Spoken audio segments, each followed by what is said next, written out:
Fundur settur í borgarstjórn Reykjavíkur. Ég vil minna borgarfulltrúa á að það þarf ekki að ýta á takka þegar í ræðustóli komið. Fyrstu tekur máls borgarstjórinn núna í Reykjavík, Þórdís Lóa Þórhallsdóttir.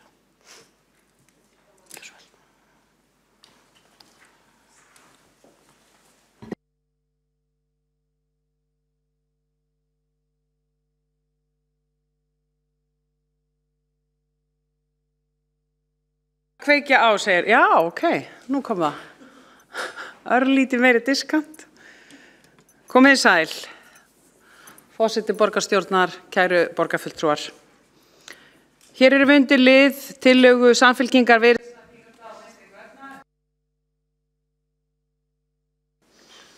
Hvert er hlutverk sveitarfélags? Og hvaða hlutverki gegnir Reykjavíkurborg, borgarstjórn og starfsfólk borgarinnar? Jú, í grunninn er svarið einfalt. Hlutverk borgarinnar er að veita íbúum borgarinnar lögbundna þjónustu og við það bætast síðan ýmis verkefni sem vissulega eru ekki lögbundin en gera borgin okkar skemmtilegri, samkeppnishæfari og eftirsóknarverðari stað til að búa á. Og samfélagið sem við búum í er síbreytilegt og í stöðugri þróun og sem betur fer. Tækninni fleygir fram og aðgengi að örar breytingar eru á framboði og eftirspurn þjónustu og þannig mætti lengi telja. Og fyrir ekki svo löngu síðan þá þurfti maður að hringja til að panta pizzu og nánast ómögulegt var fyrir viðskiptavin að fylgjast með hvernig pöntuninni leið, biðtíma, svartíma eða hvenær þetta var tilbúið.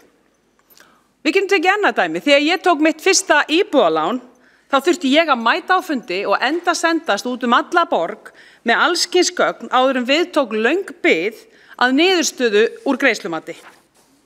Og það er í raun ekki heldur svo langt síðan og eiginlega bara örsnar síðan að þegar við vorum að ferðast út fyrir landsteinana þá þurftum við að treysta alfarið á ferðaskrifstofur áður en haldið var af stað með landakort og jafnvel útprentaða lista yfir gististaði í viðkomandi landi eða á viðkomandi stöðum. Og þetta eru 3 dæmi, aðeins 3 lítil og heimilisleg dæmi þjónustu sem hefur breyst á gríðarlega mikið á undanförnum árum og dæmi úr okkar eigin lífi, eitthvað sem við gætum öll tengt við. En í öllum þessum dæmum er tækniforsenda ein af grunninum í þessu. Tækniþróun hefur vissulega fleytt fram og gert það að verkum að meðvitaðar ákvarðanir þessara fyrirtækja, við getum tekið pizzufyrirtæki, við getum tekið bankann og við getum tekið ferðaþjónustuna. Þessi fyrirtæki ásamt fjöldan öllum af fyrirtækjum hafa lagt upp í þá vegferð að auka þjónustu og upplifun til viðskiptavina sinna. Og þó að Reykjavíkurborg sé í rauninni ekki beint á samkeppnismarkaði, þá má vel færa rök fyrir því að okkur hér gildi að mörguleyti sama lögmál. Geta íbúar borgarinnar slitið þessu sambandi sem þeir hafa við borgina? Að sjálfsögðu. Því að allt í kringum okkur eru ótrúlega fögur sveitarfélög sem eru tilbúin til að taka móti íbúum og fyrirtækjum. Geta viðskiptavinir okkar gert sömu kröfu þjónustustig og aðgengi að upplýsingum og þeir gera til annara? Auðvitað. Rannsóknir sýna einfaldlega að neytendur taka góða þjónustu upplifun og yfirfæra hana yfir á þjónustu veitundur. Og hverjir eru það? Það eru við, það er borgin. Mín skoðun og mín persónulega skoðun er raunar sú að við megum ekki festa okkur of mikið í því að Reykjavíkurborg sé opinber stofnun. Jú, auðvitað þurfum við að tryggja hér að hér sé farið eftir lögum og reglum og við stöndum okkur vel sem stjórnvald. En þess á milli mættu við temja okkur að hugsa borgina sem þjónustufyrirtæki. Og það á líka við okkur sem hér sitjum í dag og tökum ákvarðanir fyrir hönd stærsta vinnustaðar og stærsta þjónustu veitanda landsins. Og talandi það, tölum aðeins starfsfólk borgarinnar. Nú langar mig að nota tækifærið og þakka fyrir.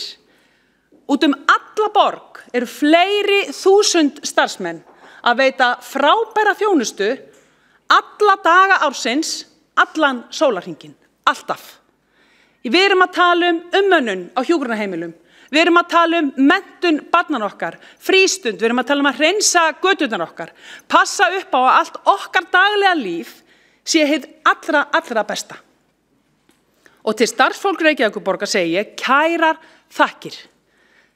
Þið veitið þessi störf að metnaði og alúð hvern einasta dag og fyrir það erum við hér og ég alveg fullviss það að ég geti talað hér fyrir allan hópinn, fyrir það erum við hér afar þakklát.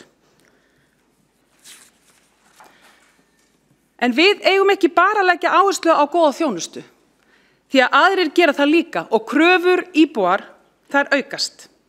Við eigum að gera eitthvað sem við höfum sérstaka metnað í og það að vera í fararbroddi.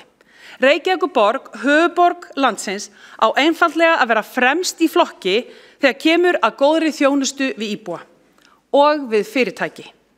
Við eigum að vera leiðandi í þróun rafrænna lausna og skýrum þjónustumarkmiðum. Við eigum að mæta þörfum borgarbúa, fækka skrefum og stytta bið.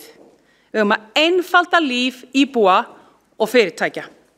Og þetta eru kannski stór orð og einhverjum kann að finnast að markmiðin séu háleit. En mig langar að trúa því að við hér í þessum sal viljum gera meira en að tikka bara í boxin. Og ég trúi því að við viljum gera betur og við viljum fara fram úr væntingum. Og þess vegna það mér mikil ánægja að fylgja hér úr vör tillögu innleiðingu þjónustustefnu Reykjavíkurborgar. Tillögu þar sem lögð stór aukin áhersla á innleiðingu þjónustustefnu og með þá sérstakri áherslu á notandamiðaða nálgun í nærþjónustu, skilvirkari rafrænum lausnum, fækkun skrefa og einfalda alla ferla í þjónustu borgarinnar. Tillagan nær meðal annars til skipulags- og byggingamála, til skóla- og frístundamála og til velferðarmála sem og öðrum þjónustuþáttum við íbúa og atvinnulíf. Tillögur að útfærslu ásamt tíma og verk- og kostnaðaráætlun verða seinna kynntar í borgarráði. Til að styðja við verkefnið með þessar áherslur og móta nánari forgangsröðun verkefna verður stofnaður stýrihópur skipaður af formanni borgarráðs og formanni mannréttinda- og lýðræðisráðs að auk hlutaðeigandi formanna fagráða. Með hópnum starfi síðan skrifstofustjóri þjónustu og reksturs ásamt sviðsstjórum þeirra sviða sem við á í hvert skiptið. Tillaga þessi stórt skref í átt að þjónustuborginni Reykjavík, þar sem þarfir og væntingar íbúa eru settar í forgang. Ég hlakka til að fá tækifæri til að innleiða þessa tillögu og til að innleiða þessa ástríðu sem við höfum fyrir góðri þjónustu, veitta af alúð og af miklu metnaði. Takk fyrir.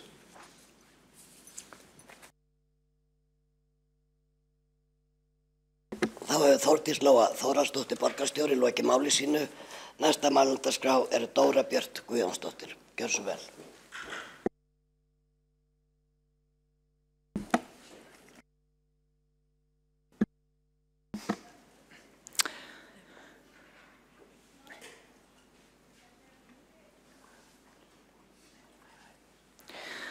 Góður forseti, ágæta borgarstjórn. Ég ætla með leyfi forseta að vitna í einn af hinum svokölluðu Computer Says No eða Tölvan segir nei, leikþáttum úr litla Bretlandi. Textinn hefur sem sé verið þýddur. Velkomin að Jóhannesar sjúkrahúsi, ég heiti Karolína. Hvernig get ég aðstofað ykkur? Við þurfum að fara beint á fæðingardeildina. Já, ok. Innskráning sem sé. Nafn. Helena Jörgensen? Þú lítur ekki út eins og Helena. Ég Helena Jörgensen og ég Geir Jörgensen.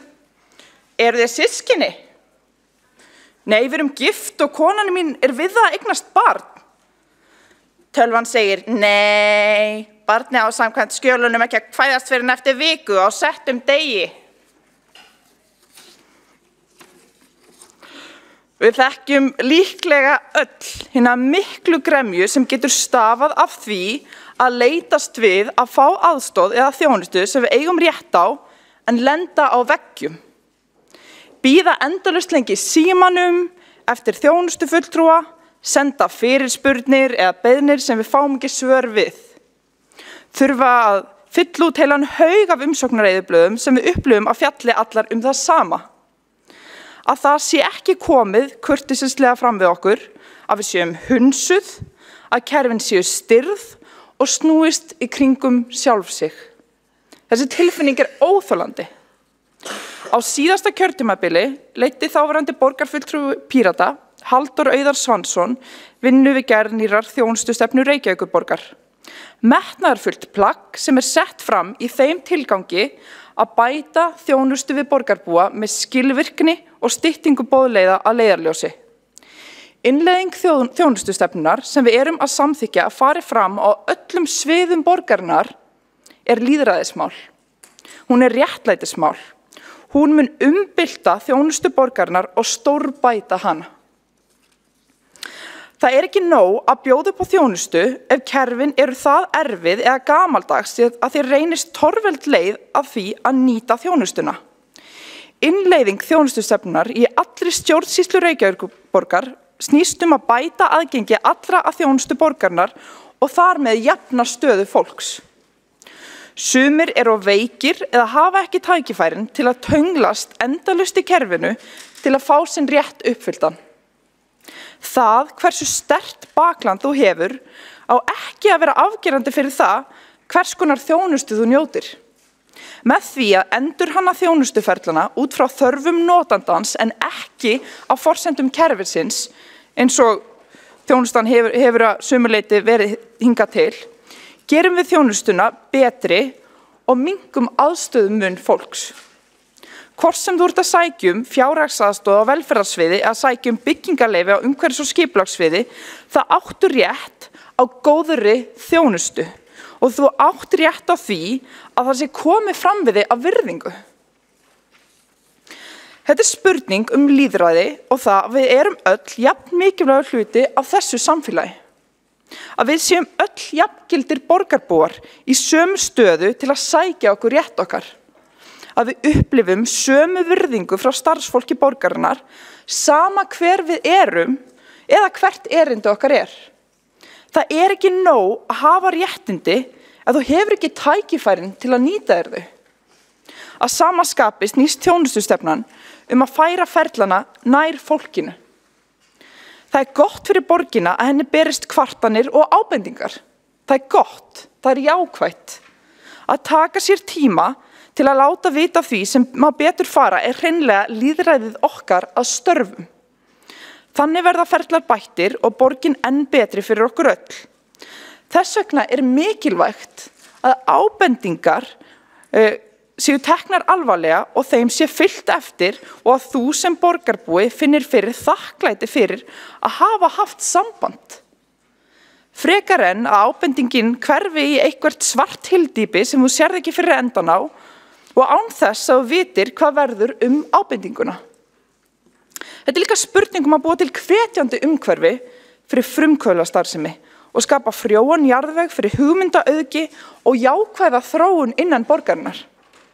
Að bíða eftir svari allt of lengi drepur góðar hugmyndir.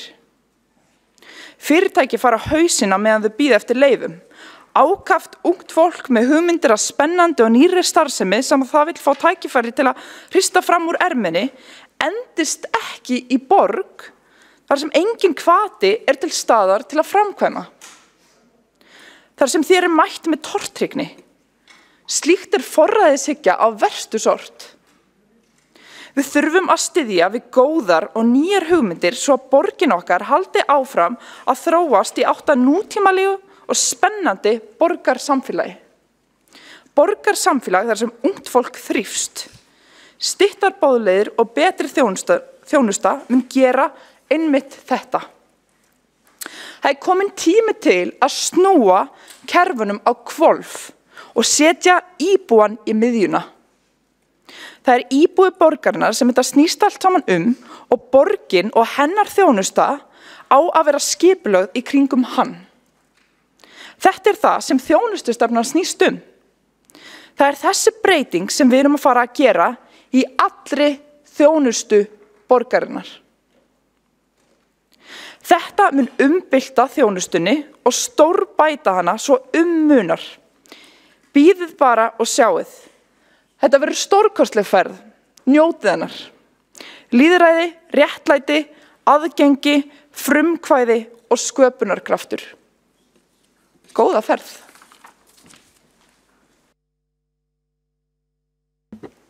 Dóra Björk Guðjónsdóttir hefur lokið máli sínu og næst á mælendaskrá Sigurborg Ósk Haraldsdóttir. Gjörðu svo vel.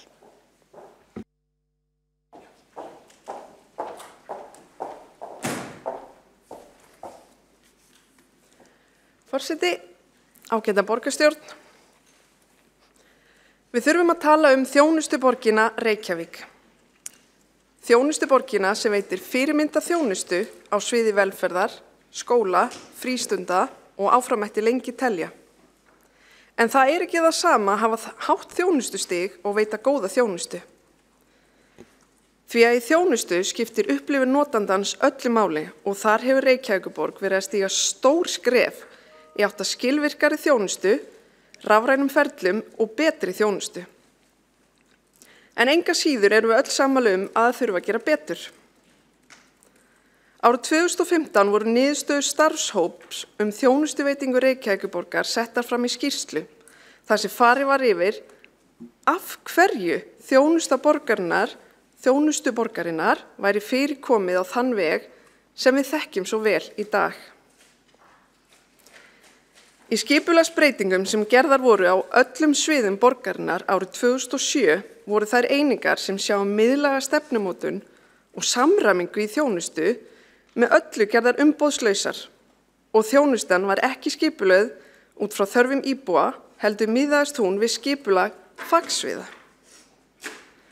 Þetta gerði það að verkum að íbúarnir þurftu að hafa innsýn inn í stjórnskipulag Reykjavíkurborgar til að vita hvert átt að leita eftir þjónustu.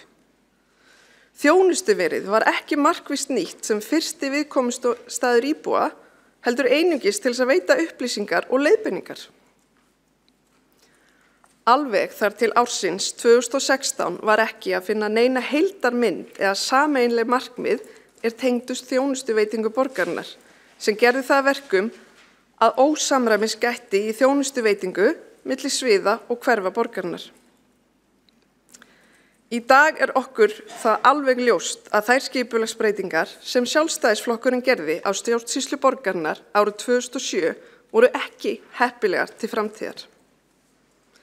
9 árum seinna eða árið 2016 var mótuð og samþykkt tímamótastefna í borgarráði, þjónustustefna Reykjavíkurborgar. Stefna sem unnin var í stjórnkerfis- og lýðræðisráði sem teiknar upp heildarmynd á alla þjónustuveitingu í borginni og sýnir okkur borg sem veitir íbúum sínum framúrskarandi þjónustu með fagmennsku, skilvirkni og notendamiðaða hönnun sem skínandi leiðarljós fyrir okkur öll til að fara eftir. Á umhverfis- og skipulagssviði eru margar breytingar í farvatninu í tengslum við innleiðingu þjónustustefnunar og hér eru nokkur af þeim rafrænu verkfærum sem hafa verið í þróun og notkun síðustu 2 ár. Heilbrigðiseftirlitið þarf lögum samkvæmt að birta allar úttektarskýrslur sem það gerir úr eftirliti sínu. Í núverandi fyrirkomulagi eyðublað fyllt út handvirkt á úttektarstað og síðan skráð inn í tölvu þegar komið aftur inn í hús. Þetta skjal síðan formlega vistað á PDF-formi. Í vinnu heilbrigðiseftirlitsins verða 16.000 slík skjöl til á hverju ári. Í þessum skjölum eru hrágögnin ekki aðgengileg, ekki hægt að flokka þau, vinna með tölfræðina og ekki hægt að leita eftir orðum. Í dag hins vegar komið í gagnið ný típa af forriti sem sérstaklega hannað fyrir heilbrigðiseftirlitið, þar sem starfsfólk tekur litla spjaldtölvu með sér á úttektarstað, slær inn jafnóðum allar upplýsingar í forritið, engra auka vinnu krafist og öll gögn hægt að vinna áfram með á stafrænu formi. Þetta breytta vinnufyrirkomulag spara gríðarlegan tíma sem aftur sparar okkur gríðarlega fjármuni. Mannvirkjagáttin annað rafrænt verkfæri en gáttina eiga öll sveitarfélög á landinu að geta nýtt til þess að skila inn aðaluppdráttum og séruppdráttum. Í dag fyrirkomulagið þannig að allir þeir sem hyggja á framkvæmdir þurfa að prenta út blöð í stærðinni A1 skrifa undir með penna og keyra í þjónustu við Reykjavíkurborgar í Borgartúni. En með mannvirkjagáttinni verður hægt að sleppa við alla þessa vinnu þar sem gögnin eru einfallega send inn rafrænt með rafrænni undirskrift. Engin pappír og engin keyrsla. Einnig má benda á það gríðarlega tímafröku og kostnaðarsömu vinnu að skanna inn alla þessa uppdrætti og í gangi núna átaksverkefni hjá byggingafulltrúa að skanna inn 900.000 sér uppdrætti og áætlað að verki verði unnið af 4 starfsmönnum á 5 ára tímabili og heildarkostnaður áætlaður 100 milljónir. Það því deginum ljósara að núverandi fyrirkomulag í alla staði óásættanlegt, en mannvirkjagáttin átti að vera tilbúin síðustu áramót, en núna loksins verið að stíga fyrstu skref í að prófa hana og koma henni í gagnið. En mannvirkjagáttin á sviði mannvirkjastofnunar því hún virkar fyrir öll sveitarfélög á landinu. Ábendingarhnappurinn ný og algjörlega endurhönnuð ábendingarsíða sem kemur í staðinn fyrir núverandi ábendingarsíðu borgarinnar. Nýja síðan verður opnuð fyrir öll svið borgarinnar sem fer í lofti í dag í prófun á raunumhverfi á vef borgarinnar og verður öllum borgarbúum aðgengilega á næstu dögum. Þetta skýrt verkefni þar sem þjónusta við borgarbúa alfarið endurhugsuð frá notendamiðaðri hönnun. Skipulags- og samgönguráð stefnir á að birta gögn með fundagerðum innan skamms. Það verður í fyrsta skipti sem það gert á sviðinu og við það verður aðgengi allra að upplýsingum verulega bætt. Annað rafrænt verkfæri sem sviðið að nýta og mun nýta mun betur en gert hefur verið framkvæmdasjáin, því þar miðlar Reykjavíkurborg upplýsingum nýframkvæmdir og stærri viðhaldsverkefna á vegum borgarinnar. Og núna öll útgefin afnotaleyfi aðgengileg í framkvæmdasjáni.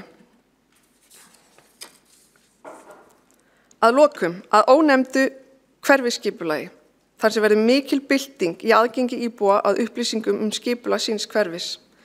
Íbúar munu geta flett upp heimilisfangi og fengið allar upplýsingar hvað þeim heimilt að byggja og framkvæma innan sinna lóðar.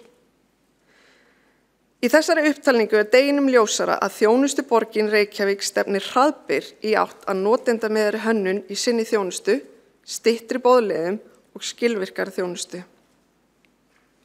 Við eigum að vera heiðarleg með hvar við stödd og hvert við stefnum. Við að gera vel og við getum gert betur. Fyrsta lausnin á ávallt að miðast við að vera rafrænt viðmót þar sem þú getur afgreitt þig sjálfur, ef þú vilt, þegar þú vilt.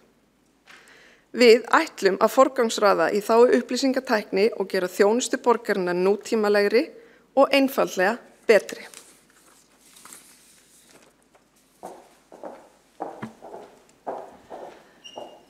Sigurborg Ósk Haraldsdóttir hefur lokið máli sínu og næsta mældarskrá Heiða Björg Hilmisdóttir. Gjörðu svo vel.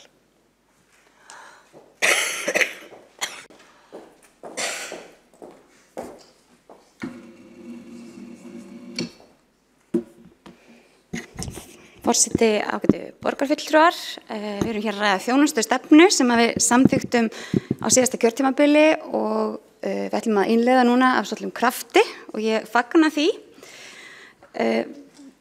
Við erum auðvitað fyrst og fremst hér til þess að þjónusta Reykvíkinga og veita þeim góða þjónustu. Ég hef margoft sagt að ég vil sjá að samfélagið okkar sé þannig að við fáum öll tækifæri til þess að þroskast og dafna og það sé engin skilin eftir.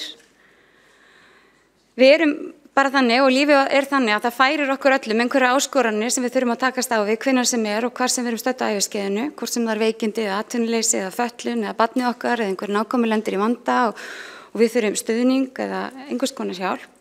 Og þá á velferðarkerfið að vera til staðar og styðja okkur og valdefla. Þannig að við fáum í rauninni raunverulega jöfn tækifæri. Þetta það sem að mér finnst mikilvægast í þjónustustefnuna. Þetta svona meira að segja hluta af því að ég ákvað að fara í pólitík, bara reynsla mín af þjónustu velferðarsviðs var þannig að mér fannst eins og hún gæti nýst til þess að bæta þar verkferla. Þannig ég mun leggja mig alla fram það að þjónusta okkar verði þannig að hún skapi raunverulega jöfn tækifæri fyrir alla. Ég ekki að segja að það skiptir minna máli að rafvæða teikningar af húsum eða annað, en þetta það sem að svona mér finnst mikilvægast. Og þjónustustefnan einmitt gengur út frá því að við séum að einstaklingsmiða þjónustuna meira, að við einföldum hana og bara veitum betri þjónustu.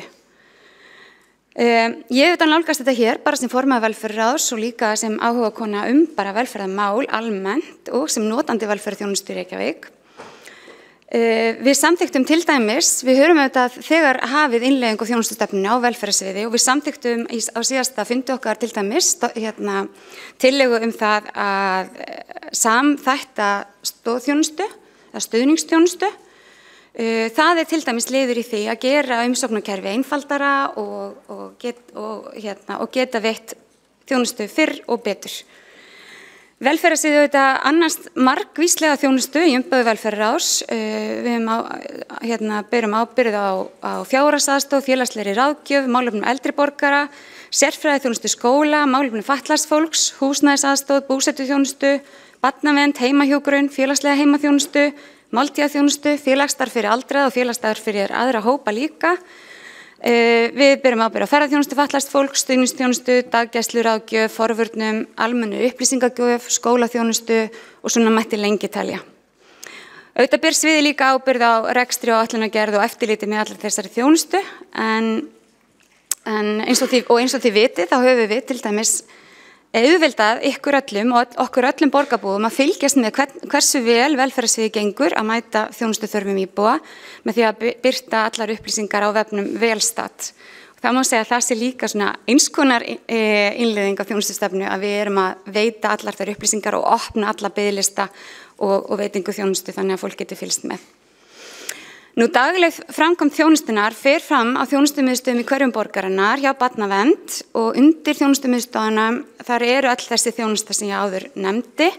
Það eru auðvitað sérstakar félagsmiðstöðvar, búsetuúrræði og skammtímaheimili og annað slíkt og við höfum svona verið bara ákveðið núna að við viljum bara horfa vítt á hvernig getum við tryggt það að velferðarþjónustan sé örugg, að hún sé í raun vinurinn í hverfinu sem þú getur leitað til þegar þú þarft á því að halda, að við séum að bjóða Reykvíkingum upp á það öryggisnet sem það þarf þegar á þær að halda, að það sé einhver sem grípur þig og valdeflir þig og hjálpar þér með þá áskorun sem þú ert að takast á við í það sinnið.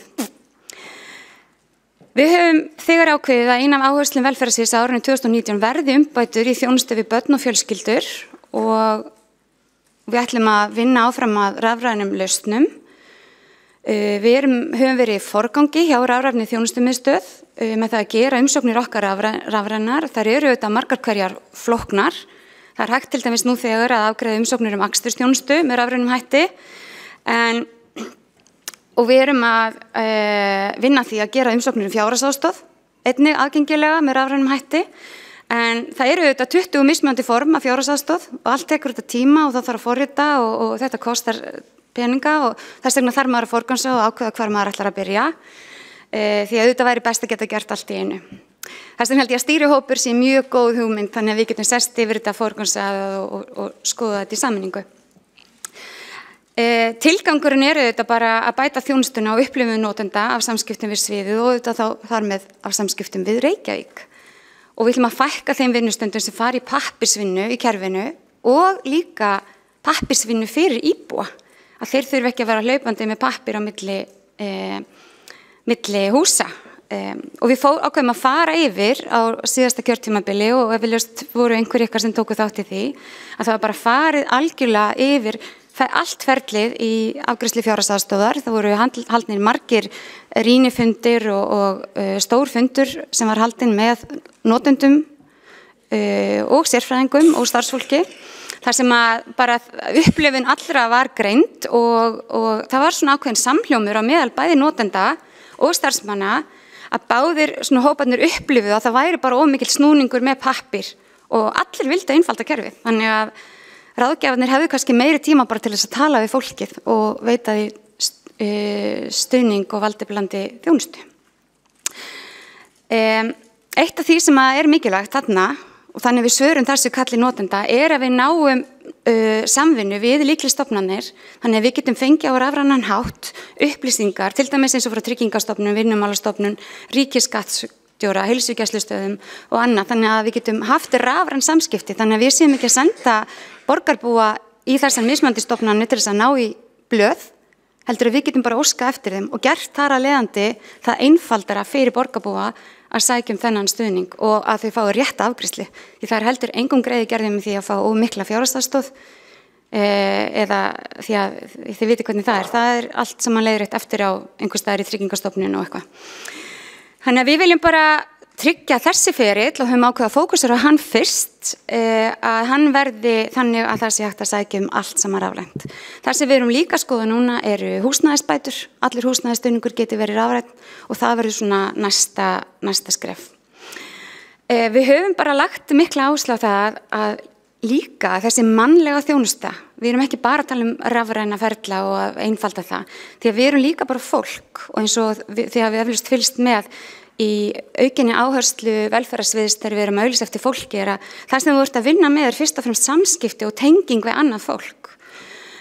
Og við erum að leggja áherslu á það að þjónustan okkar sé vinsamleg og valdeflandi og við séum mætum fólki þannig að virðingu fyrir þeim á þeim stað þar sem þeir eru og líka við séum að nota miklu meira notendasamráð og bara bæta okkur í samskiptum. Og ég held að það sé ekki endilega velferðar, ég held að sé bara almennt í opinberri þjónustu, það má bara bæta samskipti á margan hátt. Starfsmenn sviðsins eru auðvitað oft undir pressu, eðli starfsins vegna, við erum kannski að tala um erfið barnaverndarmál, fólk sem á hvergi heima, er með vímuefnavanda, það getur verið undir miklu álagi og okkur finnst líka hluti af innleiðingu þjónustustefnunar á velferðarsviði vera það að við gerum starfsfólkinu okkar kleift að veita góða þjónustu. Þannig við séum að bakka þau upp, veita þeim fræðslu og standa með þeim.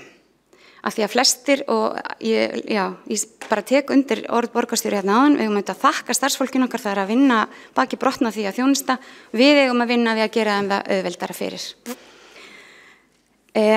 Í dag gerum við úttektir á því hvernig fólki líkar þjónustun okkar. Það eru auðvitað 15.000 mann sem eru í þjónustu hjá velferðarsviði, 15.000 Reykvíkingar og til þess að ná upp utanum þennan fjölda þarf að setja upp svona einfaldarmælingar og það er eitthvað sem við erum að horfa á. Þannig við getum fylgst með, kannski með reglubundnari hætti, ánægju og upplifun notenda á þeim þjónustu þáttum sem við erum að sinna. Aðrir hafa líka séð ákveðnar ánægjukannanir, ég get nefnt hérna til dæmis ferðaþjónustu fatlaðs fólk sem hefur verið mælt árlega og komið reyndar bara býsna vel út, en út úr þeim mælingum hafa einmitt komið líka góðar ábendingar það sem betur má fara. En mér fannst líka þegar ég var að hugsa þetta, þá finnst mér einhvern veginn að við getum ekki kannski alveg farið hér í gegnum það að tala innleiðingu þjónustustefnu og velferðarstefnu án þess að tala þann aukna fjölda notenda þjónustunar sem er með annað móðurmál en íslensku, sem að kann kannski ekki algjörlega á kerfið okkar og hvernig við getum mætt þeim og veitt betri þjónustu. Og við höfum ákveðið að hefja vinnum með starfsmönnum sviðsins sem eru á erlendum uppruna. Við réðum í vor mannauðsráðgjafa sem er frá Eistlandi og hennar hlutverk til dæmis bara að valdefla okkar starfsfólk, kynna þeim leiðir og Íslands samfélag betur. Við erum með 300 starfsmenn á sviðinu sem er af erlendum uppruna og við sjáum það auðvitað sem mikinn kost því að við erum auðvitað með stóran hóp íbúa sem að kjósa gjarnan að fá að tala á sínu tungumáli og leita eftir stuðningi og aðstoð. Það sem að kannski er áhugjefni fyrir okkur er að stór hópur af þessum 300 starfsmönnum er ekki í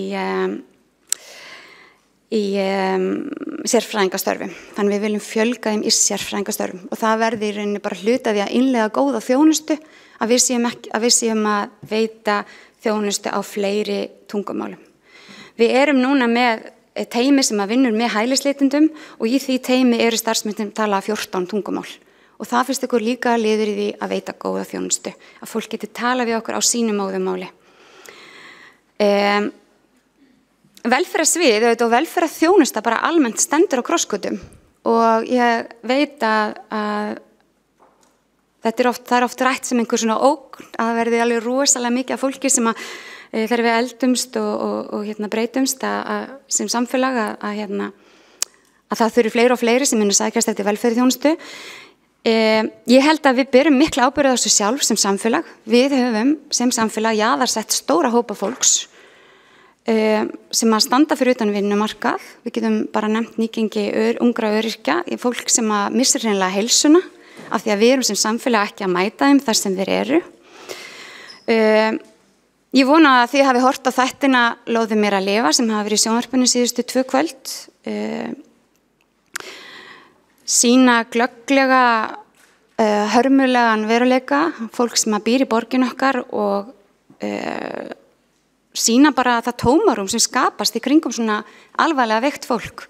Það hvorki heilbrigðisþjónustan eða félagsþjónustan sem einhvern veginn nær almennilega utan fólk í þessari stöðu. Og það eflaust ekki viðvandi en það mjög kær frænka mín, önnur af þeim konum sem talaði þarna mikið og mér langar bara að fá að þakka henni hér. Henni Sigurbjörgu Jónsdóttur fyrir að opna líf sitt svona og segja okkur svona á hjartanum hann hátt frá þessu og mér finnst að við að taka höndum saman að nýta þessar frásagnir þeirra rétt eins og við gerðum með MeToo frásagnar og bæta þjónustuna og auka stuðning og bara þjónustu vinna því líka með ríkinu að það séu meðferðarúrlega og heilbrigðisþjónusta fyrir fólk, sama í hvaða sporum það sama hversu veikt og sama hvaða sjúkdómur það sem þú ert með. En það eru fleira að fást við nýjan veruleika í velferðarþjónustu. Það kom út núna í dag skýrsla á vegum norrænu ráðherranefndarinnar velferðarþjónustu.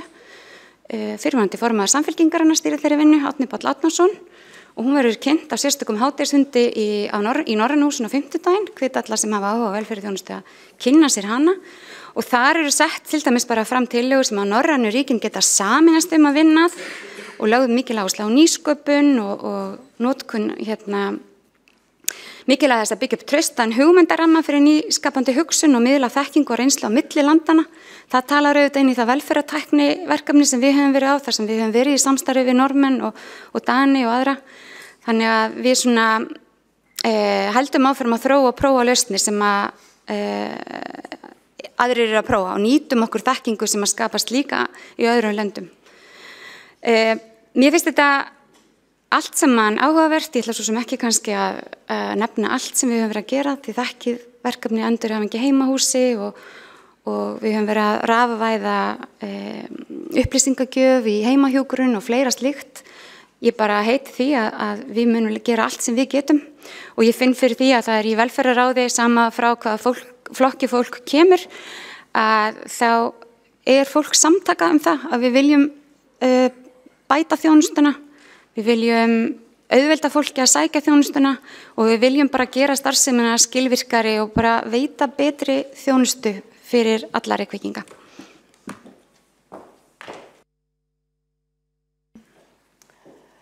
Þá hefur Heiða Björg Hilmisdóttir lokið máli sínu og næsta mældagskrá Sanna Magdalena Mörtudóttir. Gjörðu svo vel.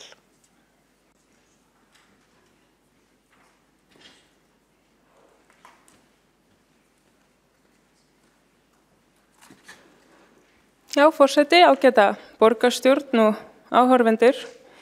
Ég tek undir mikilvægi þessara tillögu og eins og hefur komið hérna fram að þá einmitt hefur upplifun notenda verið greind og það mjög jákvætt skref sem ég trúi að verði unnið út frá við innleiðingu þjónustustefnunnar. En ég velti fyrir mér hvernig þeirri vinnu verði háttað. Eins og við öll vitum að þá hafa svokallaðar erkitýpur verið kynntar þar sem að það hefur verið unnið með raddir borgarbúa til að setja fram svokallaðar svona erkitýpur sem að endurspegla þá þarfir þeirra sem að nota þjónustuna.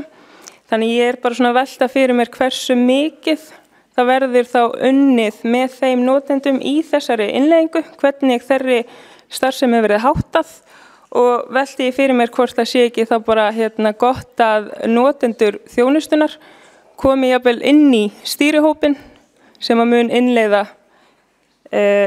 þessa þjónustu stefnu. En þetta allt bara mjög jákvætt sem kemur fram en legg bara áherslu á einmitt að notendur þjónustunar séu hafði með í ráðum og svo varðandi rafvæðinguna þá það mjög jákvætt skref en vil endilega líka taka fram að það ekki allir sem að kannski geta auðveldlega stuðst við rafrænar leiðir þannig að við þá lítum til þess að það hentar ekki alltaf öllum og séum þá bara með einhverjar leiðir sem að hendi þeim einstaklingum. Takk fyrir. Sanna Magdalena Mörtdóttir hefur lokið máli sínu, þá veitir andsvar borgarstjórinn Reykjavík Þórdís Lóa Þórhallsdóttir.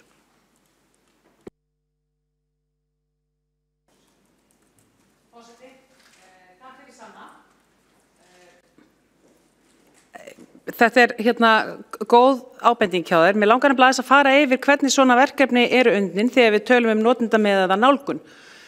Það rétt að það búið að búa til ákveðna erkitýpur þannig að það búið að greina og þarna liggur að grunni gríðarlega mikil greiningavinna á í rauninni öllum þjónustu þáttum borgarinnar.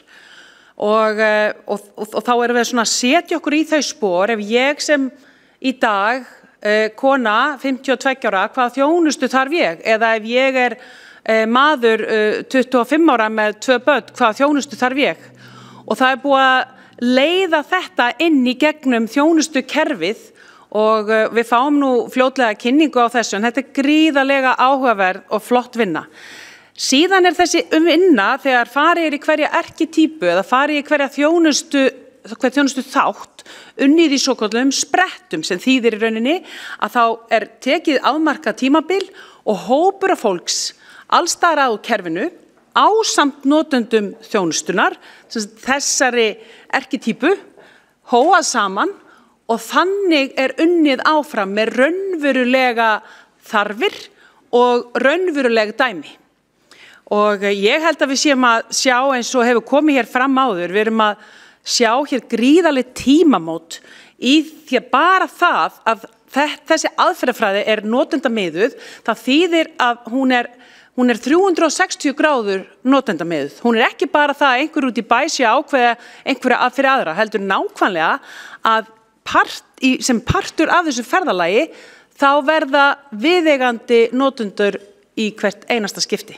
Þannig að eins og þið sjáið þá að ræða alveg gríðarlega mikið verkefni næstu 4 árin og hver sprettur einkennist af mismunandi sviðum, hvort að ræða skipulagsmál, hvort að ræða eitthvað í velferðarþjónustu eða hvort að ræða eitthvað í skóla- og frístundaþjónustu.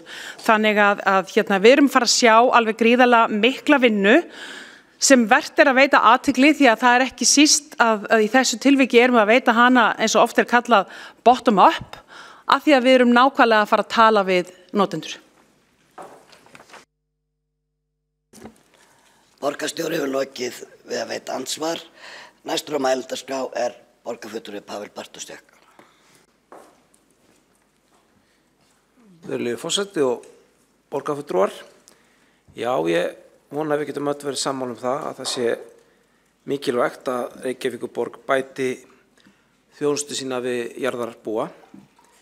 Og ég segi það svo bæði til að vekja vonandi einhverja kátínu en ekki einungis í gríni vegna þess að við megum ekki gleyma því þó svo okkar umbjóðendur og þeir sem veit okkur setur eitt hér eru oftast eða alltaf íbúar Reykjavíkur. Það má þjónustan ekki einskorðast við þann hóp. Fólk getur þurft á þjónustu Reykjavíkurborgar að halda með margs konar hætti. Fólk getur rekið fyrirtæki án þess að vinna, án þess að búa í Reykjavík. Fólk getur sótt þjónustu hingað, fólk getur komið hingað í heimsókn frá öðrum stöðum á Íslandi eða frá útlöndum. Og fyrir alla þessa notendur þarf Reykjavíkurborg að geta með einhverjum hætti, með ólíkum hætti auðvitað, veit einhverja þjónustu. Við getum kannski tekið einhver dæmi úr okkar daglega lífi þar sem maður segja að betur hefði mátt fara við hönnun á slíkum ferlum. Vegna þess að ef við ætlum að vera alþjóðleg höfuðborg, þá verðum við auðvitað að gera ráð fyrir að til sé fólk í þessum heimi sem ekki búi hér og ekki hafi kannski sömu tengsl við samfélagið.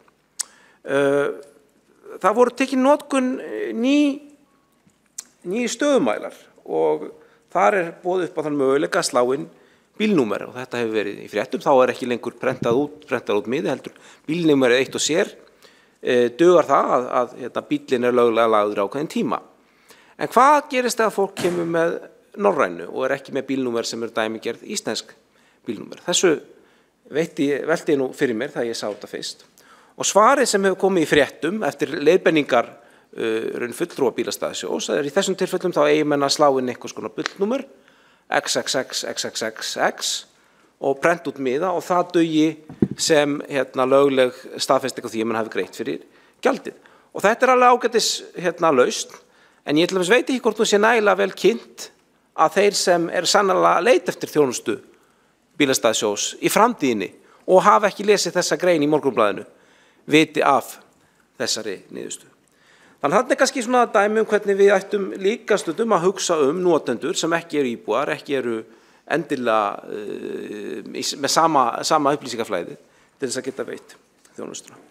Annað dæmi sem ég held að við ættum mjög mikið að vera fókus á eru kennitölur. Og svo staðreynd að kennitala mjög oft ákveðin krafa á að geta gert hitt og þetta í íslensku samfélagi á spjallþráðum innflytjenda sem ég fylgist stundum með ein algeng spurning hvar fær maður ódýrustu kennitöluna? Og þetta ekki grín. Fólk spyrja þessu, hvar hægt að fá hröðustu og ódýrustu kennitöluna? Vegna þess að til þess að fá kennitölu þá þurfum við að hafa lögheimili á Íslandi. En við ákveðnar aðstæður þá þarf fólk kennitölu án þess að vera með lögheimili. Og þá hægt að fá útbytta svokallaða kerfiskennitölu. Það sem fólk gerir oftast að fer í banka og stofnar bankareikning og fær þannig kerfiskennitölu sem virkar þá inn í hinn og þessi kerfi sem krefjast þess að mann noti kennitölu. Þannig ég myndi, svona þegar við byrjum að tala erkitýpur og þannig, svona hafa það í huga að þegar við hönnum ferla þá ættum við að gera ráð fyrir því að það séu til notendur sem ekki eru með kennitölu, notendur sem ekki eru með lögheimili í Reykjavík eða á Íslandi og notendur sem ekki hafa íslensku að móðumáli. En þetta svona smá ábending, annars ætla ég ekki að bæta mér mikið meira í þessa umræðu en bara ítreka það að þegar við ræðum þjónustuna þá séum við ekki einungis að tala íbúa Reykjavíkur heldur eins og ég sagði upphafi alla jarðarbúa.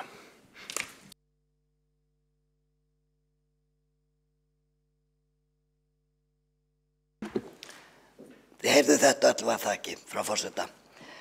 Páll Bartos tekur við lokið máli sínu og næsta mælendaskrá borgarfulltrúi Kolbrún Bergþórsdóttir.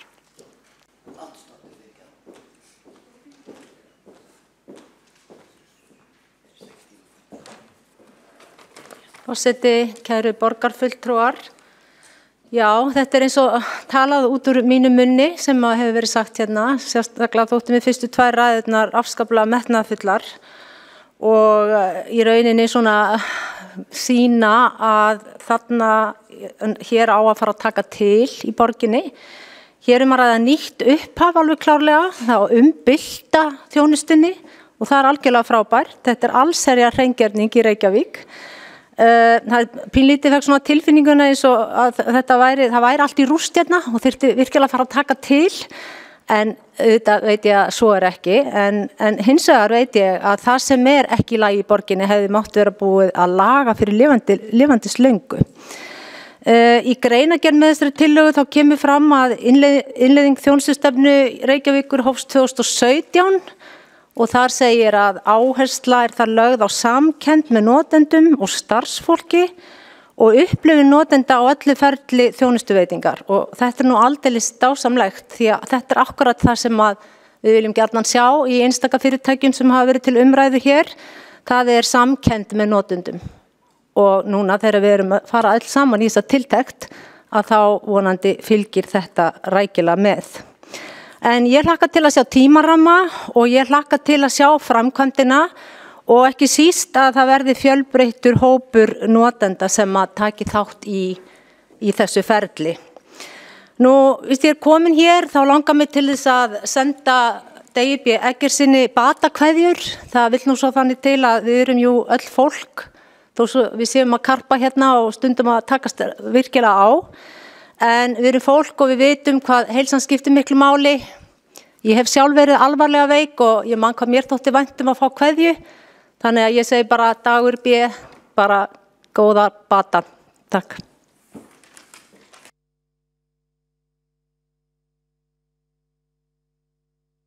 Kolbrún Baldursdóttir loki máli sínu og andsvar vil veita Eyþór Arnalds.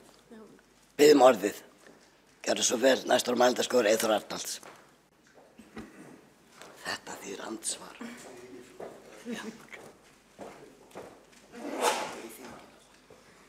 Forseti, ágætu borgarfulltrúar og tilheyrendur, ég vil byrja á að taka undir batakveðjur Kolbrúnar, borgarfulltrúar Kolbrúnar, því að það er mikilvægt að við séum öll heil heilsu og okkur gangi vel í öllum störfum.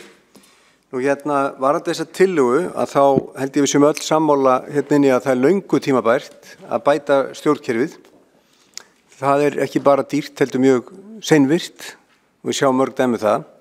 Við sjáum líka í þjónustukönnunum sem eru samræmdar og gerðar að Gallup fyrir flest stóru sveitarfélögin að Reykjavík er ekki að standa sig nógu vel og þarna þarf að gera betur. Þannig að það er bæði það að kerfið er dýrt, það er þungt og það er ekki vinsælt.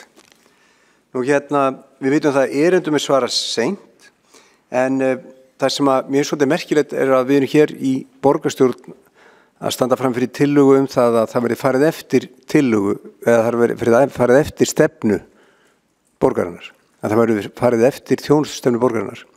Einhvern veginn finnst mér það svo sjálfsagt að þegar að sveitarfélag setur sér stefnu, hvort sem er í jafnréttismálum eða þjónustumálum öðru, að það verði farið eftir henni. Mér finnst þetta merkilegt að við þurfum að sitja hér og ræða í kannski nokkra klukkutíma tillögu það að það verði farið eftir stefnunni. Ég held að það ætti bara einfallega að fara eftir henni, frekar heldur en að það þurfa að samþykja sérstaklega tillögu að fara þessi eftir henni. Nú tillagan er því miður svolítið rýr á beinunum þó ágætlega verið fjallað þörfina, við erum sammála þörfina. Það eru til dæmis engin mælanleg markmið í tillögunni. Það er ekki einu sinni tímamarkmið hvenær verður vinnun á að ljúka. Það eina sem er fast í hendi er það að þá að mynda stýrihóp. Það er það eina sem er ákveðið. Þjónustu stefnan, hún hefur innleidd með því að mynda stýrihóp sem að samanstendur af formönnum nefnda og ráða. Nú ég vilja sjá metnaðarfull markmið til dæmis ánægju íbúa, til dæmis það hversu lengi við erum að svara erindum og ekki síst hvenær við ætlum að vera búin að ná þessu markmiðum. En það er ekki markmið og það er ekki tímasett markmið. Nú við erum með bókun sem að við munum leggja fram. Ég get lesið hana núna eða við getum lesið hana á eftir, hvort sem að forseti vill. En við erum allavega tilbúið með hana. Þannig að þú mátt bara lesa hana núna. Já, gjörðu svo vel. Ok, þá er bókun okkar borgarfulltrúa sjálfstæðismanna eftirfarandi. Nútímavæðing þjónustu borgarinnar er löngu tímabær. Þjónusta Reykjavíkurborgar við borgarbúa hefur ár eftir ár fengið fall einkunn samkvæmt þjónustukönnunum sem gerðar eru milli sveitarfélaga. Það er staðreynd. Sú falleinkunn hefur ekki leitt til þess að gripið hafi verið til sérstakra ráðstafana. Borgarbúar fá seinsvör við erindum og hafa þurft að leita til umboðsmanns borgarbúa, dómstóla, úrskurðarnefnda og umboðsmanns Alþingis svo dæmi séu tekin. Íbúar hafa átt erfitt með að fá viðtal við æðsta embættismann og framkvæmdastjóra borgarinnar, borgarstjóra. Enda hefur borgarstjóri ekki fetað í fótspor forverja sinna sem buðu upp á vikulega viðstalstíma fyrir borgarbúa. Það verður ekki borið á því að farið hafi verið eftir þeim stefnum sem samþykktar hafi verið á undanförnum árum. Nýleg dæmi að brot séu bæði á stefnum og reglum borgarinnar. Það eina sem er í hendi í þessari tillögu er skipun stýrihóps en engin mælanleg markmið liggja fyrir. Enga mælingar, ekki einu sinni tímamörk. Þessi tillaga að farið verði eftir þjónustustefnu borgarinnar er þess svona rýr í roðinu.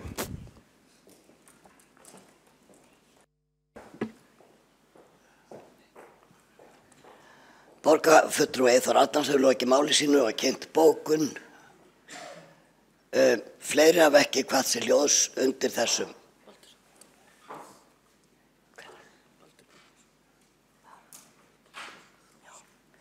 Næstu á mælendaskrá Baldur Borgþórsson, gjörðu svo vel.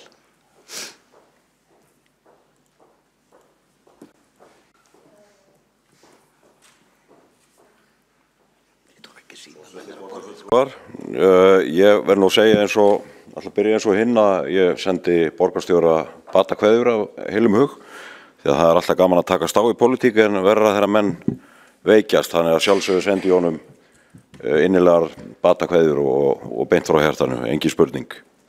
En það þýðir ekki endilega að ég ætla að vera eitthvað skemmtilegur hérna í allan dag, það geti breyst. En ég svona samt velti fyrir mér, ég er náttúrulega ánægður með þessa tillögu að vissu leyti og held að sé full þörf á þessu. Ég velti hins vegar fyrir mér þeirri staðreynd að hérna, nú erum við með sviðstjóra yfir öllu sviðum borgarinnar og ég hefði talið þetta væri kannski þeirra starf að tryggja það að besta mögulega þjónusta sé veitt hverju sinni og tækni nýjungum að öðru beitt. Þannig að svolítil tilfinning stofnaði stýrihópur, vinnuhópur enn einn. Ég hefði haldið að þetta ætti að vera metnaður hvers og eins sviðstjóra að hafa þessi mál eins og best verður á kosið í nútíma samfélagi. En að öðru leyti held ég að þetta sé bara þið besta mál að málin séu tekin í gegn. Það er verra að skuli þurfa eins og borgarfulltrúi Eyþór Arnalds kom inn á áðan að ef við erum með þjónustustefnu þá er alveg stórfurðulegt að skuli þurfa einhvern hóp til að þrýsta á að henni sé fylgt. Hins vegar held ég að þetta fel nú í sér eins og kom fram hjá borgarfulltrúa Sigurborgu áðan, áhugaverður kafli skipulagsmálin og þar er ég algjörlega sammála, þannig að það má eiginlega segja að ég taki bara undir hennar orð meira og minna frá til lög og að því að það er í rauninni til hálfgerðar skammar að Reykjavík sé langt á eftir öðrum sveitafélögum hvað varðar aðgengi eða gögnum í skipulags- og bingafulltrúaskrám. En ég þakka fyrir í bili. Takk. Forseti þakkar Baldri fyrir hans jómfrúðaræðu hér í borgarstjórn og þá veitir borgarstjóri andsvar. Forseti, til hamingju Baldur, velkomin í borgarstjórn. Breyta, það er okkar trú, allt sem var áður, það er ekki nú. Við erum bara komin hingað til að breyta, ætlum við ekki að gera það? Takk fyrir. Borgarstjóri hefur sungið málið og þá er tillagan tekin á dagskrá til afgreiðslu og forseti hringir inn.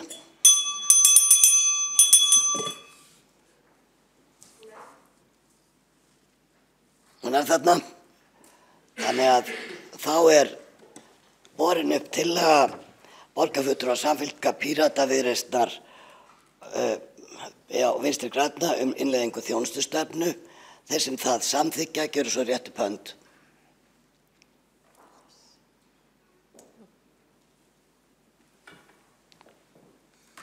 Takk fyrir.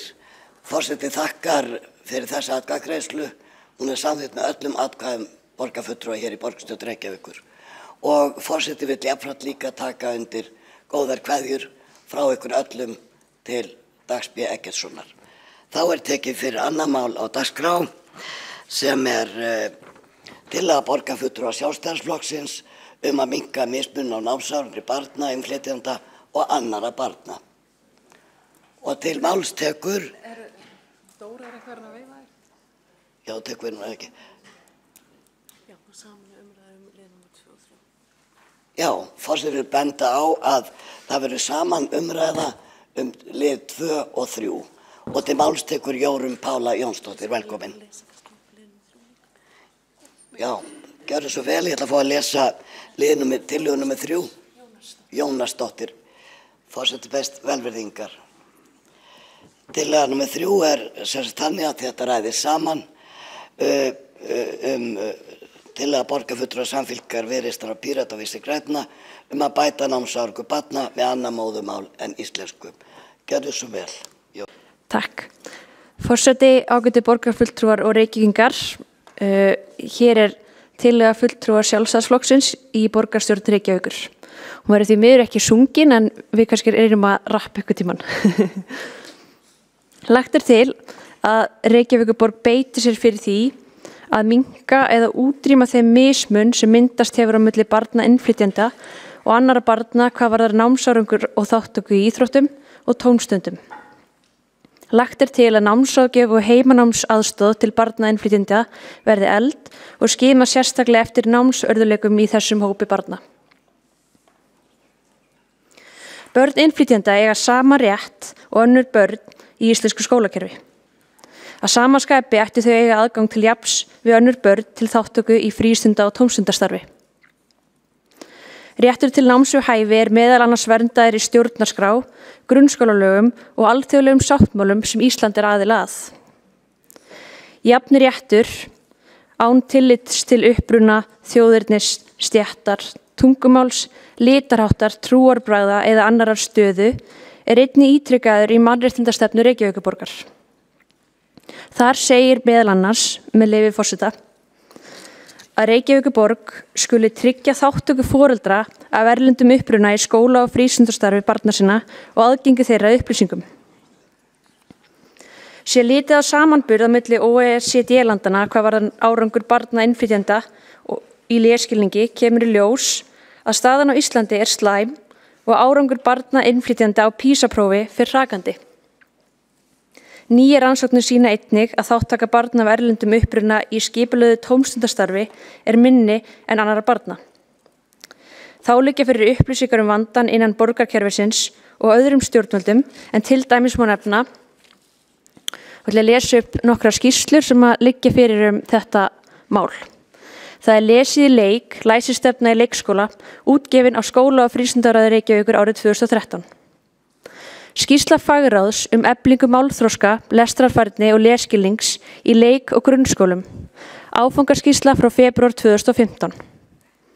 Skýrsla starfshóps móðurmálskennslu barna með annað móðurmál en íslensku frá apríl 2015.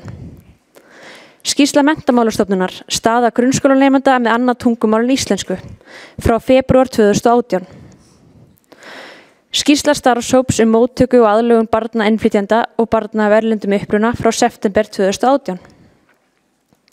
Grípa þarf inn í strax í leikskóla en skoðun hefur leitt í ljós að af heildarfjölda barna sem greindir með málþroska frávik allt upp í 50% þeirra af erlendum uppruna á meðan hlutfall þeirra af leikskólabörnum í Reykjavík 18%. Móðurmálskennsla einnig gríðarlega mikilvæg en umboðsmaður barna hefur talið að barnasáttmálinn feli í sér að leita skulu við að tryggja börnum kennslu í eigin móðurmáli.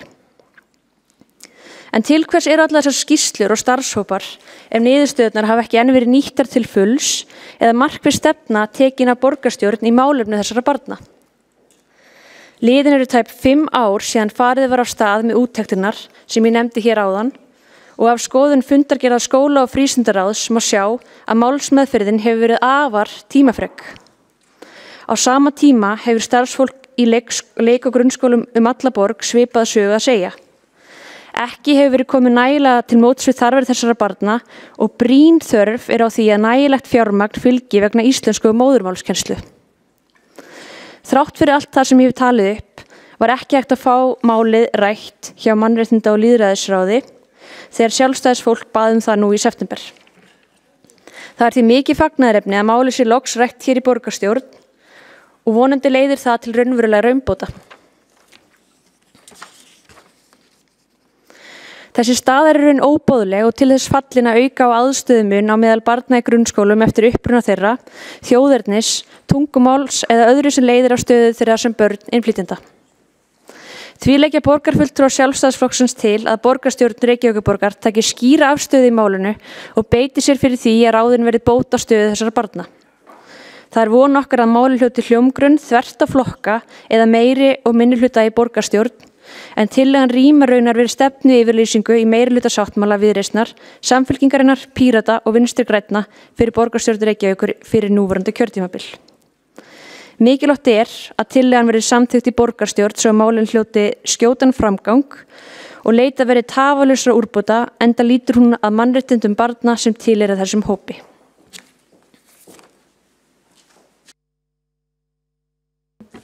Jórunn Pála hefur lokið máli sínu og þá vil Dóra Björt Guðjónsdóttir veita andsvar úr ræðunnar.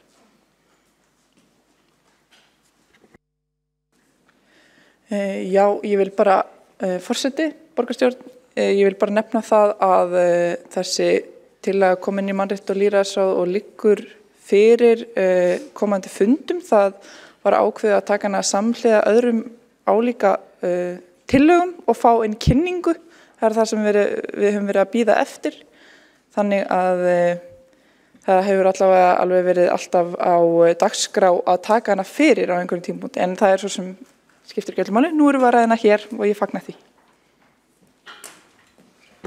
Þá hefur Jórunn beðið að veita ansvar.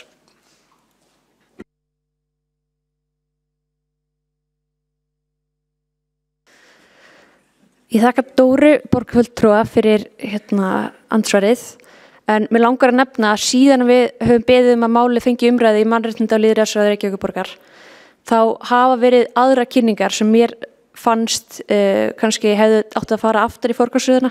Þetta er það brýnt mál og þetta hefur verið það lengi í vinnslu að ég sé ekki hvernig það geti liðið margar vikur á þess að þetta verið tekið fyrir.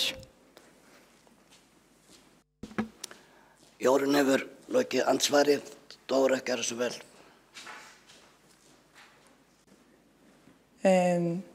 Já, borgarfulltrúinn getur haft ýmsar skoðanir á því hvernig starf ráða er skipulagt, en það er óþarfi að gefa í skyn að það sé einhverjur skrýtnar ástæður fyrir því að þetta hafi ekki verið tekið fyrir. Við leggjum alveg að bríka áherslu á þetta mál og borgarfulltrúinn og vildum einmitt standa vel að því að hafa góða kynningu á málaflokknum áður en við færum í að taka afstöðu til þessarar tillögu til þess að ákvarðanataka yrði upplýst og ekki bara einhvern megin tilviljunarkennd og ekki í tengslu við það sem er þegar gert hjá borginni. Þannig að mér finnst bara óþarfi að láta eins og það hafi ekki verið vilji til að taka þessa tillögu fyrir af því að það var ríkur vilji til að taka þessa tillögu fyrir, svo ríkur að það var farið í það að undirbúa góða kynningu á málaflokknum. Takk. Dóra hefur lokið að gefa ansvar, þá kemur Pálín aftur, gjörðu svo vel.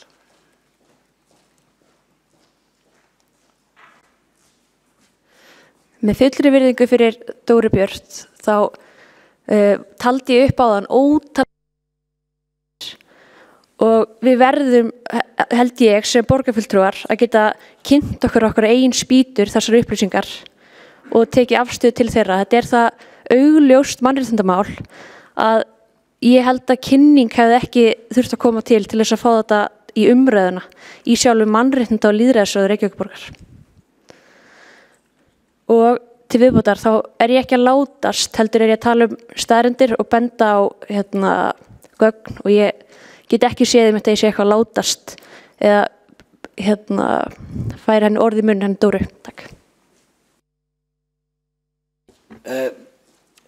Forseti vill árétta að þetta eru andsvör núna við fyrstu ræðu. Ég vona að forseti hafi séð alla sem báðum að veita ansvar. Næst veitir ansvar Sanna Magdalena Mörtudóttir. Aðra hef ég, nei, þú ætlaði bara að biðja orðið fyrirgefðu. Þá var það, þú ætlaði að veita ansvar. Líka á mælendaskrá. Næstur á mælendaskrá er Pavel Bartoszczak.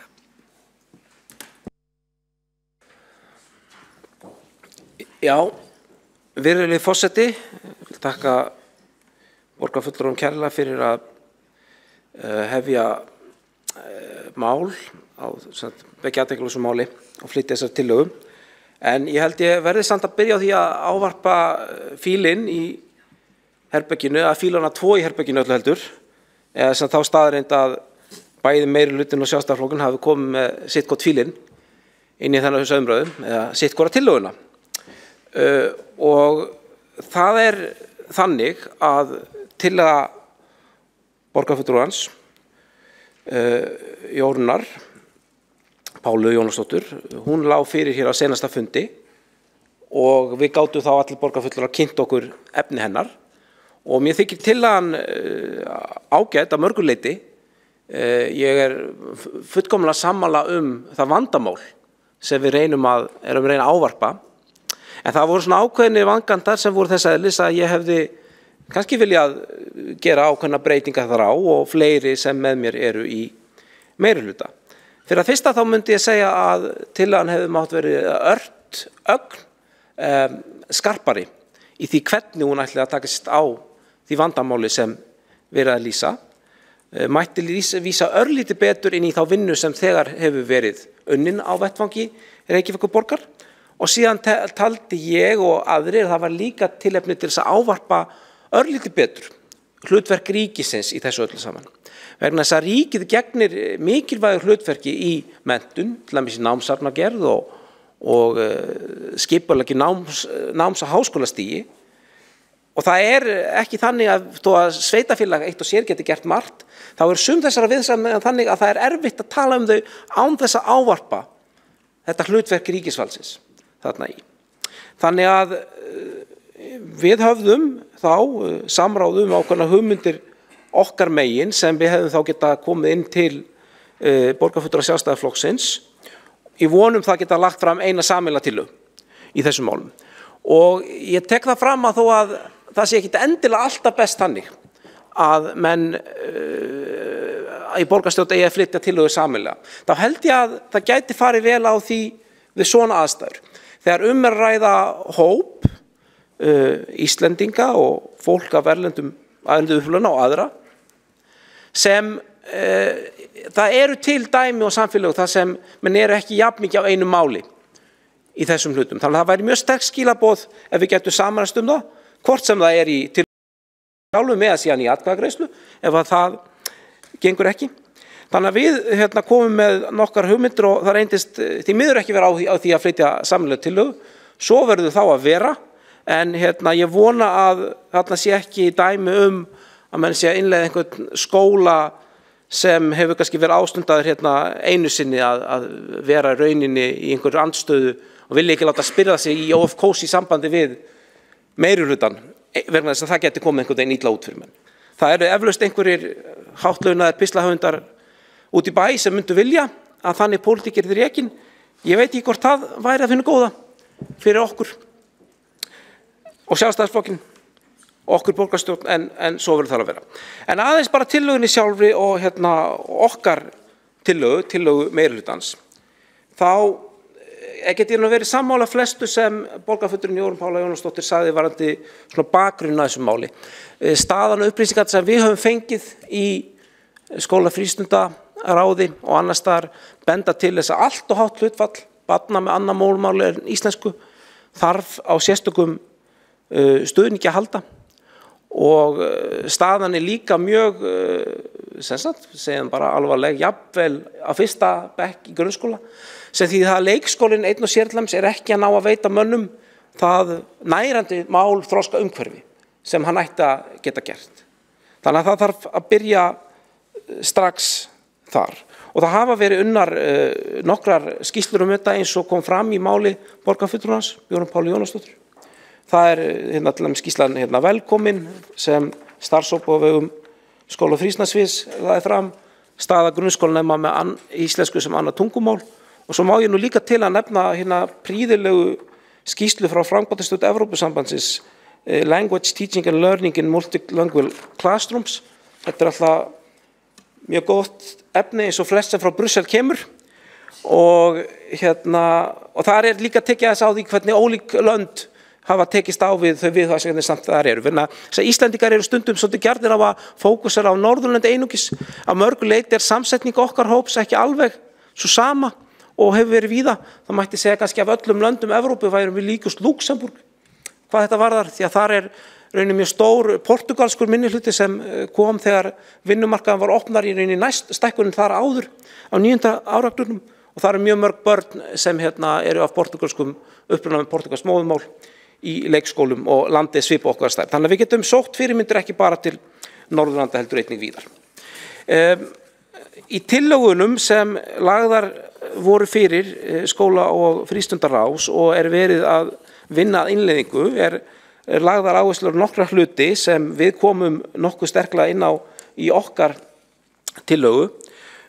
Þar ber til dæmis að nefna móttökuáætlanir bæði að útvíkka verkefni velkomin í hverfið sem hefur verið reynt með góðum árangri í Árbænum en líka móttökuáætlanir bæði í grunn- og leikskóla. Við þurfum að takast einhvern veginn á við þennan veruleika og kannski ekki einungis með þeim hætti að við séum einhvern veginn að reyna að kenna fólki einhvern veginn aðalast heldur þarf kannski leikskólinn líka að veita öðruvísi örvun nú þegar að hann kannski aðal næringarstaðurinn fyrir mörg börn og það þar sem þau ætti að geta náð í íslenskuna en gera ekki. Þannig að við þurfum kannski stundum aðeins að huga líka að þeim efnum. Annars ætla ég ekki að fara í miklum detail í tilvöldna sjálfar, þar eru náttúrulega í greinargerð einhvern svona stikla á stóru. Nú, við höfum líka að tala matstækin. Það nauðsynlegt að hafa bæði matstæki til að meta færni nemenda bæði í íslensku, en síðast en ekki síst líka í öðrum fögum og þá á þeirra kannski eigin máli.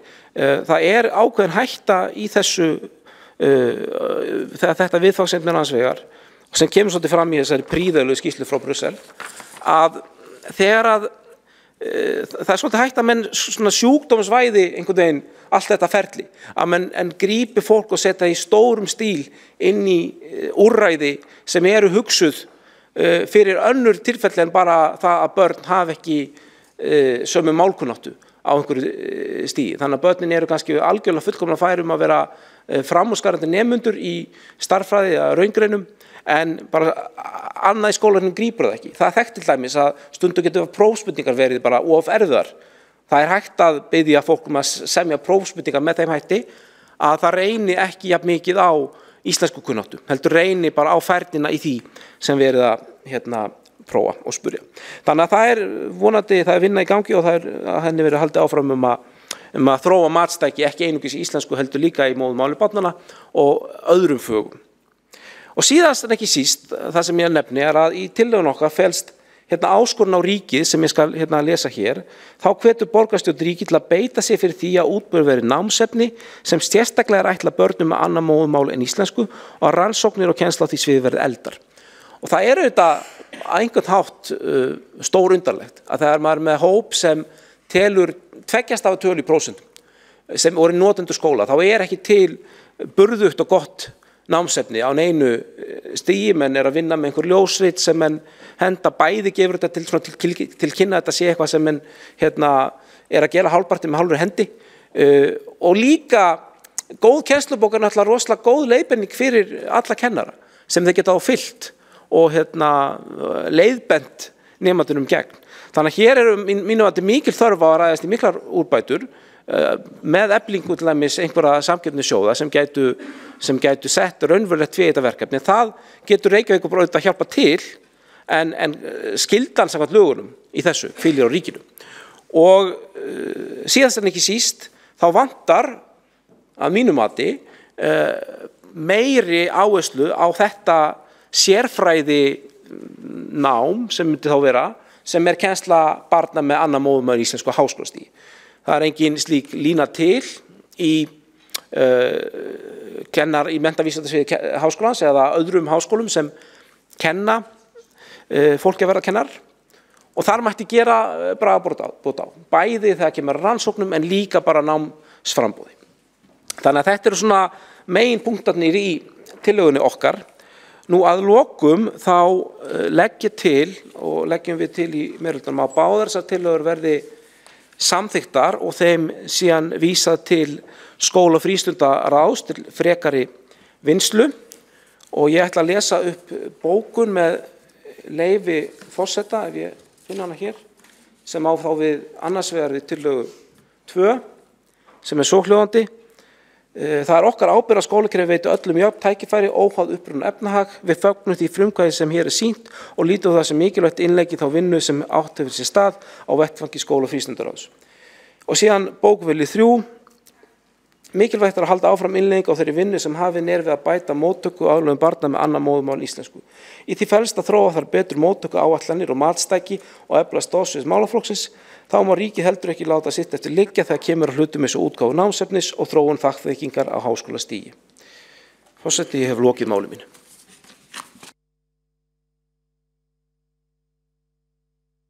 Pavel Bartósek hefur lokið máli sínu, þá veitir ansvar, það var Jórunn Pála Jónasdóttir, gjörðu svo vel Jórunn.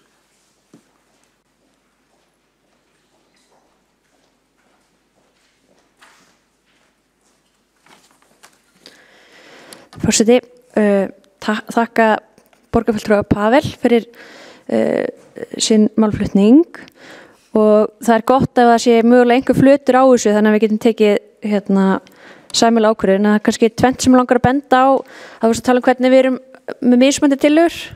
Það tvennt viðbót þar sem ég á búin að reka augun í og það annars vegar þá miðar okkar tillöga að því að útrýma vandanum en ekki aðeins að minnka hann óskilgreindan magn.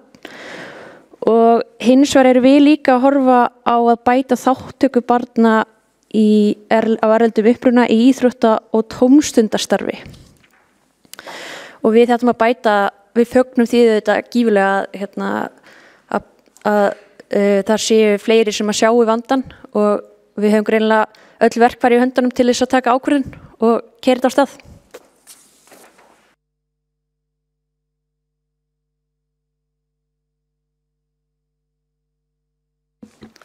Jórunn Pála Jónasdóttir hefur lokið við að veita ansvar. Þá vill Marta Guðjónsdóttir beðið að veita ansvar við ræðu Pavels Bartoszek. Forseti, góðir borgarfulltrúar, ég hjó eftir því að borgarfulltrúin Pavel Bartoszek talaði það að ríkið ætti að sjá námsgagnaútgáfu. Það virkilega skoðun borgarfulltrúans að hér eigi að vera ríkisstyrkti námsgagnaútgáfa? Vill hann ekki samkeppna á þessum markaði? Það sem hann að boða? Viljum við ekki að fagaðilar hér út allt land og jafnvel út allan heim keppist það að gera besta námsefnið fyrir þessa nemendur þannig að þeir fara að ná betri árangri? Á ýmsu átti ég von en ekki því að borgarfulltrúin Pavel Bartoszek myndi boða hér að hér rekin ríkis námsgagnaútgáfa. Þá veitir svarar Pavel Bartoszek ansvari. Forseti, ég held að borgarfulltrúi Marta Guðjónsdóttir hafi ekki skilið mál mitt rétt. Það ekki mín skoðun og hefur ekki verið að ríkið eigi að sjá útgáfu námsgagna. Hins vegar það lögum samkvæmt hlutverk ríkisins að gera og skylda að gera það. Í lögum það að ábyrgð ríkisins að sjá til þess að námsgögn séu gefin út. Ekki ábyrgð sveitarfélaga. Sveitarfélag getur vissulega ákveðið að styrkja nýsköpunarsjóð námsgagna eins og ég held hann heiti, eins og hvert annað, en ábyrgðin ríkisins. Ég sagði síðan líka í ræðu minni og beðst afsökunar hafi ekki komið nægilega skýrt fram að mér þætti koma mjög vel til greina að leysa málið með þeim hætti að viðkomandi sjóður yrði styrktur rúmlega og reyndar myndi ég vera á þeirri skoðun að það ætti að rýmka reglur. Ég held að reglur hámars styrkveitingu úr að ég held að hann heiti nýsköpunarsjóður námsgagna, hann heitir einhvern veginn þannig. Þar eru 2 milljónir hámark og það sjá það allir að það þetta engin upphæð til að ráðast í metnafullt gerð á námsefni. Það menn getur kannski búið til einhvern minniháttar bækling eða einhverja kynningarmyndbönd eitthvað svoleiðis, en ef þú ætlar að búa til námsbækur með leiðsögnum fyrir kennara og verkefnaheftum, þá það þetta miklu dýrara verk en svo. Þannig ég held að það ekki þar mætti hækka. Hins vegar geta menn bara haft sína skoðun á því. Sumir á því að ríki ætti að sjá námsgagnagerð, aðrir á því að það ætti að vera meira í höndum en að einkaaðila. Ég get fullvisst að borgarfulltrúar mér miklu nær á því skoðun, en lagalega ábyrgðin á því að sjá til þess að námsgögn séu út, hún liggur ekki á sveitarfélögum, hún liggur á ríkinu. Það það sem ég átti við. Þá með ansvar Marta, gjör svo vel.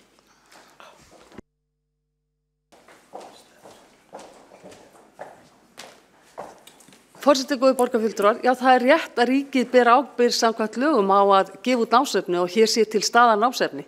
Það kemur hins vegar ekki veg fyrir það, borgarfulltrúi Pavel Bartoszek, að Reykjavíkurborg getur hlutast til það að veita myndarlega styrki inn á þennan vettvang og sérstaklega hvað varðar námsefni fyrir þessi börn. Og meini borgarfulltrúin eitthvað með því að hann hafi áhuga á því, þá ætti hann að koma hér með tillögu það. Og hann ætti jafnvel að koma með tillögu það að borgarstjórn beini því til Alþingis að breyta þessum lögum. Við erum með einu ríkisreknu námsgagnaútgáfuna í heiminum. Litla Ísland, já öll stóru ríkin sem við erum að bera okkur sama við, þau eru ekki með eina ríkisrekna námsgagnaútgáfu. Þá veitir Pavel Bartósek andsvar við ræðu Mörtu Guðjónsdóttur.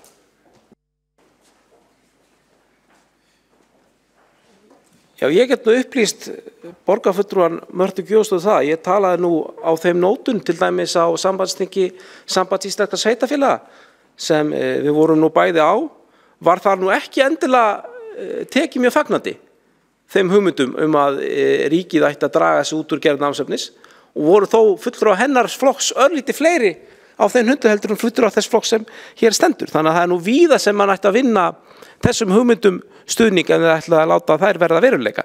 En svo þetta bara vissulega spurning. Lögum samkvæmt þá ber ríkinu að gefa út námsefni. Ég held að það sé ábyrgt sem sveitarstjórnar fólk að við myndum svona byrja á því að reyna að sjá þess að ríkið standi við þá skyldu sína.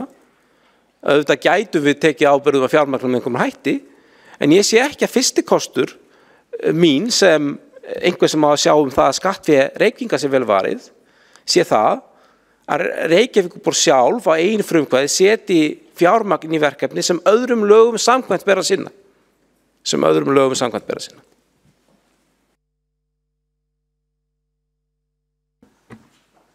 Andsvörum er lokið og þá tekur til máls Skúli Helgason.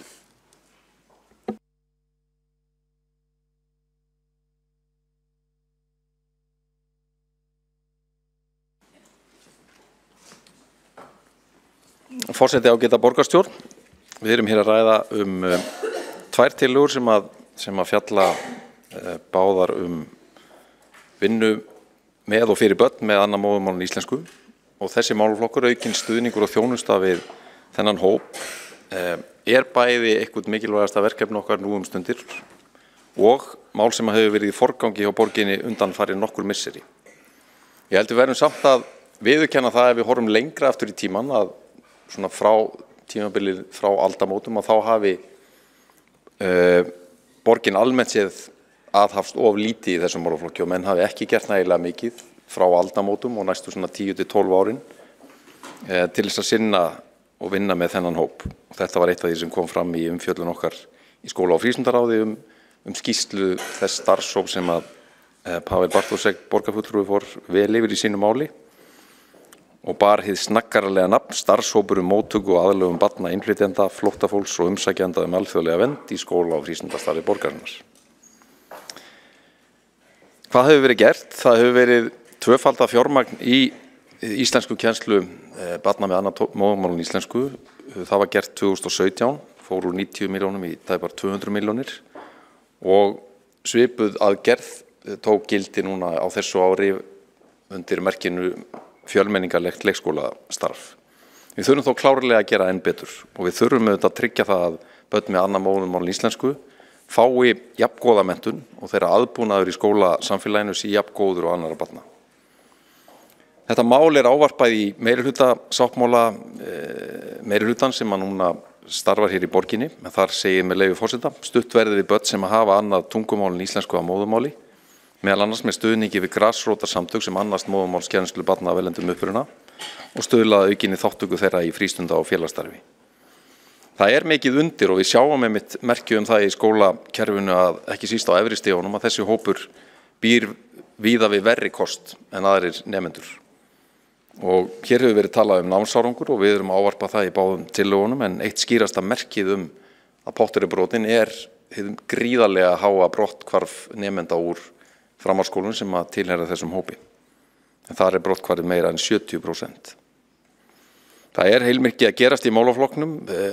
Það er mikil fjölgun til dæmis á leikskólastiginu. Við sjáum að núna eru 1300 börn með annað móðurmál en íslensku í reykvískum leikskólum en voru helmingi færri árið 2006. Öll jákvæð skref sem við stígum í leik- og grunnskóla umhverfinu styrkja stöðu þessara nemenda og auka líkur á að þau haldi áfram í námi og vegni vel í framhaldsnáminu. Miðja máls og læsis sem tiltölulega nýlegt fyrirbæri í borgarkerfinu sem hóf störf hér hausti 2016 sérstaklega einbeita sér að þessum hópi og þau byrjuðu sín störf á því að gera könnun meðal starfsstöðvana, meðal kennara og skólastjórnenda og þar kom fram að yfir 90% þeirra sem tóku þátt í könnunni vildu að sérstaklega yrði hugað að þessum hópi. Þar nú starfandi 2 brúarsmiðir, 1 pólskumælandi og annar á Filippsesku í samræmi við þá stefnumörkun að sinna fyrst fjölmennustu móðurmálshópunum í leikskólaumhverfinu og þeir hafa sannarlega í nógu að snúast. Nú, samstarfi foreldra lykilatriði í þessum efnum og það alveg klárt út frá rannsóknum að tungumála stefna fjölskyldunar, það að segja hversu mikla rækt fjölskyldan leggur við tungumálið, mikilvægi þess og gildi þess að hlúa að tvítingi barnanna getur skipt sköpum. Ef við víkjum aðeins að stöðunni í dag þá var á þar síðasta fundi skóla- og frístundaráði í lok september kynnt þessi skýrsla sem að Pavel Bartósek borgarfulltrúi nefndi hér áðan og samþykkt samhljóða að farið yrði í að vinna innleiðingaráætlun með forgangsröðun og kostnaðarmati á þessum tillögum. Og þetta byggði á tillögur sem að við lögðum fram fulltrúar í þáverandi meirihluta í janúar síðastlunum það að það yrði settur niður starfshópur sem myndi sérstaklega skoða hvernig erum við að taka á móti og vinna brautargengi börnum sem eru að koma erlendis frá eða hafa erlendan uppruna. Það var sem betur fer almenn samstaða í skóla- og frístundaráði þessa vinnu og við samþykktum einróma á þessum fundi í lok september að fela sviðsstjóra að vinna þessa innleiðingaráætlun og hún á að vera tilbúin strax í næsta mánuði. Og þessar 2 tillögur sem hér eru tala að mínum mati vel í sömu átt og það þess eðlist að það mjög auðvelt að fella þær að þeirri vinnu og þeim niðurstöðum sem að starfshópurinn komst að. Og hann komst að þeirri niðurstöðu að leggja fram 9 tillögur. Það fjalla í stórum dráttum það annars vegar að auka stuðning við nýkomin börn og fjölskyldu þeirra við komandi borgarinnar með því að kynna fyrir þeim skólastarfið, hverfin og nærþjónustuna en hins vegar að bæta könnun og mat á því hvar börnin standa við komu í skóla og skipulag náms í kjölfar matsins. Í tillögu meirihlutans sérstaklega vikið að væntanlegu úrræði varðandi móttöku barna með annað móðurmál en íslensku og þar lagt til að keyptur verið aðgangur að sérstöku sænsku matstæki þar sem verið að þýða þessa mundir og staðfæra yfir okkar samfélag. Þar á ferðinni samstarf á milli Menntamálastofnunar og 3 sveitarfélaga í landinu. En þetta matstæki sem myndi þá meta námsstöðu barna á þeirra eigin móðurmáli með tilliti til þekkingar þeirra á einstökum námssviðum. Og auðvitað það lykilatriði að greina stöðu þessara barna eins fljótt og nokkur kostur helst strax við komuna til borgarinnar og nýta niðurstöðunar til þess að setja inn markvissan stuðning sem hefur það markmið að draga jafnt og þétt úr getu og aðstöðumun þessara barna gagnvart jafnöldrum. Til viðbótar því sem kemur fram í skýrslunni sem ég nefndi áðan og þessum auknu fjárveitingum þá vildi ég rétt hlaupa á nokkrum atriðum sem við höfum verið að vinna á undanförnum árum sem tengjast þessum málaflokki, þar að segja auka stuðning og bæta þjónustu við börn með annað móðurmál en íslensku. Í fyrsta lagi ókeypis frístund. Öll börn sem koma ný til borgarinnar boðið upp á gjaldfrjálsa frístund í 3 mánuði til þess að auðvelda innkomu þeirra inn í þetta skóla- og frístundasamfélag sem við erum að bjóða upp á. Og þetta hluti af því móttöku viðtali sem að foreldrum boðið upp á. Það þýtt kynningabréf á 8 tungumálum sem fær víðtæka dreifingu. Á sama hátt verkefnið 1, 2, 3 fellaskóli, þar sem öll börn í 1. og 2. bekk í þeim skóla, þar sem hlutfall barna af erlendum uppruna hvað hæst í borginni, fá frítt í frístundaheimili til klukkan 15:40 á daginn. Það verið að leggja lokahönd á kynningarefni félagsmiðstöðva sem dreift verið til foreldra og ungmenna, sambarilegt við kynningarefni frístundaheimili sem hafa verið útbúin og dreift. Það verið að innleiða nýja móttöku áætlun inn í alla grunnskóla og frístundamiðstöðva sem byggir á fordæmi úr Árbæjarhverfi. Það verið að vinna að endurskoðun á móttöku áætlun frístundamiðstöðva sem verið tilbúin í lok ársins og verið að vinna kynningamyndband undir yfirskriftinni Velkomin í skóla og frístundastarfi í Reykjavík, þar sem stutt kynning á leikskólum, grunnskólum og frístundamiðstöðum á nokkrum tungumálum. Fram á við litið þurfum við sérstaklega að huga að stuðningi við það starfsstöðvar okkar, leikskóla, grunnskóla, frístundaheimili, þar sem sérstaklega hátt hlutfall barna með annað móðurmál en íslensku. Og við sjáum það að við erum með 4 grunnskóla í borginni þar sem að þetta hlutfall er yfir 35%, þar af einn með yfir 65%. Við erum með 5 leikskóla þar sem að hlutfall barna af erlendum uppruna er yfir 50% og þar af 2 með yfir 75%. Og við erum að byrja að breyta áherslunum í þessa veru, færa fjármagni til dæmis í auknum mæli inn á þessar starfsstöðvar. Til dæmis eru leikskóla sem eru með yfir 50% barna af erlendum uppruna, þeir eru að fá núna útluta viðbóta fjármagni umfram það sem aðrir leikskóla fá, sem er breyting frá því sem áður var.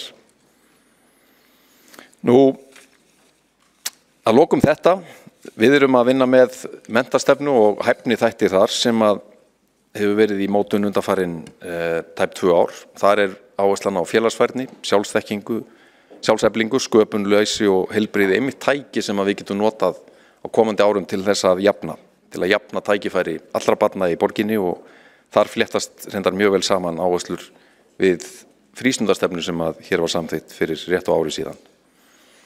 Við viljum auðvitað að öll börn í Reykjavík njóti fyrsta flokks menntunar og aðbúnaðar til að blómstra í fjölbreyttu skóla og frístundastarfi borgarinnar, og það er sannarlega okkar forgangsverkefni að tryggja að svo megi verða á komandi árum.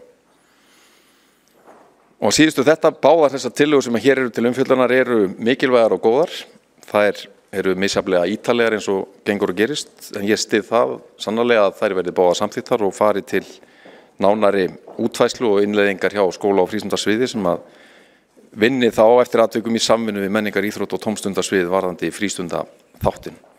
Við höfum staðið saman og borið gæfu til þess í þessum málaflokki þvert á flokka, og ég tel að það sé mikilvægt að ég sendum þau skýru skilaboð að við ætlum að gera það áfram.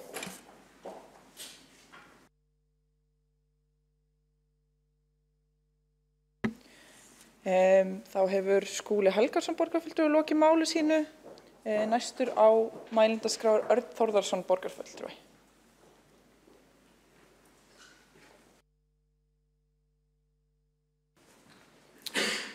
Forseti, borgarstjórn og getu borgarbúar.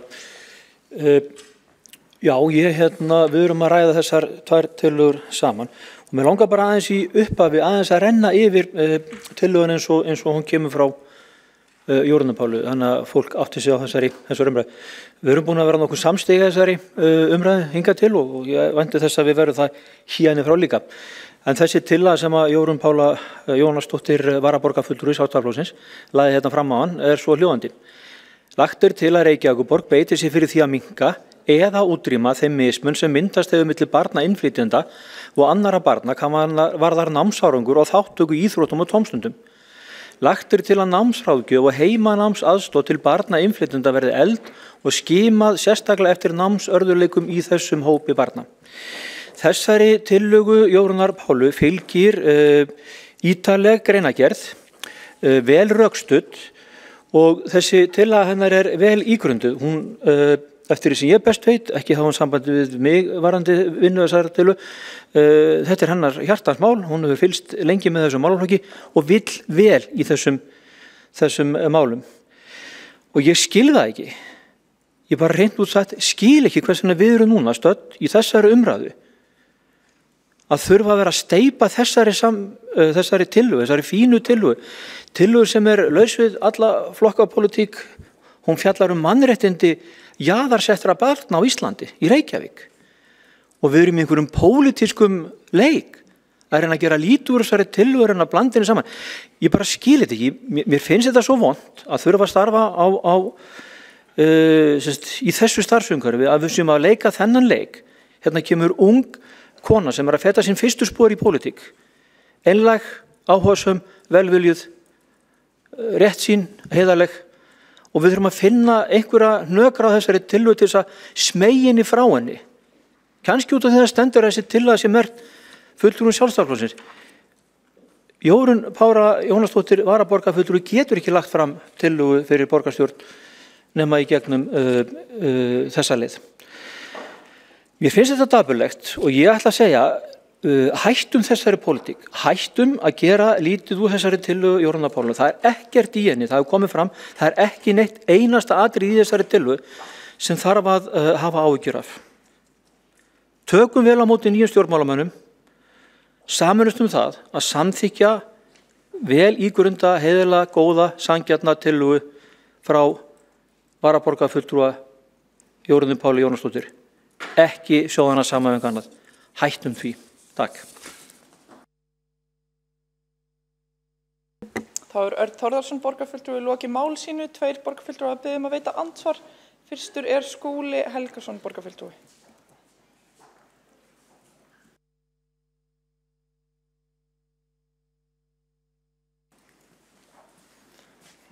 Forseti ágæta borgarstjórn, bara hnykkja á því út af orðum síðasta ræðumanns. Örn Þórðarson borgarfulltrúi talaði hér einhvern pólitískan leik og menn var að tala niður tillögu frá Sjálfstæðisflokknum. Ég kannast bara ekkert við þetta, hér umræðinu þetta mál. Þvert á móti höfum við einmitt talað það fulltrúa meirihlutans að hér séu 2 tillögur góðar, báðar góðar og lagt það til að það veri báðar samþykktar og síðan farið í að innleiða þær. Þannig að það er engin leikur á ferðinu, við erum bara með 2 tillögur sem að tala báðar í þá átt að það er ekkert sem að stangast þar á og við erum bara að vera ánægð með það að við erum öll með þetta sem okkar hjartansmál og ætlum að vinna því saman í góðu samstarfi. Þá hefur Skúli Helgason borgarfulltrúi lokið við að veita andsvar. Hinn borgarfulltrúi hefur dregið andsvarið tilbaka og þá það Örn Þórðarson borgarfulltrúi sem að svara andsvari.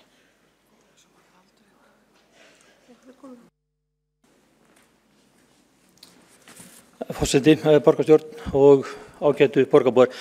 Ég var að lýsa minni skoðun, minni tilfinningu, minni upplifun.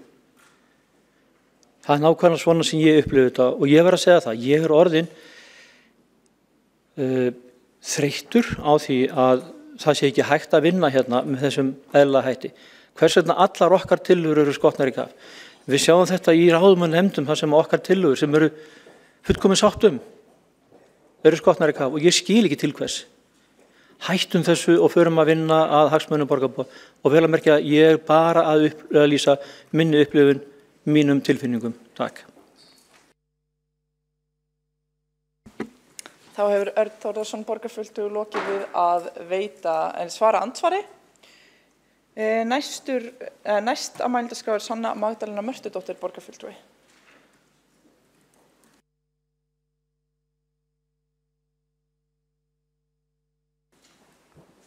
Forseti, borgarstjórn, áhorfendur. Já, ég bara fagna öllu því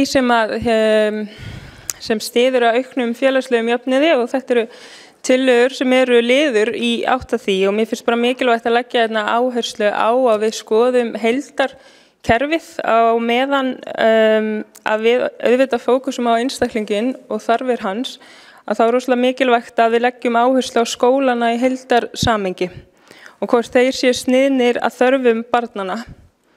Og ef við aðlögum skólana þeim sem standa veikast, hvort sem það er vegna félagslegra stöðu eða stöðu í námi eða hvað annað, þá ættum við að geta skapað góðan skóla sem koma þörfum allra barna. Og það ætti að vera áherslan okkar. Ég vil bara leggja hér áherslu á einmitt að vandamál sem kunna að koma fram, að þau liggja ekki hjá börnunum, heldur kerfinu sem er þá ekki að ná til allra þarfa barnanna. Og svo vil ég bara endilega taka undir bókun áheyrnarfulltrúa skólastjóra í grunnskólum frá fundi skóla- og frístundarás 25. september síðastliðnum þar sem að þau leggja áherslu á að skýrslu starfshóps móttöku og aðlögun barna, innflytjanda, flóttafólks og umsækjendum alþjóðlega vernd að þeir þættir sem eru nefndir þar í þeirri skýrslu sem ber heitið velkomin að þau lögðu einmitt áherslu á að hefja nú þegar innleiðingu þeirra þátta. Takk. Þá hefur Sanna Magdalena Mörtudóttir borgarfulltrúi lokið máli sínu. Næst á mælendaskrá Sabine Leskopf borgarfulltrúi.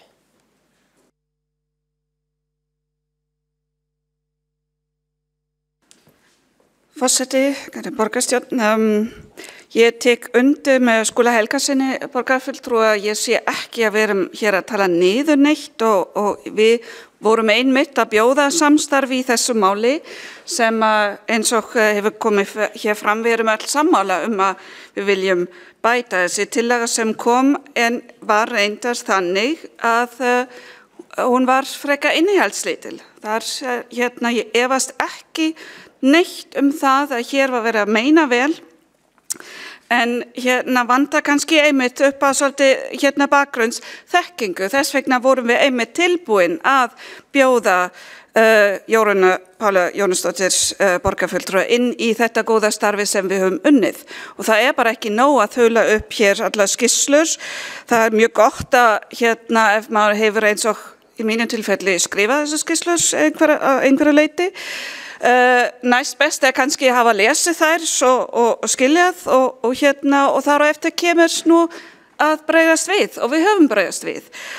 Hér var nefnd, ég ætla bara að nota eitt dæmi hér, var nefnd að það hefur komið fram að meðal þeirra barna sem eru greind í leikskólanum með málþroskaröskun 50% þeirra barna af erlendum uppruna.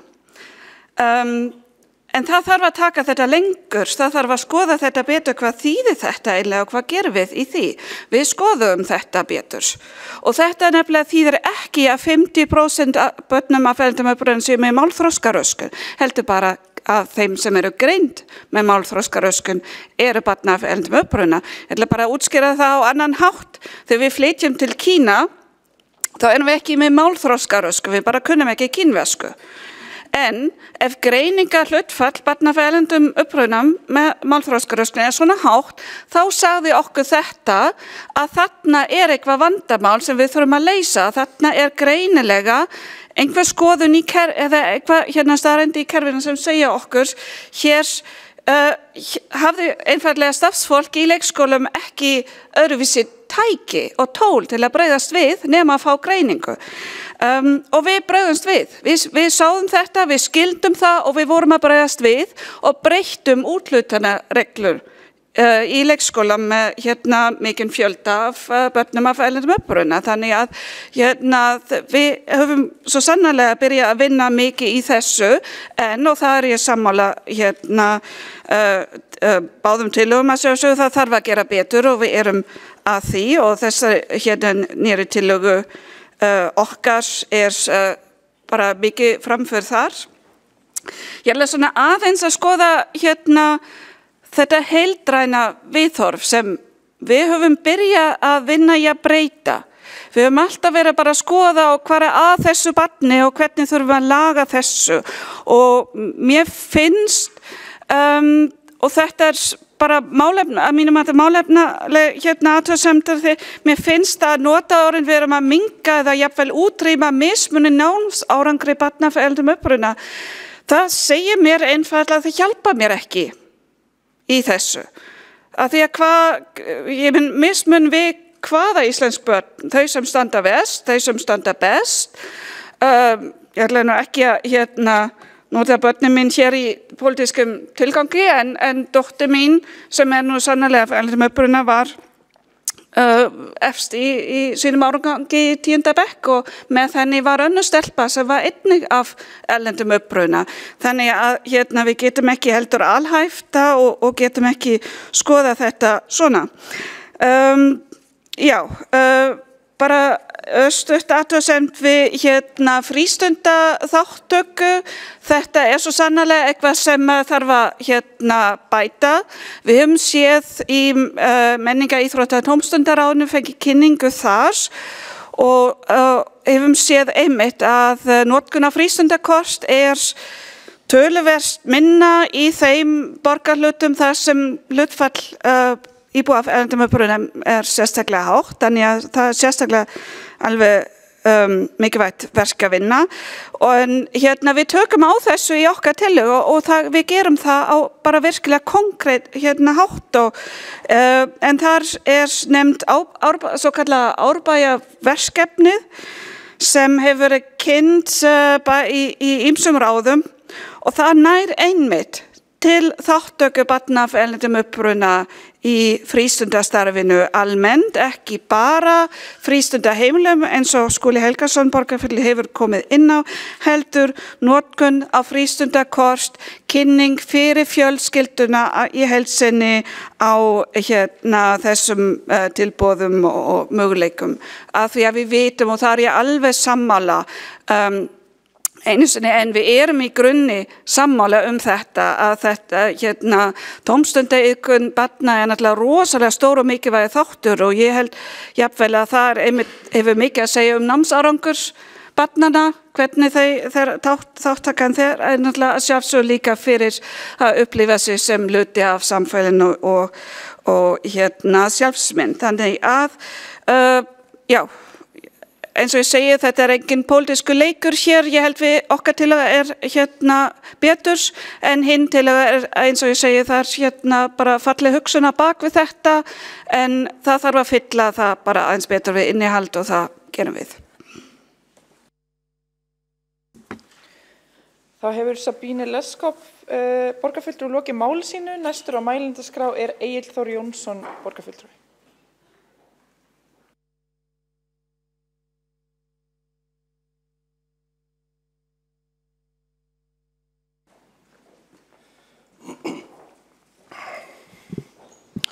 Forseti, borgarstjórn, námsárangur barna af erlendum uppruna fyrir samkvæmt PISA-rækandi og það ekki nýjar fréttir. En ég fagna þessum umræðum meðal allra. Tvær fínar tillögur, vandamálsins liggur fyrir.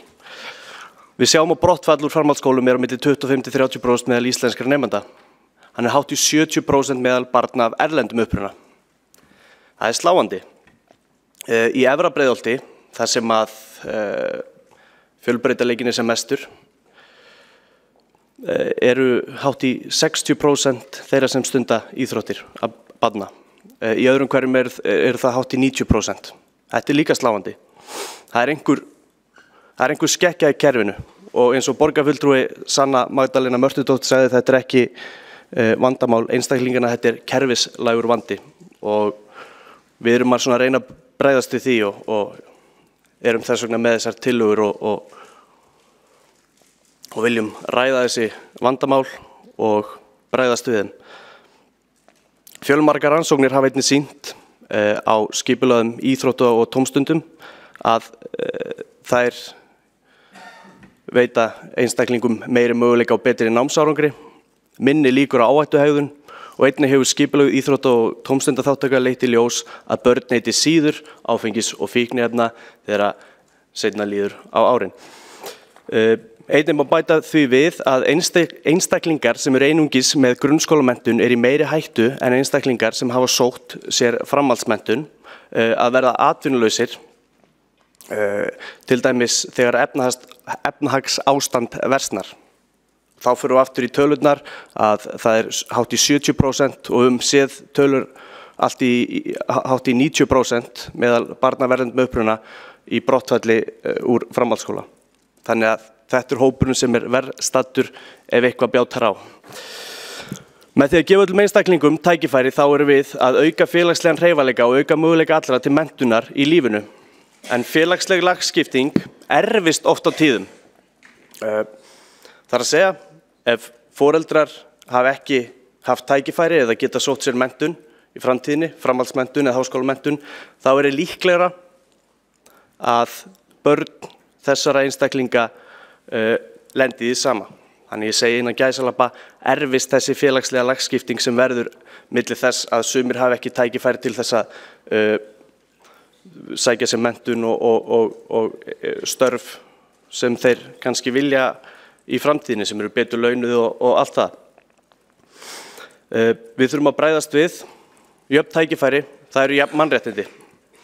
Eins og borgarfulltrúi Jórunn Pála Jónasdóttir sagði hér áðan, þá liggja fyrir upplýsingar vandann innan borgarkerfisins og öðrum stjórnvöldum en þetta eru til dæmis 4 skýrslur og stefna frá 2013. Þannig að þetta er ekkert að koma okkur óvart Við vitum á vandanum en hérna, svo ég vitni nú í borgarfulltrúa Skúla Helgason, formann skóla- og frístundaráðs, og segir hann orðrétt í útvarpsviðtali málefni barna af erlendum uppruna 22. ágúst 2014. Ef við gerum ekkert eru allar líkur á því að þeim gangi verr í íslenskunni og það mun koma niður á frekara námi hjá þeim. Eykur líkur á einangrun, eykur sannarlega líkur á brottfallinu, ótrúlega háar tölur sem við sjáum brottfall barna af erlendum uppruna á framhaldsskólum, með leyfi forseta. Þetta nákvæmlega það sem hefur verið að gerast.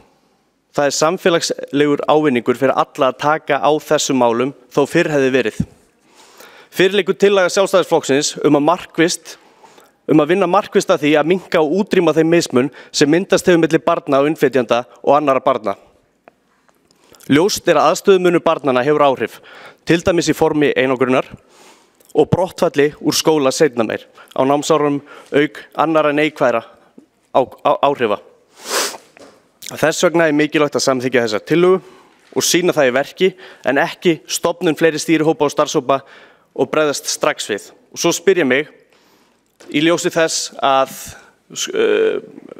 mannréttindaráð vildi ekki taka þessa tillögu á dagskrá vegna þess að þau áttu eftir að fá kynning á málinu, að þá hljóta fleiri að spyrja sig að því hvernig þið getið samþykkt eigin tillögu á þess að vera búið að kynna ykkur málið.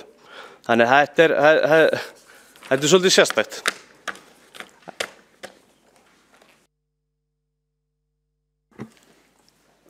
Þá hefur Egill Þór Jónsson borgarfulltrúi lokið máli sínu. Forseti vill upplýsa það sem var ákveðið á forsætisnefndarfundi og forseti gerði það núna af því að forseti hóf ekki fundinn og gat ekki upplýst þetta til að byrja með. En forsætisnefnd ákvað í sameiningu að prófa á þessum fundi að fylgja nýjum samþykktum sem að verða settar í aðra umræðu hér á eftir það að stytta ræðutíma. Borgarfulltrúar hafa verið að fylgja þessum stytta ræðutíma hingað til svo ég gerir ráð fyrir að allir séu upplýstir þetta en ég vildi bara gera það hér á þessum vettvangi líka. Það þýðir þá að frummælandi máls hefur 15 mínútur á meðan fyrsta ræða fer þá úr því að vera 20 mínútur í að vera 10 mínútur og svo önnur ræða undir hverjum lið 5 mínútur í staðinn fyrir 10 mínútur. Og þetta var það sem að forsætisnefnd ákvað sín á milli að gera. Þannig að allir séu upplýstir það. Þá höldum við því áfram, það hefur gengið vel hingað til og þakkar forseti fyrir það. Þá höldum við áfram. Á mælendaskrá næst Hildur Björnsdóttir borgarfulltrúi.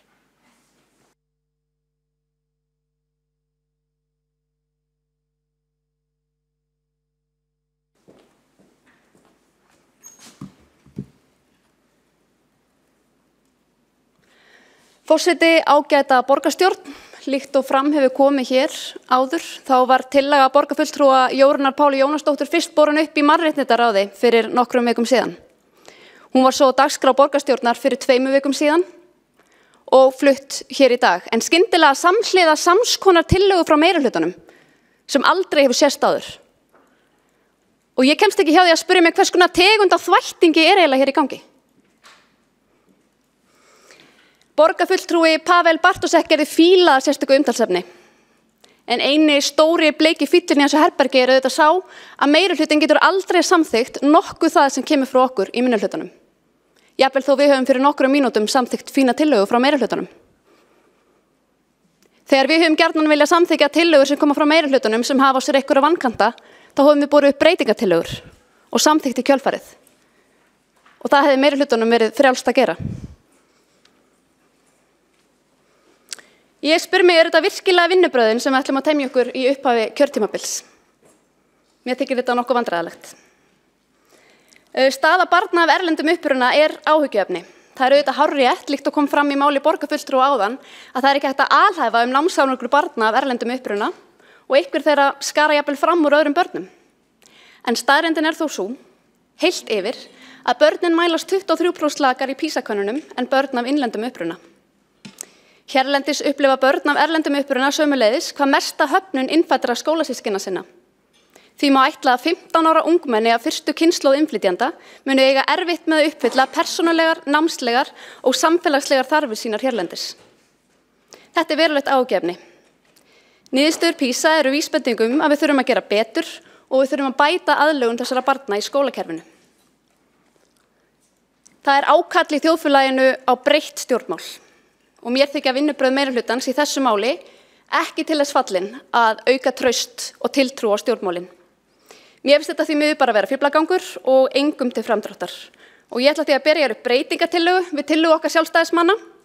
Tillögun er ætlað að ná til allra atriða og gera meirihlutanum auðveldar fyrir að veita málinu brautargengi undir einni tillögu.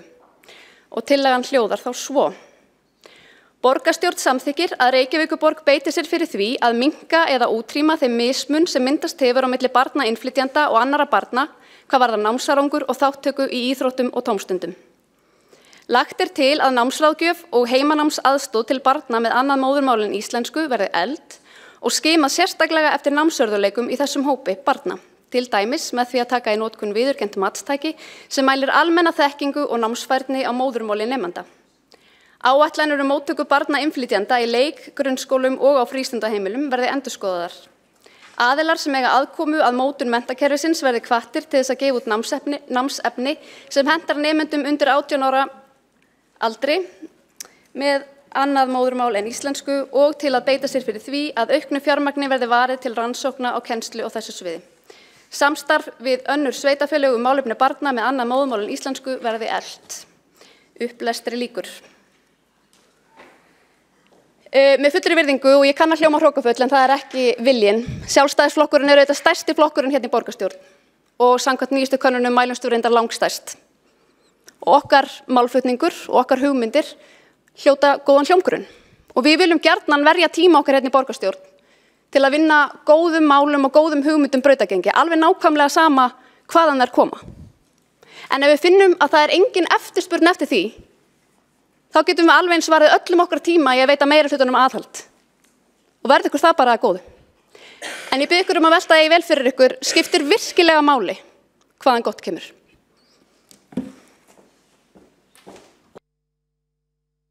Hildur Björnsdóttir borgarfulltrúi hefur lokið máli sínu. 2 borgarfulltrúar hafa beðið að veita andsvar. Fyrst er Líf Magnúsdóttir borgarfulltrúi.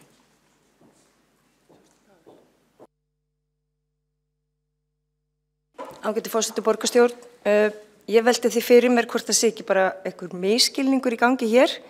Hér hafa komið upp borgarfulltrúar og sagst ætla að samþykkja báðar tillögur, en svo kemur breytingatillaga frá Sjálfstæðisflokknum við tillögu Sjálfstæðisflokksins sem að segja mig þá að kannski var tillaga þeirra ekki nógu góð og það þurfti að breyta henni. Ég velti því fyrir mér. En ég vil líka upplýsa það að við leitum til Sjálfstæðisflokksins til þess að geta sameinast tillögu og þannig vil ég vinna. Þá hefur Líf Magnúsdóttir borgarfulltrúi lokið við að veita andsvar. Svarar þá andsvari Hildur Björnsdóttir borgarfulltrúi.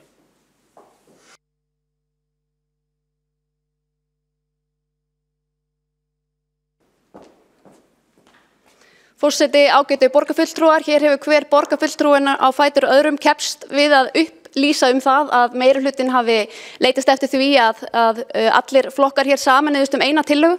Ég skal þó upplýsa það hvernig við svöruðum þeim umleitunum. Við erum orðin ansi þreytt á því að það sé aldrei hægt að samþykkja neitt það sem kemur frá okkur í minnihlutunum.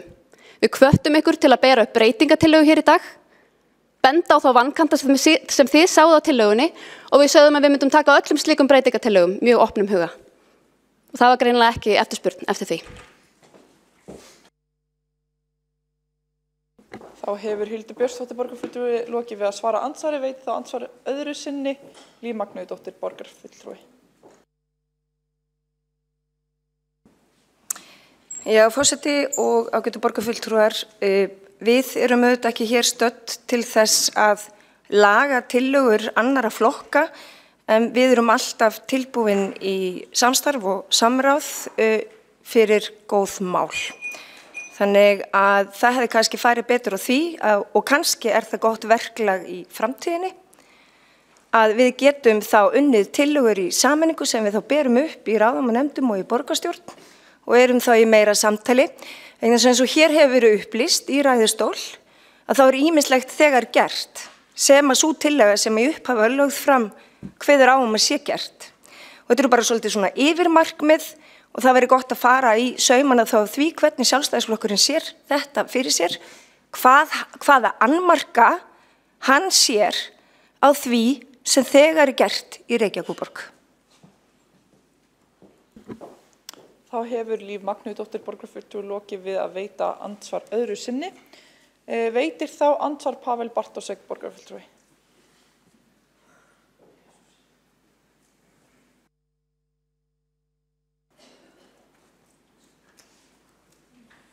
Já, virðulegur forseti, ég örlítið hissa á þessum málflutningi, verði ég að segja, vegna þess að menn kannski geta haft bara ólíkar skoðanir því hvað sé gott verklag.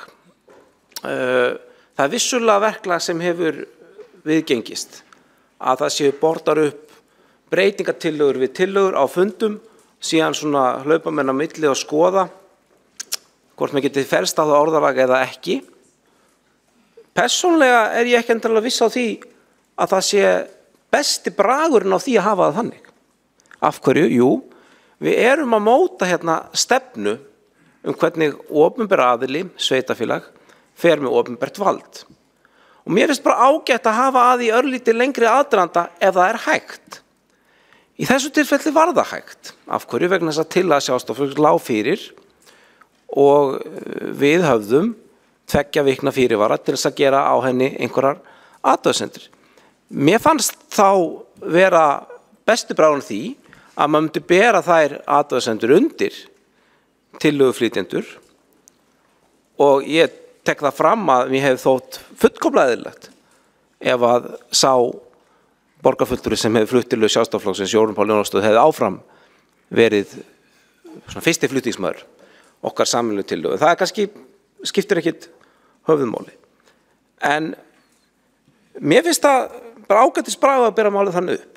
Og ef að það orðið þannig að báðir aðilarnir orðnir, allir aðilarnir sáttir við það orðalag sem kemur fram í tillögu, þá finnst mér bara eðlilegt að það sé tillaga sem allir bera fram. Hér engin heildstæð stefnu það að samþykja ekkert sem frá Sjálfstæðisflokknum kemur eða öðrum flokkum. Enda hefur kom fram í máli mínu að við leggjum til að tillaga borgarfulltrúans Jórunnar Pálu Jónasdóttur verði samþykkt. Þannig hafi sú stefna verið einhvers staðar mörkuð, þá hefur svo sannarlega verið að brjóta á henni strax og þá og nú þegar. Þannig bara svo ég sumir upp hvernig mér finnst ágætt að vinna, þá finnst mér ágætt að tala við fólk það hvernig ef menn sjá flöt á því að geta unni saman með einhverjum hætti og hafa því einhvern aðdraganda. Ef það ekki áhuga á þannig vinnulagi, þá bara þurfum við að endurskoða það. Þá hefur Pavel Bartósek borgarfulltrúi veitt andsvar og næstur á mælendaskrá Baldur Borgþórsson borgarfulltrúi.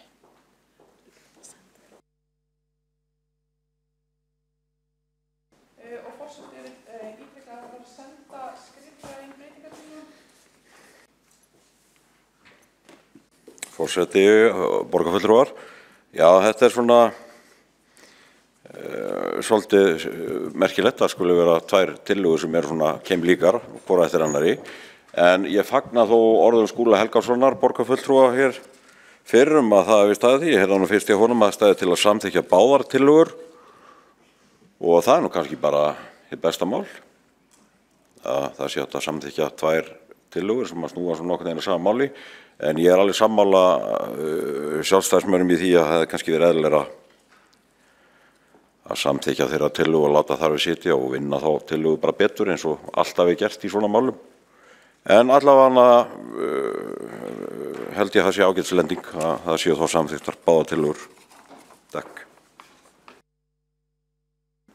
Þá hefur Baldur Borgþórsson borgarfulltrúi lokið máli sínu. Og næstur á mælendaskrá Eyþór Laxdal Arnalds borgarfulltrúi.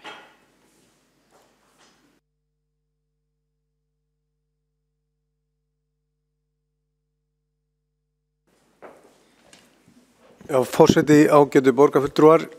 Það fínt að við ræðum verklag og svona, en aðalmáli hérna sem liggur fyrir okkur velferð barnanna og það mikilvægt að við viðurkennum hérna í þennan sal að það hefur átt sér stað mjög mikil mismunun og ég tel að báðir tillöguflytjendur séu að viðurkenna það að hér í höfuðborginni þar hefur átt sér stað mismunun. 23% munur á meðalengunum sá mesti sem að hefur verið birtur hjá OECD Londonum og það bara rosaleg tala. Það rosaleg tala. Síðan það brottfallið sem að borgarfulltrúi Jórunn Pála kom með og síðan það viðmótið sem að borgarfulltrúi Hildur Björnsdóttir nefndi. Það eru þessir mælikvarðar allir sem eru grafalvarlegir. Og það alveg sama hvað við samþyngjum hérna í dag að þá mjög mikilvægt að við framkvæmum eitthvað að viti í þessum málum á morgun. Og við munum fylgjast með því hvernig árangur næst og eitt af því sem ég vil nefna aftur hér, alveg svo ég nefndi hérna með innleiðingu þjónustustefnu, að við séum með mælanleg markmið, fylgjast með hvernig gengur, halda áfram að mæla, setja okkur markmið, ekki bara tala og lofa, heldur að fara yfir hvernig þetta gengur. Þetta stórt mál sem varðar okkur öll, samfélagið allt og þegar þetta orðið svona útbreytt og svona mikill munur í jafnaði, þetta jafnaðartalan, þetta meðaltalið, 23% munur. Þá eru sumir í svakalega vondum málum. Þetta stórmál sem varðar okkur öll, ekki bara börn innflytjenda, ekki bara foreldra sem eiga börn og eru innflytjendur, heldur okkur öll. Og í dag það sem ég veist mikilvægast að koma út úr þessum fundi hérna og á hreinu, það að við erum hér sem borgarstjórn að viðurkenna vanda í fyrsta sinn. Og þó að málið hafi ekki komist í gegnum mannréttindanefndina og einhverjum ótrúlegum ástæðum að þá hafi meirihlutin ákveðið að koma tillögu ánkynninga sem eins og borgarfulltrúi Egill kom inn á dálítið sérstakt, þá erum við samt sem áður hér að viðurkenna vandann. Ég vil allavega þakka fyrir það, því að það allavega byrjun, en í guðanna bænum reynum að sættast á þær góðu tillögur sem að koma hérna frá stærsta flokknum. Takk. Þá hefur Eyþór Laxdal Arnalds lokið máli sínu og næst á mælendaskrá afsakið. Sabíne Leskop, borgarfulltrúi, vill veita andsvar.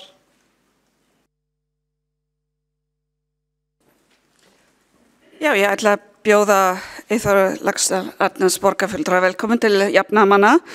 Hann reyndar aðeins að rugglast hérna í tillögunum frá Sjálfstæðisflokknum talað mismun, ekki mismunun, þannig að það snýst ekki að mismuna, að við værum að mismuna börnum af heldur mismun í námsárangri og aftur svolítið mín spurning hvernig eigum við að útrýma mismun í námsárangri miðað við hvaða börn miðað við hvaða mælikvarði en einu sinni það meiningin vel en smá leiðrétting líka þetta eins og hann hefði kannski mátt vita ef hann lusta og ræðu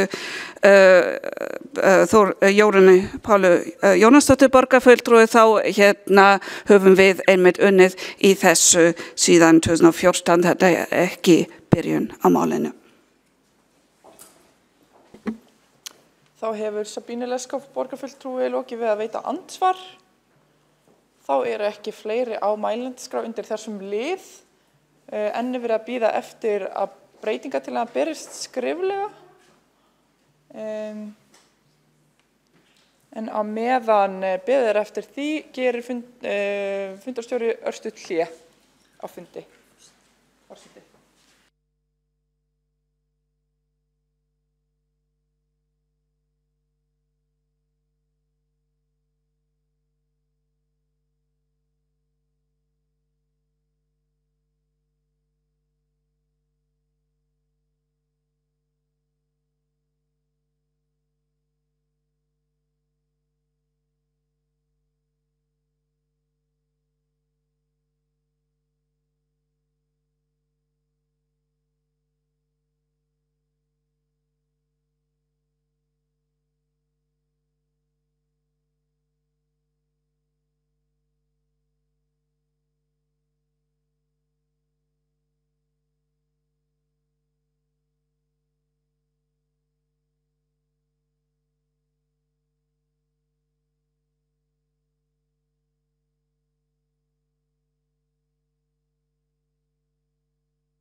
Þá verður fundi í borgarstjórn Reykjavíkur haldið áfram.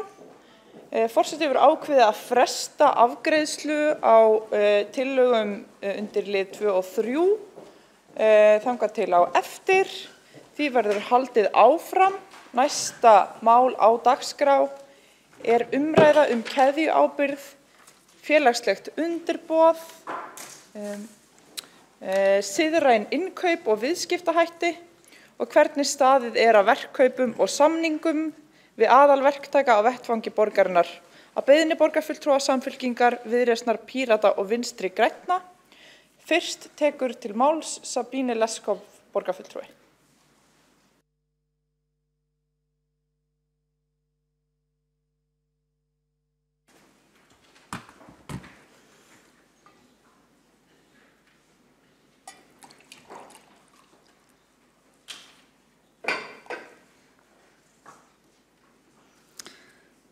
Forseti, borgarfulltrúar, við settum hér á dagskrá umræðu keðjuábyrgð, félagsleg undirboð, siðræn innkaup og viðskiptahætti og hvernig staðið að verkkaupum og samningum við aðalverktaka á vettvangi borgarinnar.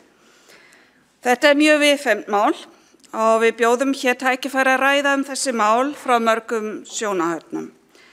Ég ætla að gefa mér að hér sé engin borgarfulltrúi í salnum, hvort sem það er í minnihlutanum eða meirihlutanum, sem hefur ekki það markmið að borgin standi sig vel, ekki bara sem vinnuveitandi, heldur eins og við ræðum hér í dag, sem kaupandi á þjónustu og eða vörum til að gæta réttindi þeirra sem skaffa þessum verðmætum. Ég vona að við getum nýtt umræðunni hér í dag saman til að styðja hvernig borgin getur staðið sig enn betur í því. Félagsleg undirboð, brot, sérstaklega á starfsfólki á erlendum uppruna sem þekkja ekki réttindi sín og hafa kannski ekki sama félagslega net í kringum sig til að sækja stuðninga ráðgjafa, hafa verið mikið í umræðu núna upp á síðkasti og það er ekkert nýtt. Það sem ég vil einblína mig á í mínu innleggi hér í dag eru tæki og tól sem innkauparáðið hefur innleitt og innkaupadeild vinnur með í dag og örstutt hvernig stefnumótun sem hefur farið fram og er í innleiðingarferli núna nýtist þar, sérstaklega mannréttindastefnu og stefnu í málefnum innflytjenda umsækjendur alþjóðavernd og flóttafólks. Vinnumansal hefur komið á borð innkauparáðs og óskuðu fulltrúar ráðsins á fundum þann 22. apríl 2016 eftir tillögum að aðgerðum til að vinna gegn því og tryggja að borgin sem samningsaðili gangi og skugga að samstarfsaðilar bæði í verklegum framkvæmdum og annarri þjónustu gæta mannréttinda starfsmanna sinna. Eftir samráð við fulltrúa frá borgarlögmanni, innkaupadeild og umhverfis- og skipulagssviði samþykkti innkauparáð þann 29. apríl 2016 að eftirfarandi texti verið hluti af útboðsgögn og verksamning. Sem sagt að bjóðendur þurfa að skrifa undir eftirfarandi yfirlýsingu með leyfi forseta. Bjóðandi mun tryggja að allir starfsmenn sem koma munu af verkinu, hvort sem starfsmenn bjóðanda eða undirverktaka, fái laun og starfskjör í samræmi við gildandi kjarasamninga hverju sinni og aðstæður þeirra séu í samræmi við löggjöf á sviði vinnuverndar. Hvenær sem á samningstíma mun bjóðandi geta sýnt verkkaupa fram á að öll réttindi og skyldur gagnvart þessum starfsmönnum sé uppfyllt. Bjóðandi samþykkir að ef hann getur ekki framvísa gögnum eða sýnt eftirlitsmanni verksins fram á að samningsskyldur sé uppfylltar innan 5 daga frá því ósk slíkt borið fram að verkkaupa, getur verkkaupi rift verksamninga án frekari fyrirvara eða ákveðið að beita dagsektum sem nemur 0,1% af samningsupphæð fyrir hvern dag sem umbeðna upplýsingar skortir. Beiting þessari vanefndarúrræða hefur ekki áhrif að gildi verktrygginga tilvitnun lýkur. Þetta var svo kynnt á öllum sviðum og skrifstofum. Ábyrgð á eftirliti eins og önnur samningsstjórnin er ávallt hjá viðkomandi kaupanda sem eigandi en sérstök samvinna hófst við umhverfis- og skipulagssvið til að ræða hvernig eftirlit með verklegum framkvæmdum gæti verið bætt í þessum anda. en þar hefur farið fram mikið fræðsla síðan ársbyrjun 2017 fyrir starfsmenn umhverfis- og skipulagssviðs hvernig best að þekkja einkenni mansals á vinnusvæðum, veitingastöðum og svo framvegis. Ég sá sjálf afleiðingar þessara vinnu þegar ég tók við sem formaður heilbrigðisnefndar þar sem eftirlitsfulltrúar höfðu einmitt fengið slíka fræðslu og komu þó nokkrum ábendingum til lögreglunnar og varðaði þetta ekki einungis starfsemi verktaka og hafa nokkurs þessara mála ratað í fjölmiðla. Í útboðum sem sagt setta fram ítarlega kröfur fjárhag fyrirtækis, skila opinberum gjöldum, þjónustugæði, umhverfiskröfur og aðra tæknilega kröfur, þannig að þetta alveg mælanlegt þekking innleiðingu þar. Innkaupastefna borgarinnar segir í 5. grein með leyfi forseta að við innkaup sé auk kostnaðar tekið tillit til gæða, umhverfis og mannréttindasjónarmiða. Þetta svo einnig ítrekað í mannréttindastefnu og líka í stefnu málefni innflytjenda, umsækjenda og alþjóðlega vernd sem var samþykkt á þessu ári. Þar vísað sérstaklega til ákvarðana innkauparáðs en það stendur aftur með leyfi forseta, grein 4, nr. 1. Í samræmi með samþykkt innkauparáðs frá 29. apríl 2016 verði eftirlit með keðjuábyrgð þeirra verktaka sem borgin ræður. Skilgreint verði hver ber ábyrgð á eftirlitinu og með hvaða hætti það skuli framkvæmt, svo sem í samvinnu við stéttarfélag. Fulltrúar meirihlutans í innkauparáðinu núna á þessu kjörtímabili hafa sýnt þessu máli strax mikinn áhuga og við höfum nú þegar rætt við starfsmenn framkvæmdina og aukin eftirlit. Nú í september var sent bréf á þau fyrirtæki sem eru samningsbundin með óskum upplýsingar sem geta staðfest að samningsskyldur sé uppfylltar. Einnig hefur starfsmaður kjaradeildar heimsótt nokkur fyrirtæki til að fá viðeigandi upplýsingar. Þetta mjög umfangsmikið verk. Mikilvægt að gera sér grein fyrir þetta gífurlega fjöldi og þetta vinnst ekki yfir nóttina. Og ég treysti mér einlega á þessum tímapunkti ekki til að segja hvort við höfum virkilega nægilegan mannskap í eftirfylgni eða þurfum kannski að skoða það sérstaklega. Fjöldi fyrirtækja eins og ég segi í verklegum samningum mikil og deildin nú þegar búin að óska eftir upplýsingum frá umhverfis- og skipulagssviðinu hvaða verk eru í gangi einmitt núna. Við erum einnig að kanna hvort samstarf við stéttarfélög geti skilað þessum upplýsingum hraðar og betur, þar sem mörg stéttarfélög nefnilega í reglubundnum samskiptum við þessi fyrirtæki. Við höfum hafið þetta samtal bæði við ASÍ og í gegnum samband íslenskra sveitarfélaga. Það fór einnig fram umræða þessi mál núna á fjármálaráðstefnu og einnig við önnur sveitarfélög því það engin vafi á brot á réttum starfsmanna einskorðast ekki á Reykjavíkurborg. Hvað varðar innkaupareglurnar þá þörf á að skýra betur hvernig verkefni sett af stað og hvernig á að standa stýringu verkefna. Eitthvað fleira alveg örugglega en við erum að reyna að finna tíma með borgarlögmann núna að fara yfir þetta í heild sinni og vinnan nú þegar hafin á endurskoðun innkauparegluna. Þannig að nú tækifæri að styrkja umgjörðina þessi mál því augljóslega dugar ekki að setja hlutina bara í útboðsgögnin fylgja því ekki eftir. Við getum ná lengra, við getum verið proaktiv hér. Nú liggur til dæmis fyrir, og þá ég að hugsa víðar, þingsályktun að tala ráðgjafarmiðstöð fyrir innflytjendur á höfuðborgarsvæðinu.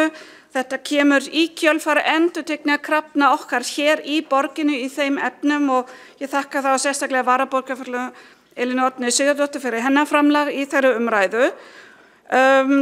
Þannig ég vil ekki eins slíta þessu umræðu frá umræðu almennt erlent starfsfólk hér á landinu. Við getum verið sammála að þetta sé nú stærsti hópur þeirra sem verður að réttinum sínum, þó alls ekki einungis þau.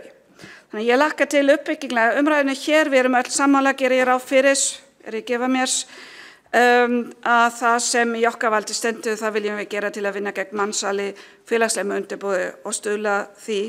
Og við viljum stuðla því að síðan viðskiptum verið framfylgt hér. Það hefur Sabínu Leskop borgarfulltrúi lokið máli sínu. Næst á mælendaskrá Sanna Magdalena Mörtudóttir borgarfulltrúi.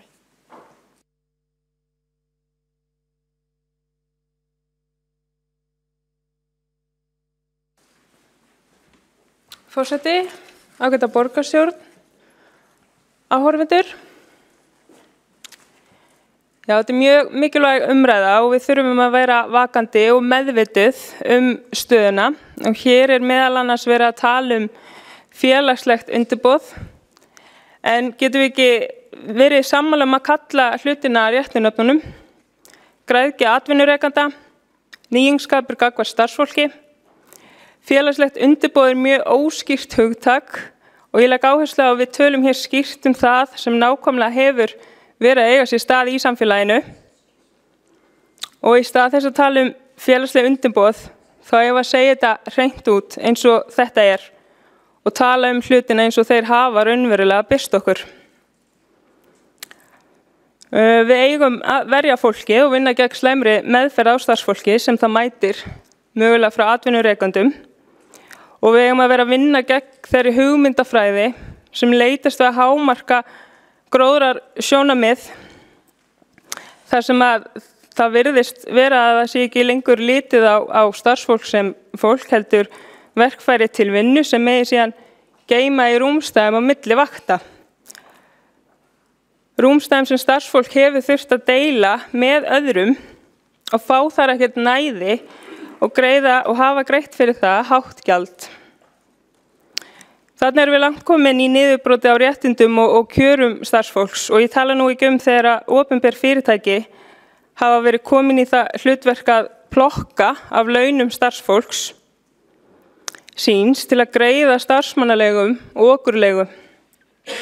Þetta brýtur niður allt sem hefur áunnist í baráttu verkafólks og svo hefur þetta líka afleiðingar fyrir kerfið í heild sinni. Ef við leyfum þess að viðgangast, þá brjótum við niður og missum allt það sem við höfum byggt upp. Við verðum að skoða og vera meðvituð hvernig borgin hefur átt hér hlutdeild og ýtt undir þessa þróun undanfarin ár. Við þurfum að byggða samlegin, störf í restingum, mötuneytum og akstursþjónustu. Við þurfum að skoða þetta allt saman. Þetta snýst ekki bara að tryggja að starfsfólk búi við viðeigandi kjör, heldur snýst þetta líka að ef við stoppum þetta ekki að minna graf undir félagslegu öryggi okkar allra. Við þurfum að tryggja samfélagslegt réttlæti, að við séum ekki að ýta undir neitt sem að dragi úr þeim kerfum sem við höfum byggt upp sem eiga að vernda starfsfólk. Og hvernig ætlum við að bregðast við? Það mikilvægt að við stöðvum græðgistökuna og tölum tungutaki sem allir skilja og segjum hlutina beint út eins og þeir eru. Tölum ábyrgð okkar sem borg, tökum til heima hjá okkur í okkar garði. Það víða pottur brotin eins og hefur komið fram og við þurfum að gera gaumgæfilega rannsókn á borgarrekstrinum. Ef við lítum á málefni Strætó þá nú heldur betur margt sem kom í ljós þar. Og við þurfum að skoða þetta allt, fá þetta allt upp á borðið. Það sannlega ekki bara í gegnum Strætó sem að vafasamir starfshættir hafa farið fram. Þetta líklegast á fleiri stöðum. Varðandi keðju ábyrgð, þá fagna ég því og ákvæðum hennar, en velti fyrir mér hvort að það sé nóg. Er það nógu mikil fyrirbyggjandi aðgerð? Og í þessari umræðu þá líka mjög mikilvægt að ræða verktakasamninga og nú nefni ég aftur Strætó sem dæmi en vil undirstrika að við sósíalistaflokkurinn þeirra skoðunar að Reykjavík eða Strætó OBS eigi að reka þessa þjónustu beint sjálf en ekki að bjóða verkefnið út. Og þar til að mynda mikilvægt að tryggja fast ráðið starfsfólk sjáu þessa þjónustu í stað undirverktaka til að tryggja sem besta þjónustu fyrir notendur. Getum ekki treyst á útboð. Ef fyrirtæki sem sjá til dæmis ferðaþjónustu fyrir fatlaða fyrir hausinn, hvað þá? Ég veit að það viðbragðsáætlun til staðar en þetta allt hlutir sem við þurfum að skoða. Með leyfi forseta þá ætlum ég aftur bara sem dæmi að lesa smá frá Strætó og þá stór hluti af akstri á vegum Strætó í höndum verktaka eða 40% af akstri gulra vagna á höfuðborgarsvæðinu, allur akstur á landsbyggðinni og allur akstur í ferðaþjónustu fatlaðra. 40% í verktöku og við heyrum ekkert af því hvernig málum háttað innan þeirra fyrirtækja sem sjá þann rekstur fyrir byggðasamlagið. Og svo hafa starfsmannaleigur verið komnar inn í hin 60%, þannig að maður hefur áhyggjur af því að Strætó sé á þeirri leið að einkavæða sig innanfrá. Og ég legg áherslu á opinber fyrirtæki fari ekki þá vegferð.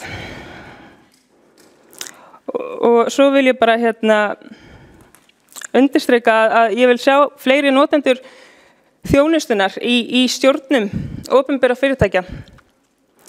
Og ég vil líka sjá þar fulltrúa starfsfólks og almennings og þannig byggjum við upp betri stofnanir og fyrirtæki.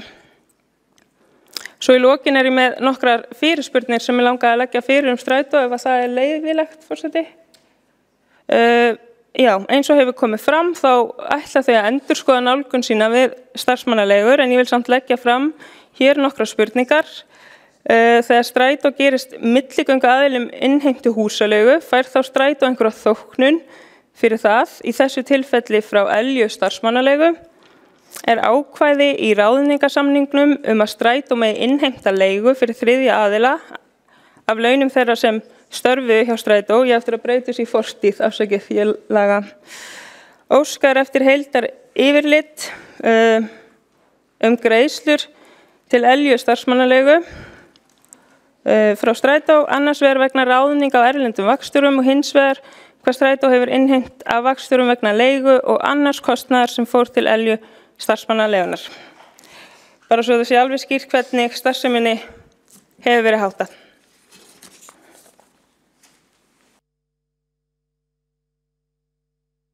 Það hefur Sanna Magdalena Mörtudóttir borgarfulltrúi lokið máli sínu. Einn borgarfulltrúi beðið að veita andsvar og það ekki andsvar? Afsakið. Þá næstur á mælendaskrá Eyþór Laxdal Arnalds borgarfulltrúi.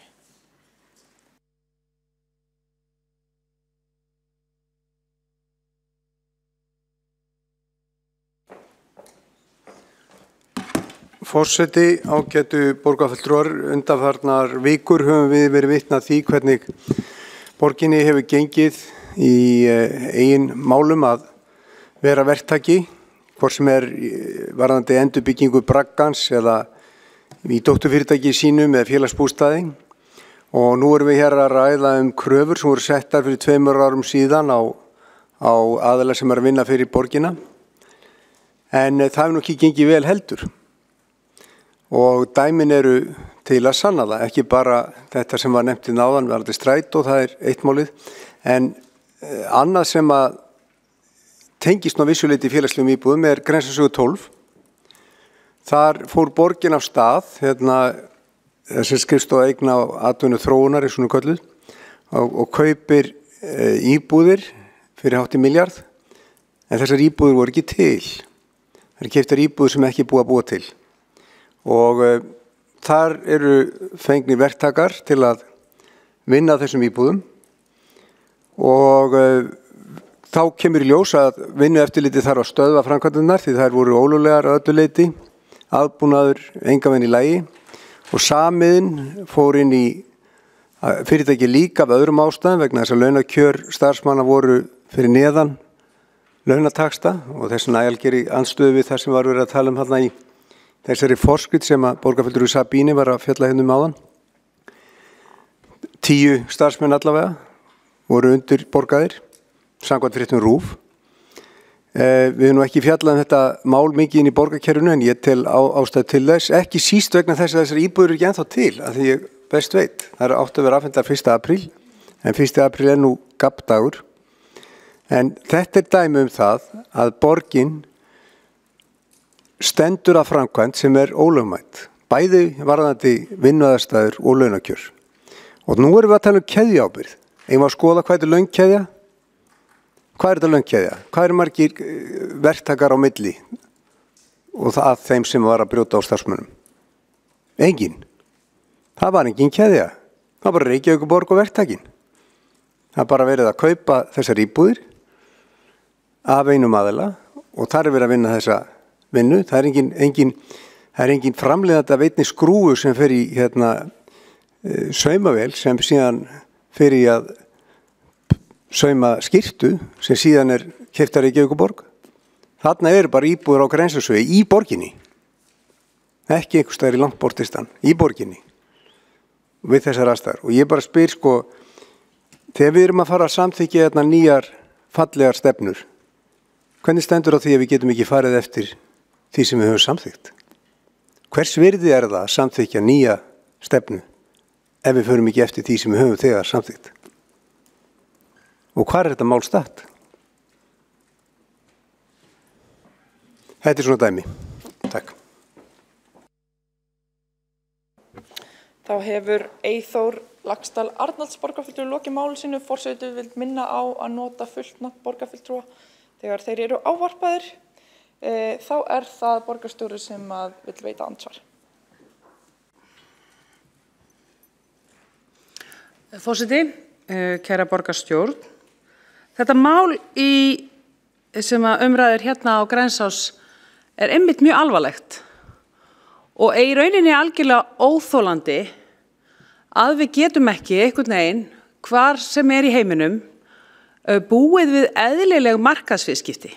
Því að grunnurinn af því, þegar að ræða undirboða fólki, það ekkert annað en eyðilegging á eðlilegum markaðsviðskiptum og eðlilegri samkeppni.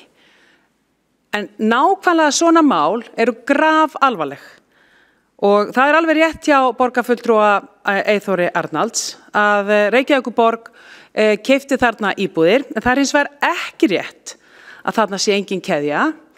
Það reyndar rétt að það engin keðja af því að þetta ákvæði keðjuábyrgð á ekki við í þessu máli. Því þetta mál ekki kaupsamningur á útboði, heldur kaup á fasteignum. Málið nákvæmlega þannig háttað að við erum að kaupa þarna sem fasteignakaupandi í gegnum fasteignasala íbúðir á Grensásvegi, það sem eigandi og sá eigandi með verktaka undir til að laga íbúðirnar. Og það sorgarsaga alveg frá byrjun sem Reykjavíkurborg hefur gert ítrekkað athugasemdir við. En það nákvæmlega svona viðskipti sem við viljum ekki sjá. Við þurfum að geta treyst í hvar algjörlega óháð keðju eða ekki keðju, verðum að geta treyst í að eðlileg viðskipti séu eðlileg.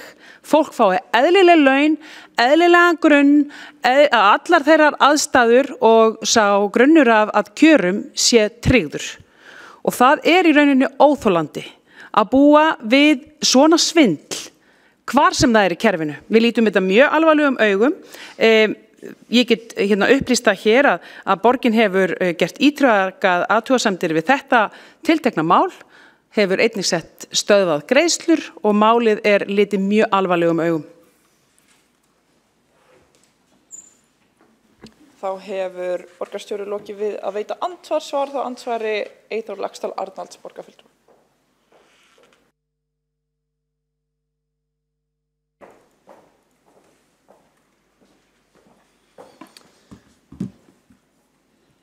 Já, forseti ágætu borgarfulltrúar. Borgarfulltrúi og borgarstjóri Þórdís Lóa Þorleifsdóttir segir að þarna hafi verið að kaupa íbúðir sem að síðan þurfu eitthvað að laga. Þetta bara ekki alveg rétt. Þetta málið og segir að Reykjavík lítið þetta alvarlegum augum og það hefur heldur ekki komið fram opinberlega. Og það rétt að árétta hvernig staðan á þessu máli. Í fyrsta lagi þá eru keyptar þarna íbúðir sem voru ekki til. Þær voru ekki til. Þetta voru ekki íbúðir. Og síðan farið að stað og það unnið þarna með ólögmætum hætti og bæði vinnueftirlitið og Saminn gera athugasemdir. Og hvað segir Reykjavíkurborg? Þegar að Saminn og vinnueftirlitið, nú skulum bara halda ykkur. Hvað segir Reykjavíkurborg sem að borgarfulltrúi Þórdís Lóa Þorleifsdóttir segir að líta þetta mjög alvarlegum augum og það getur vel verið að það sé gert. En hvað sagt? Það sagt Reykjavíkurborg segir sem sagt í tilkynningu og að íbúðnar, samkvæmt upplýsingur frá Reykjavíkurborg verði íbúðarnar greiddar við afhendingu og hefur borgin því enga aðkoma að verkinu. Enga aðkoma að verkinu. Hún ekkert að segja borgin í tilkynningu að hún lítið alveglegum augum, heldur hún hafi enga aðkoma að þessu verki. Og hvað segir þá Saminn og vinnueftirlitið? Þeir aðilar telja að þarna sé borgin verkkaupi og ábyrgðaraðili. Borgin segist ekki af aðkomu, en þeir sem að gæta hagsmuna starfsfólks, þeir segja að verkkaupin beri ábyrgð. Og þetta það sem sagt út af við. Það segir líka hjá Samiðn að þeir hafi gert skipulagt átak og þetta verkefni hafi skorið sig úr. Hvað var það aðbúna starfsfólks? Einmitt það verkefni sem að Reykjavíkurborg að fjármagna upp á tæpa milljarð. Þessi tilkynning lýsir bæði kulda og í algjörri andstöðu við það sem var samþykkt í innkauparáði hérna 2016. Hefur enga aðkomu. Enga. Ekki nokkra.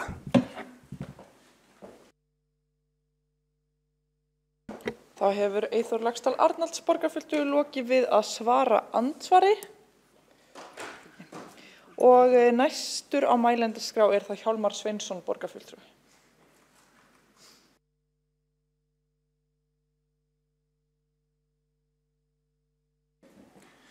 Já, forseti ágæta borgarstjórn, ég vildi ekki hjá líða að koma hér aftur upp að því að enn og aftur ræðum við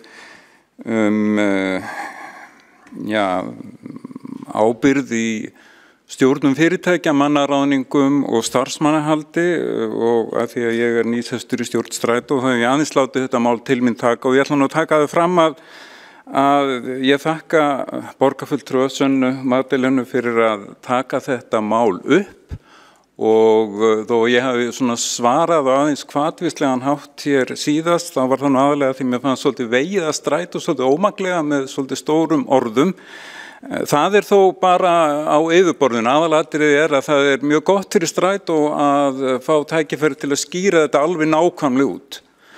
Og þetta snýst fyrst og fremst þessa viðskipti við starfsmannaþjónustuna Elju eins og komið fram vegna þess hvað Strætó gekk illa að ráða á sumrin í stöðu Strætóstjóra. Þá var farin svo leið að leita til starfsmannaþjónustunar Elju til þess að fá starfsmenn utanfrá til þess að koma í þessu störf og þetta var semst í 3 sumar 2016, 2017 og 2018 og eins og hefur komið fram að þá lagði Strætó, þáverandi stjórn Strætó og þeir sem stýra því fyrirtæki áherslu á það að Strætó borgaði þessum starfsmönnum beint og þeir nýtu allra réttinda og kjara eins og íslenski starfsmenn Strætó og það felur þó í sér að þeir sem koma hér kannski annað eða þriðjaskipti þeir færast upp í launaflokki ef þeir eru komnir með þá samsvarandi starfsreynslu og ég nefni þetta til þess að leggja áherslu á þessi réttindi. En það fólst líka í því að, og eftir því sem ég þekki þessu sögu, að vegna þessi starfsmenn sem koma hér til í starfið á 2 eða 3 mánuði afsakið, höfðu litla möguleika á því að útvega sjálfum sér húsnæði, að þá var leitað, kunni ég þessu sögu rétt, til starfsmannaþjónustunar að vera milligöngu aðili í því að útvega húsnæði og þá var farin sem sagt svo leið að Strætó í rauninni dregur af launum þessara starfsmanna til að greiða fyrir húsnæði, flugfari og rútuferðin til og frá flugvelli. Og af þessum ástæðum að þá var hér, vegna þess að þessi liður hæpinn, við erum að tala meðal annars hér siðræn innkaup og siðræna viðskiptahætti og þessum ástæðum var í fyrir þessum mánuði gerði stjórn Strætó eftirfarandi bókun með leyfi forseta. Stjórn Strætó áréttar að þeir starfsmenn sem hafa undanfarin 3 ár verið ráðin til starfa í gegnum starfsmannaþjónustuna Elju njóta í einu og öllu sömu laun og réttinda og aðrir starfsmenn Strætó. Laun þeir eru greidd af Strætó en ekki í gegnum þriðja aðila. Við teljum samt óheppilegt að húsnæðiskostnaður og annar kostnaður hafi verið dregin af laununum með sama hætti og verið hefur, jafnvel þótt það hafi verið gert með skriflegu samþykki starfsmannana. Því verklagi hefur nú verið breytt, þannig að þetta verklag verður ekki haft við það verður ekki viðhaft meir. Ég gerir ráð fyrir því að Strætó muni aftur þurfa að ráða starfsmenn erlendis frá næsta sumar. Það kemur allavega óvart ef að svo ekki. Og mér langar reyndar að geta þess líka að þrátt fyrir þetta að þá mun það vera raunin að allmargir eða allavega einhver hluti þeirra starfsmanna sem hafa komið hingað á sumrin til að vinna í afleysingum hafa sótt eftir því að setjast hér að og starfa framvegis fyrir Strætó.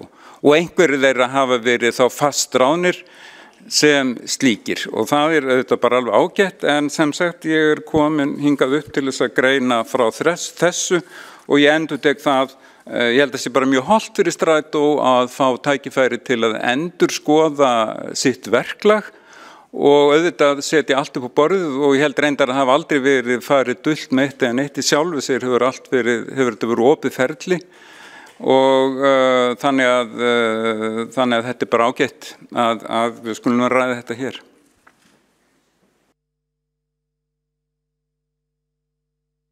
Það hefur Hjálmar Sveinsson borgarfulltrúi lokið máli sínu. Næst á mælendaskrá Líf Magnúsdóttir borgarfulltrúi.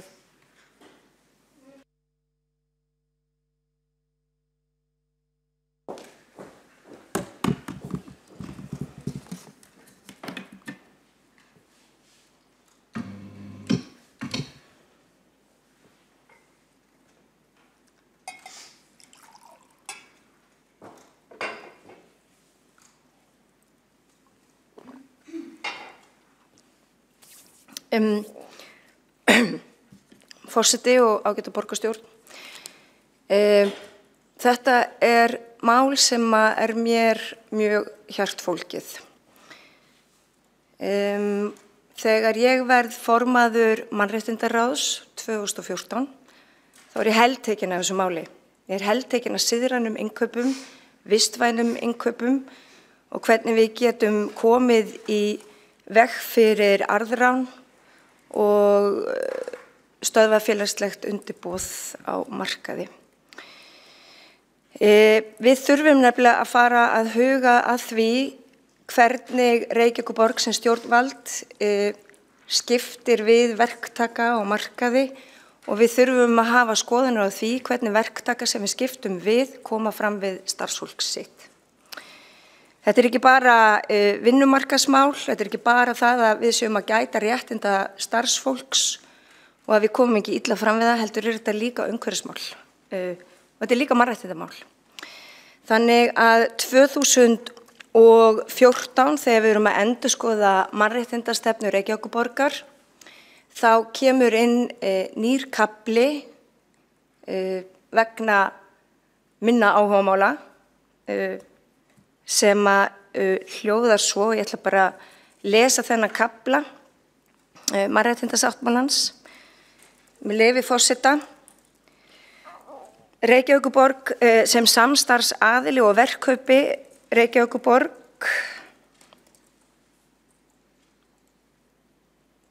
ég ætla að byrja upp á nýtt. Með leyfi forseta. Reykjavíkurborg á samstarfi ýmsa aðila í vinnu sinni að mannréttindum. Í innkaupastefnu Reykjavíkurborgar segir að við innkaup sé auk kostnaðar tekið tillit til gæða, umhverfis og mannréttindasjónarmiða. Reykjavíkurborg á samstarfi stjórnvöld, önnur sveitarfélög, atvinnulíf, grasrótarsamtök, félagasamtök og menntastofnanir til að efla frumkvæði, nýsköpun, þekkingaröflun, ráðgjöf, fræðslu og sjálfsbrotastarf með mannréttinda leiðarljósi. Öllum nefndum og ráðum borgarna sem úthluta styrkjum ber að fara eftir mannréttindastefnu Reykjavíkurborgar og gæta að mannréttindasjónarmiðum. Styrkir Reykjavíkurborgar eru bundnir því skilyrði að unnið sé gegn mismunun og að jafnrétti. Mannréttindaráð getur krafið styrkþega greinargerð ráðstöfun styrks til að fylgjast með því að hann sé nýttur á jafnréttisgrundvelli eigi það við. Reykjavíkurborg áskilur sér rétt til að fara fram á að samstarfsaðilar sem þiggja styrki frá borginni gerir mannréttindaáætlun með mælanlegum markmiðum. Reykjavíkurborg gerir það kröfu til þeirra fyrirtækja sem hún kaupir þjónustu af að þau virði mannréttindi þeirra sem þau þjónusta í nafni borgarnar og mismuni ekki starfsfólki sínu. Reykjavíkurborg hvetur þau fyrirtæki sem hún kaupir þjónustu af til að móta sér mannréttindaáætlun með mælanlegum markmiðum og upplýstri líkur. Og þetta skiptir gríðarlegu máli vegna þess að þá þegar við þurftum að gera aðgerðaáætlun í jafnréttismálum sem að gildir og ennþá í gildi og tók gildi 2015 og til 2018, þá tók við á þessum sjónarmiðum varðandi opinber innkaup og samningagerð. Og þar segir, með leyfi forseta, safna upplýsingum hvernig innleiðing jafnréttis- og mannréttindavitundar í opinberum innkaupum og samningagerð hefur verið framkvæmd í öðrum borgum og vinna áætlun markvissa innleiðingu í innkaupum og samningagerð Reykjavíkurborgar. Móta ákvæði í stöðluðum útboðsgögnum og samningum stefnu Reykjavíkurborgar að virða jafnrétti og mannréttindi í viðskiptum og grundvelli mannréttindastefnu Reykjavíkurborgar.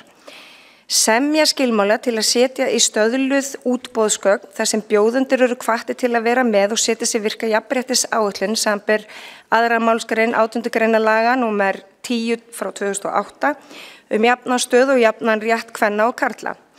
Innkaupadeild mun í framhaldinu standa fyrir fræðslu meðal innkaupa aðila hjá Reykjavíkurborg eflingu jafnréttis og mannréttindavitundar í opinberum innkaupum þar sem meðal annars ný ákvæði staðalegra skilmála verða kynnt.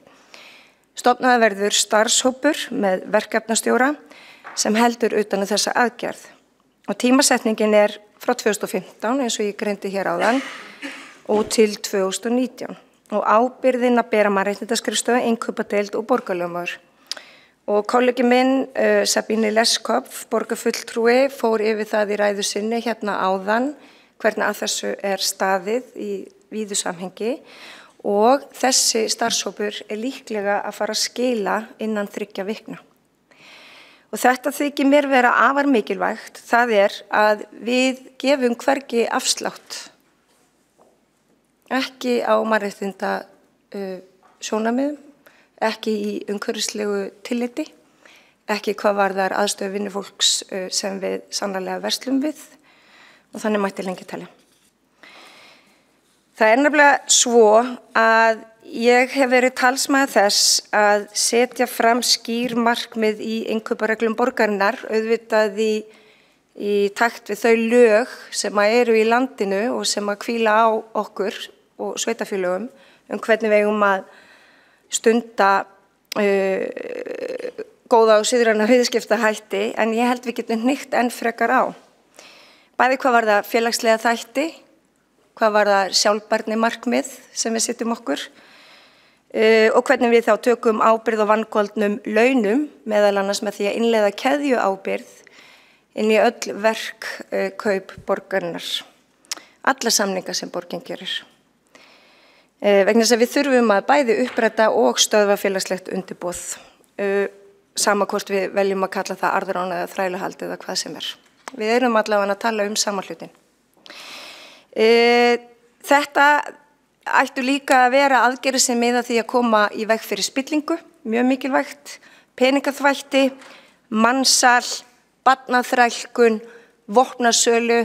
Ég til dæmis myndi ekki vilja að Reykjavíkurborg væri í viðskiptum við einhverja sem að styðja eða hafa beina hagsmuna því að því að ef við förum út í þá sálma þá Evrópusambandið eitt stærsti vopnaframleiðandinn í heiminum og við erum kannski svolítið í vandastödd þegar við stöndum frammi fyrir því en að fyrirtæki sem að hafa beina aðkomu og milligöngu vopnasölu við eigum sem stjórnvaldi geta sagt nei.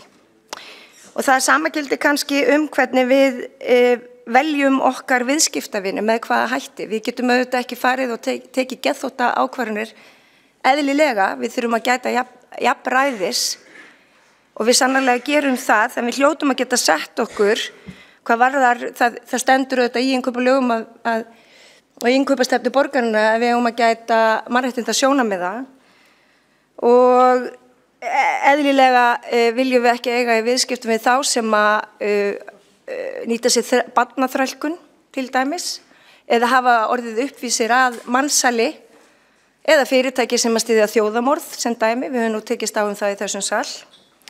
Þannig að þetta þykir mér eðlilegt Mér þykir eðlilegt að umhverfisþátturinn sé líka stór, að við séum með vistvæn innkaup, við kaupum inn þannig að það skaði ekki náttúruna. Það þýðir líka að við kannski kaupum meira notað, að við nýtum hluti betur og að við sínum eðlilega ráðdeild þegar það kemur, vegna þess að þetta eru þetta allt fé skattgreiðenda sem við þurfum að fara vel með. Við þurfum líka að virða samkomulag við vinnumarkaðinn og það er eðlilegt eins og ég sagði áðan að við gerum kröfu til okkar sjálfra og þeirra sem við stundum viðskipti við og líka þeirra sem þeir stunda viðskipti við. Við þurfum að hafa líka viðsjón stefnu og ég held að þetta sé einmitt hluti af því, siðræn innkaup. Mig langar að nefna Københavns Kommunu sem hefur innleitt einmitt etísk innkaup á sínu vettvangi. Og þetta er í rauninni gamalt mál, þetta er frá 2011 þegar Kaupmannahafnar Kommuna byrjaði að ræða þetta í sínu ranni. Og þetta er stefna sem er bæði leiðbeinandi líka fyrir þá aðila á vinnumarkaðnum, hvernig sem sagt borgin á í þessum viðskiptum. Þannig að það koma allir og eru allir á sömu blaðsíðu þegar þetta er tekið upp. Þetta er bara mjög skýrt. Ég hvet ykkur til þess að kynna ykkur þetta eru sem sagt etísk innkaup frá 2000 og ég held hún meira sér renni út núna 2018. Þannig að þeir eru væntanlega að fara að endurskoðana og það kannski, það sem að ég að leggja hér til er að við þurfum ekki endalaust að finna upp hjólið, við getum lært af þeim sem hafa gert þetta á undan okkur. Þannig að borgin á í rauninni bara vera eins og neytendur sjálfur. Við eigum að kaupa visthæfa og siðræna vörur og þjónustu. Við eigum að auka umhverfisvitund okkar. Við eigum að gæta mannréttindasjónarmiða í öllu og aðhafast ekkert sem mætti þá kallast arðrán hvorki á náttúru, umhverfi né fólk.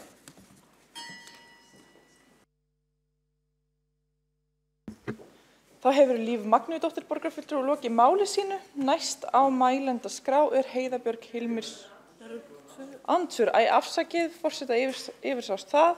Það eru 2 borgarfulltrúar sem að biðja að veita andsvar og fyrst er það Eyþór Laxdal Arnalds borgarfulltrúi.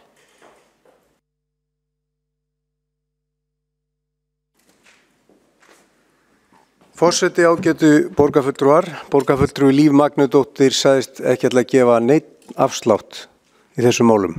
Engan afslátt. En ég saknaði þess að fá ekki neins svör varðandi þetta tiltekna verkefni, Grensásveg 12, hvorki frá Þórdísi Lóu Þórðardóttur borgarfulltrúa og borgarstjóra eða borgarfulltrúa Líf Magnúsdóttur. Því að þetta er svona skólabókardæmi. Þannig að kaupir borgin eitthvað sem ekki til fyrir nærri 800 milljónir og það er ekki nóg með það að það við komið í ljós að þarna var undirbúðaræða, þar sé að allavega 10 starfsmenn fengu lægra heldur en takstar sögðu til. Aðbúnaði var algjörlega ekki í lagi eins og við komið frem í fjölmiðlum. Þeir voru látnir taka síðan asbest án hlíðafatnaðar og það var ekki einu sinni gilt byggingarleyfi sem borgin sjálf á að gefa þessu verkefni sem borgin er að kaupa. Þannig að það var allt að. Og fermetraverðið er nú þannig að það er á 700.000, mér sýnist að verksalinn hafi nú ekki gefið neitt afslátt á söluverðinu, en Reykjavíkurborg hafi eins og gefið alveg 100% afslátt á sínu.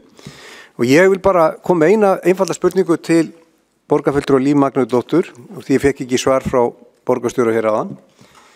Hvort er hún sammála samiðin þegar hún segir að Reykjavíkurborg sem verkkaupi hafi ákveðnum skildum að gegna, samkvæmt því sem að samiðin hefur, má ég biðja borgarfulltrúa að tala frammi?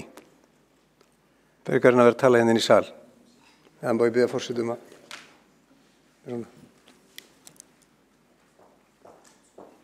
Ok. Hvort er borgarfulltrúi Líf Magnúsdóttir sammála því sem samiðin sagði að borgin bæri skildur sem verkkaupi eða er hún sammála því sem borgin sagði að hún hefði enga aðkoma verkefninu eða vinnuaðstæðum á staðnum eins og sagði í skriflegu svari borgarinnar. Hvort er borgarfulltrúin Líf Magnúsdóttir sammála Samiðn eða Reykjavíkurborg sem þvoði hendur sínar af öllu byxinu? Þá hefur Eyþór Laxdal Arnalds borgarfulltrúi lokið við að veita andsvar. Forseti vill minna á að borgarfulltrúar hlýði á þann sem stendur í ræðustól og fari fram ef þeir vilja ræða saman. Þá ætla Líf Magnúsdóttir borgarfulltrúi að svara andsvari.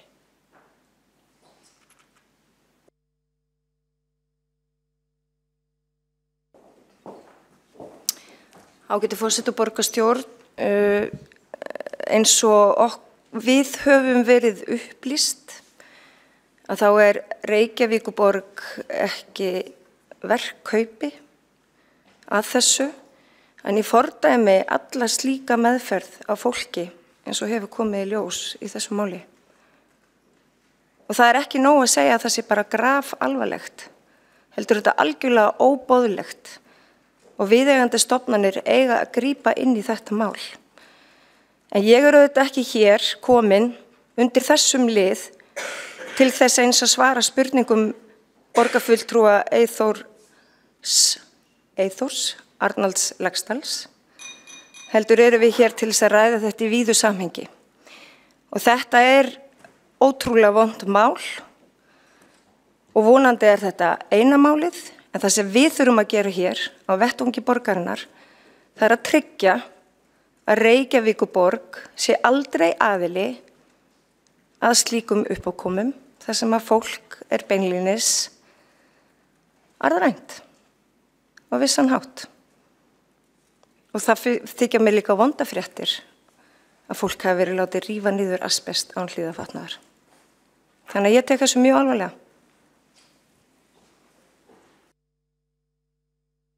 Þá hefur Líf Magnúsdóttir borgarfulltrúi lokið við að svara andsvari, veitir þá andsvar öðru sinni Eyþór Laxdal Arnalds í þessari röð borgarfulltrúi. Forseti ágætu borgarfulltrúi, ég þakka borgarfulltrúi Líf Magnúsdóttir fyrir svarið.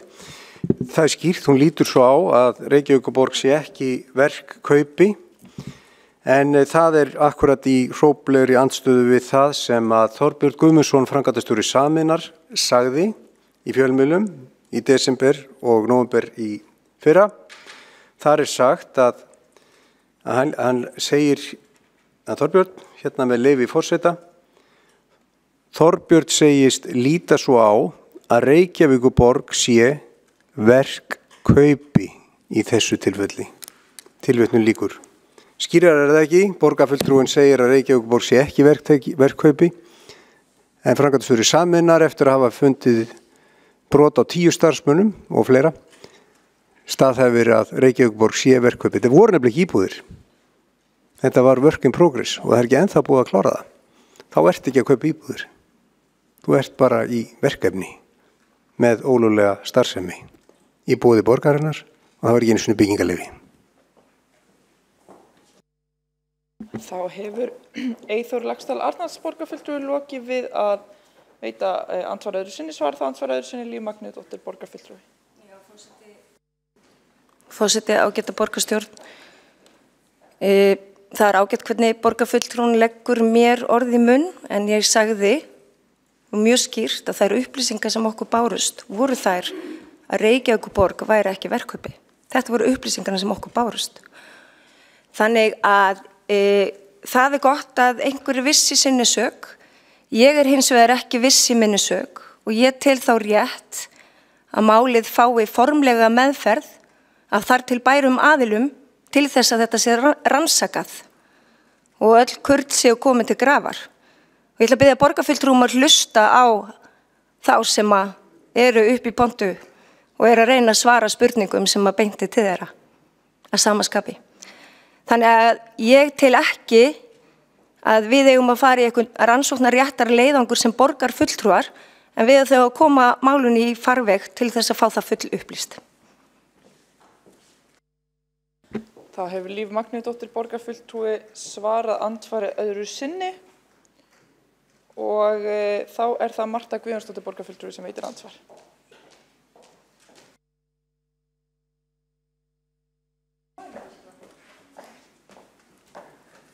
Forseti, góðir borgarfulltrúar, hér státaði borgarfulltrúin Líf Magnúsdóttir sig af því að inn í mannréttindastefnuna hefði komið árið 2014 nýr kafli siðræn innkaup og viðskiptahætti. Það er frábært. En ég velti því aðeins fyrir mér, það er 4 ár síðan. Hvað hefur mannréttindaskrifstofan sem fær 150 milljónir á ári verið að gera í þessum hlutum? Hefur hún verið að gera eitthvað?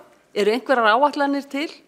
Er einhverja niðurstöður úr einhverju vinnu sem mannréttindaskrifstofan hefur verið að vinna að í þessum málaflokki? Ég vil gjarnan fá svör við því. Marta Guðjónsdóttir borgarfulltrúi lokið við að veita andsvarsvar, þá andsvari Líf Magnúsdóttir borgarfulltrúi.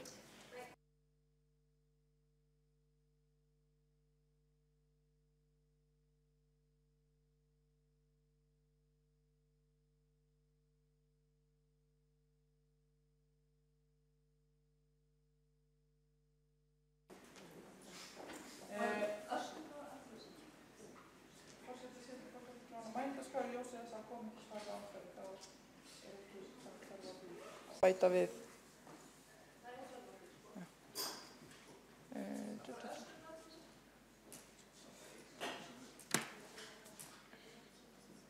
Já. Skal leyfa að þessu sinni, þó að það sé ekki í takt við fundarskap. Örstutt.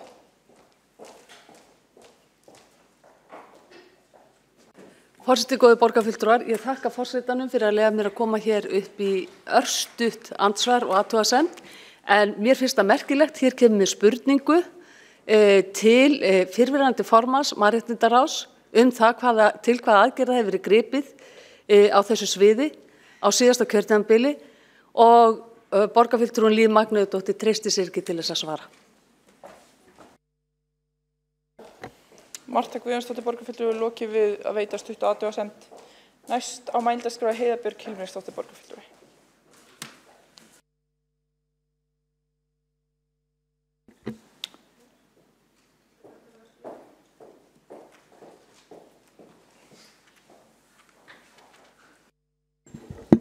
Forseti, borgarfulltrúar, ég finnst þetta að vera mikilvæg umræða, félagsleg undirboð eru auðvitað óþolandi og þau grafa undan okkar samfélagsgerð, þau grafa undan norræna módelinu sem gengur út frá það að allir hafi jafna stöðu í samfélaginu, að við séum að fá svona nokkuð jöfn laun og höfum öll sömu tækifæri. Og í rauninni er félagsleg undirboð bara svona snyrtilegt orð yfir þann glæp þegar fólk er rænt launum sínum og réttindum. Þess vegna er eðlilegt að Reykjavíkurborg gerir allt sem hún getur til þess að spyrna við því að þetta viðgangist á Íslandi og það höfum við sannlega gert. Þó við getum klárlega gert betur og eigum eftir að klára marga hluti. Í skýrslu Global Slave Index sem kom út árið 2016 kom fram að á Íslandi væru líklega hér 400 manns í þrældómi eða ánauð og það ætti því ekki að koma á óvart nokkrum manni að það fyrir búa hér hnútana þannig að hér líðist ekki mannsal eða þrældómur.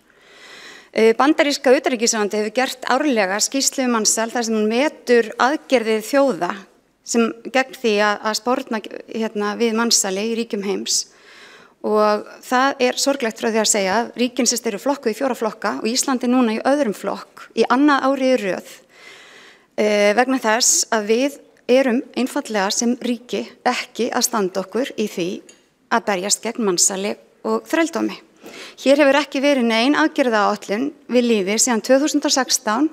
Það var aðgerðaáætlun sem var samþykkt sem rann út það ár og það er engin aðgerðaáætlun á Íslandi gegn mansali sem að mér finnst grafalvarlegt.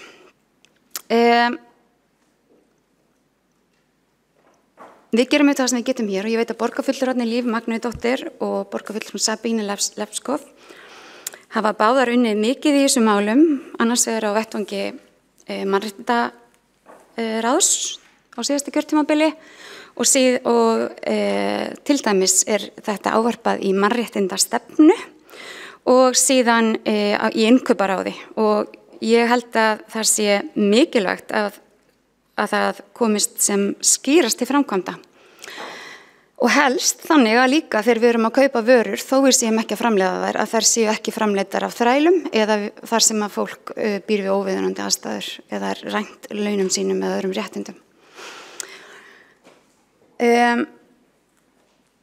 Það virðist vera að svona ljótum málum sé að fjölga á Íslandi. Það ætti kannski ekki að koma okkur á óvart ef að þessi tala frá Global Slave Index er rétt, að hér séu 400 manns og við þurfum auðvitað að fara vel yfir allt það sem kemur að borginni. Eitt af því sem er til dæmis bent á er sjálfboðaliða störf. Þar þurfum við að skoða, það eru hægt að ræna fólk launum með margvíslegum hætti fólk fá ekki veikindadaga og annað slíkt. Við þurfum að skoða hvernig þetta er hjá okkar verktökum. Við höfum sem borgarstjórn sett þessi mál á dagskrá nokkuð oft. Við vorum með fund hér 9. mars síðastliðinn sem var sameiginlegur fundur ofbeldisvarnarnefndar og borgarstjórnar sem fjallaði vændi og mansal. Fengum hér lögreglu, grasrótar, hreyfingar og fleiri aðila til þess að fræða okkur stöðu mála sem er alvarleg. Við héldum líka 2017 stóðum að ráðstefnu ásamt lögreglunni og starfsgreinasambandinu sem hét Þrælahald nútímans, þar sem við fengum helstu sérfræðinga erlendis frá, þar sem farið var yfir hvernig Ísland og þetta Reykjavíkurborg getur staðið sig betur og ég held að við höfum sýnt það þarna að við tökum þessi mál afskaplega alvarlega. Þar fyrir utan þá erum við með aðgerðaáætlun sem var samþykkt í vor gegn ofbeldi, því að mansal auðvitað ofbeldi. Og í henni kemur fram, ef ég horfi á aðgerð 33 með leyfi forseta, hljóðar hún svo: efling samstarfs í vinnu gegn vændi og mansali, teymi skipað, fulltrúum lögreglu, byggingafulltrúa, heilbrigðiseftirlits, slökkviliðs höfuðborgarsvæðisins, mannréttindaskrifstofu, vinnueftirlits, velferðarsviðs og innkaupaskrifstofu Reykjavíkurborgar byggja upp þekking á mansali og því hlutverki sem hvert og eitt embætti gegnir eða getur gegnt í því sambandi. Þetta teymi hefur hafið störf, það hefur tímaramman 2018 til 2020.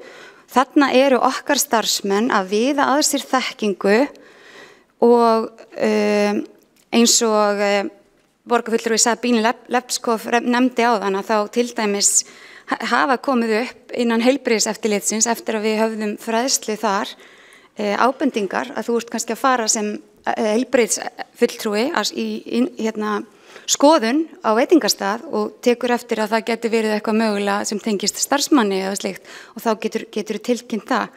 Þess vegna gerðum við þetta teymi og ég held að það í sjálfur sér sé strax farið að skila þessum árangri. Við samþykktum líka að við í aðgerð 34 að við ætluðum að gera árvekningsátak til að fá borgarbúa til að vinna með okkur gegn vændi og mansali og við ætlum að skoða og vinna þetta í samstarfi við lögreglu og verkalýðsfélög og nýta þá miðla sem að borgin hefur yfir að ráða. Þetta hefur við talað að gera í vetur, þetta tímasett 2018 til 2019 og það er þá teymi verkalýðsfélag og aðra sem að vilja leggja þessu málefni lið. Við höfum einnig verið með aðgerð hérna sem að tengist hótel- og gistiheimili án vændis. Við ætlum að skoða samstarfið verkefni sem heitir Real Stars sem er staðsett í Gautaborg en vinnur einnig með Evrópusambandinu og það er skemmst frá því að segja að það hefur gengið eftir og við erum þarna að starta samstarfi við hótel- og gistihúsaeigendur í borginni það að þau geti merkt sína gististaði, hvort sem það er hótel eða gistihús, með Real Stars merkinu, hafi þau undirgengist þær kröfur sem að þar eru settar fram. Og í rauninni sett fram þá yfirlýsingu að á þeim stöðum viðgangist engin þrældómur, mansal, vændi eða nokkuð slíkt sem að getur komið sem er bara glæpur gagnvart fólki. Mér finnst þetta spennandi og ég vona og ég hef fundið mikinn áhuga á þessu, því að yfirleitt vill fólk gera vel og ég bind bara miklar vonum við þetta. Þetta núna í loka október og við höfum fengið mikil og góð viðbrögð. Mér finnst óþarfi að tala Reykjavíkurborg niður, við erum ábyrgt stjórnvald, við erum ekki ríkisvald. Ef eitthvað væri þá finnst mér að við mættum skora á ríkisvaldið að hreyfa sig örlítið hraðar í þessum málum. Ég veit að lögreglan hefur óskað eftir miklu styrkari bara meiri fjármagni til þess að geta rannsakað mansalsmál og ég held að það sé mikilvægt fyrir okkur sem samfélag að lögreglan komi sterkar inn og ef okkur grunar eitthvað við getum látið vita og það gangi hratt og örugglega fyrir sig að þetta sé rannsakað og þeir sem eru ábyrgir fyrir þrælastarfsemi og ánauð á fólki séu dregnir til ábyrgðar. Oddný Harðardóttir, þingkona Samfylkingarinnar, hóf umræðu þessi mál núna í janúar 2018 á Alþingi og mér heyrðist ekki annað þar sem að ég hlustaði að sjálfsögðu þessa umræðu því ég mikinn áhuga á þessum málum. Mér finnst þetta algjörlega ólíðandi að þetta viðgangist og ég gat ekki heyrt annað en að þingmenn frá öllum flokkum væru sammála að þetta væri ólíðandi og ég held að væri bara kjörið að við hér sem að erum nú flest í flokkum sem eiga þingmenn að við bara höfum samband við þá og brýnum þá í því að ganga nú í málin. Þetta var í janúar, ég hef ekki séð neina frekari úttekt á þessu en þetta bara brýnt mál og ég held að við höfum almennt náð góðri samstöðu í borgarstjórn þvert á alla flokka baráttu gegn ofbeldi, mansali og mannréttindabrotum og ég vona að slík sátt haldist áfram og mér finnst það afskaplega mikilvægt. Þá hefur Heiða Björg Hilmisdóttir borgarfulltrúi lokið máli sínu og næstur á mælendaskrá Baldur Borgþórsson borgarfulltrúi.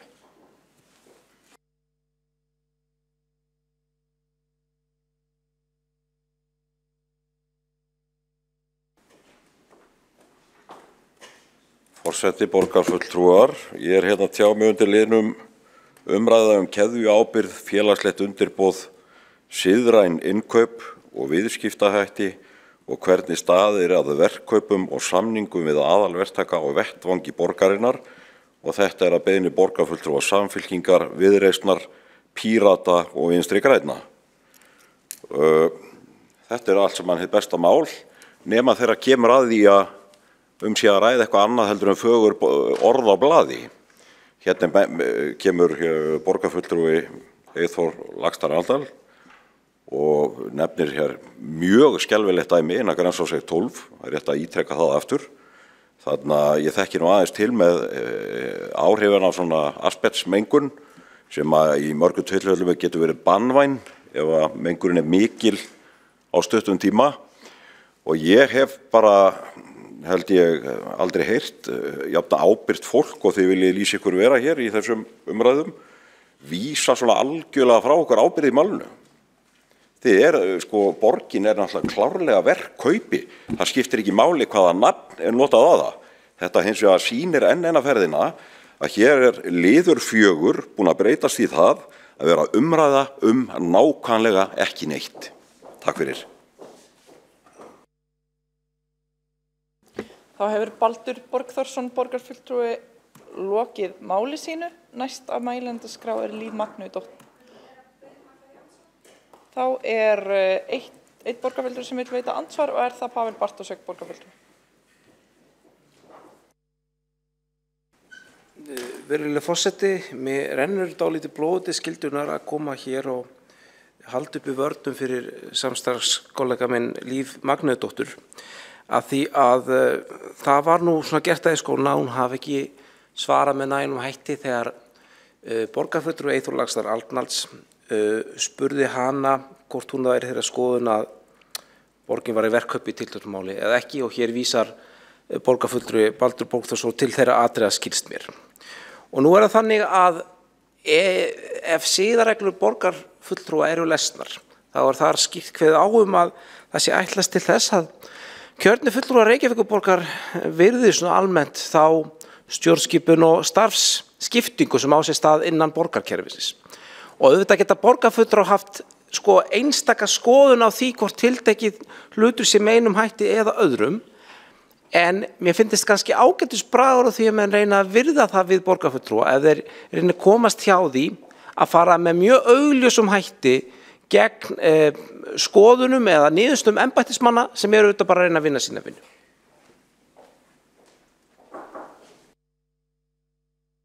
Það Páll Bartósek, borgarfulltrúi, lokið við að veita andsvar. Svarar þá andsvari Baldur Borgþórsson, borgarfulltrúi. Svarið við þessu andsvari verður mjög stutt. Umræðan ekki neitt heldur áfram. Það mín sýn á málið. Baldur Borgþórsson, borgarfulltrúi, hefur lokið við að svara andsvari. Næsta mælendaskrá Líf Magnúðardóttir, borgarfulltrúi.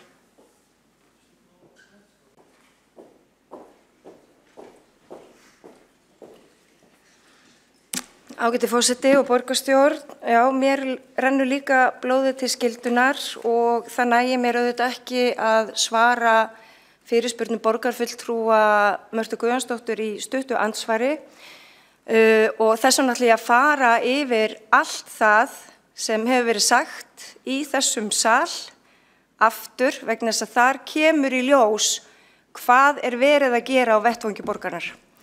Og þá hefst lesturinn.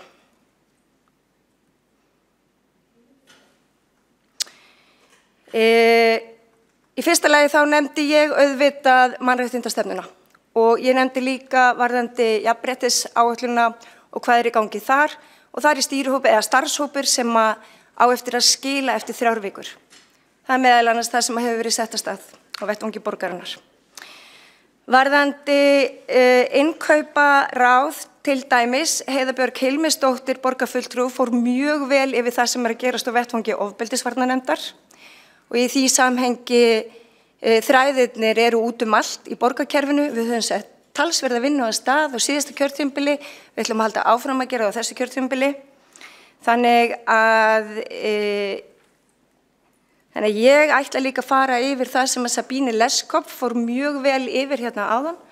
Þannig að það verður mikið endurtekningar hér vegna þess að gentagelse fremmer forståelsen. Eins og þeir segja á dönsku, eða endurtekningin undirstrikar skilningin. Þannig að það bara ágætt og gott og blessað, aldrei góð vísa oft kveðin. Þannig að innkauparáð hefur innleitt og það sem að innkaupadeild vinnur með í dag mótað að mannréttindastefnu Reykjavíkurborgar og stefnu í málefnum innflytjenda og umsækjendum alþjóðlega vernd og flóttafólks. Til að mynda hefur vinnumansal komið upp á borði innkauparáðs og þá til dæmis óskuðu fulltrúar ráðsins þar á fundinu 22. apríl 2016 eftir tillögum að aðgerðum til að vinna gegn því og að tryggja borgin sem samningsaðili gangi úr skuggum að samstarfsaðila bæði verklegum framkvæmdum og annarri þjónustu gæti mannréttinda.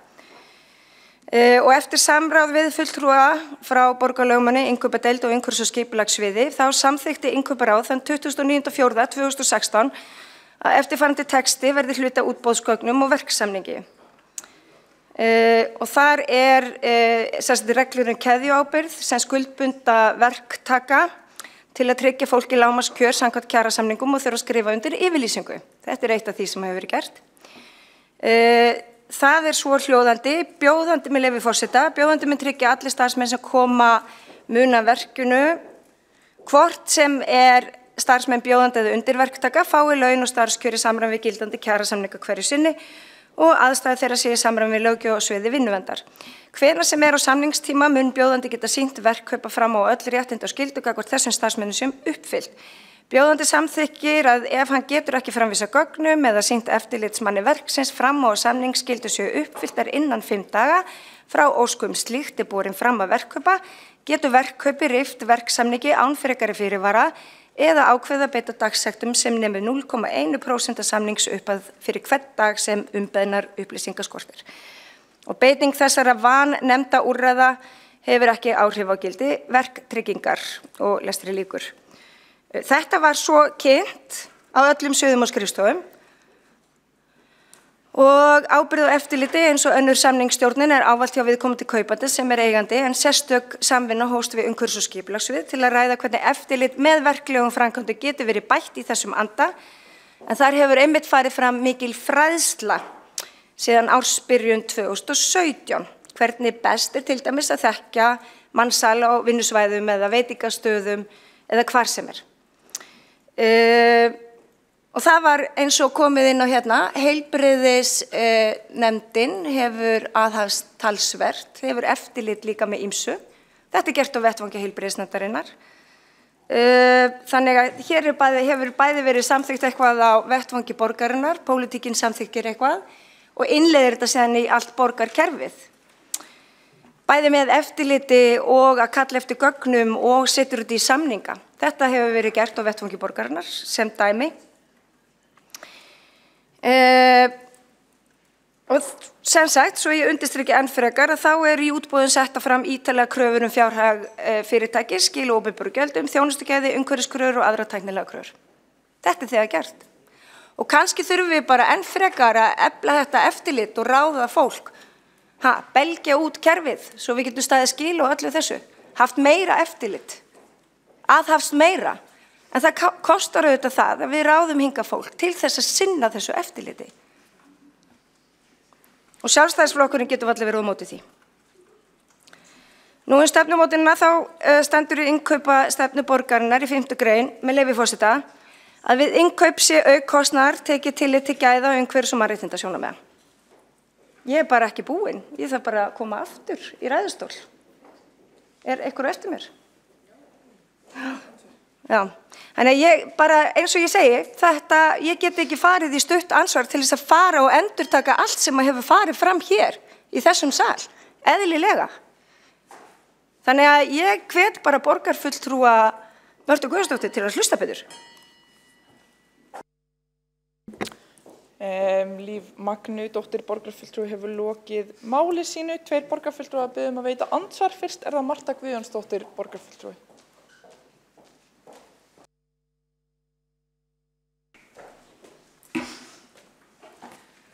Forseti, góðir borgarfulltrúar, ég þakka borgarfulltrúanum Líf Magnúdóttur fyrir að hafa farið vel yfir það hvað öll önnur svið og stofnanir Reykjavíkurborgar eru að gera í þessu málaflokki, öll önnur heldur en mannréttindaskrifstofan sem ég spurði Ég heyrði vel ræðuna hér í upphafi og vissi vel hvaða verkefni voru talin þar upp. Þannig ég hlusta vel á þau og það þurfti ekki endurtaka þau eða stafa þau ofan í mig, borgarfulltrúi Líf Magnúdóttir. Að tala það að belgja út kerfið, mannréttindaskrifstofan fær 150 milljónir á ári og þess vegna spurði ég, hvert hennar verkefni að fylgja eftir siðrænum innkaupum og siðrænum viðskiptaháttum? Hvaða verkefni eru unnin á mannréttindaskrifstofunni í því tilliti?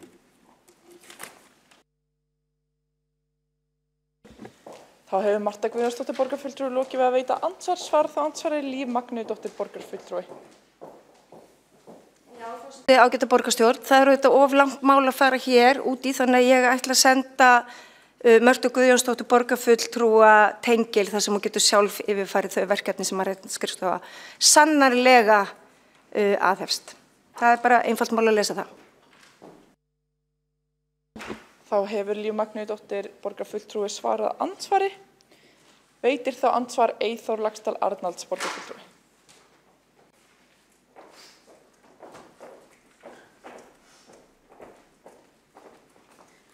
Forseti, ágætu borgarfulltrúar, það alltaf ánægilegt að fá svona lestrar fyrirlestur, þar sem verið að lesa það sama aftur og aftur. En þá ágætt að rifja þessu upp aðalatriði málsins.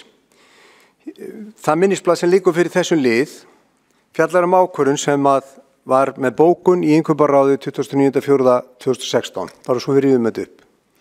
Þar segir með leyfi forseta, bjóðandi mun tryggja allir starfsmenn sem koma að verkinu, hvort sem eru starfsmenn bjóðanda eða undirverktaka, fái laun og starfskjör í samræmi við gildandi kjarasamninga og svo framvegis. Hvað var gert? Hvað var gert 1,5 ári eftir að þessi bókun var samþykkt á Reykjavíkurborg?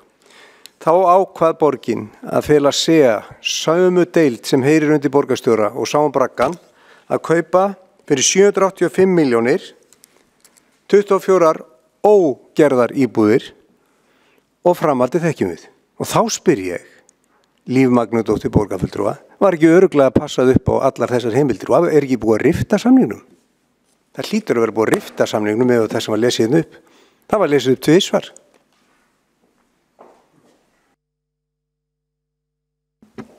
Þá hefur Eyþór Laxdal Arnalds borgarfulltrúi lokið við að veita andsvar. Næsta mælendaskrá er Jórunn Pála Jónasdóttir borgarfulltrúi.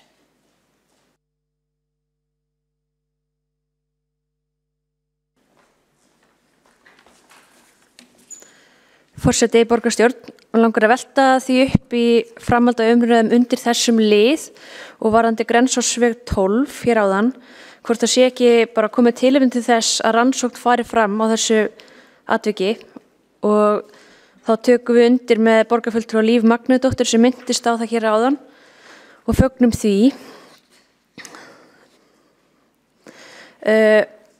Með því myndum við senda skýr skilaboð um framhaldið og læra af reynslunni og þar með kemur líka eitthvað út úr þessari umræðu hér, raunverulega útkoma úr umræðinu og við byrjum strax að starfa eftir þeim markmiðum sem við erum að setja okkur. Hver framkvæmir slíka úttekt? Ég er ekki sammála því að þurfa endilega að ráða einhverja nýja eða belgjút kerfi til þess að gera það. Við erum með hellinga eftirlitsaðilum og kanalum sem við getum nýtt og þetta þarf ekki að vera flóknara en það en einhver kom hingað upp og gerir tillögu að umboðsmaður borgarbúa gerir úttekt eða innri endurskoðun og svo framvegis.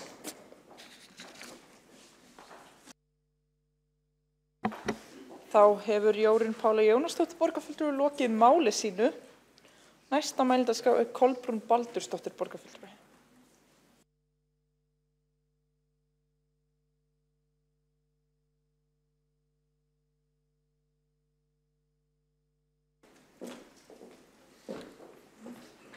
Forseti borgarstjórn.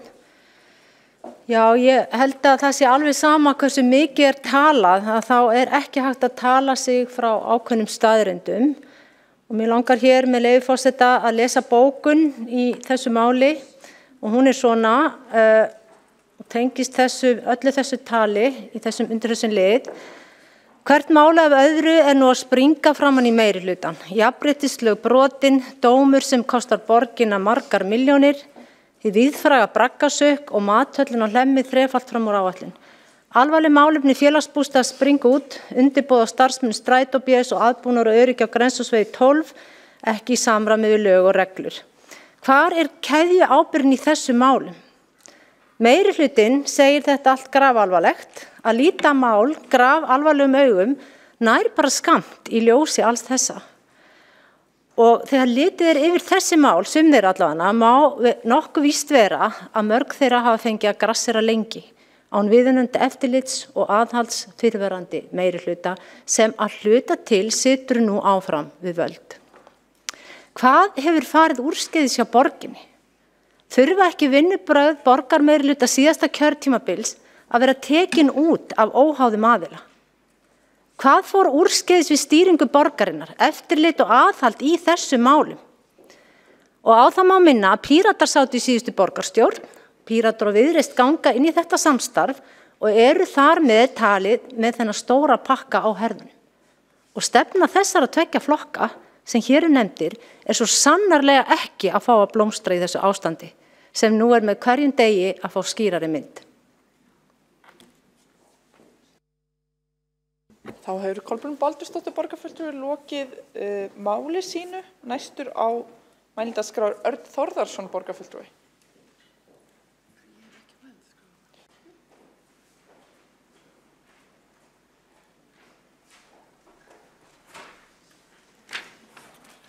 Forseti, ágætu borgarfulltrúar. Bara fyrir að fyrsta, auðvitað styðja allir mál af þessu tagi og aðgerðir gegn því og fagna auðvitað þessar umræðu sem ég er búin að vera í gangi. En hitt er annað að ég er kannski ekki alveg sáttur við nákvæmlega hvernig umræðunar hafa æxlast. Það er margt sem búið að segja að þetta sé grafalvarlegt mál. En enga síður vilja menn í meirihlutanum ræða þetta í víðu samhengi. Það er búið að nefna mjög sérstætt mál, Grensásveg 12 og við þurfum auðvitað að ræða mál út frá því. Þar eru tengslin við borgina mjög augljós og við þurfum bara að byrja hjá okkur sjálfum og við getum ekki ýtt þessu frá okkur og vilja forðast það að taka á axla ábyrgðina á þessum málum sem að standa okkur kann næst. Nú, Líf Magnúsdóttir borgarfulltrúi talaði að við ættum ekki að fara í rannsóknarleiðangur og það mætti ekki kosta svo miklu til að það stofnað einhvers konar eftirlitssveit eða eitthvað slíkt.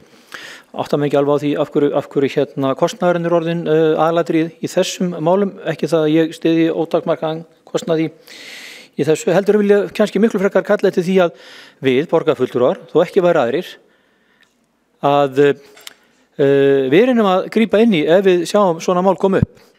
Og ég ætla að halda því fram að þetta mál með Grensásveg 12 hefur mjög oft og iðulega komið í fjölmiðlum og ætti að vera okkur öllum fullkomlega ljóst. Og það er auðvitað ekkert athvert við það að við grípum inn í og sérstaklega þeir grípi inn í sem hafa mjög greiðan aðgang að þeim sem er að stýra þessum verkefnum á vegum borgarinnar. Það er ekkert athvert við það þó að við sinnum okkar eftirlitsskyldu með þeim hætti. Og við höfum ekki að tala svona almennt máli, við höfum að taka þessi sértækumál og skoða þau og grípa inn í. Við gerum það ekki endilega með því að ræða þetta á fundum eða nefndum og þeir sem að verða fyrir barðinu á þessu vandamáli, að þeir þurfa ekki eins mikið á umræði í mannréttindaráði að halda eins og beinum aðgjörum. Þeir þurfa auðvitað ekki á því að halda það verði mótað einhver stefnumálið og síðan búin til innleiðingaráætlun. Heldur þurfa að ráði að halda að við grípum inn í og gerum það strax og alltaf þegar svona mál kom upp. Þá hefur Örn Þórðarsson borgarfulltrúi lokið máli sínu. Líf Magnúsdóttir borgarfulltrúi ætlar að veita andsvar. Forseti, ágæta borgarstjórn, vitið að mér leiðist svo þegar öllu er snúið á haus hérna í umræðum og mann eru gerðar upp skoðanir og lagðar hugsanir einhvern veginn til. Ég sagði að málið þyrfti þá að rannsakast að þar til bærum aðilum. Þá er ekkert endilega að hugsa borgarlögmann eða innri endurskoðanda. Ef það hefur farið fram glæpsamleg starfsemi á þessum stað, þá er það auðvitað lögreglumál. Og þetta er orðið svolítið þreytandi, hvernig snúið út úr fyrirmanni og borgarfulltrúar bara koma hérna upp eins og mýjað skít. Ég kom með nóg að þessu. Algjörlega. Þá hefur Líf Magnúsdóttir borgarfulltrúi lokið við að veita andsvar, svarar þá andsvari Örn Þórðarsson borgarfulltrúi.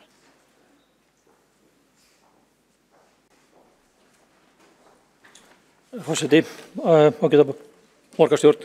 Já, ég held við sem öll komum með nóg að þessu máli og við þurfum frekar að kalla eftir aðgerðum frekar heldur en umræðu. Og ég velti bara fyrir mér hversin í ósköpunum það er ekki nóg að taka á þessu máli, gera það strax, í staðin fyrir að vísa þessu máli í einhvern farveg eða umræðu inn í borgarkerfinu, af því að borgarkerfið er að taka á þessum málum dagstæla og er að brjóta lög og reglur og samþykktir í þessum málaflokki. Við skulum byrja bara strax. Þá hefur Örn Þórðarsson borgarfulltrúi lokið við að svara andsvari. Næst á mælendaskrá er Þórdís Lóa Þórhallsdóttir, borgarfulltrúi og nú borgarstjóri. Takk fyrir forseti, kæra borgarstjórn. Takk fyrir Örn að koma með í rauninni setninguna sem að vantaði inn í þetta og það er varðandi þetta mál á Grensásveginum, þá eru tengsl borgarinnar augljós. Þau eru augljós, það er alveg rétt. Og við höfum aldrei farið neitt í varhluta af því að þetta mál er á borðinu hér. Og ég get alveg fullvísað ykkur það að það er verið að vinna í þessu máli og það er búið að vera að vinna í þessu máli. En hér eru við að ræða keðjuábyrgð.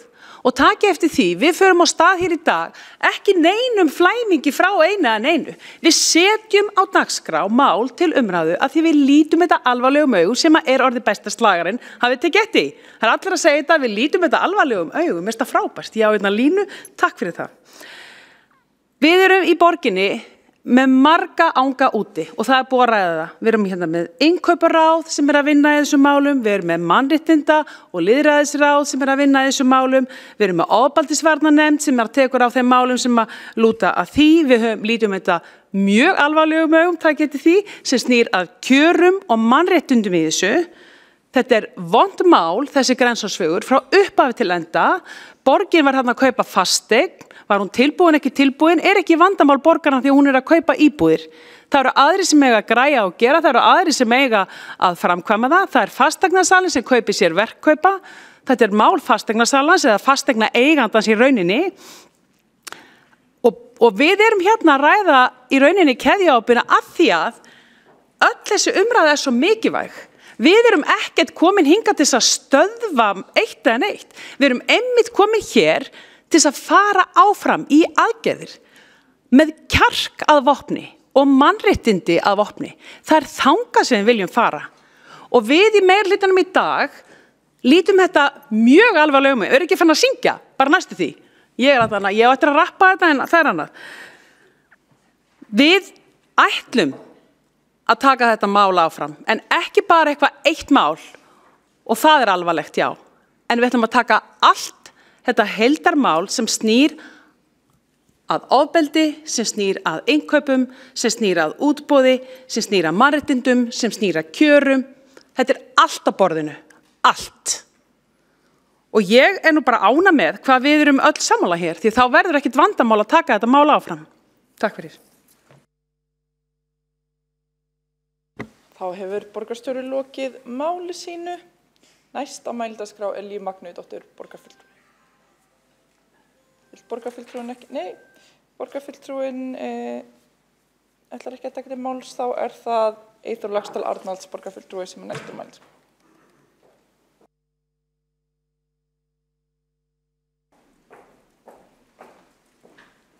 Forseti, ágætu borgarfulltrúar. Ég tek undir með borgarfulltrúa Þórdísi Lóu Þórhallsdóttur og borgarstjóra að við erum sammála aðalatriðin, að við erum ekki að líða svona mál og við erum að standa við þá bókun sem að fylgir nú þessu máli hér sem eina fylgiskjalið, bókunina í innkauparáði frá 29.4.2016 og í því ljósi þá viljum við fara fram á það að borgarstjórn samþykki hér að taka inn þá sennilega með aðbröðum tillögu sem lítur að því að sýna í verki það sem við erum að tala í orði. Tillagan svona: borgarstjórn samþykkir að framfari óháð rannsókn á samningum og framkvæmdu Grensásveg 12 með tilliti til samþykkta borgarinnar, meðal annars í innkauparáði frá 29.4.2016 og öðrum samþyktum sem varða félagslega undirboð og öðru sem lítur að aðstæðum starfsfólks verksala. Þetta tillaga sem við leggjum þetta fram og treystum því að einmitt í anda þess sem borgarfulltrúa borgarstjóri Þórdísi Lóu Þórhallsdóttir nefndi hér í ræðu sínu á undan, að hér fara allt upp á borðið, að þá getum við síðan valið hver það sem að hvort það innri endurskoðandi en annar, en fá fram hvort það verið farið í fyrsta lagi eftir þessari bókun þegar það var samið við aðilana, því að það alveg klárt að þar eru gerðar ákveðnar kröfur í innkauparáði og eins hvernig þessu var framfylgt og hvort að það við komið til greina að rifta og svo framvist. Síðan ég líka með bókun hérna undir þessu liði, ég get lesa núna bókunina eða á eftir, hvort sem forseti vill. Ok, bókunin svona, með leyfi forseta. Allir verkferlar eiga að vera skýri við innkaup borgarinnar. Reykjavíkurborg hefur þverbrotið einreglur eins og ítrekkað hefur komið fram í fjölmiðlum og umræðu hér í borgarstjórn. Innkauparáð samþykkti að skilyrði innkaup þann 29.4.2016 ári áður en gerður var síðan samningur á hálfu SEA Grensásveg 12 byggingu íbúða. Í 5. grein innkaupastefnu Reykjavíkurborgar kemur síðan fram að við innkaup sé aukostnaðar tekið tillit til gæða umhverfis og mannréttindasjónarmiða. Lítið hefur farið fyrir þessari stefnu þegar að framkvæmdum kemur meðal annars við Grensásveg 12 þar sem ítrekkar hefur verið brotið á starfsfólki sem var meðal annars látið rífa niður asbest án leyfis. Þá er vinnueftirlitið ítrekkað þurft að loka húsinu og þurft að stöðva framkvæmdir. Samiðn hefur staðhæft að borgin beri skyldur í þessum máli sem verkkaupi en Reykjavíkurborg héldi fram að hún hefði ekki aðkoma málinu þvert á yfirlýsta stefnu borgarinnar.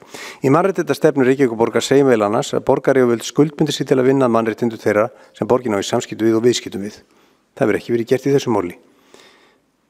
Stefnur eru lítils virði ef Reykjavíkurborg fer ekki eftir stefnum sínum. Þetta bókunin. Þá hefur Eyþór Laxdal Arnalds borgarfulltrúi lokið máli sínu og Heiða Björk Hilmisdóttir borgarfulltrúi beðum að veita andsvar. Já, forseti borgarfulltrúar bara snöggt, við lítum auðvitað á það gríðarlega alvarlegum augum ef að fólk látið vinna, rífa asbest, fá ekki laun fyrir vinnu sína og vinna bara við óviðunandi aðstæður. Það á auðvitað ekki að gera. En í lið varðandi Grensásveg 12 þá kaupum við húsnæði af fasteignasala sem á að vera afhent á ákveðnum tíma á ákveðnum gæðum. Í kaupsamningunum kemur fram skýrt að við erum ekki að kaupa verk, við erum að kaupa hús. Við erum að kaupa fasteignina númer 12 við Grensásveg sem að ástand viðbótum á breytingum öllu og þeir þá eign og hún verði afhent fullbúin til borgarinnar.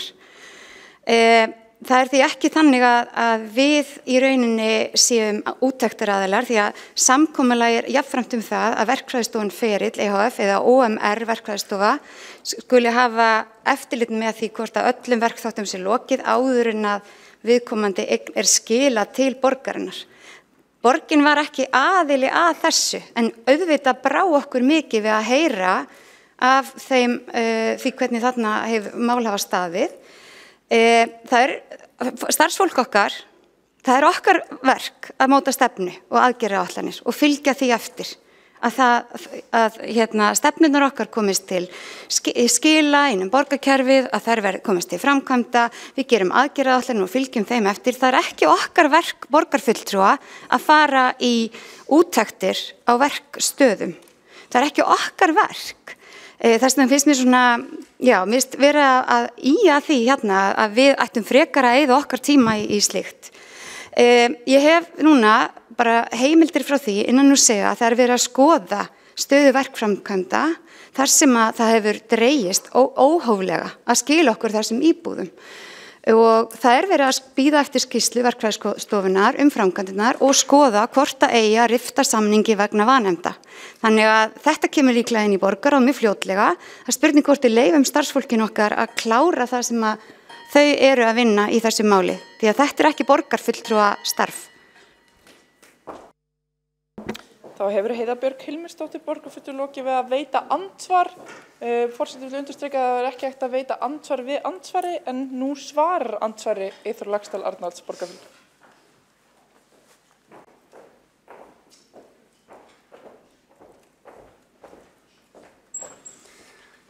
Þetta er fróðleg umræða. Vissulega eru þetta kaup á íbúðum en þær voru ekki til. Það voru engar íbúðir þarna þegar samningur var gerður. Þar er þetta verkkaup. Það er alveg ljóst að þegar þú kaupir eitthvað sem er ekki til þá þarf að búa það til. Og ef það er búið til með ólögmætum hætti þá brýtur það reglu borgarinnar. Það er ekkit flóknara. Og við höfum verið skömmuð hérna út í bæ meðal annars að fyrrverandi borgarfulltrúum fyrir að hafa varað ekki nógu mikið við bragganum. Ekki nógu mikið við, ekki ringt nógu mörgum bjöllum. Það hefur verið sagt. Borgarfulltrúi Örn Þórðarsson var gagnrýndur fyrir það að hafa ekki ringt öllum bjöllum, held bara með þessi í Landakoti líka eða einhverjum öðrum bjöllum. Þannig að við skulum ekki gleyma því að þó að við séum borgarfulltrúar en ekki starfsmenn hér, þá erum við með eftirlitsskyldur. Hér í borgarstjórn eru 23 borgarfulltrúar, það er vel í lagt, en eigum við ekki að sinna skyldum okkar. Hér verður að ræða mál sem eru sérstaklega tekin fyrir frá 29.4.2016 í innkauparáði. 18 mánuðum seinna gerði samningur að kaupa íbúðir sem ekki búið að framleiða. Það eru síðan framleiddar með ólögmætum hætti, þeim hefur ekki ennþá verið skilað. Það er riftunarheimild í bókun innkauparáðs. Við eigum að skoða þetta og ekki bíða, ekki fela, birtum, skoðum og fáum sannleika fram. Ég held við hljótum að vera sammála um það. Við hljótum að vera það. Það er ekki annað hægt. Það er engin rök fyrir því að setja þetta undir teppið. Þá hefur Eyþór Laxdal Arnalds borgarfulltrúi svarað andsvari, veitir þá andsvar öðru sinni Heiða Björk Hilmisdóttir borgarfulltrúi. Forseti, kæru borgarfulltrúar, það er ekki neitt teppi í þessu máli. Öll gögn þessa máls hafa verið lögð fram í borgarráði eins og Borgarfulltrúi Eyþór Arnalds gæti kynnt sér ef hann læsi gögn borgaráðs. Eins ekkert mál fyrir okkar að kalla eftir upplýsingum svona mál ef þau vekja sérstakann áhuga okkar. Ef okkur grunar að einhvers staðar sé fram í lögbrot, þá það okkar lögbundna skylda að láta vita. Við eigum að tilkynna slíkt til vinnueftirlits og lögreglu. Kaupsamningur sem bókfærður hér 3. nóvember 2017 kemur fram að við erum að kaupa húsnæði, tilbúið til afhendingar, við erum ekki verkkaupar. Þá hefur Heiða Björg Hilmisdóttir borgarfulltrúi lokið við að veita andsvar öðru sinni, svar þá andsvar öðru sinni, Eyþór Laxdal Arnalds borgarfulltrúi.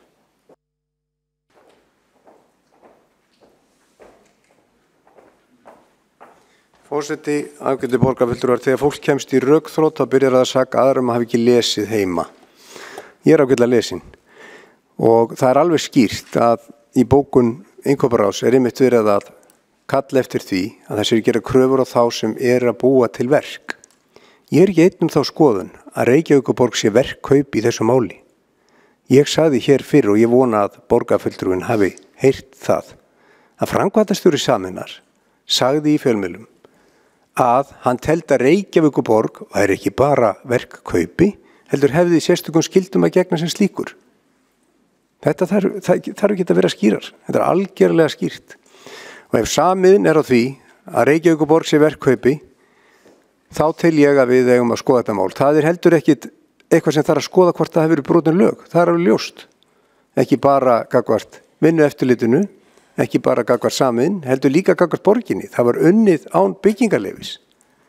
Síðan náttúrulega samningurinn brotin öðru leyti, það ekki búið að skila íbúðunum. Eigum við ekki bara fá þetta upp á borðið og hætta að fela málin og saka einhverjum að hafa ekki lesið. Ég held við ættum að bara sýna sómatilfinningu úr því við erum að ræða þessi mál og sýna þetta í verki. Þá hefur Eyþór Laxdal Arnalds borgarfulltrúi lokið við að svara andsvari öðru sinni.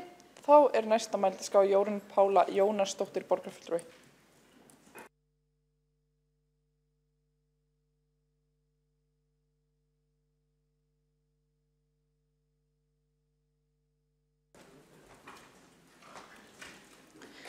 Forseti í borgarstjórn. Við erum að ræða keðjuábyrgð og það líka hnykkt á þessu í mannréttindastefnu Reykjavíkur nú þegar að það gildi ákveðin sjónarmið og þau hafa verið samþykkt hér og þau eiga við þegar Reykjavíkurborg á í viðskiptum við aðila. Þetta bara beint upp úr mannréttindastefnu Reykjavíkurborgar. Þess vegna engin vafi að það þarf að skoða þetta betur. Og það eru kanalar til staðar og það komið tillaga á borðið. Ég held að það sé bara ekkert til fyrirstöðu við samþykkjum hana.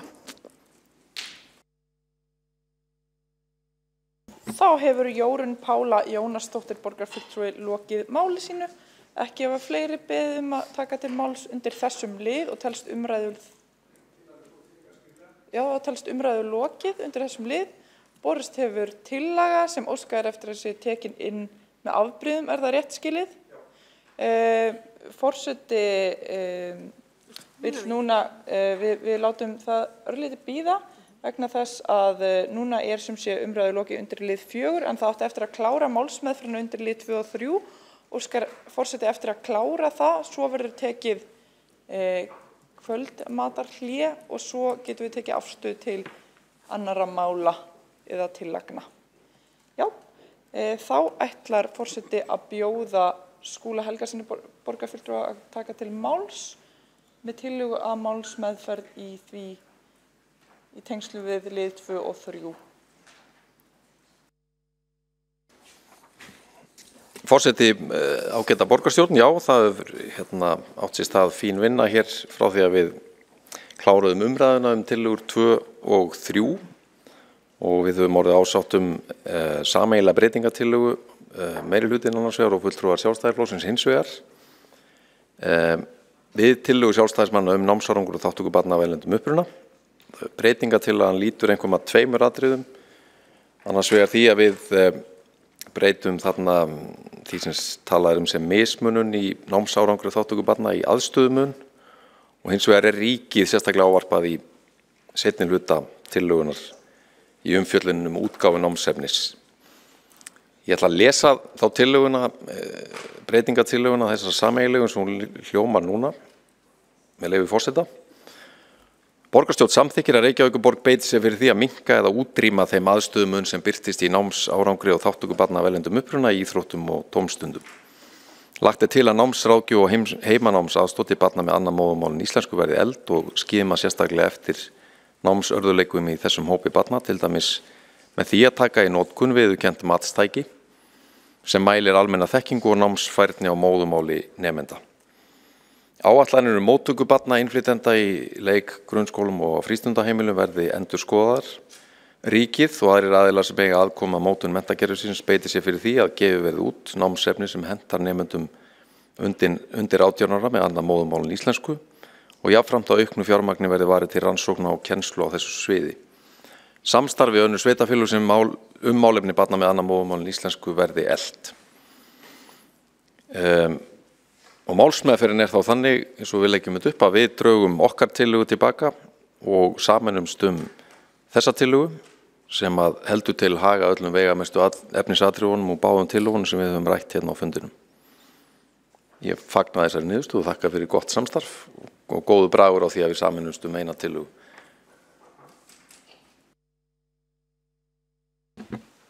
Hildur Björnsdóttir borgarfulltrúi og óska eftir að taka til máls.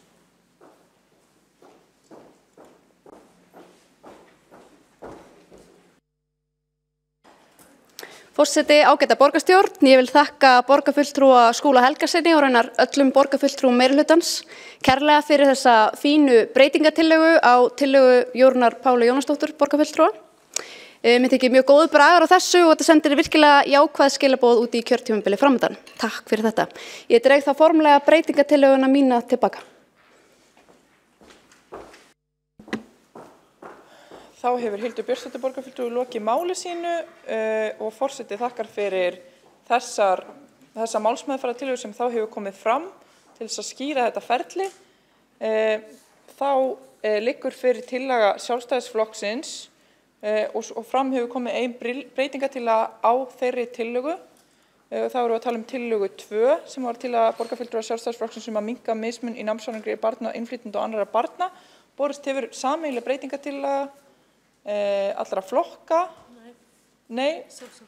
Sjálfstæðisflokksins og meirihlutans. Er það rétt skilið? Já.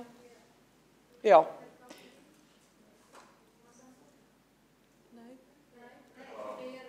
Ó já, afsakið. Þá er það, svo að það sé alveg skýrt, það er Sjálfstæðisflokksins og meirihlutans. Breytingartillaga sem hefur borist, þá byrjum við á því að taka fyrir þessa breytingartillögu og við ætlum núna að ganga til kosninga. Eru allir borgarfulltrúar í salnum? Já.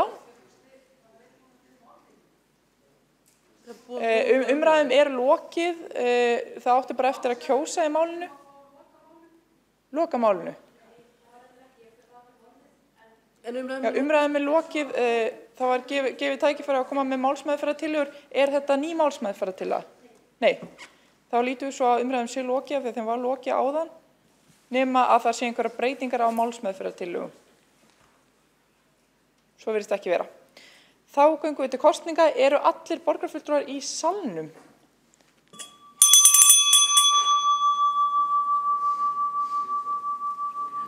Já, svo virðist vera. Já, glæsilegt.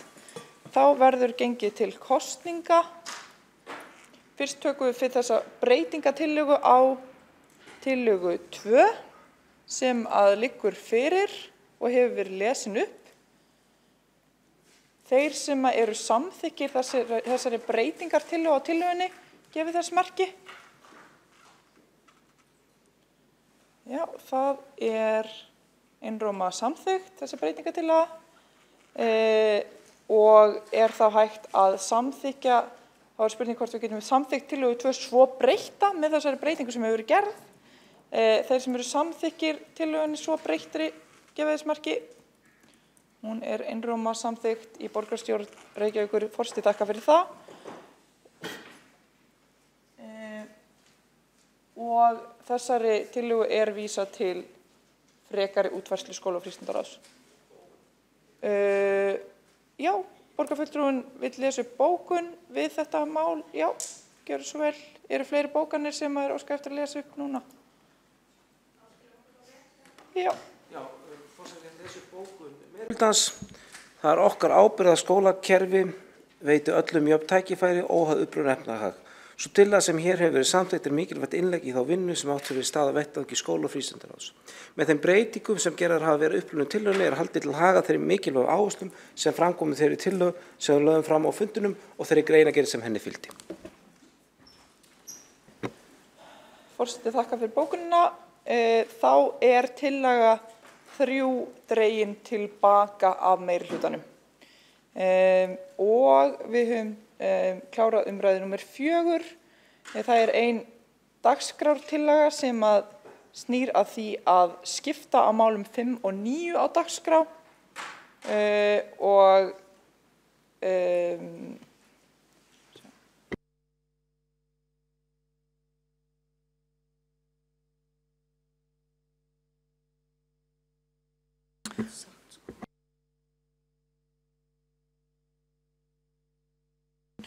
og það er sem sé gert ef að enginn gerir athugasemdir við það, þá er það staðfest. Áður en lengra haldið þá munum við gera matarhlé í hálftíma og þá er gert fundarhlé.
þá fundi haldið áfram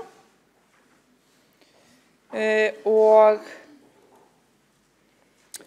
áður en lengra haldið þá kom hér tillaga fyrir fundarhlé að taka inn tillögu á dagskrá með afbrigðum. Eru allir borgarfulltrúar í salnum? Nei. Áður en við getum tekið fyrir þessa dagskrártillögu þá vil ég fá borgarfulltrúa í salinn.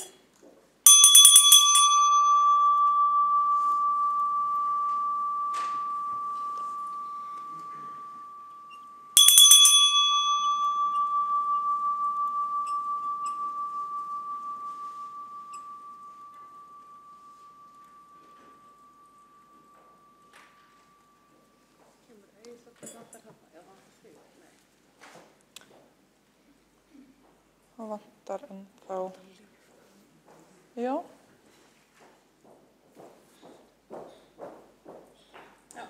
Ljómandi gott. Inn kom tillaga að taka tillögur Sjálfstæðisflokksins inn með afbrigðum. Nú verður kosið það mál. Þeir sem eru fylgjandi því að taka tillöguna inn með afbrigðum gefið þess merki. Þeir sem á móti kunna vera. Og dagskrártillagan felld. Þá haldið áfram næsti liður og bókan boðar, takk fyrir það. Þá næsta tillaga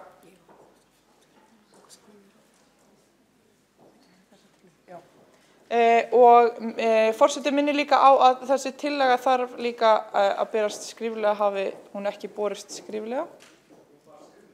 Já. Ég ætla að fá hana.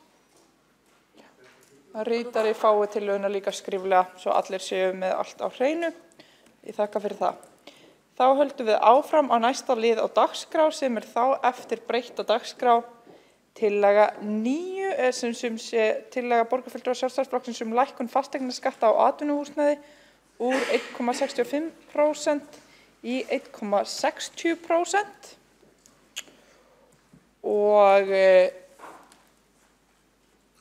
þá það Katrín Atladóttir borgarfulltrúi sem tekur til máls. Forseti, ágæta borgarstjórn. Tillaga borgarfulltrúa Sjálfstæðisflokks lækkun fasteignaskatta á atvinnuhúsnæði úr 1,65% í 1,6%. Borgarstjórn samþykkir að lækka fasteignaskatta á atvinnuhúsnæði á 1,65% í 1,6% þegar á árinu 2019. Fasteignaskattar í Reykjavík munu hækka að meðaltali tæp 8% árlega næstu 4 árin samkvæmt fjármálaáætlun borgarinnar. Skatttekjur borgarinnar og hvern Reykvíking munu slá ný met árlega á komandi árum. Þessar hækkanir eru langt umfram launaþróun, hagvöxt eða tekjuaukningu fyrirtækja í borginni. Fasteignamat atvinnuhúsnæðis á höfuðborgarsvæðinu hefur hækkað 42% frá 2016. Það mun hækka 16,6% á næsta ári í Reykjavík. 2016 sem metin á 100 milljónir greiddi þá 1,65 milljónir í fasteignagjöld en mun á næsta ári greiða 2,7 milljónir með við þessar hækkanir. Slíkar hækkanir og miklar sveiflur þyngja ekki bara rekstur nú þegar dregur á hagvexti og róðurinn tekinn að þyngjast í ýmsum greinum svo sem ferðaþjónustu, veitingarekstri, flugrekstri og útflutningsgreinum heldur þrýstar einnig leiguverði upp. Hækkanir fasteignagjalda eru afleiðing gríðarlegra hækkana á fasteignamati en tengjast að litlu sem engu leyti undirliggjandi rekstri og endurspegla á engan hátt það endurgjald sem Reykjavíkurborg þarf til að sinna þjónustu við sín fyrirtæki hverjar launþegar eru gjarnan útsvarsgreiðendur. Reykjavíkurborg ætti að stilla skattheimtu í hóf og sinna grunnþjónustu fremur en að spila með þessar auknu skatttekjur í framúrkeyrslur í fasteignaframkvæmdum og skapa þannig rými fyrir lægra leiguverð og launahækkanir og þar með bætta afkomu íbúa í borginni. Atvinnulífið í borginni þolir illa þessar hækkanir og þarf skerða samkeppnisstöðu fyrirtækja gagnvart fyrirtækjum í sveitarfélögum með lægri skattheimtu. Af 10 stærstu fyrirtækjum landsins hafa eingöngu 4 höfuðstöðvar í Reykjavík. Áætlað að lækka þessar álögur á fasteignir í lok kjörtímabils en við óttumst að það verði of seint. Ef lækkunin kæmi að fullu leyti til framkvæmda á næsta ári myndu álögur borgarinnar á atvinnuhúsnæði samkvæmt áætlun greiningadeildar Arion banka verða rúmlega 420 milljónir lægri en miðað við óbreytta álagningarprósentu. Þrátt fyrir það yrðu álögurnar í það heila tæplega 1,6 milljarði hærri en árið áður sökum hækkandi fasteignamats. Ekki því að ræða lækkun tekjustofns heldur minni hækkun. Við leggjum því til að fasteignagjöld á fyrirtæki lækki 0,05% þegar á árinu 2019.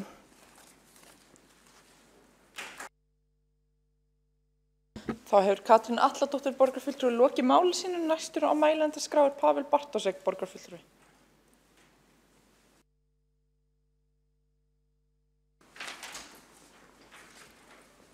Virðulegi forseti, kæru borgarfulltrúar, ég verð að segja, ég bara hlakka til þessar stundar alla vikuna og allan dag og alla helgina að geta rætt hér þetta mál.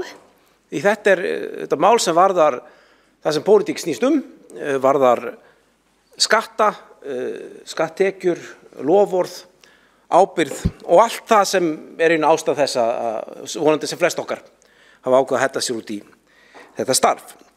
Og þegar maður í pólitík, þá skiptir þetta máli að hafa stefnu.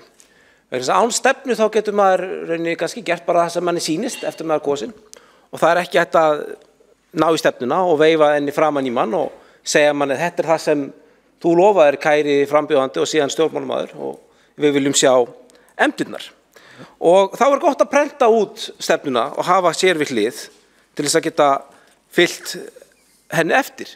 Og það sé það sem mínir góðu vinnir í borgarstjórnarflokki Sjálfstæðisflokksins hafi gert, en þeir hafi reyndar ekki prentað út sína eigin stefnu, heldur ákveða að prenta út hlutastefnu Viðreisnar og ákveða að nú sé komin tími til þess að fara stuðla því að hún yrði uppfyllt. Þetta var ekki kosningalofur Sjálfstæðisflokksins. Sjálfstæðisflokkurinn lofaði ýmsu í tengslum við skattamál, lofaði allavega lækkun útsvars, lofaði því að fasteigna skattar á fólk yfir 70 yrðu lækkaðir, það var eitt af loforðum. En það ekki það loforð sem borgarfulltrúar Sjálfstæðisflokksins leggja hér fram. Ég veit ekki hvort þeir séu hætt við að reyna að koma þeim stefnumálum sínum áfram eða hvort þeir hafa ákveðið að þetta hér stefnumál sem í grunninn svipað til stefnumáls Viðreisnar sé bara það gott að það eigi að fylgja eftir og ég bara ánægð með það. Megi það verða sem oftast að flutningur af stefnu Sjálfstæðisflokksins byggir á því sem við í Viðreisn höfum lagt til. Viðreisn vaxandi flokkur og við fylgjum alltaf fögnum því að fleiri koma til borð. Við erum með fundi okkur fimmtudegi sem svona opni fundi sem fólk getur mætt á sem nýlegar og bara bjóðum ykkur öll, eða flest ykkar kannski, velkomin í þann hóp. Við höfum, svo ég kannski árétti svona það vegna að segja mig gruna nú, þó svo ég dragi ekki góðan ásetningin í efa til að sé einhver leyti sett fram til þess að láta okkur taka afstöðu til hennar í Viðreisn. Það langar mig að nefna það að við í bæði bæklingum og kynningum okkar fyrir kosningar lögðum alltaf ávallt áherslu. Eins og til dæmis kemur fram hérna í bæklingnum inn með útkverfin sem ég með prenta eina síðu frá sem við kynntum á ágætum blaðamannafundi í Breiðholti 5 dögum fyrir kosningar. Lagt áherslu á það eins og þar sagt með rauninni dröga tillögu sem við lögðum að við myndum þá leggja til að fasteignagjöld vegna atvinnuhúsnæðis í C-flokki lækki og verði 1,63 árið 2021 og 1,60 á árið 2020 og síðan vorum við verðmat á það sem var á þeim tíma með við bestu þekkingum við 313 milljónir króna. Þannig að það þess á kostnaður, eða það segja að það svo breyta afkoma borgarsjóðs sem myndi hljótast að því. Sjálfstæðisflokkurinn var ekki með þessar áherslur í sinni kosningabaráttu og reyndar sakna ég töluvert mikið af því að þeir hafa haft einhverjar áherslur sem tengdust atvinnumálum yfir höfuð. Það kom ekkert fram þessar hugmyndir til dæmis á kynningu þar sem Sjálfstæðisflokkurinn kynnti eitthvað sem heit Reykjavíkursáttmálinn og síðan á nokkrum öðrum kynningum þar sem ýmis stefnumál voru kynnt en aldrei kom þetta stefnumál fram og já, gott og vel. Það þá orðin einhver stefnubreiting hér á. Þannig ég velti þetta fyrir mér og má koma það inn í umræðina. Það þannig núna að ef að Sjálfstæðisflokkur fengi að ráða, því að þetta á endanum bara spurningum afkomu, að hann myndi velja þessa skattalækkun umfram til dæmis það að lækka útsvar. Er það orðin opinber stefna núna? Það bara forvitnilegt að vita það. Hvort það sé bara orðin einhver stefnubreyting þar á. Og þá má kannski spurja áður en við förum bara út í þessa pólitík, af hverju lagði Viðreisn þá til á sínum tíma að þetta yrði gert með þessum hætti. Að sem sagt fasteignaskatturinn á atvinnuhúsnæði yrðu lækkaðir undir lok kjörtímabilsins. Og fyrir því eru nokkrar ástæður og fyrst og fremst tvær. Í fyrsta lagi þá það bara ákveðin hugmyndafræði á meðan það gengur vel í efnahagslífinu og þó að sé að hægjast þá getum við ennþá sagt að við séum ennþá á þeim stað. Þá sé ekki endilega sniðugt að lækka skatta þá, heldur að geta frekar greitt niður skuldir og nýtt tímann til þess að vera þá betur undirbúin til þess að geta hugsanlega, ég veit ekki, sett atvinnulega aftur að stað með skattalækkunum síðar meir. Og það svona kannski besta spáin sem við höfum þetta myndi vera þannig og þá myndi það henta vel. Og annað að við erum þetta ábyrgur flokkur þegar kemur á fjármálum. Og það þýðir að við getum ekki lofað að breyta afkomu borgarsjóðs án þess að við höfum einhverja hugmynd hvernig það sé fjármagn. Í okkar tillögum voru nokkrar leiðir til þess að fjármagna eða gera fyrir þennan tekjumissi sem það myndi hafa í för með sér. Til dæmis sala á eignum, allavega einn eign sem Malbikunarstöðin höfði. Við höfum hugmyndir ákveðnar leiðir til að afla teknikundum gjaldskrár og þá horfðum við síðast en ekki síst til gjalda vegna bílastæða og síðan var það líka inn í þessari jöfnu að samkvæmt ríkisstjórnarsáttmála sem Sjálfstæðisflokkurinn á nú aðild að, þá var búið að lofa því að gistináttagjöld myndu renna til borgarinnar. Þannig að þetta allt saman helst þetta í hendur og þegar maður lænar því upp, þá sér maður að það talsvert meira svigrúm til þess að gera eitthvað af þessum hlutum þegar síðar dregur. Stjórnmál snúast auðvitað það kemur að fjármálum hins opinbera, þá eru kannski tvær spurningar sem eru mikilvægastar. Annars verður það afkoman og hins verður það umfangið. Og það stundum fyrir brjóstið einhverju þegar maður talar skatta lækkanu kosti og ég skil hugmyndafræði ástæðan fyrir að menna móti því að tala þannig að þessi skattalækkun kosti 300 milljónir eða 400 milljónir og kannski má finna annað orðalag en það allavega ljóst að skattalækkun á borðið þetta hefur áhrif á afkomu borgarinnar. Við þurfum þá að annarkvort að finna þessar 300-400 milljónir á einhverjum öðrum stað eða að skera það niður. Og hinn spurningin þetta afkomu, heildar umfang. Maður getur verið á því að við erum að greiða niður skuldir en hafa skatt á mikla þjónustu, en maður getur verið á einhverri annarri skoðun. Ég eins og margir vita almennt á því að skattar eigi vera heldur lægri, heldur hærri, en ég þetta líka á því að afkoma ríkissjóðs, borgarsjóðs eða hvaða fyrirbæri sem reka á að vera jákvæð, hvað þá að tíma eins og þessum, það sannarlega svigrúm til þess að greiða niður skuldir. Ég velti þetta fyrir mér svona örlítið þessu tengt af því að hér kannski Sjálfstæðisflokkurinn að senda þau ákveðin skilaboð að þetta mál yrði eitthvað sem yrði auðsótt í einhverju samstarfi þar sem Sjálfstæðisflokkurinn myndi vilja vera í. Af því að það væntanlega einhver tilraun til þess að senda slík skilaboð. Og þá velti ég fyrir mér hvort það sé þannig að menn séu þá búin að gefa lækkun á útsvari upp á bátinn eða allavega setja þetta í forganginn. Þá ég velta mér hvort þeir séu búin að gefa upp á bátinn þá hugmynd að lækka eða afnema fasteignaskatta á þá íbúar Reykjavíkur sem eru 70 ára eldri. Og hvort þetta sé þá orðin ný skattalækkun sem svona númer 1 skattalækkun hjá Sjálfstæðisflokknum.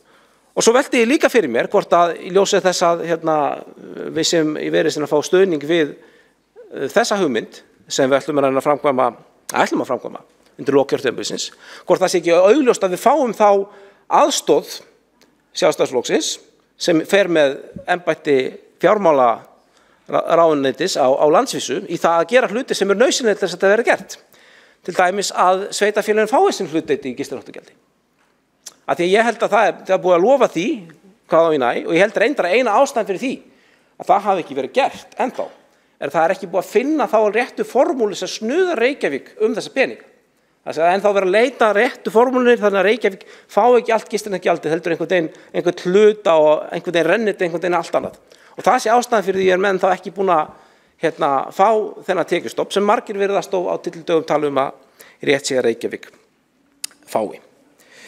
Nú, sko, að lokum, þá getur maður auðvitað haft þá skoðun að það eigi að lækka skatta á fyrirtæki, að það eigi að gera hraðar og fyrr og það er gott og blessað.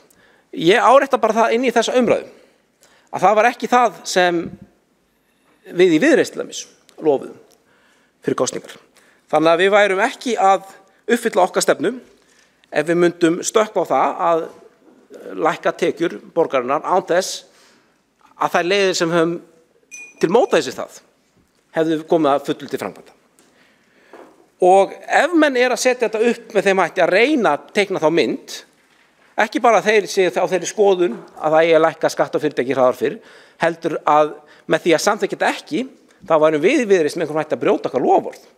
Og ef menn ætla að fara að búa til greinar og statusa og Twitterfærslur með þannig nýttnum línum, þá vil ég meina að þeim mun ekki fara með rétt mál þegar það verður gert.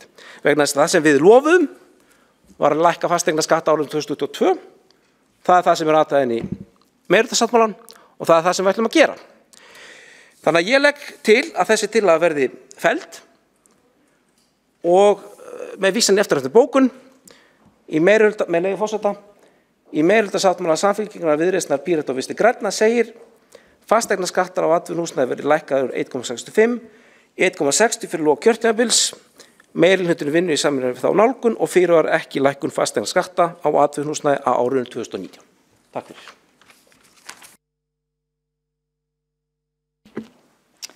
Þá hefur Pavel Bartósek borgarfulltrúi lokið máli sínu og 2 borgarfulltrúar hafa beðið að veita andsvar. Fyrst það Katrín Atladóttir borgarfulltrúi.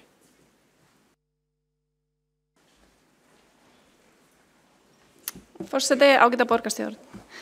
Það var engin reynt að draga í dul að til að hann samsvara kosningalóðir Viðreisnar. Okkur þótti þetta loforð bara jákvætt og gott og það samræðist að sjálfsögðu stefnu Sjálfstæðisflokksins að lækka skatta. Ég myndi vilja sjálfsögðu lækka fleiri skatta, ég alveg til að koma með fleiri skattalækkana tillögur, sko. Sérstaklega tel ég það ekki vera eitthvað engamál Viðreisnar að lækka skatta þegar allir skattar eru bara í löglegu hámarki.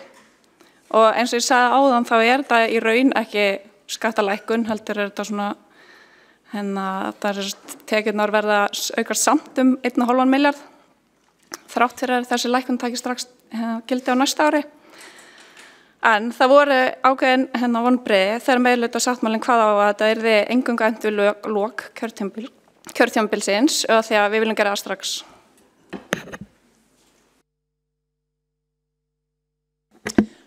Þá hefur Katrín Atladóttir borgarfulltrúi lokið við að veita andsvar, svarar þá andsvari Pavel Bartósek borgarfulltrúi. Já, það voru allavega, virðulegur forseti, það voru allavega ekki vonbrigði fyrir þá sem settu loðið fram og náðu því í gegn að fullu. Þannig að vonbrigðin voru ekki hér, get ég sagt. En mér langar kannski örlítið að bregðast við því að það er skemmtilegur hugmyndafræðilegur punktur sem borgarfulltrúin Katrín Atladóttir kemur með og hún vísar í það að það sé rétt að lækka skatta vegna þess að rauninni skattstofnin hefur aukist. Það þýðir þá að menn þurfa í raun að borga hærri skatta. Sko ég alltaf til í að lækka skatta, en ég ekki endilega til í að gera það á þessum forsendum. Að einhvern veginn að upphæð skattahækkana eigi að vera viðbrögð hins opinbera við einhverjum sveiflum á skattstofnum. Ef að laun fólks hækka, þá eigum við að lækka skatta að hækka út af því að það hefur áhrif einhver skattstofn. Í þessu tilfelli, það sem að gerast eftirfarandi. Fasteignamatið að hækka.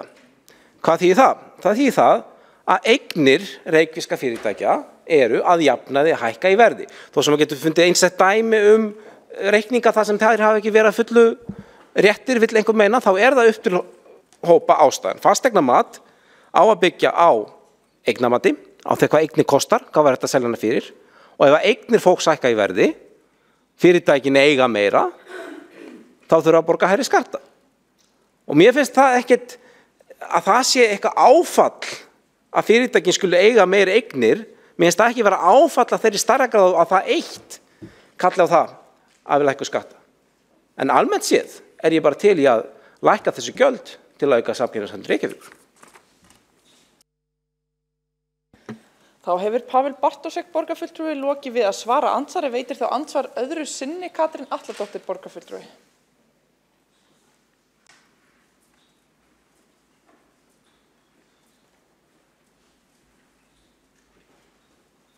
Forseti, ágæta borgarstjórn.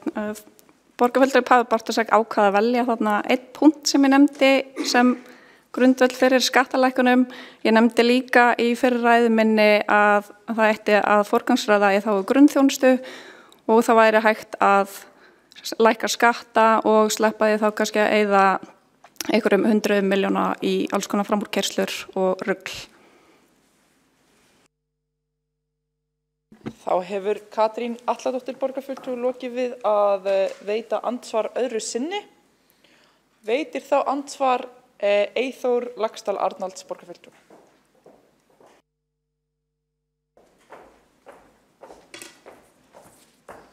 Forseti, ágætu borgarfulltrúar. Það sérkennilegt að hlusta á málflutning borgarfulltrúa Pavels Bartósek í þessu máli. En í stuttu andsvari þá ætlum ég nú bara benda hérna á þrennt. Og ég hafi nú kannski svona 10 atriði.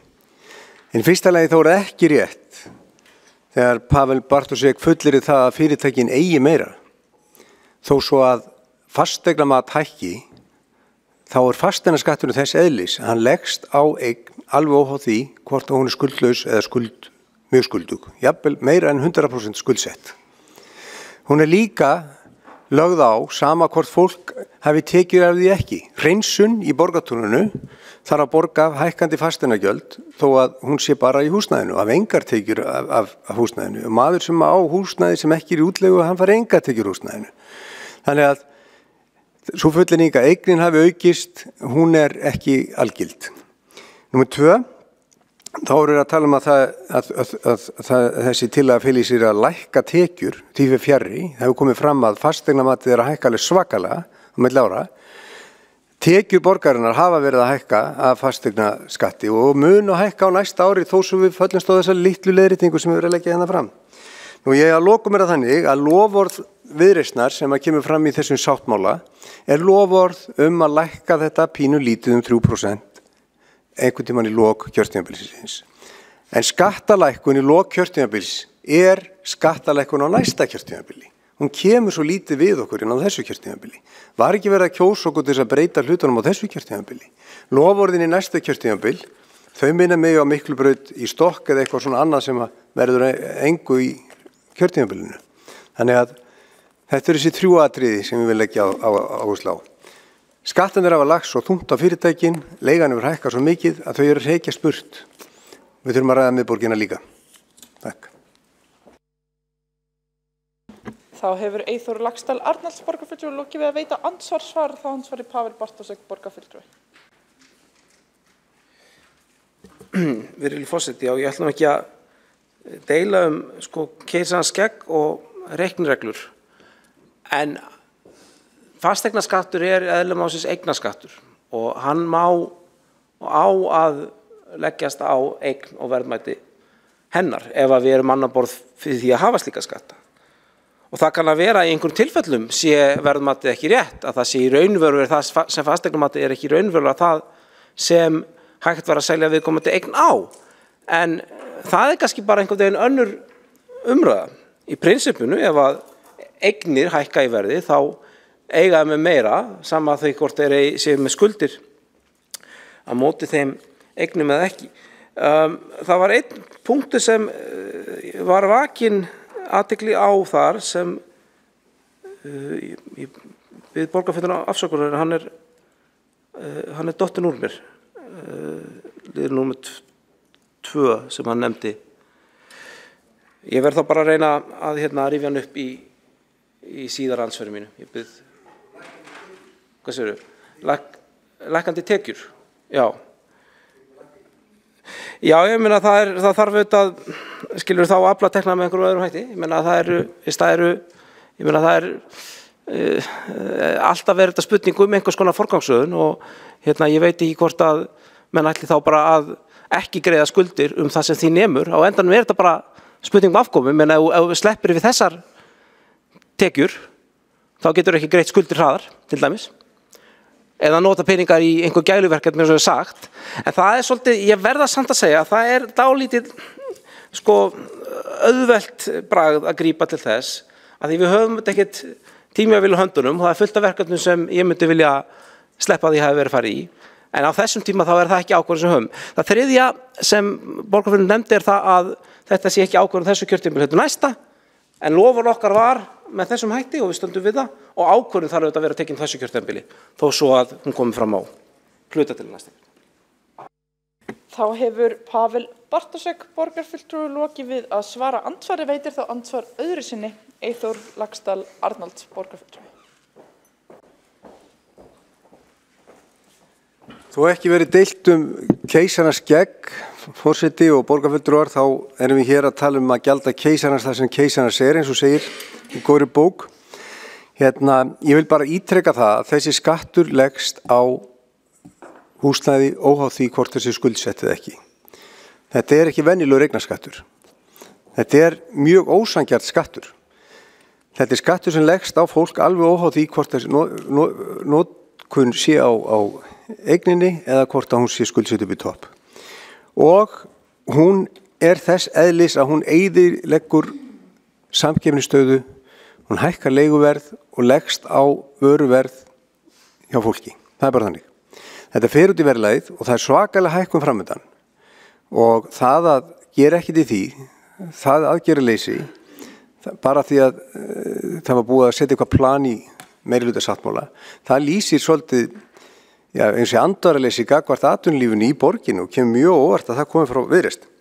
Nú varðandi tekjustofnana, þá það bara alls ekki rétt að háir skattar leiði af sér lægri skuldir og skólabókardæmi það náttúrulega þessi meirihluti sem hefur verið hérna. Allir skattstofnar hafa verið í toppi og sjaldan hefur borgarsjóður safnað jafn miklum skuldum, yfir 30 milljörðum á síðustu árum, næstu í milljarð á mánuði. Samt útsvarið í toppi og fasteignaskatturinn í toppi og ný gjöld koma fram daglega, meira segja á peysufattadaginn hjá Vestló, það komið gjald á það, og málara sem komið með stillas út á götu, það komið gjald á það komið gjald á það að spyrja borgina, ég veit ekki manna sveitafélag sem rukka fyrir það, það eru gjöld og skattar á allt. Hafa skuldir lækkað? Nei.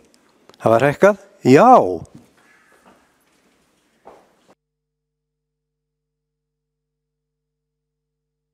Þá hefur Eyþór Laxdal Arnalds borgarfulltrúi lokið við að veita andsvar öðru sinni, svar þá andsvar öðru sinni Pavel Bartosek borgarfulltrúi. Já, virðulegi forseti, það þetta eitt sem ég finnst álíta athyglisvert í þessu og það að þessi hugmynd og þessi tillaga sem við settum fram, mér fannst hún á sínum tíma hálfpartinn vera jafnvel einhver leyti dregin saman í háði af fulltrúum Sjálfstæðisflokksins. Það var reiknað og með réttu að ef við til erum með verslunarhúsnæði sem upp á 30 milljónir fasteigna mat sem finnst, þá myndi þetta vera lækkun upp á einhver 15.000 held ég á ári og það var spurning þetta nú það sem Viðreisn ætlar að gera fyrir atvinnulífið. Það fannst mér svona ákveðin tónn í því þegar þetta var rætt á sínum tíma. En nú skyndilega þetta slíkur bjargvættur að það má ekki bíða með þetta 2-3 ár. Nú mun þetta skipta sköpum. Þannig ég svona furða mig eilítið á þessum málflutningi. Ég held að þetta sé grunninn sé góður. Ég held að við hefum ekki að hafa þennan tekjuskatt í toppi, en verð þó reyndar að segja bara til þess að halda því til haga án þess að það skipti öllu máli að auðvitað eru ekki allir skattstofnar Reykjavíks í botni.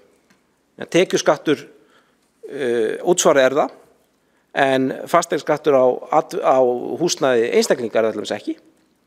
Og ég hef ekki heyrt marga tala fyrir því að því verið breytt, þvert á móti hef ég talað fyrir því að hef ég heyrt menn frekar tala fyrir því að lækka. Það en ekki. Og með þessari tillögu þá mun þessi skattstofn heldur ekki vera í toppi. Annars þakka ég bara kærlega fyrir mér.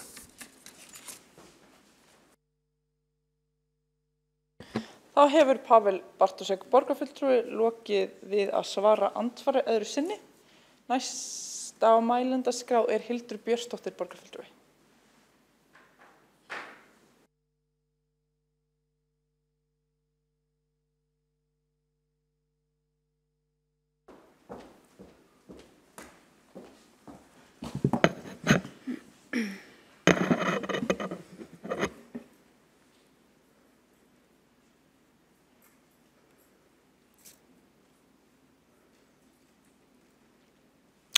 Forseti, ágæta borgarstjórn.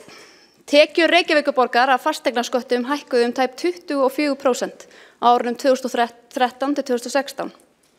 Frá árunum 2016 hefur fasteignamats hækkað 42% og mun áfram hækka 16,6% þetta árið í Reykjavík.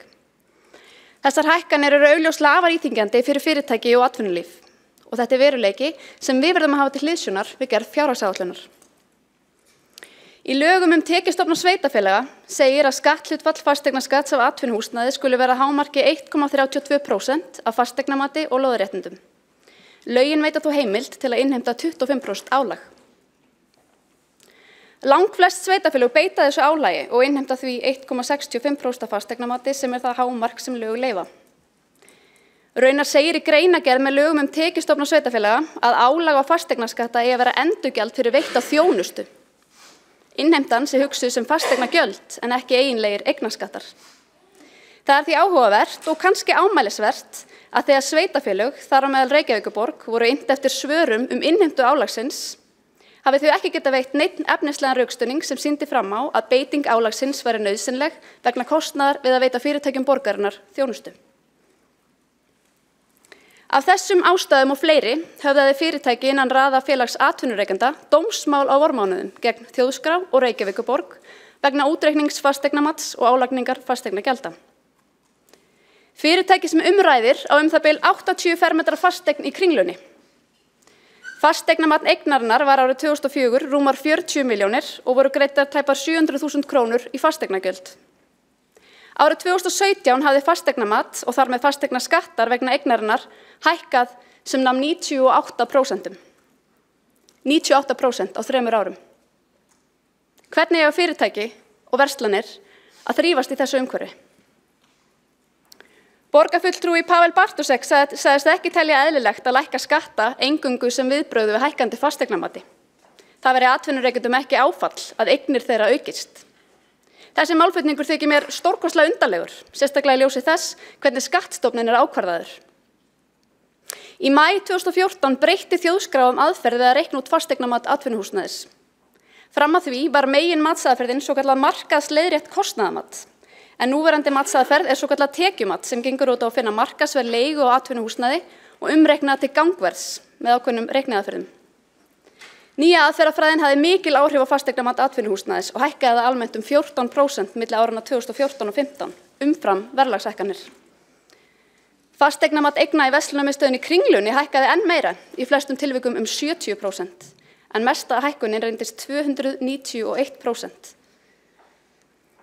Ég endurtek því aftur, hvernig í ósköpunum eiga fyrirtæki og verslanir að þrífast í þessu umhverfi? Auðvitað væri rétt að við gerð fjárhagsáætlunar Reykjavíkurborgar yrði gert ráð fyrir lækkun fasteignaskatta á atvinnuhúsnæði strax. Þannig mætum við miklum hækkunum á fasteignamati. Í meirihlutasáttmála kemur fram að fasteignaskattar á atvinnuhúsnæði verða lækkaðir úr 1,65% af löglegu hámarki niður í 1,6% fyrir lok kjörtímabils. Þetta er gott markmið, en við viljum gera enn betur. Við viljum innleiða lækkununa strax. Það mun ekki leiða til tekjuskerðingar fyrir borgarsjóð enda hækkar skattstofninn árlega. Við viljum draga úr áhrifum sífellt hækkandi fasteignamats og við viljum styðja betur við atvinnulífið. Eingöngu 4 af 10 stærstu fyrirtækjum landsins hafa höfuðstöður í Reykjavík. Verði tillagan samþykkt má skapa hvata fyrir fleiri fyrirtæki að færa aðsetur sitt til Reykjavíkur. Og ávinningurinn af slíkum aðgerðum mun auðvitað skila sér lóðbeint aftur til borgarsjóðs og þaðan til borgarbúa. Ég árétta að Sjálfstæðisflokkur stendur alltaf fyrir lækkaðar álögur á íbúa. Við stöndum fyrir skattalækkanir og þá sérstaklega í þeim tilfellum þegar skattar í löglegu hámarki.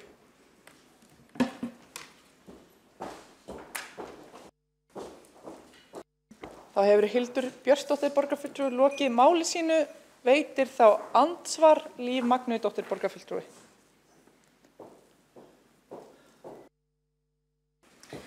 Forseti og ágæta borgarstjórn, já, Sjálfstæðisflokkurinn vill lækka skatta, en það er þó eitt skattur sem að Sjálfstæðisflokkurinn vill ekki lækka og það eru álögur og barnafólk. Sjálfstæðisflokkurinn hefur hingað til ekki viljað lækka eða afnema leikskólagjöld og það er óbeinn skattur og barnafólk.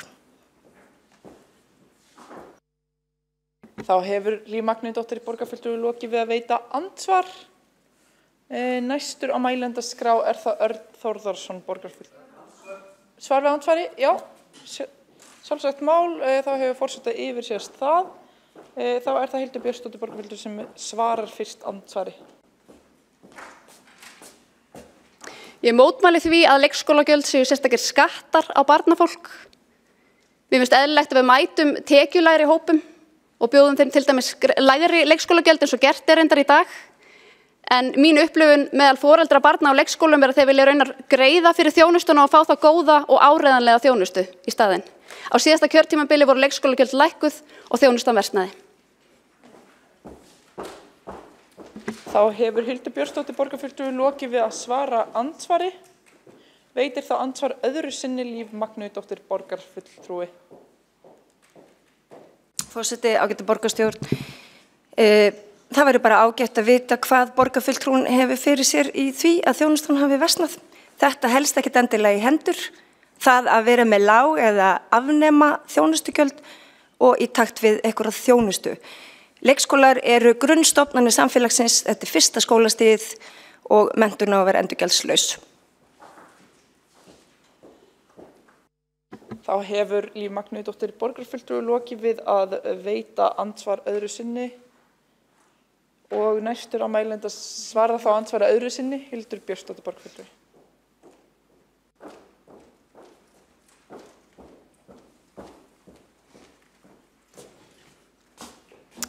Borgarfulltrúi Líf Magnúsdóttir kallar eftir skýringum á því hvers vegna ég segi að þjónusta leikskólana hafi versnað.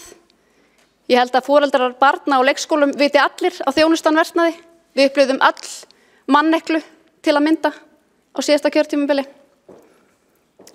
sem var mjög alvarlegt vandamál. Já, takk. Þá hefur Hildur Björnsdóttir, borgarfulltrúi, lokið við að svara andsvari öðru sinni og þá loks komið að Erni Þórðarsyni, borgarfulltrúa. Takk fyrir það, forseti, ágæta borgarstjórn. Ég ætla aðeins að ræða skatta og gjöld sveitarfélaga, því að þeim náttúrulega ætlað að standa undir þeirri þjónustu sem að sveitarfélögin veita og eiga veita. En auðvitað ef þjónustan aukin þá eðlilegt að kalla eftir auknum tekjum til sveitarfélagsins og það að skattstofnar séu nýttir. Það eitthvað sem þarf að vera í jafnvægi. Mér langar aðeins til að skoða mál út frá öðru sjónarhorni og það tengist í að þessi síhækkandi fasteignamat, að það leggst auðvitað þungt á fyrirtæknum hækkandi fasteignagjöld og það nú bara því miður þannig að auðvitað leggjast þessar auknu álögur þyngst á þau fyrirtæki sem að standa veikum fótum. Og það þannig í til dæmis miðborginni sérstaklega að þá höfum við verið að fá ábendingar að það eru viðkvæm fyrirtæki sem að eiga í erfiðleikum með að reka sig. Þetta eru fyrirtæki sem við kannski þekkjum. Þetta eru svo sem tekið dæmi kvenfataverslun, skólavörustík. Þetta getur verið hreinsun, þetta getur verið einyrkjan sem að selja hönnunarvörur og annað. Þetta eru litlar búðir sem eru að reka sig á tiltölulega veikum grunni og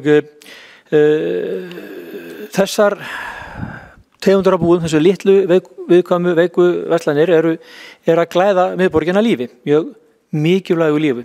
Þessar verslanir þær tryggja ákveðum sem eru síðan áttaráttarafl fyrir bæði borgarbúa að sækja þjónustu og verslun í og ekki síður upplifun ferðamanna. Og ég vil bara vara við því að þessari þróun sem við erum að sjá að það séu bara stórar og velreknar verslanir sem að fást rekstrargrundvöllur fyrir í miðbænum. Þannig að við fáum mjög einsleitan miðbæ. Ég held að það sé ekki það sem við erum að leita eftir og það allavega ekki svo framtíð sem að ég sé fyrir mér og mér hugnast. Og við getum líka sagt þessa sömu sögu af viðkvæmum svæðum annars staðar í borginni. Og ég bara nefna sem dæmi litlar verslunarmiðstöðvar sem við höfum verið að sjá vítt og breytt í úthverfum og það sem ástandi enn viðkvæmara, Þarna er verið að bjóða upp á ákveðna nærþjónustu og borgari vill þekkja þetta ástand alveg ágætlega og það er ekkert langt síðan að borgin greip inn í þessa þróun og fór í Breiðholti og keypti þar upp húsnæði einmitt til þess að sporna gegn þessari þróun. Ég heldur séum á vondri leið ef við erum að breyta miðborginni eða verslunarkjörnum út í úthverfunum í mjög einsleita kjarna. Ég held að þessi ágæta tillaga myndi ná fram að ganga ekki síst fyrir tilstilli Viðreisnar sem og í meirihluta sáttmálanum er tekið sérstaklega á þessari þróun og hvernig það bregðast við henni og það sem ég velti fyrir mér á þessum tímapunkti það er hvers vegna það þarf að gera allt seint og illa. Takk.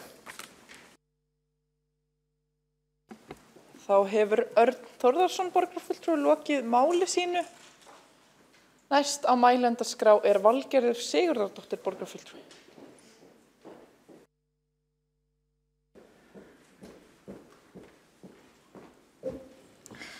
Forseti borgarstjórn, ég langar að byrja því að bregðast við þessu sem hún Líf var að segja hérna áðan með leyfi forseta. Ráðdeildir rekstri borgarnar er einn af hornsteinum meirihlutasamstarfs Samfylkingarinnar, Viðreisnar, Pírata og Vinstri grænna.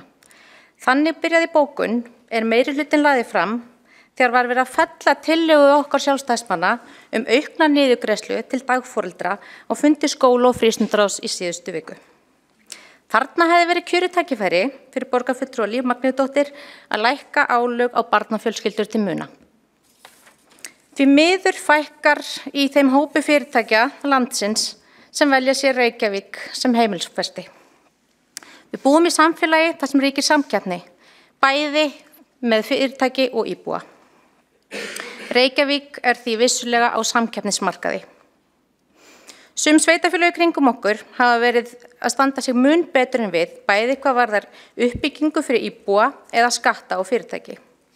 Þessu þurfum að breyta og er tillagan mikilvægur liður í því. Með leyfi forseta þá vil ég vitna í orð Þórdísar Lóu Þórhallsdóttur borgarstjóra hún var að ræða þjónustustefnu hér áðan. Við verðum að vera samkeppnishæf þegar kemur að umhverfi fyrirtækja. Við eigum að vera leiðandi. Við eigum að mæta kröfum borgarbúa og fyrirtækja. Við eigum að fara fram úr væntingum. Þessi tillaga rímar svo sannarlega við allt það sem borgarstjóri sagði og það er því mín ósk að hún taki vel í þessa tillögu og hún verði hér samþykkt. Þá hefur Valgerður Sigurðardóttir borgarfulltrúi lokið máli sínu. Næst á mælendaskrá Stóttir borgarstjóri. Já, það gleður litla Viðreisnar hjartað, þessi skemmtilega umræða. Ég ætla nú bara kannski aðeins að setja svona stóru myndina upp því að við erum búin að ræða hérna efnislega tillöguna. Árið 2007 náði fasteignamarkaður í borginni ákveðnum hæðum. Við þekkjum öll þessa sögu, mikil lækkun og 40–60% lækkun á fasteignaverði var síðan við hrun. Hvað er búið að gerast síðan? Jú, þessi fasteignaverð hefur hækkað og má segja að það hafi orðin ákveðin leiðrétting. Á hádegisfundi Félag viðskipta og hagfræðinga í dag minni mig, var einmitt rætt það að höfuðborgin Reykjavík væri í rauninni ódýrasta höfuðborg þegar kemur að fasteignaverði. Og hér er búið að fara í mörg dæmi atvinnulíf og atvinnulífið er okkur mikið kært af því að það er einmitt bönd og hjól atvinnulífsins sem verða að virka til þess að okkur gangi vel sem höfuðborg. Það er alveg deginum ljósara. En það breytir því ekki að mörg dæmi sem hér hafa verið tekinu upp verslun og þjónustu þar sem fasteignaverðið hefur hækkað, það er alveg rétt. En við megum ekki heldur gleyma því að það hefur orðið gríðarlegu kaupmáttur á þessum sömu árum, það hefur orðið gríðarleg tekjuaukning hjá þessum sömu fyrirtækjum á þessum sömu árum, þannig að þessi jafna hefur verið í ágætis balans. Er fasteignaverð orðið of hátt fyrir íbúðir? Pottþétt. Við höfum búin að ræða það alla kosningabaráttuna. Hvað er að gerast núna í fasteignaverði? Jú, það er stopp. Hvað gerist síðan? Við vitum það ekki, en við vitum að framboðið hefur aukist gríðarlega. Við litum á það sem mikla ábyrgð að byrja á því að greiða niður skuldir og fá að koma hingað inn í borgina og átt okkur á því hvernig við vildum nákvæmlega sjá þessum fjármálum háttað. Á þeim stað erum við núna. Hoppum við á tillöguna okkar frá því í kosningabaráttunni núna framreiknaða inn í núið? Nei, ekki svo glatt.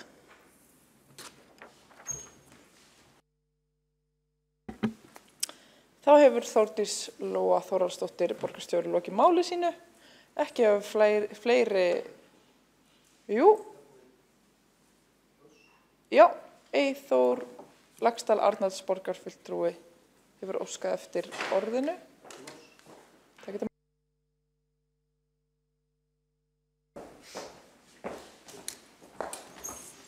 Forseti, ágætu borgarfulltrúar, við höfum á síðustu árum hlusta á Viðreisn, talað mikið fyrir málefnum atvinnulífsins, haft miklar áhyggjur af til dæmis háum vöxtum á Íslandi, háum sköttum á fyrirtæki og svo þegar þetta spila saman á samkeppnishæfni atvinnufyrirtæki á Íslandi. Ég man ekki betur eftir en að það hefur verið notað hugtaki að Ísland væri dýrt, og ég veit ekki betur heldur Reykjavík sé dýr með við nágranna sveitarfélögin. Nú í farvatninu, hvort sem að menn vilja loka augunum fyrir því ekki, 16,6% hækkun í farvatninu. Það svakalega hækkun. Hvernig samkeppnishæfni Reykjavíkur, verslunar Reykjavík? Förum aðeins í gegnum það. Við veitum það að Íslandspóstur, hann hefur verið að niðurgreiða vörur frá Kína. Það verið að flytja inn vörur frá Kína, það verið að flytja inn vörur frá Amazon og við erum í alþjóðlegri samkeppni á netinu. Hvað svo að gerast í kringum okkur? Jú, Costco og fleiri eru búin að koma í Garðabæ og munurinn þessi að á síðustu 8 árum eða frá því að Samfylkingin hefur verið óslítið við völd hérna í Reykjavík, þá hefur verslun minnkað, það að segja verslun af ferðum á Laugaveginn fækkað 20%. Það 20% færri sem koma reglulega á Laugaveginn, en það eru 120% fleiri sem versla í Garðabæ. 20% færri í Laugavegi, 120% fleiri í Garðabæ. Og þetta þróun sem að stöðvast ekki ef að áfram verður haldið á sömu braut. Ég nefni bara eitt dæmi hér í þessu húsi að það var mikið talað um Heklu og hún átti að fara upp í Breiðholt og halda áfram verið í Reykjavík. Ég hef ekki heyrt af því frá því að það voru gerðar þessar góðu glærur á sínum tíma. Kannski endar Hekla líka bara í Garðabæ, eins og svo margir. Kannski erum við að sjá meira og meira verslun fara á netið og í Garðabæ. Það allavega trendin og tölurnar ef við viljum vera tölfræðileg og vísindalega sinni eins og við veit að borgarfulltrúi Pavel Bartusek vill vera. Ef við horfum á trendin þá eru þau svona, ekki Reykjavík í vil.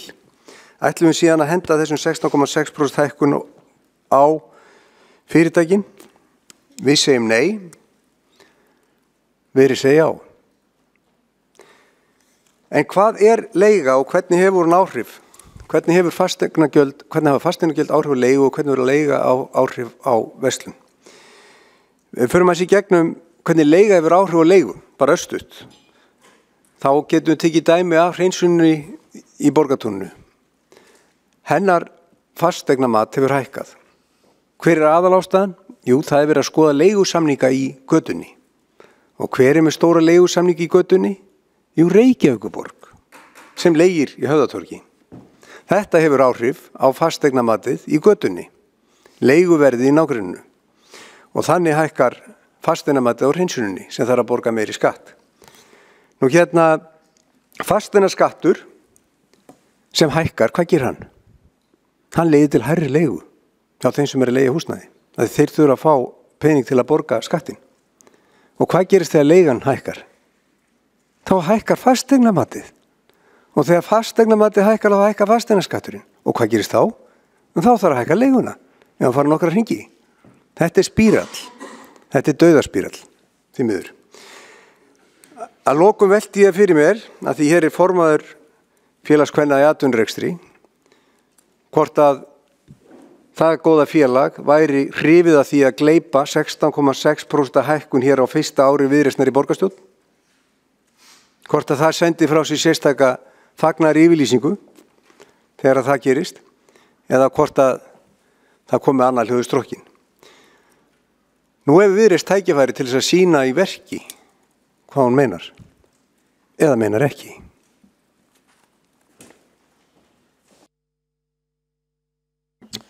Þá hefur Eyþór Laxdal Arnalds borgarfulltrúi lokið máli sínu. 2 borgarfulltrúi að biðja að veita andsvar. Fyrstur er Hjálmar Sveinsson borgarfulltrúi.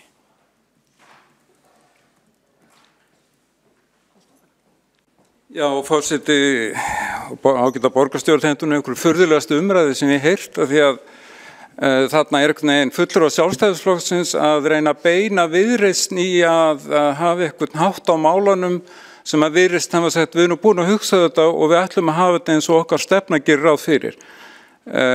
Fulltrúi Sjálfstæðisflokksins vill einhvern veginn að Viðreisn hafi aðra stefnu en Viðreisn sjálf vill hafa. Þetta er mjög furðulegt. Svo hlýti ég líka að spyrja mig hvort að verið getur að borgarfulltrúin Eyþór Arnalds hafi ekki neitt gengið miðborg Reykjavíkur síðustu árin. Hvort hann hefur ekki gengið Hverfisgötuna, það sem er að opna verslanir og allskyns dásamlegi staðir, nánast í hver einustu viku, mjög flottar fatverslanir fyrir ungt fólk sem heitir Húrra, fyrir konur og kalla. Það er ótrúleg breyting á Hverfisgötunni. Og núna er komið bókstaflega ángi að heilli nýrri versluna miðstöð á Hafnatorginu. Það sem að 2 hæða H&M verslun var opnuð og þarna er að koma fleiri alþjóðleg merki.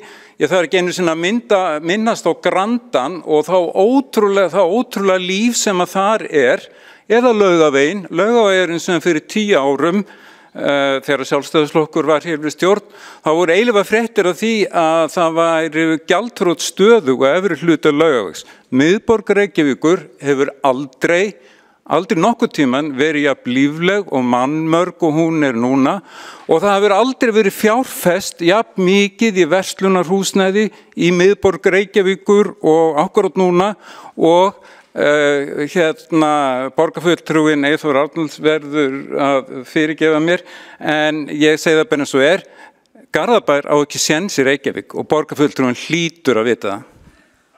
Hann er ju borgarfulltrúi Reykjavíkur. Þá hefur Hjálmar Sveinsson borgarfulltrúi lokið við að veita andsvar. Svarar þá andsvari Eyþór Laxdal Arnalds borgarfulltrúi? Já.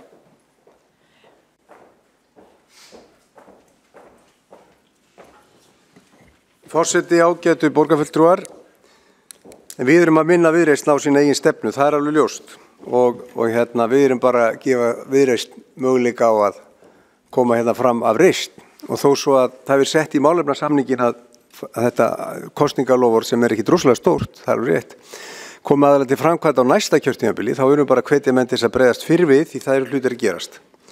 Nú varðandi hvort í gangi miðborgina þá get ég upplýst að miðað við Apple síman minn að þá labba ég þetta svona 8 til 11 km á dag, aðallega gegnum miðborgina, stundum einmitt upp í Höfðatorg, meðal annars þegar ég fer á fundi þar, en ég þekki borgina vel, ég er nú alveg upp í Vesturbænum við miðborginni, búin að búa víða í miðborginni mitt, þekki hver einustu verslun, ég myndi ég segja, og Húrra þekki nú sonum mig betur en ég, að því ég er nú ekki alveg í þessum skóm og bólum, en það eru 2 Húrraverslanir ekki ein, svo ég svona, já, ok, og þær eru bara fínar og góðar að gælda verðar, en tölurnar, þær tala sínu máli, 20% niður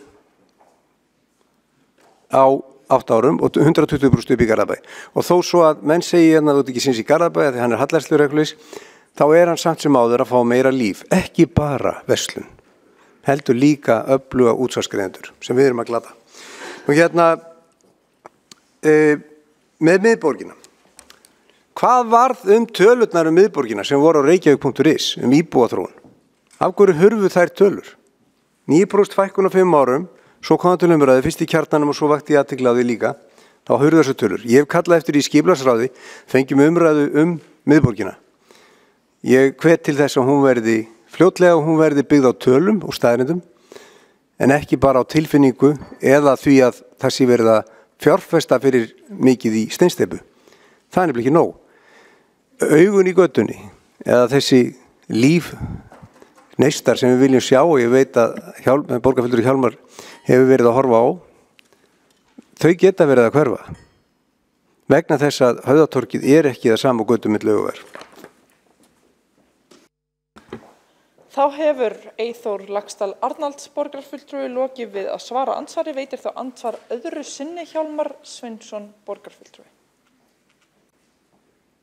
Forseti, ágæta borgarstjórn, ég held að það sé nú, með allir virðingu fyrir þeim fallega bæ Garðabæ, þá held ég að það sé nú svona 100 sinnum meira líf á götunum í Reykjavík heldur en þar.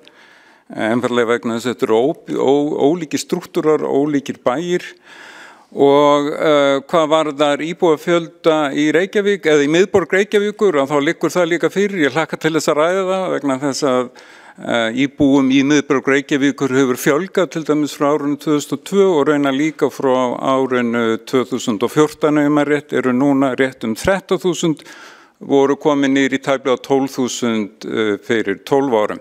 Þannig að þetta er alltaf uppleið íbúum í miðborg Reykjavíkur fer fjölgandi og þeir mun fara fjölgandi ennþá meir því að það er að koma 600 íbúðir í notkun núna bara á næsta ári. Þá hefur Hjálmar Sveinsson borgarfulltrúi lokið við að veita andsvar öðru sinni. Veitir þá andsvar Þórdís Lóa Þórhallsdóttir borgarstjóri. Forseti, ég vona sannarlega að þeir sem heima sitja átti sig á því hvað þetta er hrikalega skemmtilegt hérna. Þetta er bara óvenju lífleg umræða. Hér eru allir að horfa upp. Takk fyrir það. Ég vil hrósa ykkur fyrir það. Hér eru allir með athyglinna og við erum að ræða skattalækkanir. Eyþór, takk fyrir að minnast á félag kvenna í atvinnulífinu. Það ágæta félag með yfir 1100 konur sem eru leiðtogar í íslensku atvinnulífi, opinberu og enga og öllu þar á milli. Ég er eiginlega alveg sannfærð það að þær yrðu og hafa alltaf verið stoltar af því ef ég stend við orðin og það er það sem að við í Viðreisn förum á stað með. Við ætlum að standa við loforðin og það var auðsótt mál í þessu góða meirihlutasamstarfi sem við erum í. Og auðvitað langar mig að syngja á Borg mín borg, en ég ætla ekki að gera það núna, það verður bara að bíða betri tíma. En mér kom í huga ljóðstúfur sem ég las einhvern tíma því að með límheila ung stúlka upp á fjöllum að syngja. Og þetta var í bók sem heitir Tumakukka og er gamalt kvæðaver úr MH frá hippa árunum þar, sem ég nú ekki ákvæmi að en er með þannan texta límheila sem að þetta situr fast. Ég ætla að leyfa mér að fara með það með leyfi forseta. Geng ég inn gangin hér, rek ég mig á kvörnina, ég er eins og jólasveinn, ég er í hreppsnefndinni. Takk fyrir. Þórdís Lóa Þórhallsdóttir borgarfulltrúi lokið við að veita andsvar. Ekki hafa fleira, Líf Magnúsdóttir borgarfulltrúi hefur óskað eftir því að taka til máls. Já, ágæti forseti og borgarstjórn. Maður festist stundum í einhver tilteknu og þegar borgarfulltrúi Eyþór Laxdal Arnalds segir að það vanti yfirlit yfir til dæmis fyrirtæki sem hafi starfsemi hérna í Reykjavík en fullyrðir leið að þeim hafi fjölgað í hinu sveitarfélögum, þá er eitthvað með pínu róðastans ef það hefur verið þannig ef ég hef skilið þetta rétt. Ég er að reyna að fylgjast með hérna. Þannig að auðvitað er gott að hafa tölur yfir alla þessa þætti að þegar maður tekur svona sterkt til orða og fullyrðir að eitthvað sé betra í hinu sveitarfélögunum í kringum okkur á höfuðborgarsvæðinu heldur en hér í Reykjavík. Þannig að Hagstofan, ég er búin að vera að reyna að finna þetta, Hagstofan heldur auðvitað utanum nýskráningar hlutafélag og engahlutafélag eftir sveitarfélögum og árið 2017 þá var nýskráningar í Reykjavík 1177, Kópavogi 300, Seltjarnarnesi 31, Garðabær 145, Hafnarfjörður 194. Ég veit ekki hvort þessar tölur segja mér nokkuð skapaðan hlut. Að því að við vitum heldur ekki hvað er afskráðið eða hvað fer. Og ég hérna bara borgarfulltrúi að leita svara af því ég vil vita. Ég vil vita þegar borgarfulltrúi að fara upp í ræðustóli og fullir það að eitthvað sé með einhverjum hætti, þá vil ég bara vita það. Og það í rauninni bara raunin. Það eru fáar nýskráningar í nágranna sveitarfélögum, þannig að það mjög erfitt að draga stórar ályktanir af þessum breytingum. Og eins þegar borgarfulltrúi Hildur Björnsdóttir kemur upp og fullyrðir að þjónustan hafi skerst vegna þess að við lækkuðum leikskólagjöld, það stenst heldur ekki skoðun.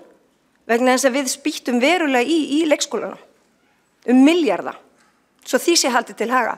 Við tókum aldrei af leikskólanum til þess að lækka álögur á barnafólk. Lækka leikskólagjöldin. Það var aldrei með þeim hætti. Þannig að við stöndum hér frammi fyrir efnahags uppsveiflu sem að hrifsar til okkar, hrifsar í rauninni frá ekki bara menntastofnunum, heldur í rauninni frá öllu umönnunarstörfum, öllum þeim störfum sem að krefjast umönnunar, svona starfa með fólki. Löggæslan er eitt dæmi, hjúkrunarfræðingar, það vantar alls það fólk. Og þegar að efnahagsleg uppsveifla, að þá fer fólk úr þessum störfum og yfir til frá hinu opinbera og á almenna markað, vegna þess að hinn almenni markaður býður betur. Og þetta auðvitað viðfangsefni sem við þurfum að takast á við og hækka laun og þetta helst allt í hendur. Þannig að ég vísa því bara til föðurhúsana. En það má líka náttúrulega setja spurningamerki við það hvort heimilisfestifélag segja alla svona. Ég bara velta þessu fyrir mér, eins og þið heyrið. Af því ég vil vita. Ég nenni ekki að halda eitthvað og fullyrða eitthvað út frá einhverju sem ég held að gæti eða kunni vera satt. Við viljum hafa áreiðanlega gögn og ég sé að Eyþór Laxdal Arnalds er búinn að banka í borðið og ætla væntanlega að koma hérna upp í andsvör og einnig Hildur Björnsdóttir borgarfulltrúi og ég hlakka bara að heyra til þess að þau hafa að segja. Það hefur Líf Magnúsdóttir borgarfulltrúi lokið máli sínu, 2 borgarfulltrúar að biðja að veita andsvar. Fyrstur er það Eyþór Laxdal Arnalds borgarfulltrúi.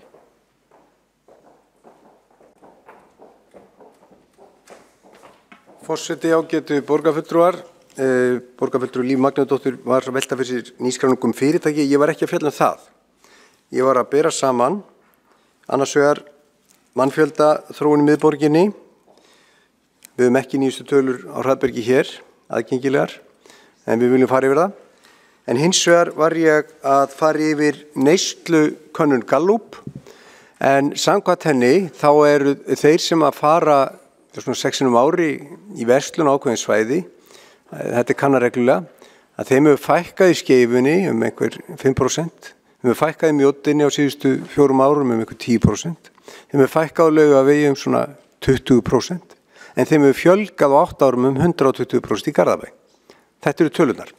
Það er að segja, Íslendingar á höfuðborgarsvæðinu, þeir fara miklu meir í Garðabæ og minna til miður á Laugaveginn.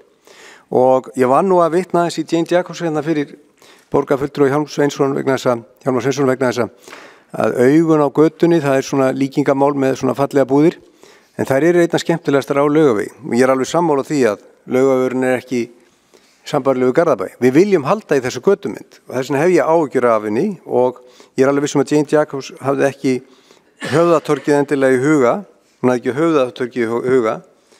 Það er allavega í fræðunum þá að tala það að það sé gott að hafa nýtt en líka gamalt.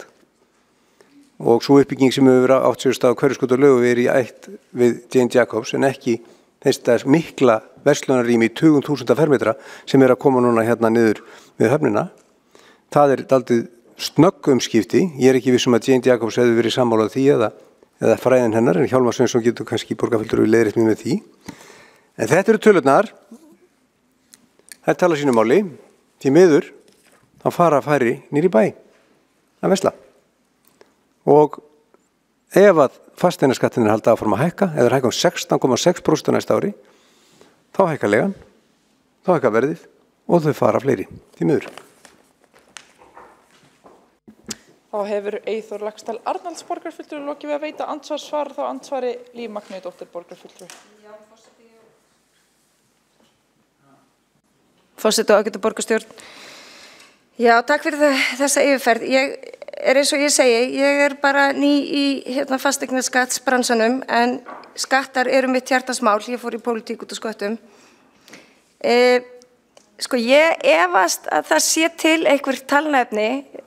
Nú ertu að draga einhver ályktanir af þessari könnun Gallups.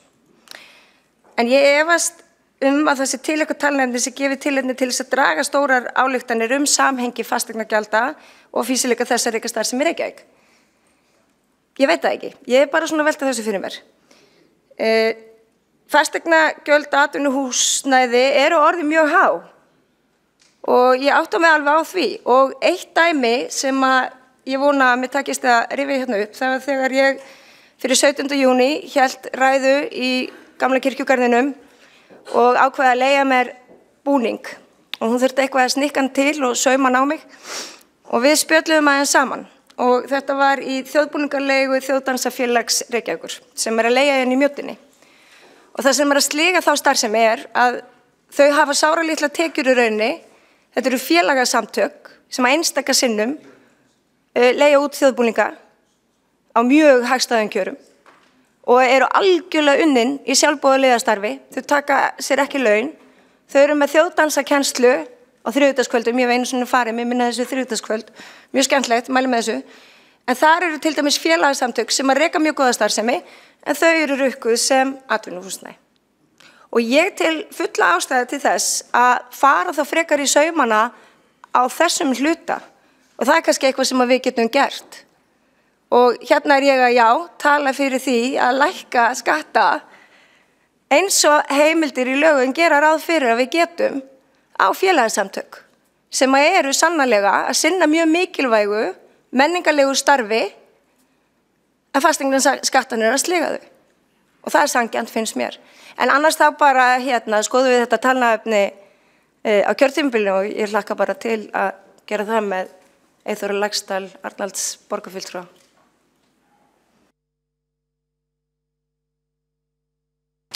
Þá hefur Líf Magnúðardóttir borgarfulltrúi lokið við að svara andsvari. Veitir þá andsvar Hildur Björnsdóttir borgarfulltrúi.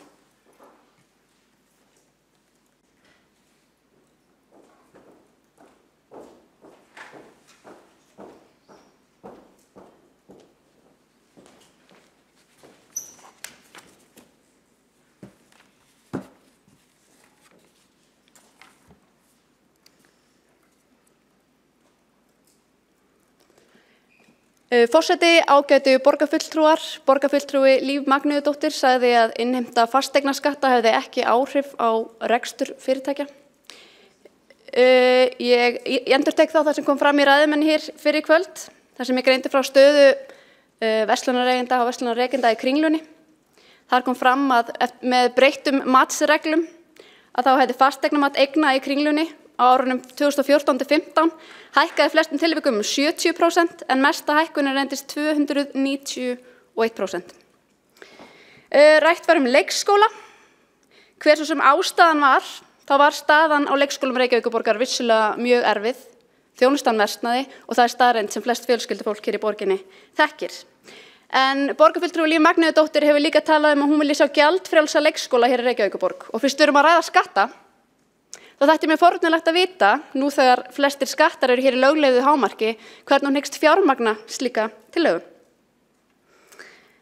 Og fyrst við erum að ræða leikskóla, þá væri kannski gaman að skjóta því að framúrkeyrslur við Hlemm, Braggan og hjá félagsbústöðum hefðu geta dugað leikskólanum vel undanfarin misseri. Þá hefur Hildur Björnsdóttir borgarfulltrúi lokið að veita andsvar, svara þá andsvari Líf Magnúðardóttir borgarfulltrúi. Ágæti forseti og borgarstjórn, hvað ætlaði nú eftir að segja? Já, ég sagði að ég efaðist ég fullyrti ekki, ég efaðist en ég alltaf tilbúin til þess að rökra það og ég meir en tilbúin til þess að finna leiðir til þess að gera fyrsta menntastig barna í Reykjavík endurgjaldslaust, rétt eins og grunnskólan og það eru markmið Vinstri grænna að berjast fyrir því þangað til yfir líkur, þangað til að við erum öll með í bátnum sem að siglir þangað það er markmið og ég held að þetta sé samfélagslega gott og við getum fundið leiðir til þess. Mér svíður yfirkeyrsla braggans. Á síðasta kjörtímabili þurftum við að hafa mikið fyrir því að fá þessar 300 milljónir inn í samstarfssamningin til þess að setja í niðurgreiðslu á leikskólagjöldum. Þannig að já, mér svíður þetta. Og ég ánægð að vera einmitt í meirihluta sem að þá getur tekið á þessum málum og forgangsraða fjármunum meira í átt til menntunar og velferðar. Og það skal enginn hér í þessum sal efast annað að ég geri það daglega í mínum störfum og með þau gleru á nefbrotunum. Þannig að þið getið ekki reiknað það. En annars þetta mjög skemmtileg umræða. Þá hefur Líf Magnúsdóttir borgarfulltrúi lokið við að svara andsvari. Ekki hafa fleiri hvatt sér hljóðs undir þessum lið og telst umræðu þá lokið. Þá hefur sem sé komið fram ein málsmeðferðartillaga sem að, það var ekki, nú fórstu að rugla, það verður bara gengið til kosninga þessa tillögu. Já. Og eru allir borgarfulltrúar í salnum? Svo, jú, svo virðist vera. Það ljómandi gott, þá verður gengið til kosninga. Og við ætlum að kjósa þessa tillögu borgarfulltrúa Sjálfstæðisflokksins lækkun fasteignaskatta á atvinnuhúsnæði úr 1,65% í 1,60 og maður sjá kannski lesi allt orðalagið.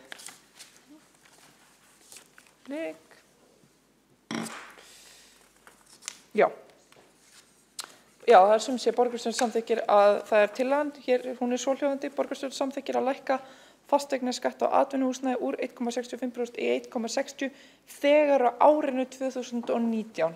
Hér tillagan sem lögð fyrir fundinn og nú verður gengið til kosninga þessa tillögu. Þeir sem eru samþykkir þessa tillögu gefið þess merki. Já, og þeir sem á móti kunna vera. Íþór alltaf að reyna að svindla og koma með 2. Þá það svo að tillagan felld með 10 atkvæðum á móti 12. 2 sitja hjá. Sósíalistaflokkur og Flokks fólksins sitja hjá og boða bókun. Þetta hefur verið skráð. Allir boða bókun. Ljómandi gott. Kærar þakkir fyrir þetta. Á að endurtaka talningu.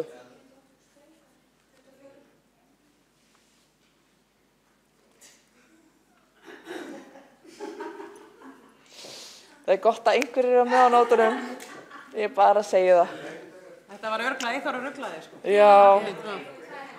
Já, einmitt. Þetta var þetta. Já, einmitt. Ég ruglaðist því ég sagði 10, þá var ég að meina 9. Við getum greitt atkvæði aftur. En þetta var þetta skráð rétt? Þetta var skráð rétt. Já, en við getum alveg greitt atkvæði aftur af því að það ekkert skemmtilegra en það að greiða atkvæði í borgarstjórn Reykjavíkur. Þeir sem eru samþykkir tillögunni, veiti sínu merki, já. 1, 2, 3, 4, 5, 6, 7, 8, 9 eru samþykkir. Þeir sem á móti kunna vera. 1, 2, 3, 4, 5, 12. Og 2 sitja hjá. Nú gengur þetta upp. Tillagan felld með 10 atkvæðum með, 9 atkvæðum með, þetta eitthvað svona, já, þetta situr bara inni. 9 atkvæðum með 12 á móti. Takk fyrir þetta. Þá gengið til næsta liðar á dagskrá sem tillaga borgarfulltrúa Sósíalistaflokks Íslands skipun áheyrnarfulltrúa í stjórn félagsbústaða. Fyrst tekur til máls Sanna Magdalena Mörtudóttir borgarfulltrúi.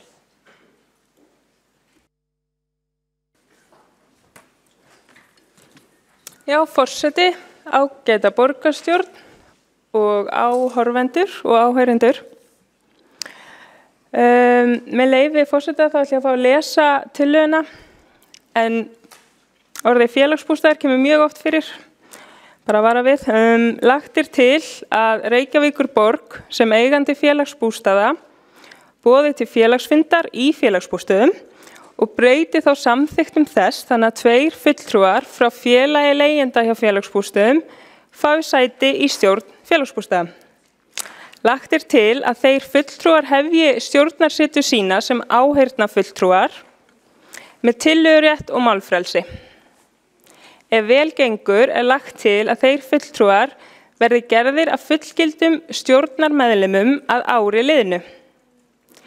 Því lagt til að stjórnarsamþykktum félagsbústaða verði breytt og þá ætla ég að lesa því sem að myndi bætast við.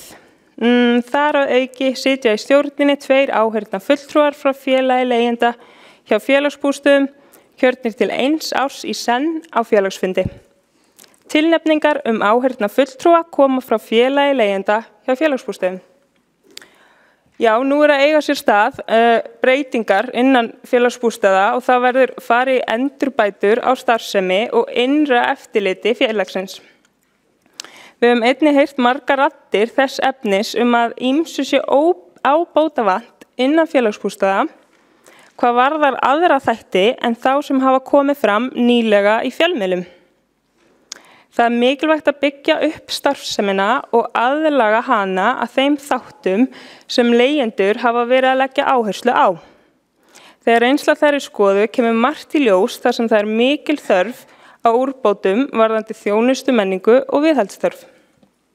Félag leigjenda hjá félagsbústöðum eru nýstofnir samtök sem leitast að gæta hagsmuna leigjenda innan félagsbústaða.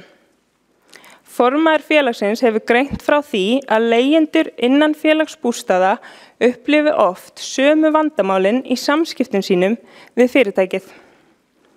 Þá hefur einnig verið greint frá því að félag þetta sameinir raddir leigjenda hjá félagsbústöðum.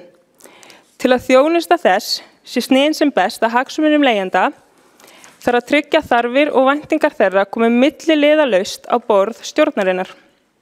Með innsýn sinni og þekkingu getur félag leigjenda hjá félagsbústöðum komið mikilvægum sjónarmiðum inn í stjórn og rekstur félagsbústaða öllum til bóta.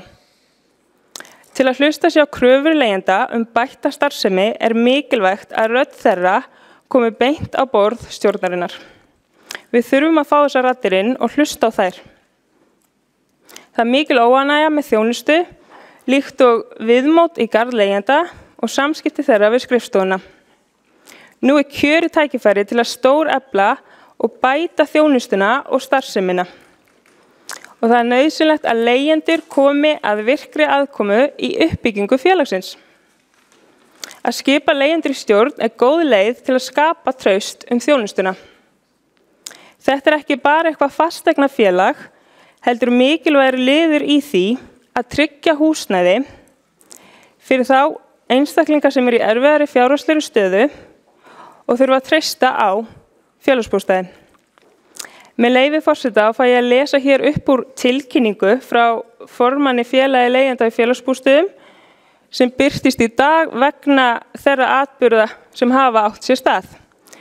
Þar fyrirsögnin. Vond fjármálastjórn aðeins hluti vandans. Stjórn félags leigjenda í félagsbústöðum fagnar því ef stjórn félagsbústaða ætlar að nýta þau tímamót sem félagið á til að endurskoða rekstur félagsins og framkomu þess gagnvart leigjendum.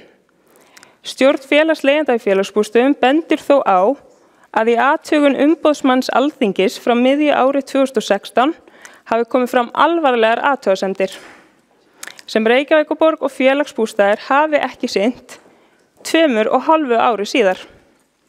Umboðsmaður benti á að með stofnun félagsbústaða hafi réttarvernd leigjenda félagslegs húsnæðis hjá Reykjavíkurborg veikst til muna og staða þeirra á annan hátt versnað.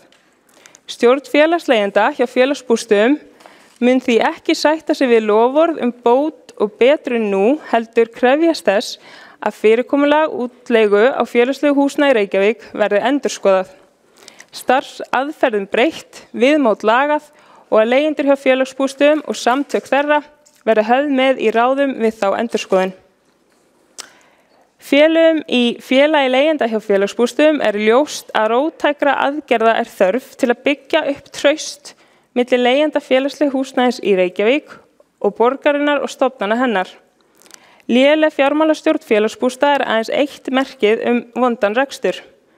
Önnur merki eru samskiptavandi milli leigjenda og skrifstofu félagsins, slæmt viðmót starfsfólks og mikill dráttur á að öllum erindum, stórum sem smáum, sé sinnt. Það er mat stjórnar félagsleigjenda hjá félagsbústöðum að vonda fjármálastjórn jafnt sem lélega þjónustu við leigjendur og slæmt viðmót megi rekja til þess að félagsbústaðir voru ekki stofnaðir til að halda utan góða félagslega þjónustu, heldur til að verða eins og hvert annað leigufyrirtæki á markaði. Samskonar fyrirtæki og þeir leigjendur sem sækja félagslegt húsnæði á vegum borgarinnar er að flýja. Stjórn félagsleigjenda hjá félagsbústöðum hvetur því Reykjavíkurborg og stjórn félagsbústaða til að taka þau tímamót alvarlega sem félagsbústaðir eru á. Félag leigjenda hjá félagsbústöðum krefst þess að leigjendur félagslegs húsnæðis á vegum Reykjavíkur komi að endurskoðun kerfisins og að leigjendur verði í framtíðinni hluti af stjórnum þeirra félaga sem leigi út félagslegt húsnæði Reykjavíkurborgar. Aðeins með þeim hætti verður tryggt að félagsbústaðir haldi tryggð við erindi sitt. Tilvitnun lýkur. Takk fyrir.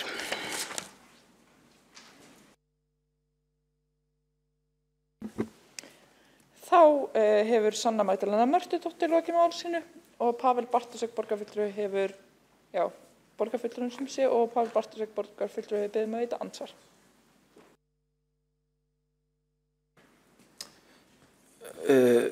Virðulegur forseti, ég þakka borgarfulltrúanum Sannu Magdalenu Mörtudóttur fyrir hennar málflutning og það er eitt sem ég langar bara annars að vekja athygli á og síðan að fá viðbrögð borgarfulltrúans á, sem er svona ákveðin vangaveltur sem ég hef í tengslum við þetta mál og snúa einfaldlega bara að félagarétti. Og ég skil tillöguna og ég held að gæti fyllt þessu ákveðin sóknarfæri og kostir ef þetta er reynt, en þó er þá kannski sá hængur á það svo tvist í þessu að þetta er þeim sem sitja í stjórn félags og það er það sem tillagan gengur út á að þessi einstakling verði að samþykktu verði breytt en það hætti að þessir einstaklingar sitja einfaldlega í stjórn og það er engin munur á lagalegu hlutverki stjórnarmeðlims eftir því hvaðan hann kemur. Það er allir stjórnarmeðlimir eins í skilningi lagana og allir stjórnarmeðlimir hafa sama skyldur í skilningi félagaréttar og það er að gæta félagsins í heild sinni. Þess að fulltrúar leigjenda hjá félagsbústöðum geta ekki ákveðið að draga með einhver sérstaklega hætti taum leigjenda umfram fjárhagslega hagsmuni eða öfugt.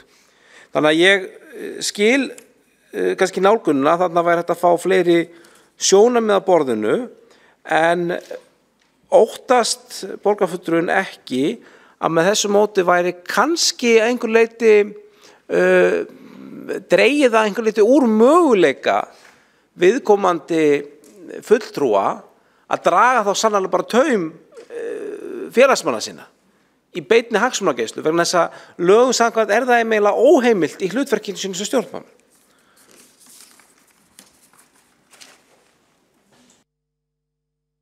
Það hefur Pavel Bartósek borgarfulltrúi lokið við að veita andsvar, svarar þá andsvari Sanna Magdalena Mörtudóttir borgarfulltrúi.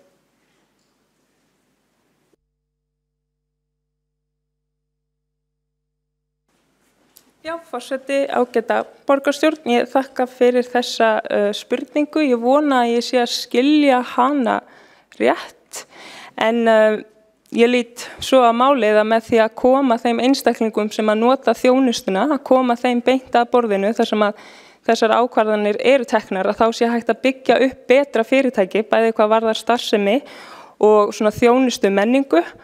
Og þessar raddir þurfa að koma að þegar það verið að endurskoða í rauninni hvernig stjórnin sér sín verkefni. Því að þetta er náttúrulega verkefni sem tengjast í að eiga í samskiptum við fólk og þar er ýmislegt sem þarf að laga eins og leigjendur hafa bent á. Þannig að vissulega með því að heyra hvað leigjendum finnist þurfa að laga, þá getur fyrirtæki bara bætt sig og ég hefði haldið að það var eitthvað sem að fyrirtæki myndi vilja. Þar að auki þetta svona fyrirtæki sem að einmitt að útvega fólki húsnæði sem mjög stór liður í lífi fólks. Þannig að ég held að þessar raddir séu gríðarlega mikilvægir í að byggja upp starfsemina og sérstaklega í ljósi þessara tímamóta núna. Það greinilega þörfa á einhvers konar endurskoðun, þannig að ég tel að væri best að sú endurskoðun fari fram með því fólki sem að hefur upplifað þjónustuna. Ég vona að ég hafi skilið spurninguna rétt og náða svarinu. Takk. Þá hefur Sanna Magdalena Mörtudóttir borgarfulltrúi lokið við að svara andsvari, veitir þá andsvar öðru sinni Pavel Bartósek borgarfulltrúi. Já, ég ætla svo mikið að lengja þetta frekar. Það sem ég átti til dæmis við að í rauninu og þetta stundum ber upp á þennum ákvörðunum, ég veit ekki, misskilningi í einhverjum tilfellum, til dæmis þegar menn tala í stjórn Strætó og þar sitt í fulltrúar hins og þessa sveitafélags.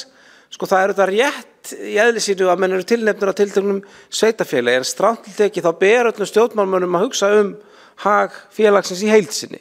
Þeim ber ekki að hugsa það á öðrum vettvangi, það til dæmis í tilfelli samlagsfélaga þá á eiganda vettvangi eða bara á aðalfundi sem einstaka eigendur að geta komið sínu sjónarmiðum fram, en á stjórnarfundi þá eiga menn ekki að draga taum einstaka hópa. Þannig að bara svo í áriðum ég veist hugmyndin geta verið heillandi og gengi upp að þann leiti að hún eykur reynslubanka þeirra sem sitja í stjórn og það getur verið kostur því eins og við almennt teljum oft hvort sem það með áskilnaðum kynja hlutfall hvað sem annað að það sé gott ef að stjórnarhópur fjölbreyttur eðli sinni, en það kannski má ekki gæta þess misskilnings, myndi ég segja, sem ætti ekki að vera, að viðkomandi aðilar séu inni til að draga taum ákveðins hóps eða vera sérstakki fullur á þess, vegna þess að mér finnst það einhvern veginn er ekkit í rauninni ganga upp út frá félagið.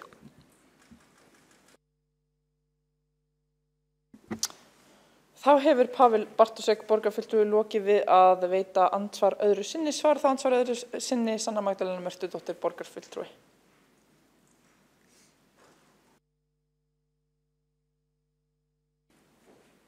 Já, forseti, borgarstjórn, áheyrendur. Já, náttúrulega fyrirtæki að vinna fyrir hag leigjenda sem að allir í rauninni hafa sömu hagsmuna að gæta og það snýra því að það sé verið að tryggja þarna félagslegt leiguhúsnæði sem að sé þá á viðráðanlegu verði sem að þeir einstaklingar ráði við og að það sé uppfyllt í rauninni allt sem að fasteignafélagi félagsbústaðir eigi að gera samkvæmt leigjendum félagsbústaða, þannig að þetta er í rauninni mitt liður til að auka þekkingu og reynslubanka eins og þú nefnir, þeirra sem að sitja í stjórninni til að bæta þá þetta fyrirtæki eða félaga hvað sem við kjósum að nefna það. En þetta væri kannski öðruvísi ef við værum að tala um félag þar sem að væri ólíkir hópar sem að hafa mjög ólíka hagsmuna að gæta. Þetta er náttúrulega ólíkir einstaklingar sem að leigja hjá félagsbústöðum og með ólíkar þarfir og væntingar, en grunnurinn er svo sama. Þeir hafa svona svipaðara hagsmuna að gæta sem leigjendur innan félagsbústaða sem uppfylla öll einhver svona ákveðin skilyrði sem að leiddu til þess þeir fengu íbúðarna til að byrja með. Þá hefur Sanna Magdalena Mörtudóttir borgarfulltrúi lokið við að svara andsvari öðru sinni. Næst á mælendaskrá er Heiða Björg Hilmisdóttir borgarfulltrúi.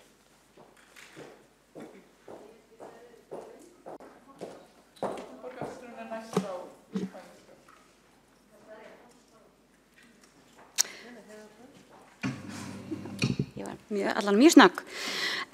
Forseti, ágætu borgarfulltrúar, ég ætla að byrja á að þakka Sönnu Magdalenu Mörtudóttur fyrir þessa tillögu. Hún er mjög í anda meirihlutasáttmálans aukið samráð. Það er reyndar svo að orðið samráð kemur fram 9 sinnum í þessum sáttmála og tengist í rauninu öllum framkvæmdum borgarinnar. Við viljum vera í auknu samráði við borgarbúa og notendur þjónustunar á hverjum stað. Þetta er líka mjög í anda nýra laga félagsþjónustu og stefnu velferðarsviðs almennt að auka samráð við notendur þjónustu. Og ég er sammála borgarfulltrúanum með það að ég held að samráð félagsbústaða við leigjendur hefði mátt vera meira hingað til. Hins vegar ég, finnst mér svona glannalega fullyrt að félaginu hafi verið illa stjórnað fjármálalega, því ég held að þetta hafi verið mjög góð fjármálastjórn í þessu fyrirtæki. Það reyndar svo að fyrirtæki hefur fengið viðurkenningar mörg ár í röð sem fyrirmyndar fyrirtæki viðskiptablaðsins og framúrskarandi fyrirtæki á vegum Capacent. Ég held að fjármálastjórn hafi í sjálfu sér verið góð. Þjónustan almennt, ég veit ekki hvort að ég myndi vilja fullyrða það hér að þjónustan sé léleg. Þetta eru auðvitað 2500 íbúðir, þetta er eins og góður kaupstaður, þetta er stærra en Seltjarnarnes, bara félagsbústaður og ég held að verði bara áhugavert að sjá niðurstöðu þjónustu könnunar sem að fyrirhugð og þannig við gerum okkur betur grein fyrir hversu umfangsmikið þessar kvartanir eru, hversu algengar þar eru og hvaða sem helst leigjendur vilja bæta. Þetta eru mjög ólíkir hópar sem leiga hjá félagsbústöðum. Við erum með búsetukjarna fyrir fatlað fólk, við erum með þjónustuíbúðir fyrir aldraða, við erum með bara svona almennt félagslegt leiguhúsnæði, við erum með hús fyrir utangarðsfólk, fólk sem er heimilislaust, kannski rétt að segja, við erum að reyna að finna nýtt orð fyrir utangarðs. Þannig að þetta eru mjög ólíkir hópar og mjög ólík þjónusta sem þarf að veita og það sem við höfum verið að ræða núna er í rauninni að þessi þjónusta sem þarf að veita þessu fólki sem leigir hjá félagsbústöðum á líklega að miklu leyti að vera frá velferðarsviði. Þannig ég held að framundan sé bara mjög mikið samráð þarna á milli. Hvernig getum við tryggt betri þjónustu til íbúa í félagsbústöðum? Samráð velferðarsviðs, velferðarráðs og stjórnar félagsbústaða. Ég fagna því að þetta félag leigjenda sé orðið að veruleika. Mér finnst það gríðarlega gott skref. Það gerir okkur auðveldara að eiga þetta samráð. En ég held líka leið að við þurfum líka að passa að hafa samráð við aðra hópa leigjenda. Hins vegar tel ég rétt að vísa tillögunni til stjórnar félagsbústaða til umræðu það hvernig við getum best þá breytt samþykktum og tryggt samráð við leigjendur. Það er fullur hugur í stjórn, hún er auðvitað glæný, var kosin núna 4. september og á öðrum fundi stjórnar var lögð fram úttekt. Þannig að við hefum kannski fundað örar heldur en flestar stjórnir gera, en það vill svo vel til að einmitt fulltrúi sósíalista er leigjandi hjá félagsbústöðum. Þannig að það má segja að við séum nú þegar komin með þessa reynslu þarna inn og mér finnst það að mörgu leyti mikill kostur. Þannig ég geti vel séð fyrir mér að það geti verið kostur að hafa bara fastan áheyrnar fulltrúa inn í stjórninni, bara svo að það sé sagt. Og bara spennandi að fá að takast á við þessa tillögu og finna á henni lausnir. En ég held að við ættum líka með henni jafnvel bóka að við viljum líka sjá meira samráð heldur en bara að íbúar fái aðila inn í stjórn. Við viljum líka bara auki samráð við fólk sem að býr hjá okkur. Bæði breytingar á þeirra nærumhverfi og líka bara þróun þjónustunar.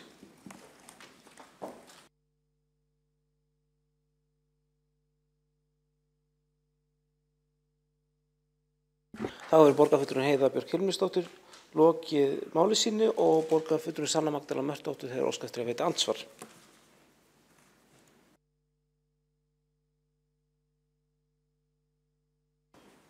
Já, forseti, ágæta borgarstjórn, bara mjög jákvætt að heyra að það sé vilji til að einmitt skoða þetta og hvernig sé best að útfæra það og ég held einmitt, ég vona bara líka innilega að stjórn félagsbústaða tali þá líka bara við þetta nýstofnaða félag sem ég býst svo sem alveg við að sé á dagskránni en það er sannlega nóg á dagskránni hjá stjórninni núna trúi ég og þar einmitt kemur þeirra upplifun á svona vondri fjármálastjórn þannig einmitt bara kjörið að heyra í þeim varðandi hvernig þau svona sjá þetta allt saman.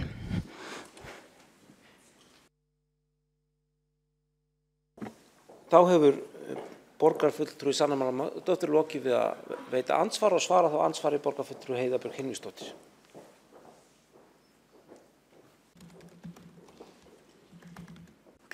Forseti, kæru borgarfulltrúar, ég bara fagna því að við náum hér þessari góðu lendingu. Það er auðvitað mikið að gera hjá stjórn, en það er líka mikill áhuga á því að auka samráð við notendur þjónustunnar og við munum og hyggjumst eiga fund með nýstofnuðu félagi mjög fljótlega og munum bara leggja okkur fram það að vanda okkur í öllum þeim verkum sem framöndan eru. Það eru auðvitað ákveðin tímamót í öllum krísum felast líka tækifæri.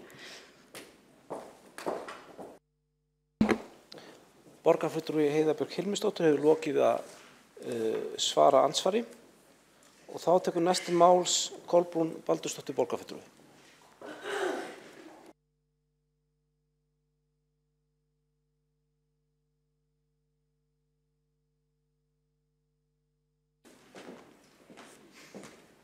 Forseti, borgarstjórn. Já, ég nú að segja, ég skildi ekki alveg það sem borgarfulltrúi Pavel Bartosek var að segja áðan og varðandi svona hluti sem gætu unnið gegn þessu, einhverja flækjur í þessu sambandi, svolítið svona eins og mála skrattan á vegginn eða sjá drauga í einhverjum hornum, en við skulum bara reyna einmitt að sjá þessa góðu tillögu hennar borgarfulltrúa Sönnu bara sem mjög jákvæða. Þetta felur virkilega í sér gott tækifæri. Núna þegar blasir við að þetta fyrirtæki bara hreinlega virðist verið í djúpum skít eða bara skulum segja frekar í miklum vanda, að þá þetta liður í því að koma þarna inn notanda þjónustunnar og sem fulltrúa leigjendasamtaka sem eru nýstofnuð, að þá þetta bara gjörsamlega frábært tækifæri og það skiptir öllu máli að þessi einstaklingur hafi málfrelsi, hann siti þarna fundi, geti hlustað, geti lagt til hluti, komið tillögur, ábendingar og bara sagt nákvæmlega það sem að viðkomandi langar að segja og tekið þátt í umræðinni. Þarna bara komin tími til að umbylta. Ef einhver tíman á að umbylta einhverju þá þarf að umbylta félagsbústöðum í ljósi svona síðustu upplýsinga og atburða. Og þarna þarf raunverulega nýtt upphaf. Þarna erum við að skoða bara það sem það nákvæmlega verið að tala kannski fyrr á fundunum í dag, að algjörlega nýja þjónustustefnu.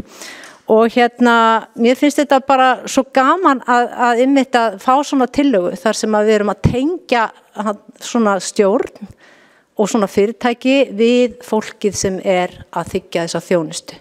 Og þarna enn og aftur vil ég leggja áhersluna á málfrelsi. Það skiptir öllu máli að viðkomandi fái málfrelsi þarna inn á fundum.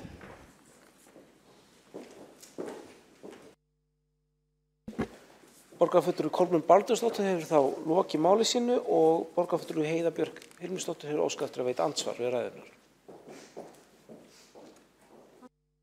Borgarfulltrúar, bara rétt aðeins, við erum ekki að byrja frá neinum núllpunkti í félagsbústöðum og það er engin ógn fyrir leigjendur. Félagið gengur ágætlega áfram og mikilvægt að við sendum ekki þau skilaboð hér út að það sé allt í kalda kóli. Það er alls ekki, það er gott fólk á störfum, en ég vil bara hvetja alla og nýta þetta tækifæri kannski þess að bara hvetja alla sem hafa eitthvað út af þjónustu félagsbústað að setja eða vilja að segja okkur öðruvísi bara að hafa samband við félagið. Það er hægt að gera það á heimasíðu félagsins og við bara fögnum öllum ábendingum.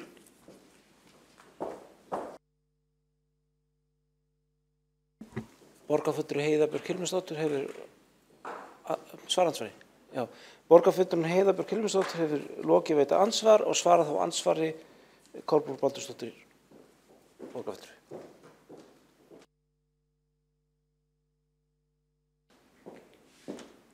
Forseti, borgarstjórn, já, það einmitt það sem verið að gera. Í gær þá bárust mér einni, ég veit ekki með aðra ótalmargar kvartanir, bæði skrifleg og símtöl og í morgun fyrir hádegi voru komnar aðra 4.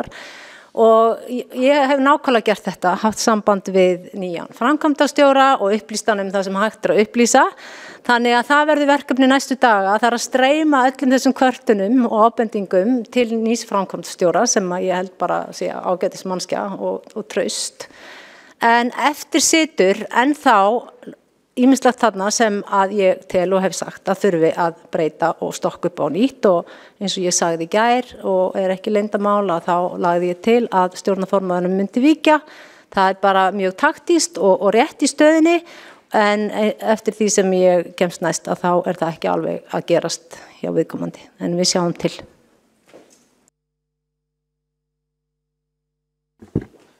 Borgarfulltrúi Kolbrún Baldursdóttir hefur lokið við að svara ansvari og veitir það ansvar öðru sinni. Borgarfulltrúi Heiðbjörg Hilmisdóttir. Forseti, borgarfulltrúar bara að ítreka það ef að borgarfulltrúar að fá kvartanir að þær berist þá líka til félagsbústaða og bara fagna því að borgarfulltrúi Kolbrún Baldursdóttir hefur haft samband við nýjan framkvæmdastjóra sem ég tek undir. Mér líst mjög vel á hana og hef full trú að við náum vel utan verkefnið.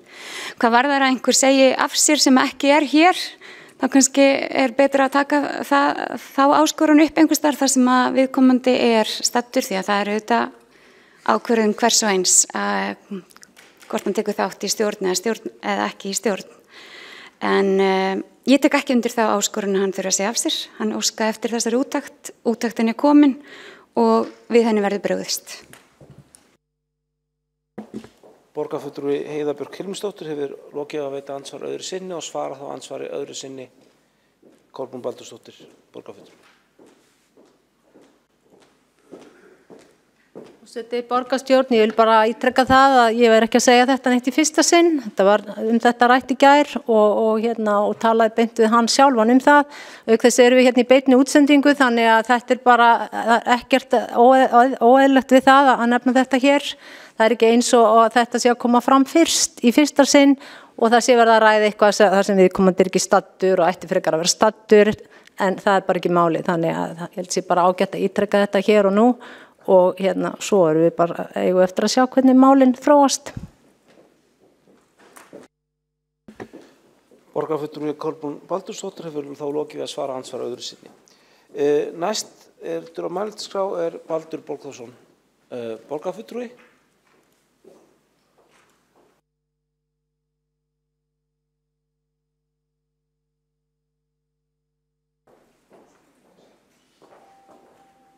Forseti, borgarfulltrúar, já og borgarstjóri, ég gleymi henni alltaf en ég man eftir núna, taka því fram í byrjun.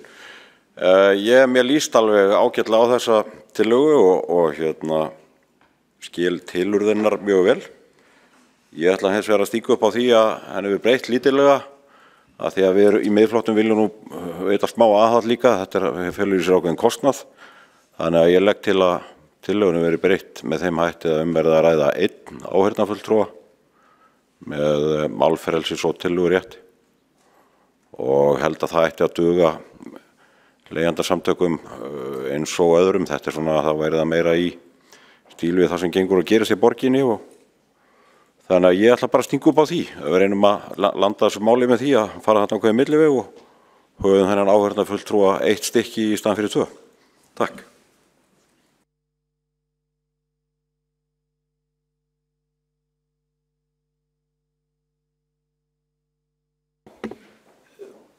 Baldur Borgþórsson, borgarfulltrúi, hefur lokið máli sínu og þá hefur óskað eftir að veita ansvar Þórdís Lóa Þórhallsdóttir, borgarstjóri.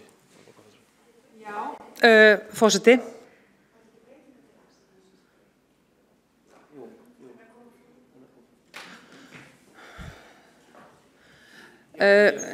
Forseti, kæra borgarstjórn. Já, hér komið breytingartillaga og hún á grundvelli þess að draga úr kostnaði.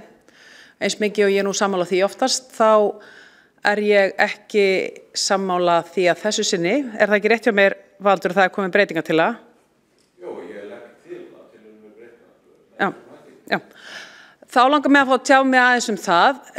Við höfum nefnilega smá reynslu af því að breyta stjórnum og auka fjölbreytileika í stjórnum og fá inn fleiri sjónarhorn og við höfum langa sögu síðan 2009 af reynslu af þessu og það hefur sýnt sig að þegar einungis einn aðili kemur inn í stjórn með nýtt sjónarhorn þá reynist mjög gjarnan erfitt fyrir þennan aðila sem kemur þá frá allt öðrum enda inn í stjórn að ná í gegn og í rauninni hafa þann styrk til þess að koma ákveðið inn í stjórnarumræðuna og að þeim krafti sem ég held að borgarfulltrúi Sanna Magdalena sé að hugsa í þetta skipti í þessari tillögu.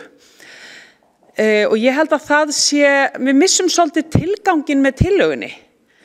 Ef við förum að færa þetta niður í einn og ég hef vísað nú í reynslu sem að byrjaði hér árið 2009 þegar var ákveðið að fara hér í sameiginlegt verkefni atvinnulífs og félag kvenna í atvinnulífinu og viðskiptaráðs og Creditinfo, þar sem var ákveðið að auka fjölbreytileika í stjórnun og bæta við að það væri hið minnsta þá í kringum 20-30% kvenna í stjórnum. Við jökum það síðan upp í milli 40 og 60 eftir því, þannig að það yrðu jafnari hlutföll, að því að reynslan sýndi strax að 20%, svona þessi 80-20% regla, hún bara of þung til þess að ná inn.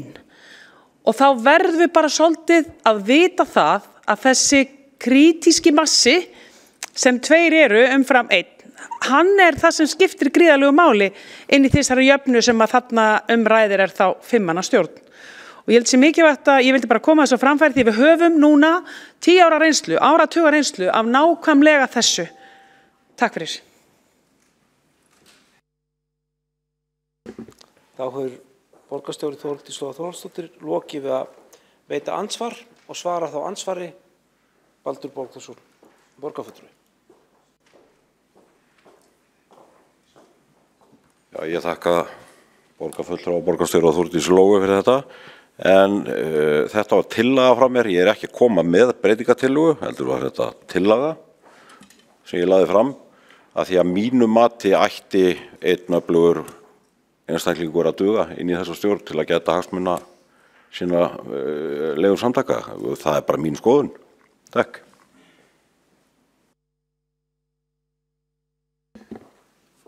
Borgarfulltrúi Baldur Borgþórsson hefur lokið við að svara ansvari og þá hefur óskað eftir að veita ansvar Sanna Magdalena Mörtusdóttir, borgarfulltrúi. Forseti ítrekar ef það á að koma fram breytingartillaga þá hún að bera skriflega á forseta. Já, forseti, ágæta borgarstjórn, ég þakka fyrir þessar vangaveltur í kringum þessar tillögu, en ég mitt hugsa þetta dálítið að það sé erfitt fyrir einn aðila að mæta inn í þetta og að væri meiri samstaða með fleiri en einum og svo myndi þetta ekki þurfa að kosta neitt að fulltrúar fengu þarna rétt til að sitja á fundum með málfrelsi og tillögu rétt, en þá þarf þá kannski að breyta frekari samþykktum þess efnis, en það kannski bara best að þessu veri vísað til stjórn félagsbústaða sem að geti þá nánar útfært og bara innleitt þessa tillögu.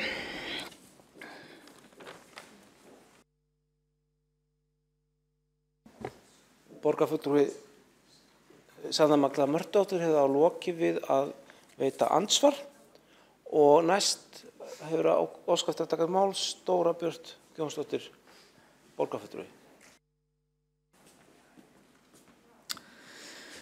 Forseti, borgarstjórn, mér finnst gott að það sé verið að ræða þetta hér og í sjálfu sér bara nokkuð góð hugmynd að setja inn áheyrnarfulltrúa fyrir leigjendur félagsbústaða inn í stjórn félagsbústaða. Það er mikilvægt að það sé haft samráð við borgarbúa málefni borgarinnar og það á svo sannarlega við hér. Þannig að ég bara fagna þessari tillögu og þessari umræðu, hún bara mjög mikilvæg. Hins vegar það svona spurning með útfærsluna nákvæmlega hversu margir áheyrnarfulltrúar ættu að vera, hvort það ættu að vera færri eða jafnvel fleiri. Og svo eru einhverjar hugmyndar í þessari tillögu að áheyrnarfulltrúar verði smá saman hluti af stjórn sem líka eitthvað sem maður þarf að ræða betur og þetta rauninni svona ákveðin svona tæknilega atriði sem að mér fannst erfitt að taka algjörlega afstöðu til, þannig að það svona finnst mér góð lending að vísa þessu til stjórnar félagsbústaða sem að tekur þá með þau skilaboð frá okkur að samráð sé mikilvægt og sama hvernig að því verður staði, hvort það sé með þessari lendingu, einhverju álíka eða öðru. Þannig að þannig að það sé alveg á hreinu að þetta bara mikilvægt mál og bara flott að þetta hafi komið hérna fram.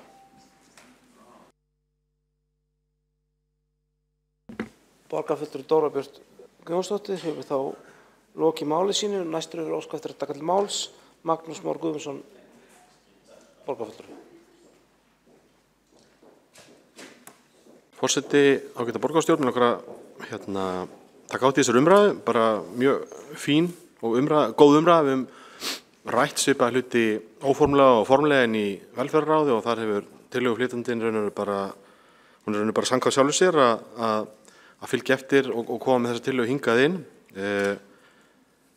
Það er að segja það að félagsbóstaðir séu á ákveðnum tímamótum, þó kannski ekki nýtt upphaf. Þarna eru, eins og hefur bent á, ansi margar íbúðir, hátt í 2500 íbúðir sem eru ólíkar, þar sem við erum með þessar hefðbundnu leiguíbúðir, félagslegu leiguíbúðir, við erum bústukjarnana og sértæku búsetuúrræðin, smávísinn og svo þjónustu íbúðir aldraðra. Þetta er gríðarlega mikilvægt fyrirtæki og held við að líta á þetta sem þessa stöðu sem við erum í núna sem tækifæri.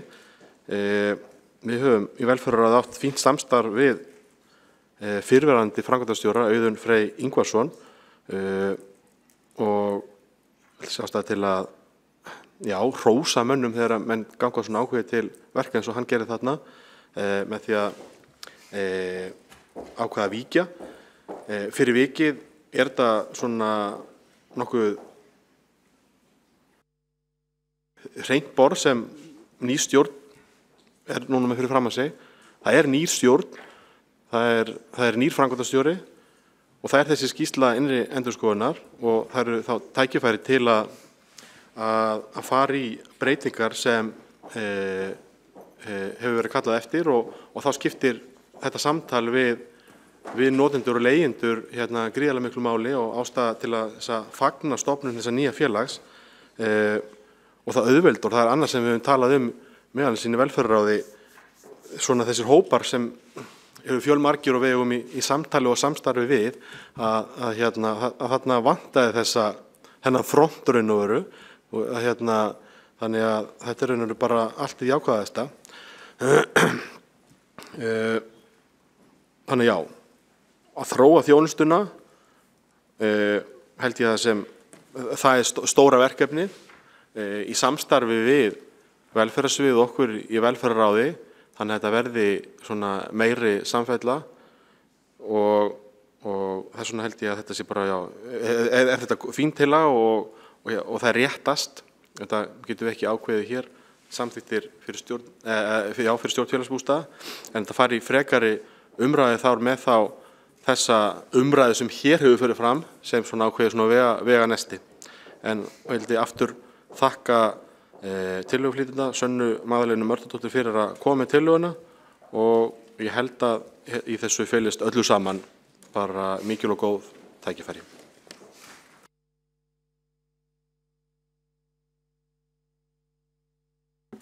Óskar borgarfulltrúi eftir að fara mælendaskrá? Já, þá hefur borgarfulltrúi Magnús Már Guðmundsson lokið máli sínu og borgarfulltrúi Baldur Bóknarsson hefur óskað eftir að taka til máls.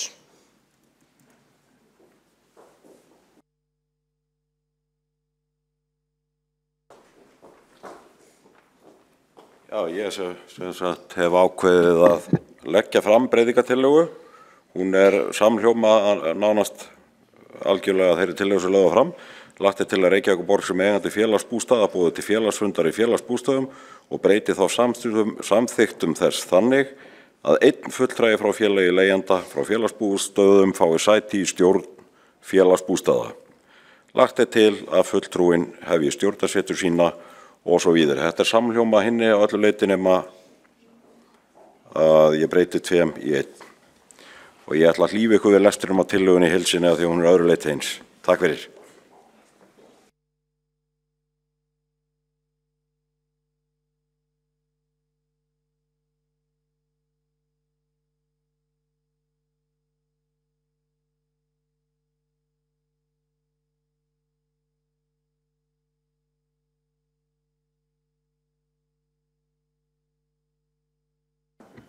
Gert verður stutt hlé á fundi og gengið til atkvæðasla að því loknu.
Þá heldur fundur áfram. Ekki hafa fleiri kvatt sér hljóðs undir þessum lið og þá verður gengið til kosninga. Komið hefur fram ein breytingatillaga á tillögunni. Svo hefur komið fram ein málsmeðferðartillaga sem að vísa tillögunni til stjórnar félagsbústaða. Þá kannski eðlilegt að byrja á því að taka fyrir breytingatillöguna á tillögunni sjálfri. Breytingartillagan komin inn skriflega? Já. Ljómandi gott. Já.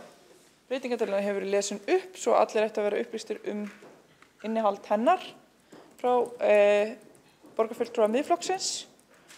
Eru allir borgarfulltrúar í salnum? Svo virðist ekki vera.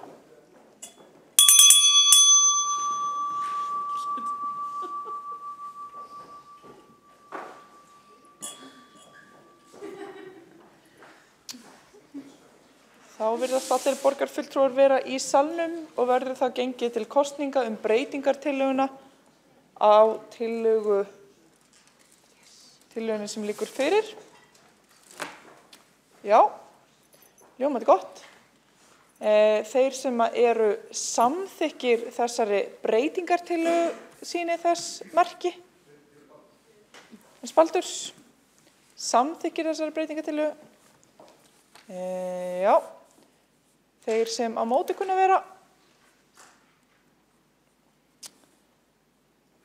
Já, þá hún felld með 9 atkvæðum með, 12 atkvæðum á móti, 3 sitja hjá.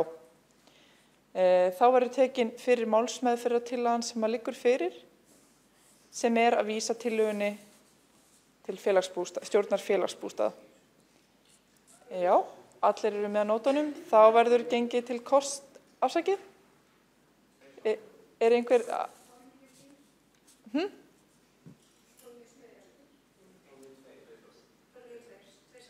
Sagði ég 3? Ég veit ekki. Þetta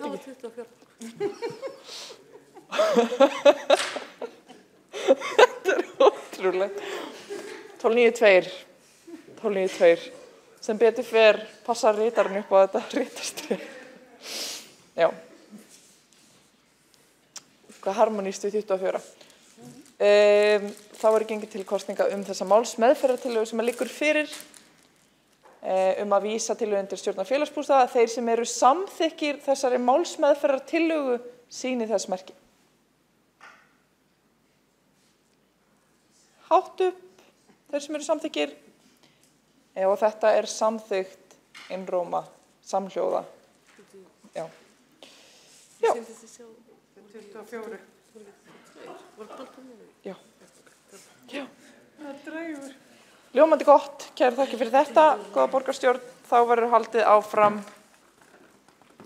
Allir 24 borgarfulltrúar eru alveg með það á hreinu.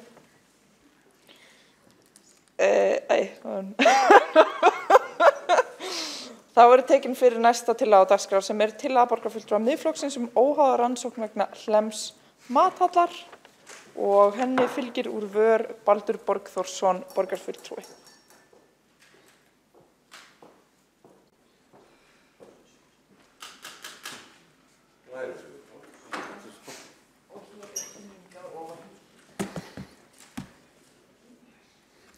Forseti, borgarstjóri og borgarfulltrúar, ég ætla að lesa fyrir ykkur tillöguna eins og hún kemur hér fyrir. Tillaga borgarfulltrúa Miðflokksins óháða rannsókn vegna Hlems mathallar. Borgarstjórn samþykkir að óháður aðili rannsaki hvers vegna framkvæmdir við endurbætur á Hlemm mathöll, Laugavegi 107, fóru langt fram úr kostnaðaráætlun. Til grundvallar rannsókninni verði athugað hverjir höfðu umsjón með verkefninu, gáfu heimildir fyrir framúrkeyrslunni, hvort verkefnið hafi verið boðið út og hvaða verktakar unnu að verkinu. Jafnframt skal rannsaka hvort leigusamningur og leiguverð standist skoðun og sé í samræmi við markaðsverð. Og ég ætla að vitna hér aðeins í greinargerð sem fylgir þessari tillögu. Kostnaðaráætlun upp á 99 milljónir er kynnt í febrúar 2016 til endurbóta á Laugavegi 107 eða Hlemm eins og við þekkjum betur og gerður var samningur við rekstraraðila samhliða. Starfsemi mathallar skyldi hefjast síðla sama ár. Raunin varð að starfsemi hófst ári síðar eða í ágústmánuði 2017. Þetta er nú fróðleikur sem að flestir þekkja. 3. júlí 2018 kemur fram í dagsljósið að kostnaður sem átti að vera 99 milljónir er orðin 308 milljónir. Og enn skal bætt í, þó án ábyrgðar, því samkvæmt óstaðfestum heimildum, þeim sem að ég hef óstaðfestum, tekað fram, þá eftir að bætast við þetta endurbætur á loftræstikerfi fyrir 25 eða 6 milljónir. Nú ætla ég ekki að selja það dýrar en ég keypti það. En sé það raunin þá er heildarkostnaðurinn komin í 333 milljónir. Full ástæða er til að mál þetta verði rannsakað af óháðum aðila, enda ljóst að biðtími hjá innri endurskoðun Reykjavíkurborgar er óviðunandi í jafn brýnu máli og hér ræðir. Innri endurskoðun Reykjavíkur hefur nú þegar á höndum rannsókn á braggamáli sem að mörgu leyti er sambærilegt. Það er áætlanir standast ekki og skattfé borgarana virðist vera sólunda nánast eftirlitslaust. Til glöggunar rauntíma afgreiðslu mála af þessu tagi hjá innri endurskoðun Reykjavíkurborgar má nefna enn eitt dæmi sem er Írabakki 2-16. Þrátt fyrir gríðarlegan alvarleika þess máls þá tók það innri endurskoðun Reykjavíkur rétt 2,5 ár að skila niðurstöðu úr þeirri rannsókn. Og málið er því til stuðningsbendi hér á málið er sent innri endurskoðun Reykjavíkur í maí 2016 og niðurstöðunni er skilað nýverið. Þetta myndi vera rétt það bil 2,5 ár, pluss mínus einhverjar vikur. Borgarbúar geta ekki lengur sætt sig við slíka meðferð á sjóðum sínum. Mörg brýn verkefni bíða úrvinnslu, verkefni sem þola enga bið.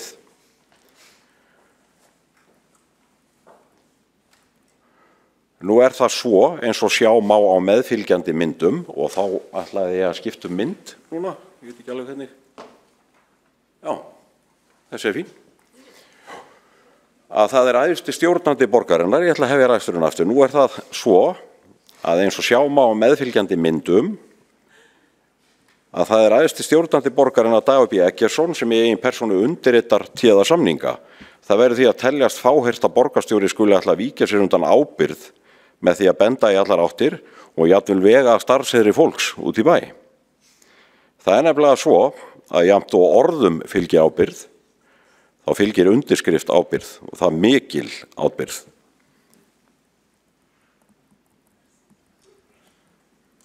Þegar upp koma jafn alvarleg mál og hér ræðir, bera þeir einir ábyrgð sem að málum komu. Þeir sem á eftir koma verða hins vegar að gera sig grein fyrir því að með því að bregðast ekki við af fullum þunga, heldur þvert á móti verja gjörninga, gera þeir sjálfa sig samábyrga.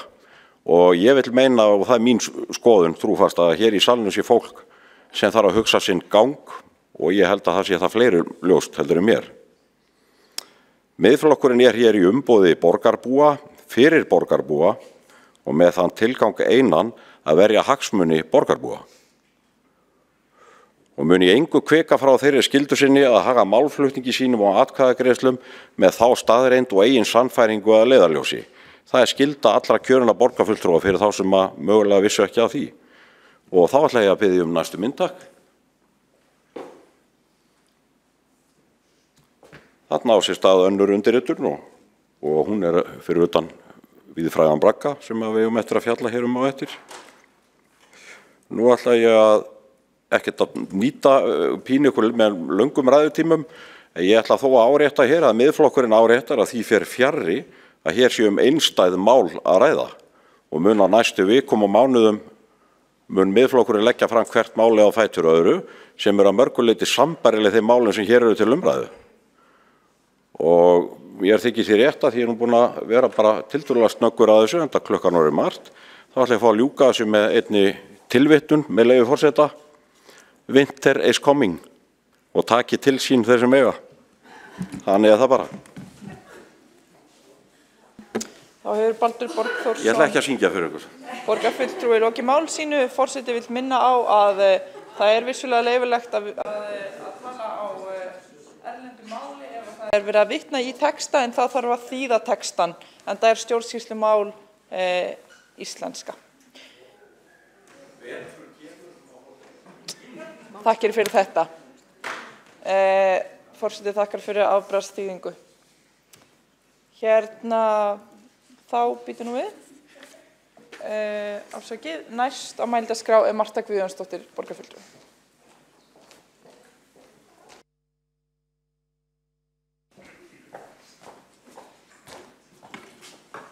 Forseti, góðu borgarfulltrúar, það gott að forsetin áminni borgarfulltrúa hér að hér gildi ákveðna reglur notkun erlendra mála því að hér í kvöld þá ætlaði borgarfulltrúin Jórunn Pála Jónasdóttir að flytja ræðuna sína bæði á íslensku og á ensku vegna þess að hún var að tala innflytjendabörn en fékk ekki leyfi til þess.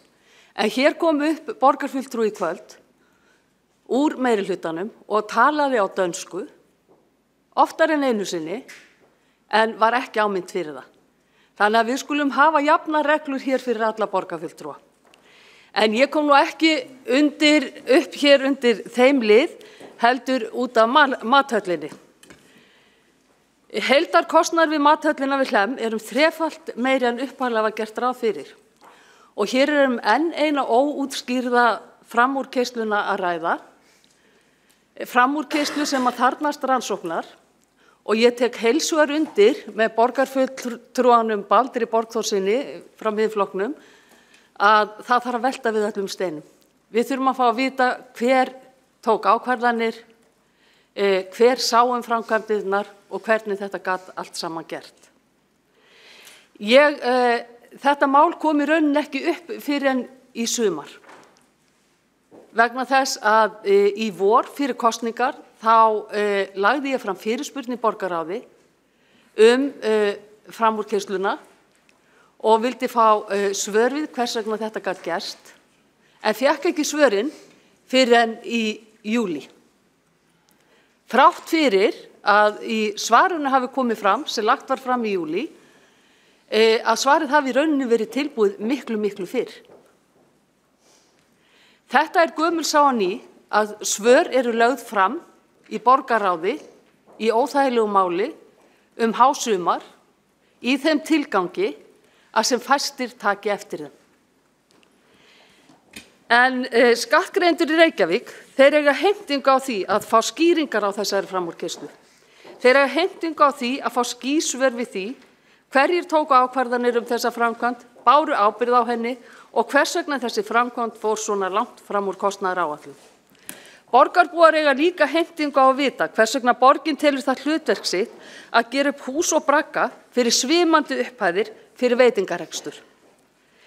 Það er ekki réttlætanlegt að skattfé borgarbúa sé notað til að koma upp aðstöðu fyrir veitingarekstur sem í samkeppnisaðstöðu við aðra veitingahúsaeigendur. Borgarstjóri og meirihlutinn sem satt hér á síðasta kjörtímabili skuldar skattgreiðendum skýringar hvers vegna ákvörðun var tekin í borgarráði í desember 2016 auknar fjárheimildir til verkefnisins sem þá þegar var langt komin fram úr upphaflegum áætlunum. Þar hafði meirihlutinn tækifæri til að endurmeta þessa framkvæmd en gerði það ekki. Réttast hefði verið á þeim tímapunkti að hætta framkvæmdum og selja húsið. Nei, þess í stað var ákveðið að halda áfram og enn heldur langa vitleysan áfram og nú á að setja til viðbótar í verkefnið 25 milljónir í endurbætur á loftræsti kerfi hússins. Við þessari stöðu þarf að bregðast og ég gerði það að tillögu minni hér að húsið verði selt. Selt hið fyrsta. Mikilvægt er að við seljum húsið til þess að nýta þá fjármuni sem að fást upp í þessa framúrkeyslur í grunnþjónustu og í þágu fyrir borgarbúa. Hér hafa verið umræður í kvöld meðal annars leikskólamáli og það þurfi meira fé inn í þann málaflokk. Þetta fé mætti til dæmis nota þar, þetta fé mætti til dæmis nota í heimaþjónustu fyrir eldri borgara sem orðin ansi dapurleg. Og ég vona það að borgarstjórn taki orð mín alvarlega það að íhuga að selja mathöllina. Við eigum ekki að vera að standa í veitingahúsarekstri, við eigum að standa í því að sinna borgarbúum og eins og kom fram í tillögu hér í upphafi fundar, við eigum að veita þeim góða þjónustu.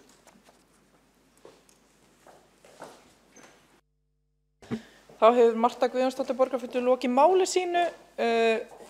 Forseti vill árétta hvað það var sem var ekki leyfilegt varðandi tungumál. Forseti sagði að það mætti tala ensku ef að textin hefði verið birtur skriflega annar staðar og þá yrði það þýðan. Þannig að forseti tók ekki fyrir að það yrði gert, heldur eingöngu að það væri þannig að þetta yrði að vera forsendan fyrir umræðinni og að það væri ekki hægt að hafa alla umfjöllunina á ensku mjög einfaldlega vegna þess að stjórnsýslumáli íslenska. Forseti vill bara útskýra þetta. Varðandi það sem kom fram á dönsku, þá það tilvitnun í skrifaðan texta. Hefur borgarfulltrúinn tjáð mér áður sem að borgarfulltrúinn svo útskýrði hvað þýddi, svo að forseti leit svo á að það væri innan þeirra marka sem að eðlilegt getur talist. Við þetta.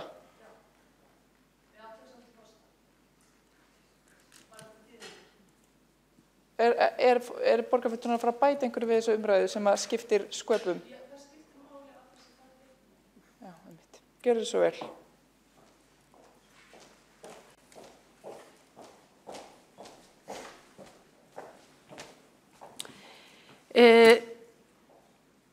Ég vitnaði hér í borgarfulltrúa sem hafði notað erlent tungumál og ekki var gerð athugasemd við. Ég kannast ekki við að sá borgarfulltrúi hafi verið að vísa í texta sem hafi verið þýddur hér fyrirfram. En það skilyrði fyrir því að hér megi nota erlent tungumál. Þannig að við skulum bara hafa það sem sannar reynst. Já, stutta athugasemd. Já, bera á sér ámæli. Gjörðu svo vel, Líf Magnúsdóttir borgarfulltrúi. Ágæti forseti og borgarstjórn, ég kem hér upp til þess að bera með sakir. Í tvígang fór ég með danskan texta eða vitnaði í ítíski innkaup sem sannarlega stefna Kaupmannahafnarborgar og ég þýddi það, siðræn innkaup. Og svo sagði ég gensægelse frem og forståelsen sem að mætti þýðast að endurtekningin auki skilning fólks. Og ég þýddi þetta hvortvekja í báðum tilfellum. Gott borgarfulltrúar fylgjast með. Þá hefur Líf Magnúsdóttir borgarfulltrúi lokið máli sínu. Þá verður umræðum haldið áfram. Og næstur á mælendaskrá Hjálmar Sveinsson borgarfulltrúi.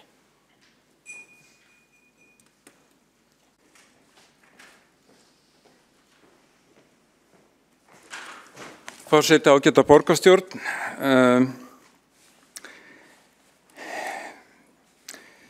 Já, ég kannski bara bregst aðeins við því sem að borgarfulltrúin Marta Guðjónsdóttir sagði í sambandi við að borgin verður að reka veitingastaði. Það er náttúrulega ekki þannig. Heldur hefur borgin í rauninni útbúið ákveðna aðstöðu í húsi sem að borgin á, sem er síðan leigt til 10 aðila sem að reka veitingahús. Samningur þar var samþykktur ef maður rétt, að því aðeins gluggaði í skjölin, var samþykktur í mars í borgarráði 2016 af öllum viðstöddum. Sjálfstæðismenn samþykktu þetta fyrirkomulag, borgin á húsið, leigir það til þessara rekstrar aðila.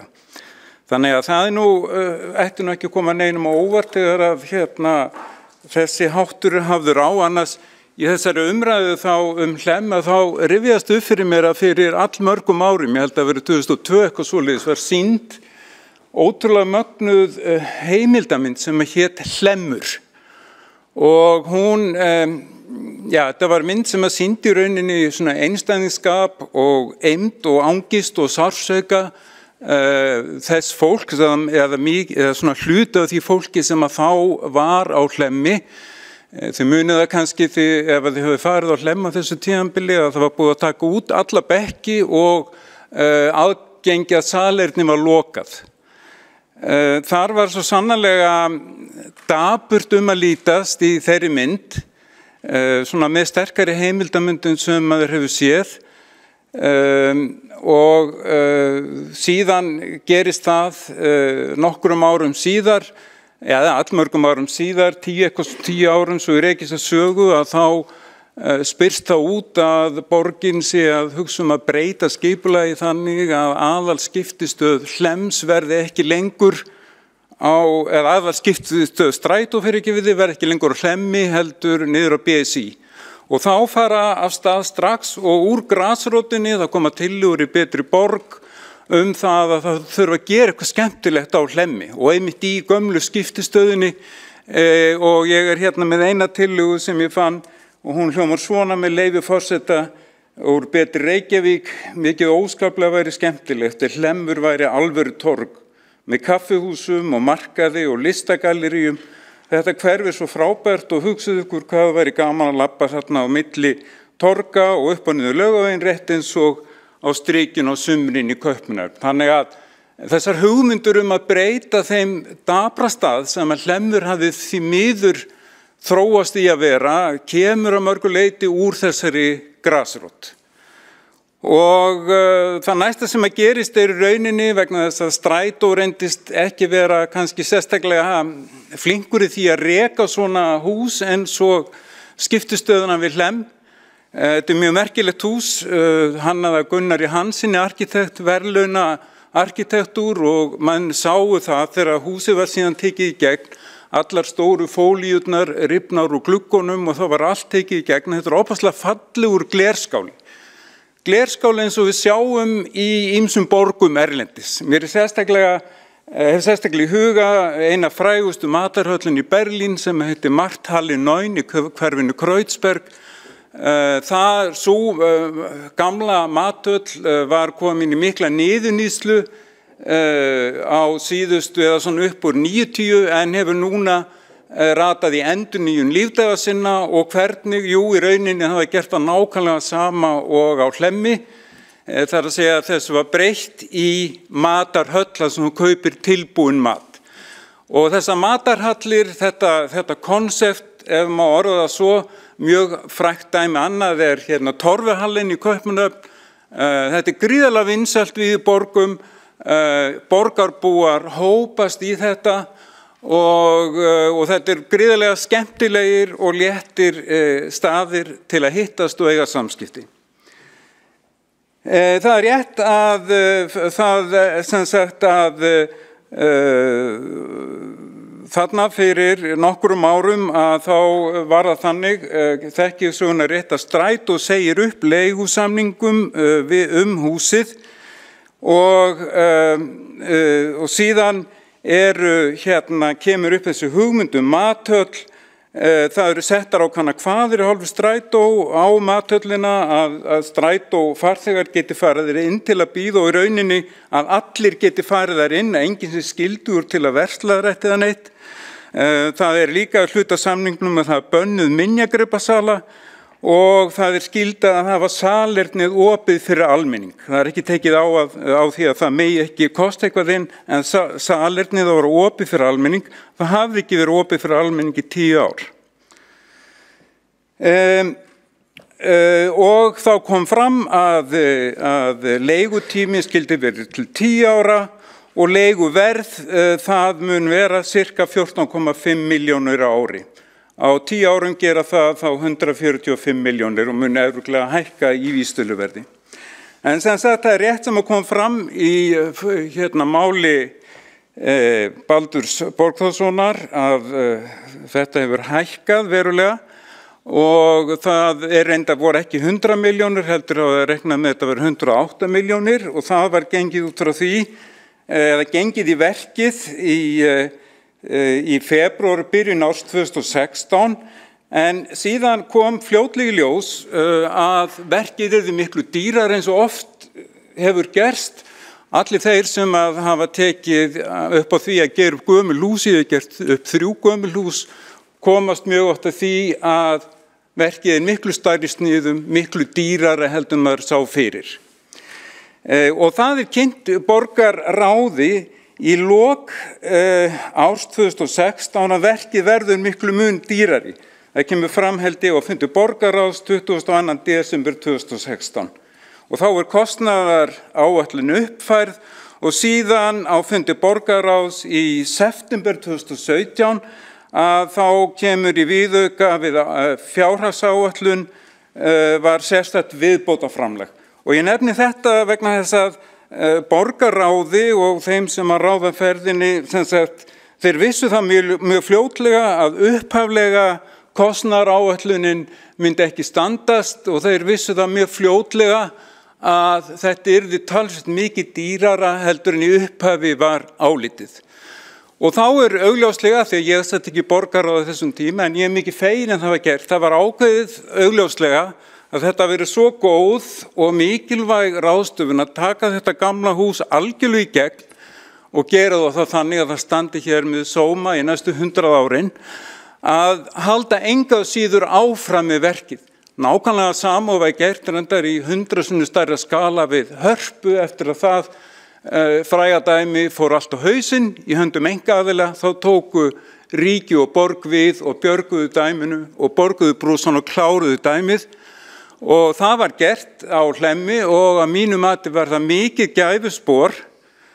Ég er sammála því að það er ekki gott ef að menn og konur eru svona lélegir í kostnaðaráætlunum. Ég tek þó ekki undir það sem að fyrrverandi borgarstjóri sagði hér þegar hann var spurður að því af hverju ráðhúsið í Reykjavík hefði farið 110 til 150% fram úr kostnaðaráætlun. Þá sagði fyrrverandi borgarstjóri Davíð Oddsson í viðtali við Ríkisútvarpið að kostnaðaráætlanir væru bara skot út í loftið. Ég held að við sem öll sammála því að það er ekki, það viðhorf gengur ekki lengur í dag, það á ekki að ganga, en ég ætla líka að minna á það og þeir sem að sitja í borgarráði vita það að það kom fram núna í sumar skjal frá skrifstofu eign- og atvinnuþróunar þar sem er farin okkur vel í þessa sögu og þar kemur líka fram tiltölulega vel sundurgreind greinagerð fyrir kostnaði. Það er greint hvað undirbúningur kostaði, ráðgjafa og þjónusta og hönnun, opinber gjöld, rif og hreinsun, hita og hreinlætislagnir, nýjir milliveggir og loft, rafkerfi, loftræstikerfi, já, ég hef búin að segja það, andirisurður og lúgur, gólfefni, flísar, dúkar, múrverk, lampar, rammar og rúllutjöld, já rúllutjöld, lóð, breikkun gangstéttar, skílu og hreinsun, viðhald, endurnýjun klæðningar, gler, ný rammaseintök, eftirlit og umsýslukostnaður. Ég tel að þessi framkvæmd hafi verið mikið gæfuspor, mathöll á Hlemmi alltaf troðfull af fólki, hún veitir fullt af fólki atvinnu, hún veitir fullt af flottum fyrirtækjum sem eru sum hver rosalega merkileg frumkvöðla fyrirtæki íslenskra matagerð færi á því að sanna sig og leigan svo sannarlega ekki gefins, það ekki gefið að borga 14,5 milljónir á ári fyrir slíkt húsnæði og þannig að ég held að sem sagt þrátt fyrir að þetta hafi orðið miklu flóknar og dýrara en tilstóð upphaflega og ég endurtaka það var mjög snemma í ferlinu gerð grein fyrir því að þetta yrði mjög dýrt og það væri kostnaður sem menn hefði sér fyrir, allir vissu það í rauninni allan tíman en útkoman enga síður mun lengi lifa og gleðja borgarbúa í Reykjavík eins og það gerir núna á hverjum einasta degi, kvölds og morgna.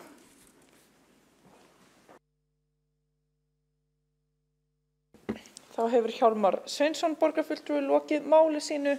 Þeir borgarfulltrúar hafa beðið að veita andsvar og fyrsti borgarfulltrúin Marta Guðjónsdóttir borgarfulltrúi.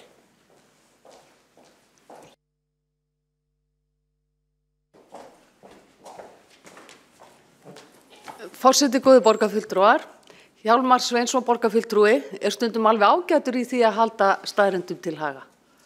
Og hann flíkar þeim hér hægri vinstri. En hann glemdi mikilvægastu staðreyndinni að í desember 2016, þegar viðbótarframlagið til mathallarinnar á Hlemmi var samþykkt, þá tóku sjálfstæðismenn ekki þátt í því. Þeir tóku ekki þátt í því. Þarna hefði átt að endurmeta þessa framkvæmd og ég ítreka þá skoðun mína að þá hefðu menn átt að skoða það að selja húsið.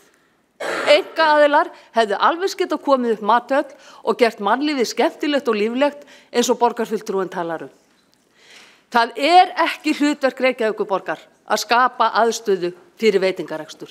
Við eigum að vera í grunnþjónustu, við eigum að vera í lögbundinni þjónustu og við eigum að þjóna borgarbúum vel. Við eigum ekki að standa í skemmtanaiðnaði eða í veitingahúsarekstri.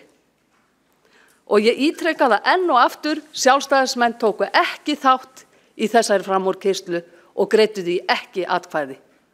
Og ég ítreka enn og aftur þá skoðun mína að við eigum að staldra við núna áður en lengri haldið því framkvæmdum ekki lokið í húsið, við eigum að selja það.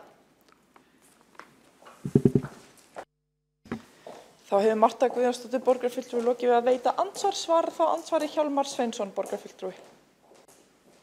Já, forseti ágæta borgarstjórn, ég veit ekki mann ekki hvort ég sagði að sjálfstæðismenn hefðu samþykkt þetta. Það sem ég ætlaði að segja og ég held ég hefði sagt var það að þetta var gert mönnum ljóst í borgarráði, kostnaðurinn yrði miklu meiri. Og það dálítið mikilvægt að halda því hægt til haga og ef ég maður rétt þá það þannig og ég skil alveg sjálfstæðismenn að vilja ekki samþykkja svona auknar fjárheimildir. Það ekkert óeðlilegt við það að flokkur sem í minnihlutastjórn vildi ekki taka ábyrgð á því. Aðalatriðið það, þetta var gert heyrinkunnugt, það var sagt, heyrið ágæta fólk, þetta verður miklu dýrar en við héldum en viljum við halda áfram, meiri hlutinn í borgarráði sagði já, við viljum halda áfram, við höldum þetta sé frábært. Ég fegin að það var gert, alveg eins og ég fegin að það var líka haldið áfram með Hörpu. Ég endurtek það, borgin stendur ekki veitingahúsarekstri, borgin hins vegar skapar ákveðin grunn gegn leigu fyrir nokkur fyrirtæki og ég get ekki gert þennan greinamun eru fyrirtæki sem eru í veitingahúsarekstri og þau eitthvað ómerkilega en einhver önnur fyrirtæki. Þannig að ég sé ekkert athugavert það að hvernig að þessu staðið. Eflaust verður það einhver tíman endurhugsað og endurskoðað hvort að borgin eigi að eiga þetta hús áfram. Ég sjálf sér engar skoðunar á því. Ég held samt að það fyrirkomulega sé mjög gott eins og það í dag og vona að verði eitthvað svona áfram. Þá hefur Hjálmar Sveinsson, borgarfulltrúi, svarað andsvari. Veitir þá andsvar öðru sinni Marta Guðjónsdóttir, borgarfulltrúi.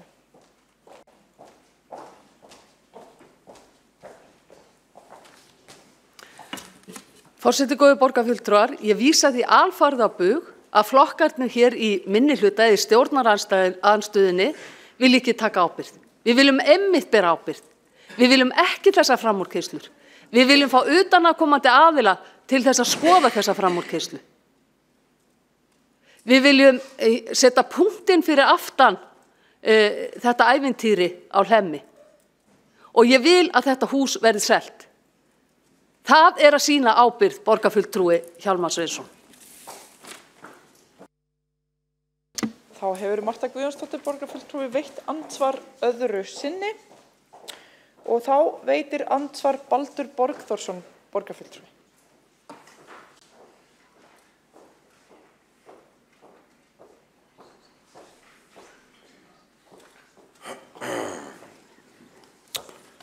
Já, ég er semst að veita Hjálmari borgarfulltrúa Sveinssyni andsvar hér uppi núna. Það stundum svolítið óljóst fyrir þá sem á horfa að fylgjast með hvað í gangi, því að hér eru mikli meistari í afvegaleiða umræðu. Ég hjó eftir því hjá Hjálmari og nú ætla ég að spyrja hann hvort þetta hefur verið rétt heyrt hjá mér. Ég get alltaf spilað þetta aftur reyndar. Hjálmar talar að 3 mánuðum eftir áætlaðan opnunartíma 2016, sem var haustið 2016, eða í desember 2016, sé kynnt fyrir borgarráði að kostnaðaráætlun muni engan veginn standast. Við vissum allan tíman að áætlun myndi aldrei duga, segir Hjálmar. Ég spyr því hér hreint og beint, var meirihlutanum því kunnugt frá byrjun að þessi áætlun myndi aldrei duga? Og ég vil bæta við þeirri spurningu, hvaða snillingar sjáum áætlanagerð, kostnaðaráætlanagerðir fyrir núverandi og þáverandi meirihluta. Þetta náttúrulega komið svo langt yfir allan þjóðarborg að maður á bara ekki til orð. Og ég vil fá svör við þessu, Hjálmar, við þessu spurningu sem ég var að lesa hér upp til þín. Takk. Þá hefur Baldur Borgþórsson, borgarfulltrúi, lokið við að veita andsvar. Forseti vill minna á að vísa til annarra borgarfulltrúa með fullu nafni. Og þá...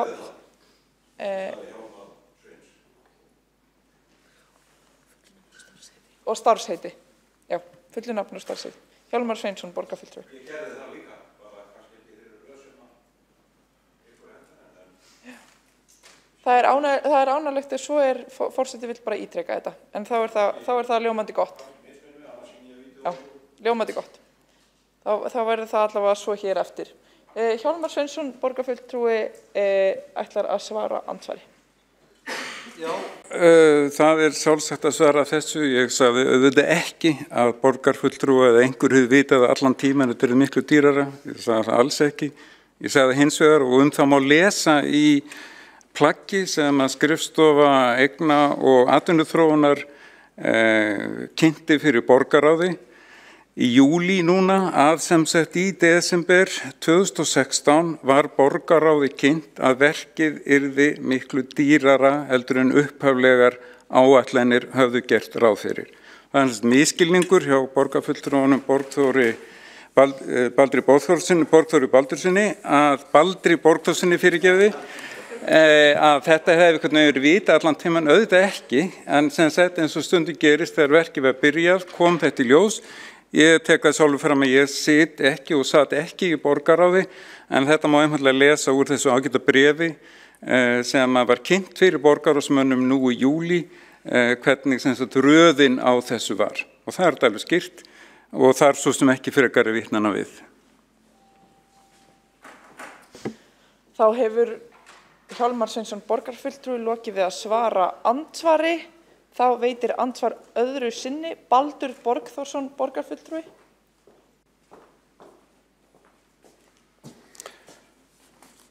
Já, ég þakka borgarfulltrúa Hjálmari Sveinssyni fyrir þessi svör sem ég fannst þó ekki fullnægjandi, en eins og ég tel mig hafa heyrt þetta áðan, þá hér talað ég vil ítreka aftur að að áætlaður opnunartími á Hlemmur matarhöll átti að vera haustið 2016. Þannig að mig undrar að í desember 3 mánuðum síðar sé borgarráð að álykta að kostnaðaráætlun mun ekki standast. Og ég vil líka ítrekka spurningu minnar, ég veit nú ekki hvort að það má vera borgarfulltrúi Hjálmar Sveinsson eigi ekki svar við því. Ég leita þá eftir því svari hjá þeim sem það á hér inni. Hver gerir þessar kostnaðaráætlanir fyrir núverandi og þáverandi meirihluta? Þetta bara atriði sem að þjóðina þyrstir að fá að vita. Af því að framúrkeyrslurnar eru með slíkum eindæmum að það ekki hægt að verja þetta. Þá hefur Baldur Borgþórsson borgarfulltrúi lokið við að veita andsvar öðru sinni. Svarar þá andsvari öðru sinni Hjálmar Sveinsson borgarfulltrúi.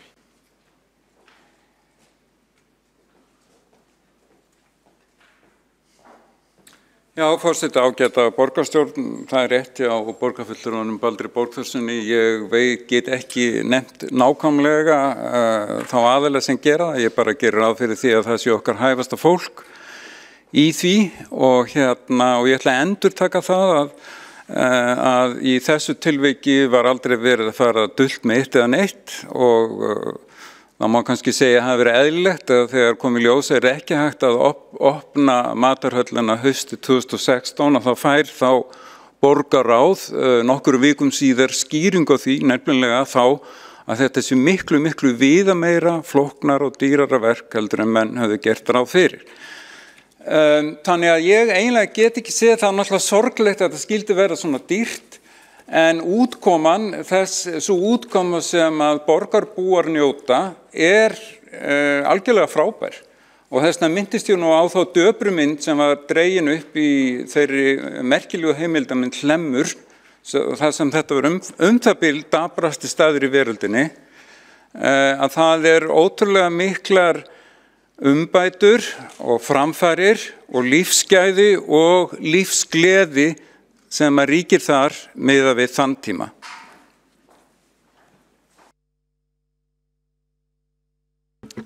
Þá hefur Hjálmar Sveinsson borgarfulltrúi lokið við að veita andsvar öðru sinni. Þá veitir stutt og athugasemd Baldur Borgþórsson borgarfulltrúi sem kann fundarsköp. Já, ég saknaði þess að borgarfulltrúi Hjálmar Sveinsson kemur hér upp en var ekki með neinn svör fyrir mig, heldur fer aftur að vitna í hluti sem að í raun koma þessu máli bara ekkert við. Við erum að ræða hér framúrkeyrslu og alvarlega framúrkeyrslu og ekki þá fyrst og ekki þá aðra og ekki þá þriðju. Ég lýsti hér yfir áðan að miðflokkurinn mun í vetur, á næstu vikum og í allan vetur, mæta hér með hvert málið sambarilegt þessum málum á fætur öðru. Og þess vegna mjög mikilvægt að fólk gerir sér grein fyrir því að það ekki hægt að moka þessu öllu á innri endurskoðun Reykjavíkurborgar. Það gengur einhver veginn upp. Þá hefur Baldur Borgþórsson borgarfulltrúi lokið við að veita stutta athugasemd. Næst á mælendaskrá Sanna Magdalena Mörtudóttir borgarfulltrúi.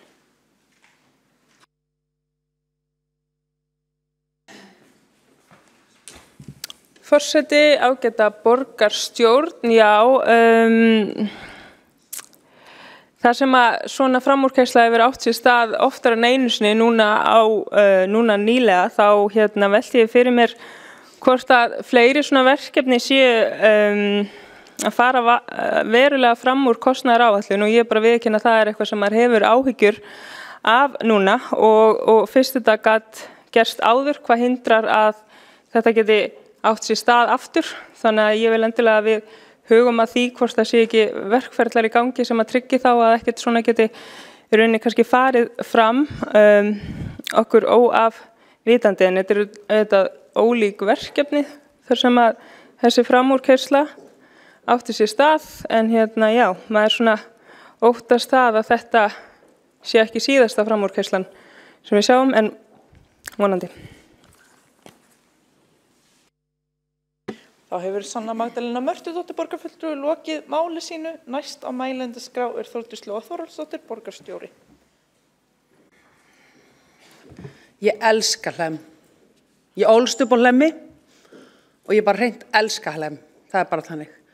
Og ég verð að fá að lýsa ánægju minni með þessa ákvörðun þegar að það var ákveðið að fara í þessa átt. Og ég vil bara koma fram, þetta er frábær staður, hann sameinar það sem er einhvern veginn skemmtilegast í borgin í dag. Það er mannlíf, það er fullt af góðu mat og það er atvinnulíf með smá dassað hvítvinni. En mér langar aðeins að segja varðandi þetta,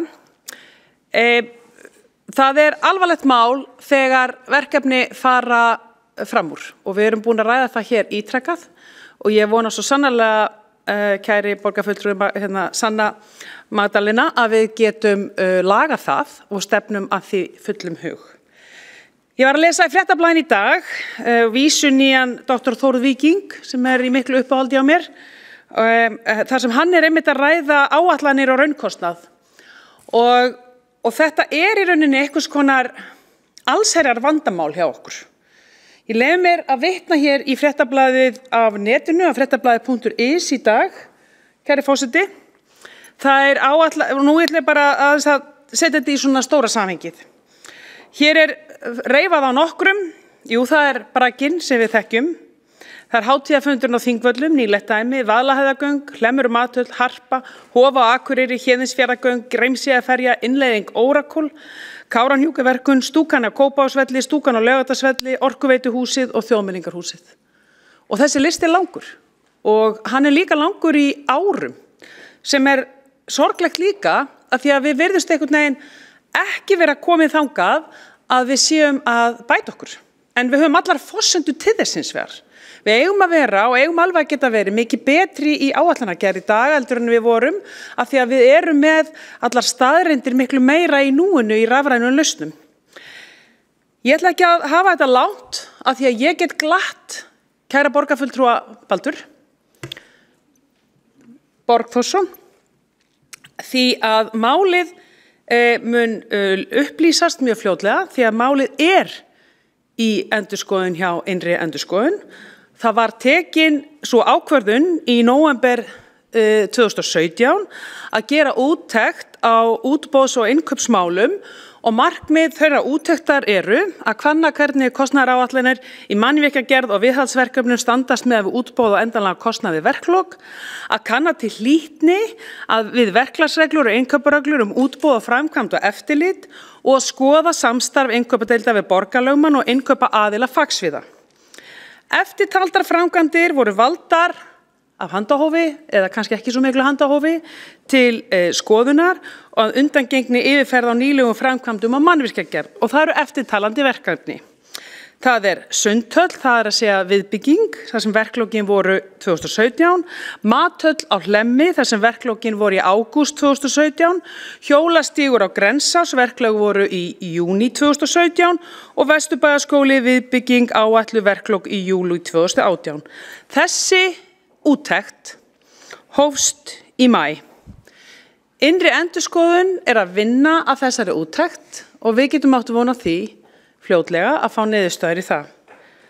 Það verður áhugavert, svo ekki sem meira sagt, að fá þessa skoðun á þessum 4 framkvæmdum og ég vona svo sannarlega að við fáum einhver skýr dæmi og kannski skýrar tillögur það hvað við getum gert til frambúðar til þess að reyna að námunda okkur sem mest í áætlunagerð þannig að við getum tekið upplýstar ákvarðanir hérna í þessari borgarstjórn á næstu 4 árum þannig að verkin okkar fari ekki eins og þessi langi listi sem ég taldi hér upp svo 20% yfir kostnaðaráætlun.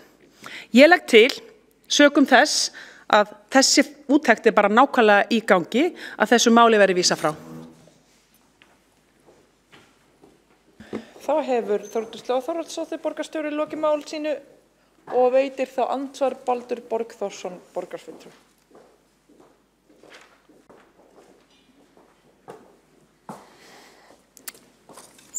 Já, þetta var afskaplega áhugavert á að hlusta.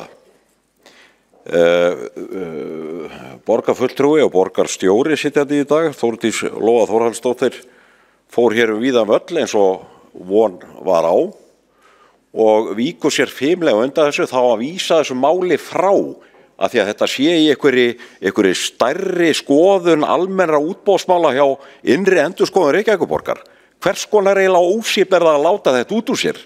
Hefur borgarfulltrúi Þórdís og Lóa Þórhallsdóttir ekki verið að fylgjast með fjölmiðlum undanfarnar vikur og sólarhringa? Reykjavíkurbúar eru brjálaðir yfir þessum yfirkeyrslum, þeir krefjast rannsóknar og það er það sem okkur ber að gera. Hér talar Hjálmar Sveinsson borgarfulltrúi og borgarfulltrúi Þórdís Lóa Þórhallsdóttir eins og það hafi ekkert upp á sig að gera að fjárhagsáætlanir, kostnaðaráætlanir hinna á þessara verka fari 2-falt, 3-falt, 4-falt, 7-falt fram úr áætlun. Af því að Perlan hafi farið Ráðhúsið, ég beið eftir af smíði víkingaskips Ingólfs Arnarsonar, hafi líka farið fram úr kostnaðaráætlun. Hvers konar eiginlega málflutningur er þetta hjá konu sem á að teljast komin að táningsaldri og manni af sama skapi? Þetta mál verður ekki þakkað niður frekar en braggamálið. Og ég var búinn að segja ykkur að hérna áðan og ég ætla að ítreka það. Það er fjöldi mála á leiðinni með nákvæmlega sömu formerkjum og þessi. Og við fyllum ekki á hjá innri endurskoðun Reykjavíkurborgar með því að vísa þangað hverju málinu á fætur öðru eða eins og rétt er að orða það, hverju klúðrinu á fætur öðru.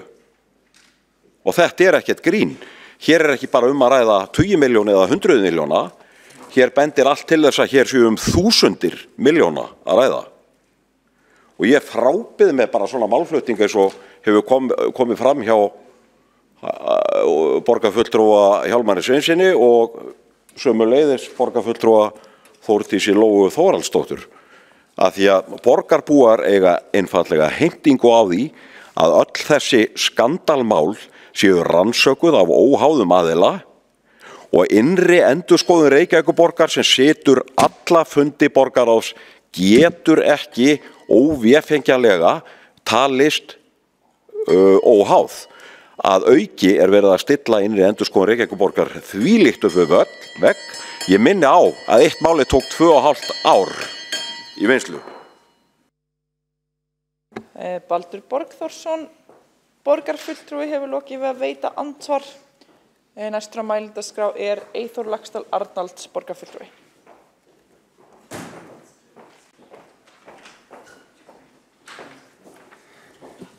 Já, forseti, ágætu borgarfulltrúar og tilheyrendur. Það er mikilvægt að átta sig á hvað við erum að tala um. Við erum ekki að tala um verkefni sem borgin er að vinna fyrir sjálfa sig, eins og gömul verkefni sem voru nefnt hérna áðan. Við erum ekki að tala um verkefni eins og hjólastíga sem eru fyrir íbúana og eru notuð af íbúðunum. Við erum að tala um verkefni sem er framkvæmt á vegum borgarinnar og afhent einkaaðila. Þetta er lykilatriði. Síðan er samningurinn gerður þannig að borgin tekur á sig framkvæmdina, ávinningurinn er hjá einkaaðilanum, áhættan er hjá borginni. Þannig er þetta mál.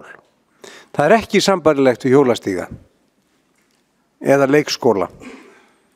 Þetta varðar notkun og misnotkun eftir eðli máls á almannafé, þar sem að áhættan er algjörlega hjá almenningi og ávinningurinn hjá einkaaðila. Það er ekki nákvæmt sem var sagt hér áðan að það veru 10 aðilar sem leigðu þarna. Það er bara einn aðili sem leigir þarna, Hlemmur Mathöll EHF, og hann endurleigir síðan til annar aðila. Og ávinningurinn skilar sér ekki ef hann er til borgarinnar. Þetta er strúktúrinn á málinu. Þegar síðan er ákveðið með meðvituðum hætti eins og borgarfulltrúi Hjálmar Sveinsson rakti hér áðan af meirihlutanum í borgarráði að fara með 200 milljónir onar það er 100 sem var búið ákveða að fara með málið. Þá eru þessar 200 milljónir teknar að láni og greiddar á endanum af okkur almenningi, en því miður ekki rukkaðar aftur í leigusamningi. Þetta er kórvilla. Þetta er ekki rétt. Það er þessi strúktúr sem að skipti máli og það sama á við að mörgu leyti með braggan. Að það er aftur EHF sem að fær mögulegan ávinning áhættan er hjá borginni. Við verðum átt okkur á því hvert eðli máls. Ef við teljum að þetta sé rétt, að gera samninga við EHF út í bæ og ávinningurinn sé þeim megin og áhættan okkar megin, þá erum við á ansi skrýtnum stöðum. Og þegar við sjáum síðan upphafi hvernig þessu var lýst, þá var þetta nú ekki alveg eins og það var. Þetta áttu nú að vera mathöll með merkingunni ávaxta á grænmetismarkaður og myndum að dæma. En látum það nú vera. Þetta er mjög skemmtilegt umhverfi og gaman að vera á Hlemmi. Leiðindin á Hlemmi hafa horfið af Hlemmi, þau eru ekki horfið úr þjóðfélaginu. Þeir sem hafa verið ógæfumenn á Hlemmi hér áður, sá hópur, hann er ennþá til og hann hefur stekkað, hann er ekki horfinn. En leigan, hún hrekkur ekki til að borga framkvæmdirnar. Það er síðan næsta mál. Hvernig gekk? Það gekk ekki vel. Þetta fór langt umfram og peningarnir sem hafa ekki verið til að gera leikskólan kláran sem að núna kostar okkur 150.000 krónur í dagsektir, peningarnir sem ekki voru til í að jafna aðstöðu fyrir dagforeldra og börn eða rauðu dagana hjá eldri borgurum eða bæta úr ástandi heimilislausra sem er nú aðeins komast á dagskránu í sumar, ekki til peninga til að greiða niður skuldir, þær hafa vaxið 30 milljarða og ekki til peninga fyrir framkvæmdunum því að þessar framkvæmdir eru fjármagnar með lánsfé. Þessar 300 milljónir eru teknar að láni. Og ef við förum aðeins yfir tölunar, þá dugar þessi leiga sem var uppalega miljónum mánuði og við skulum gefa okkur þetta sér rétt sem borgarfulltrúi Hjálmar Sveinsson segja að það er hún sér komin upp í 14,5 milljón ári. Skulum gefa okkur hún sér komin upp í 1200.000 á mánuði. 20% hærri heldur en að gefa upp í upphafi. Þá dugar það ekki fyrir vöxtum og afskriftum. Hvað þá öðru? Og 300 milljónar fóru í viðgerð á grind. Húsið og lóðin er sjálfsagt 100 miljón krónar virði, 600 fermetra hús. Viðgerðin 300 milljónir, við erum konur í 400 milljónir. 400 milljónir. Og 1200 kall á mánuði dugar ekki fyrir vöxtunum og þess vegna er þetta niðurgreiðsla. Á endanum er þetta niðurgreiðsla borgarinnar til EHF. Eru menn ánægðir með það fyrirkomulag og vilja stunda þetta áfram í öðrum samningum, sambærilegum? Eru þeir ánægðir með það? Þetta snýst nefnilega ekki bara um framúrkeyrslu.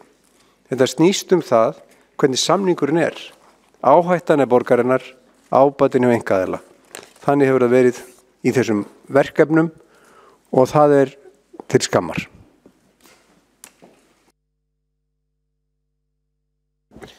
Borgarfulltrúi Eyþór Laxdal Aldnats hefur lokið máli sínu og borgarfulltrúi Hjálmar Sveinsson hefur óskað eftir að veita andsvari við ræðuris.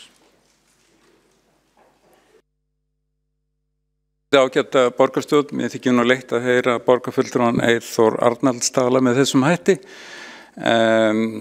Ég tók það skýrt fram hér að það væri vont, hvað þetta var dýrt og það var svo sannlega ekki fagnaðarefni. Ég til þess að hafa rétt að halda áfram að klára verkið.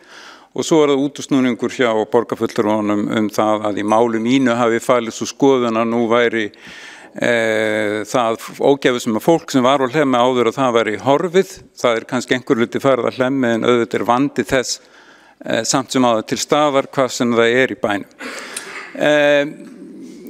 Varðandi tölur og struktúr, ég ætla ekki að hafa meira það en ég er algjörlega ósammála því sem kom fram að ég tel að ávinningurinn hafi verið mjög mikill fyrir borgarbúa. Ávinningurinn er mjög skemmtilegt borgarsvæði sem var áður steindautt og allt í einu er mjög mikill áhugi hjá fjárfestum, verktökum, hótelreikendum að byggja upp þarna á þessu svæði og fólki að búa þarna næst. Þannig að þegar allt kemur til alls þá held ég að borgin stórgræða á þessu og íbúarnir stórgræða á þessu sem eru þarna núna frá morgni til kvölds alla daga.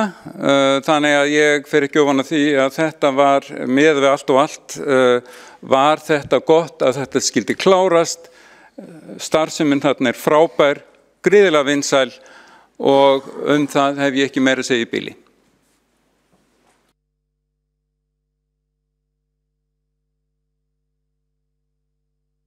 Aldnats borgarfulltrúi.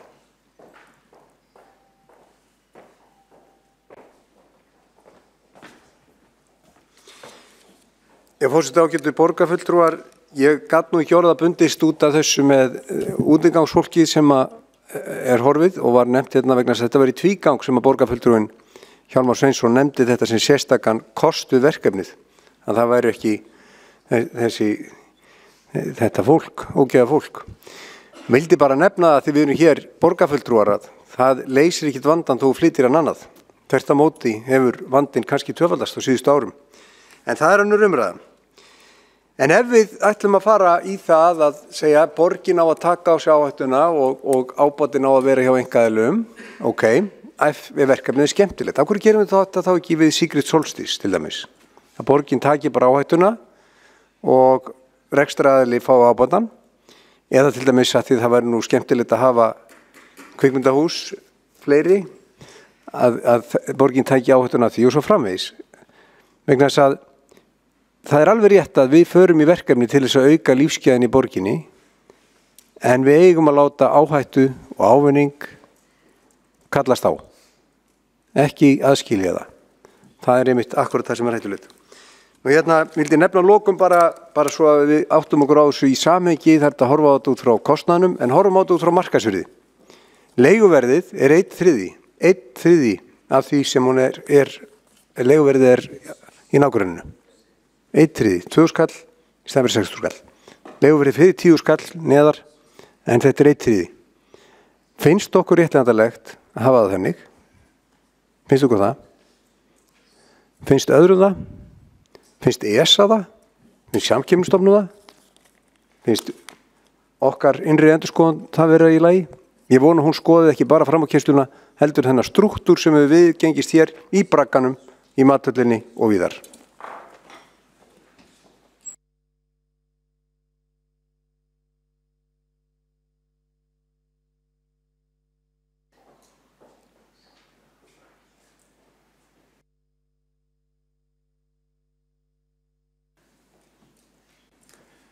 Forseti, ágæta borgarstjórn, ég vil í þessu samhengi minna á það að borgin setur verulegt fjármagn í allskyns starfsemi og húsnæði, Listasafn Reykjavíkur, Leikfélag Reykjavíkur, Hörpu, Ljósmyndasafn Reykjavíkur og þannig mætti mjög lengi telja og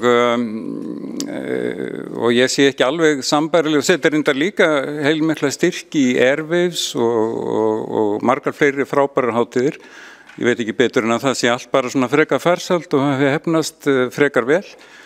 Bæti því við að þarna er að ræða fasteign í eigu borgarinnar sem að var komin vegna niðurníðslu í mjög lélegt ástand. Og það var mjög brýnt og það hefði örugglega þurft að gera það hvort sem annarkvort að taka ákvörðun að rífa þetta merkilega hús sem að fekk sérstök arkitektaverðlaun hérna fyrir mörgum árum, eða þá að fara í þessar svipaðar aðgerðir. Það hefði alltaf þurft að gera það.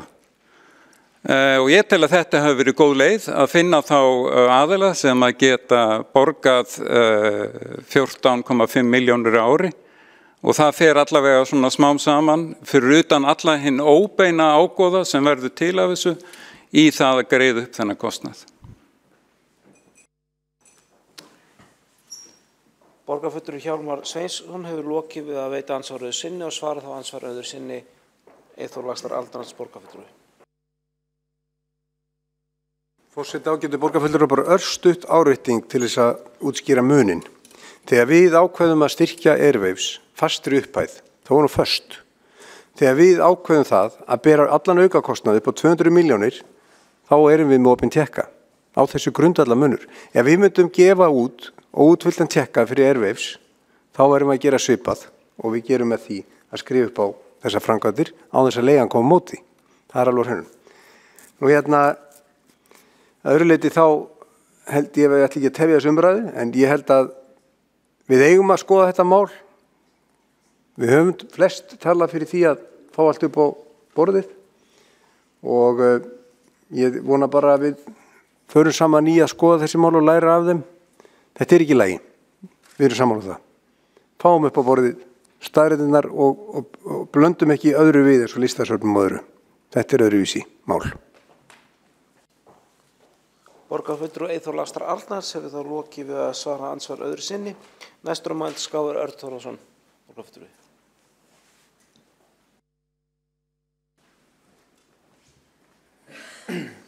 Forseti, ágæta borgarstjórn. Já, þessi umræða, hún frekar skrýtnum stað, því að hún hefur svolítið snúist það að við séum að ræða stemmingu eða rétt dagsins eða eitthvað í þáttina. Við erum alls ekki að gera það. Við erum að ræða hérna framúrkeyrslu á verklegum framkvæmdum. Og maður hefði svona í upphafi verkefnis haldið að þetta yrði haldið betur utan þetta, því að ef ég man rétt þá voru ráðnir 2 framkvæmdastjórar til þess að sinna þessum undirbúningi. Við getum auðvitað að tala aðeins um þessa umræðu og hvernig hún birtist fólki sem hefur komið að þessu framkvæmdum. Fólki sem situr undir ámæli að hafa framið lovbrot eða farið fram úr sér með einhverjum hætti, og það rosalega erfitt fyrir þetta sama fólk að fá sig ekki hreinsað af þeim ásökunum. Þetta gott að það skuli verða að rannsaka þetta mál hjá innri endurskoðun og ennþá betra að það sé stutt í niðurstöðu þar, því oftar en ekki höfum við þurft að bíða allt og lengi. En það sem mér langar aðeins að ræða, það þessi húsaleiga, og ég held ég sé búin að fá staðfestingu því að það sé rétt sem kom fram og haft eftir borgarfulltrúa Hjálmari Sveinssyni að þetta var 14,5 milljón króna á ári sem greitt var í húsalegu fyrir þetta húsnæði. Það ekki alveg að ríma við þær reiknið aðferðir sem notaðar eru á öðru húsnæði í eigu borgarinnar. Og ég vil nefna útreiknireglur innri leigu, og það sem einhvers staðar nálægt 15% sem stofnanir og starfsstöðvar Reykjavíkur borgar, grunnskólar og leikskólar þurfa að greiða. Þannig ef við myndum yfirfæra þessa upphæð yfir á slíka útreikninga þá þyrfti að greiða með þessum 330 milljónir sem nú þegar eru farnar í, það rétt við það að fara í kostnað á þessar framkvæmdir, að bara þær einar myndu kalla á rétt 4 milljón króna húsalegu á mánuði, á meðan að húsalega samkvæmt þessu að sé rétt á rúm milljón á mánuði. Það auðvitað rangt. Það auðvitað rangt að þetta skulle vera með þessum hætti, því að ef þessar framkvæmdir hefðu verið gerðar á, segjum sem bara Austurbæjarskóla eða á Barónsbók leikskólanum, að þá hefði innri leiga átt að endurspegla kostnað við þær endurbætur. Og það rosalega skrítið á meðan að grunnskólar og leikskólar þurfa að greiða upphæð sem á að endurspegla kostnað og reksturinn þarf á stundum sér. Og það sama gildur félagsbústaði, að þar eru með kerfið þar sem við ætlumst til þess að starfsemin standi undir sér, og þess vegna húsalega hækkuð ef uppkoma slíkar aðstæður í rekstri, endurbætur á húsnæði eða hækkun á kostnæði. Og þar kostnaðinum eða húsalegan hækkuð og henni velt á notendur, skjólstæðinga velferðarsviðs, fólk sem þarf fær húsnæði í gegnum félagsbústaði.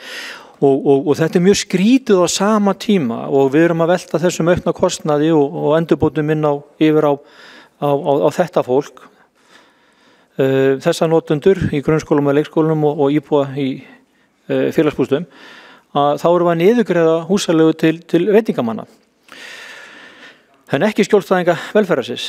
Og þetta mjög skrítið og ég held við ættum að reyna að hverfa þessari braut. Og þetta sanngirnisrekstur í gangi, og það auðvitað ekki ætlun eða ekki skylda eða ábyrgð eða í verkarhing borgaryfirvalda eða sveitarfélaga að búa að sanngirnisrekstri með ójöfnum hætti. Þess vegna kalla eftir því að þetta verður skoðað, og við förum að þessari braut, og ég kalla eftir því að þetta verður gert hratt og örugglega til þess að þeir sem algjörlega óskyldir þessu máli og bera enga ábyrgð geti hreinsað sig að öllum ábyrgði. Og það verði þá bara stjórnendur verksins sem verða þá kallaði til ábyrgðar, og þar helst sá sem ber mesta ábyrgð og aðalstjórnandi verkefnisins, borgarstjóri sjálfur.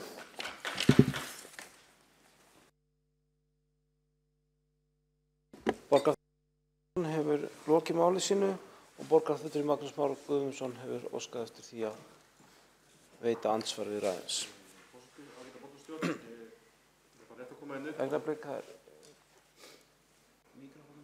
Ok, tíminn var ekki fann að telja. Forseti, ágæta borgarstjórn, bara rétt að koma inn upp. Ég skil ekki alveg hverju við erum að teygja lopan svona. Það kom fram í máli sitjandi borgarstjóra að innri endurskoðandi að skoða þessa framkvæmd. En ástæðan fyrir því að ég kom sérstaklega hérna upp og annað hérna sem ég verð að koma framfæri er þetta tal hérna það sem við verðum að tortryggja þessa eftirlitsstofnun borgarinnar sem er unnur okkar ríkisendurskoðun að með öllu ósmekklegt og að ítrekka að sitja undir því og að það sé verið að gera hluti tortryggilega með þessum hætti. Ég held að skýrslan félagsbústaði sýni að þar gengi vasklega fram og sé eftirlitsstofnun sem við getum treyst.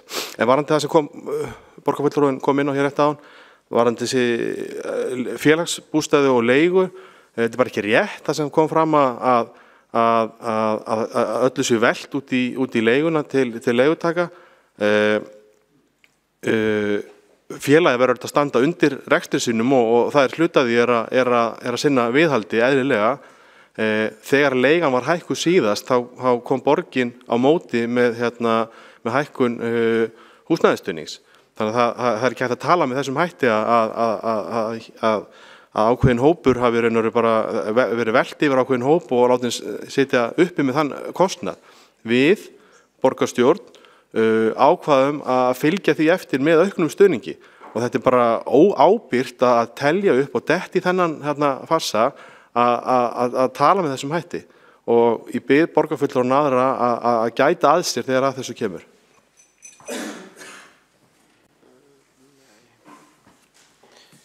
Borgarfulltrúi Magnús Már Guðmundsson við þá lokið að veita andsvar og svara þá andsvari Örn Þórðarson borgarfulltrúi. Ekkert að fara við andsvar. Forseti, ágæta borgarstjórn, það var ekki ætlunin að tala með óábyrgum hætti, þvert á móti. Og ég vil alls ekki meina svo að við séum að teygja lopa, við erum reyndar að tala grafalvarlegt mál. Og síst af öllu hef ég viljað reyna með mínum málflutningi að gera innri endurskoðanda og þá rannsókn sem þær er í gangi tortryggilega. Þvert á móti þá verðum að treysta því að sú rannsókn sé algjörlega óháð og hún liggi fyrir mjög fljótt. Og ég hlakka til að fá að sjá niðurstöðu þeirrar úttektar. Hafna því að hér sé óábyrgt tala að ræða. Félagsbústaðir þurfa að standa undir sínu rekstri, rétt eins og aðrar starfsstöðvar og borgin sjálf. Og ég boða bókun í framhaldinu. Takk. Borgarfulltrúi Örn Þórðarson hefur lokið við að svara andsvari. Næst hefur óskað eftir að taka til máls Kolbrún Baldursdóttir borgarfulltrúi.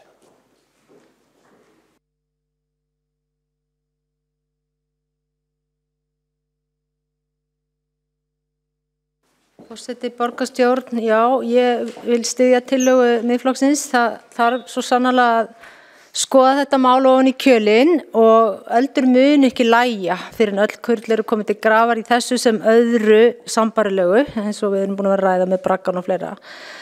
En það sem ég er að hugsa er að við þurfum að finna leiðir til að tryggja að svona lagað gerist ekki aftur.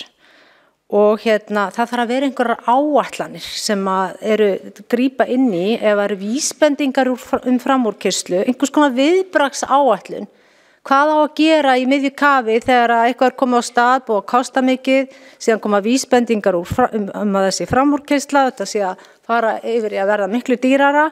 Hvað á þá að gera? Þá er staðið frammi fyrir þessu dilemma sem má náttúrulega ekki nota hér, en þið vitið hvað ég meina, að það er á að stoppa og tapa þeim pening sem búið að setja í þetta eða á bara að halda áfram og fara upp í þrefaldan kostnað, af því annars er hitt tapa. Þetta er þessi klemma sem greinilega borgin er að lenda í, af því að það er ekki gerðar nægilega nákvæmar áætlanir. Þetta getur bara ekki haldið svona áfram, það er það sem ég er að segja.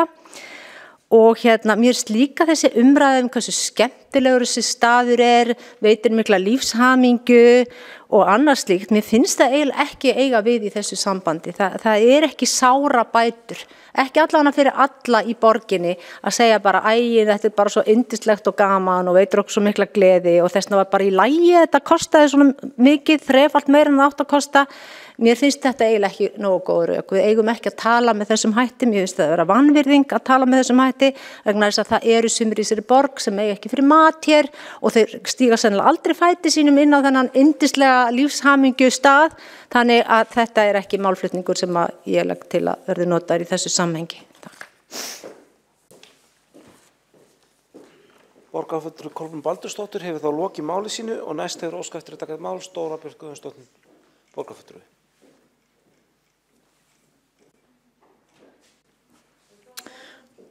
Forseti, ég vil bara nefna þetta með innri endurskoðun af því að mér þykir svolítið leiðilega þessi umræða að innri endurskoðun sem eftirlitsstofnun borgarinnar sé ekki treystandi sem óháðri stofnun. Mér finnst það vera afvegaleiðing á umræðinni og mér finnst það hreint og beint vera skaðlegt og hættulegt að við sem kjörnir fulltrúar skulum leyfa okkur á þessum vettfangi að tala svona niður til þessara stofnunar. Ekki bara til ég að vera rangt, ég til að vera skaðlegt. Og þetta rangt vegna þess að innri endurskoðun óháð í skipuritinu, það að segja, hún vinnur í umboði borgarráðs, það rétt í umboði. Hvað þýðir að vera í umboði? Í umboði þýðir að geta fengið verkefni frá einhverjum stað. Það þýðir ekki að vera stjórnað með beinum hætti af þessum stað. Og auki það þannig að innri endurskoðandi opinber starfsmaður sem býr til mjög mikla vernd fyrir þennan starfsmann. Við getum ekkert bara rekið hann ef okkur líkar ekki við niðurstöður innri endurskoðunar. Það ákveðið óhæði falið í því. Ef hins vegar að við værum verkkaupi einhverja úti í samfélaginu sem væri að fara að vinna fyrir okkur óháða úttekt, það væri rauninni meiri hætta á því að við gætum ekki með beinum hætti en kannski með óbeinum hætti haft áhrif á niðurstöðuna vegna þess að verkkaupi vill auðvitað við kaupum af þeim verk. Þess vegna tel ég það vera gott fyrir rannsóknina til að tryggja hennar óhæði að það sé innri endurskoðun sem heldur utan svona rannsókn og sé þá verkkaupi ef að utanaðkomandi aðstoð þykir þurfa. Og ég veit að það í mörgum málum þannig að innri endurskoðun fær sér utanaðkomandi aðstoð en þá getur það vera algjörlega faglegum grunni. Nú ég ekki að segja að sé þannig að kjörnir fulltrúar myndu fara að reyna að hafa áhrif á utanaðkomandi óháða rannsókn. En með því að hafa innri endurskoðun þannig sem þetta millistykki en að millilið þá erum við að tryggja það að þetta sé óháð rannsókn. Það ekki bara ódýrara, það forsenda þess að verktakar geti einhvern megin unnið án þess að hafa áhyggjur af því að fá ekki verk frá borginni síðar meir. Þeir þurfi ekki að hafa áhyggjur af því að innri endurskoðandi, Hallur Símonarson, hann vill bara fá faglega vinnu. Hann ekkert að hafa neitt hag af því að þessar stofnanir skil ekki gagnrýnum niðurstöðum. Hann vill vera gagnrýninn. Að auki sjáum við það í þessu félagsbústaðamáli hvað innri endurskoðun að skila góðum, öflugum niðurstöðum. Það ekkert sem að getur kallast meðvirkt við þessar niðurstöður. Við sjáum það öll hvað mikil gagnrýni falin í þessu. Þannig ég held að við þurfum ekki að hafa þessar áhyggjur. Þetta óháð stofnun, hún jafnvel bara óvægin stundum og það gott. Ég fagna því. Ég fagnaði líka að innri endurskoðun sé farin í þessa frumkvæðisathugun á Hlemsmálinu, það bara ljómandi gott. Þó að sé vissulega munur á Hlemsmálinu og bragganum vegna þess að þessari yfirkeyrslu var flagga á leiðinni en það var kannski vandað upp á það í bragganum. Að það er munur á þessum tveimur málum en þetta samt mjög gott. Förum í þessu úttekt, fáum niðurstöðurnar og lærum af þeim. Þetta allt stórt lærdómsferli, algjör draumur í dós. Takk.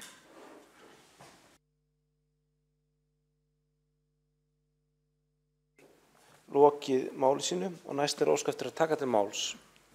Borgarfulltrúi Baldur Blómkvælsson.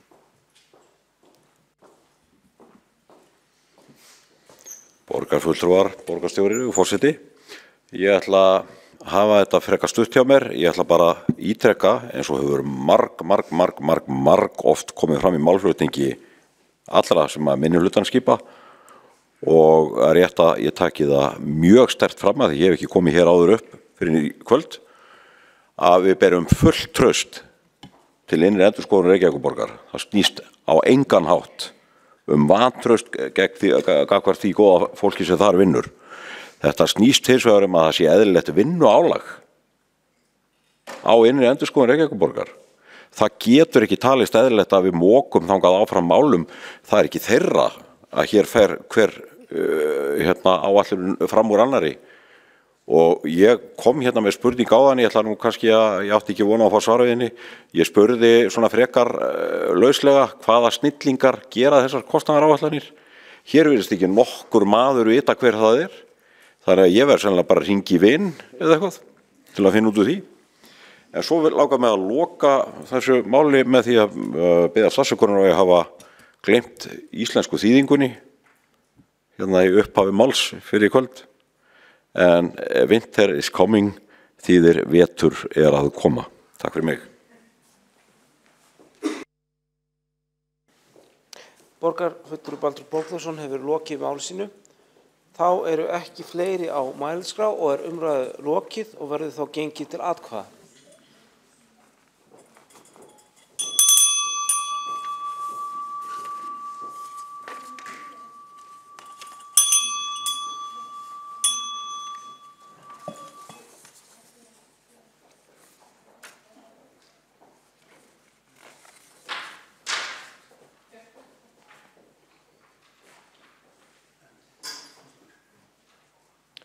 En sýnist mér vanta einn borgarfulltrúa í salinn.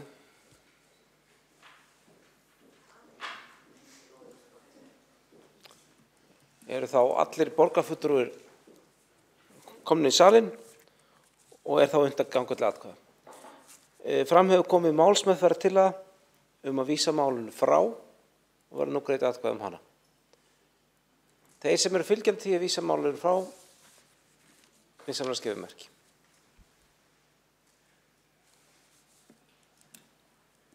Þeir sem á móti kunna vera,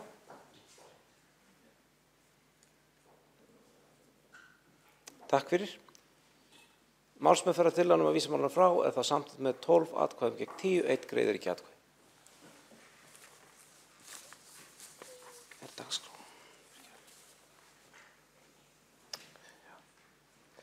Næst verður tekið fyrir 8.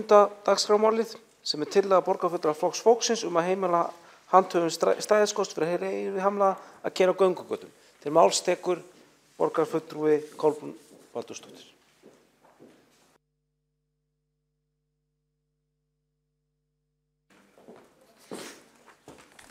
Forseti, kæra borgarstjórn. Já, ég er hingað komin til að leggja fyrir þessa tillögu og ætla ég nú að flytja hana. Semst lagt til að borgarstjórn samþykki að heimila akstur bifreiða með stæðiskorti fyrir hreyfihamlaða, P-kort innan svega, göngugötur í miðborg Reykjavíkur og að bifreiðum með slíkt stæðiskort verði heimilað að leggja á bílastæðum á öllum göngugötum borgarinnar.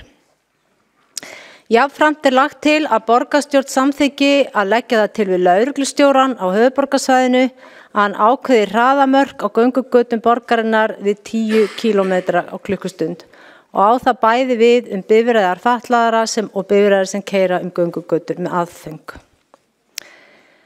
Í greinargerð segir, allir eiga rétt á að komast ferða sinna og það gildir jafnt miðbæ Reykjavíkur eins og aðra staði borgarinnar.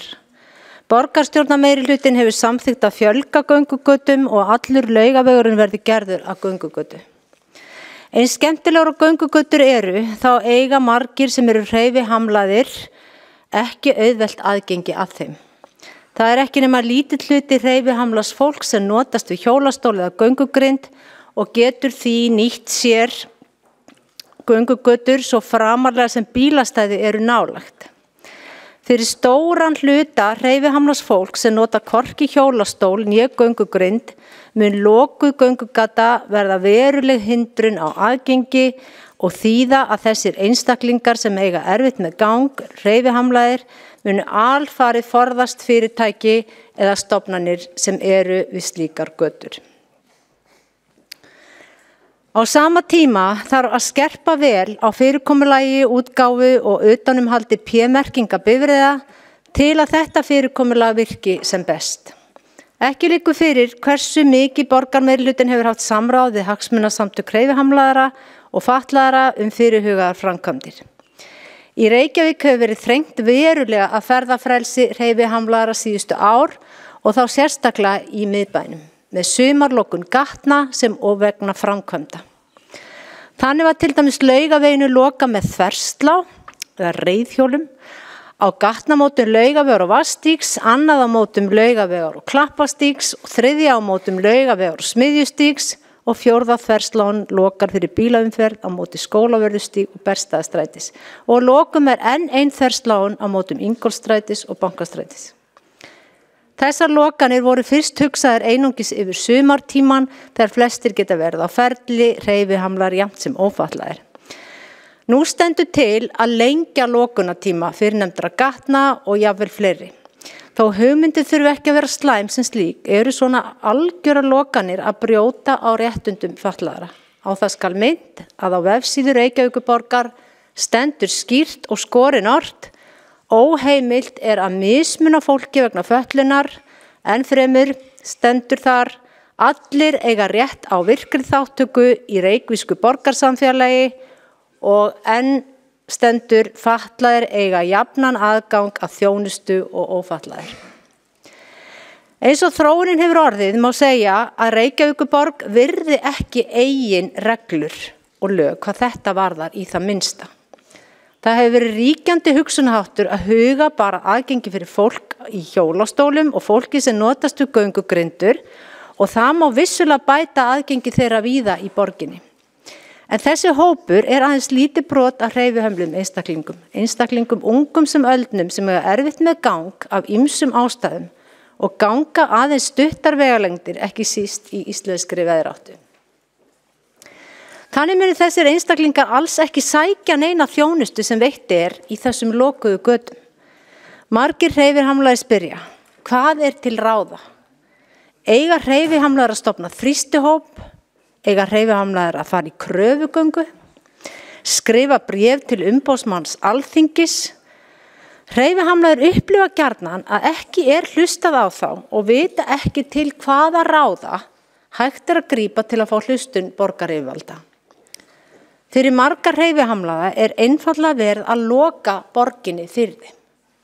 Í þessu sem öðru þarf að vera eitthvað eðlilegt jafnvægi. Huga þarf að margbreytileikanum og mannréttindum í þessu sem öðru. Flokkur fólksins setur sig ekki upp á móti hraðatakmörkunum. Það hið besta mál og mætti draga úr hraða víðar í borginni. En að meina hreyfihömluðu fólki að koma sinna ferða að aka miðborgina mannréttindabrot. Nú það svo að þegar ekið niður Laugaveg frá Hlemmi að Lækjargötu þá eru einungis örfá bílastæði sem merkt fötluðum. Þar af eru 2 fyrir viðskiptavini Tryggingastofnunar ríkisins sem reyndar að flytja en vonandi standa nú stæðin áfram fyrir fatlaða.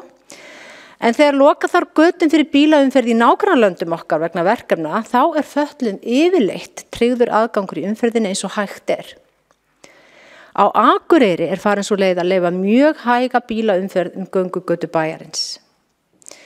Góð sú hugmynd að taka niður þverslána eða reiðhjólin sem loka Laugaveginum, Pósthússtræti og Skólavörðustígnum og setja í staðinn umferðarmerki sem bannar alla umferð ökutækjum þessar götur nema þeirra sem eru með merki fatlaðir í framrúðunni.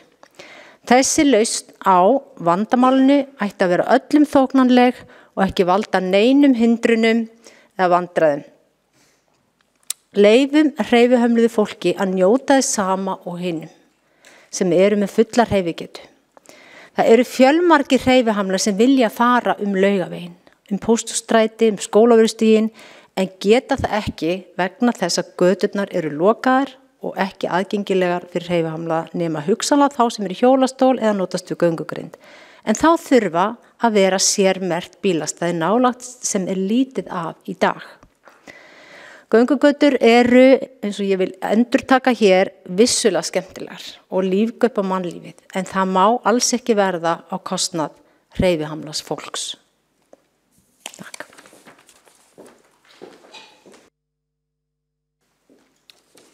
Borgarfulltrúi Kolbrún Baldursdóttir hefur lokið máli sínu. Næst hefur óskað eftir að taka til máls Sigurborg Ósk Haraldsdóttir, borgarfulltrúi.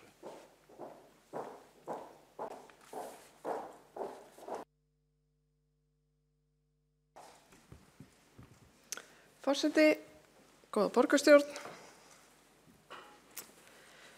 Tillagan langt frá því að vera fullkomin og mætti í raun færa þau rök fyrir að hún takmarki samráð við fatlað fólk og aðra hreyfihamlaða einstaklinga. Ég tel rétt og legg til að þessari tillögu sé vísað til viðkomandi fagsviðs þar sem tillagan fær meðferð skipulags- og samgönguráðs sem hefur umsjón með öllu því samráði sem unnið að í tengslum við útfærslur á aðgengi á göngugötum. Því aðgengi öllum gestum göngugatna dýrmætt, ungum börnum, eldra fólki, fötluðu fólki, íbúum, rekstraraðilum og öllum þeim sem eiga erindi í miðbæinn. Það óeðlilegt að takmarka þetta samráð og binda útfærsluna við þessa einu tillögu áður en raunverulegt samráð við alla hópa hefur átt sér stað.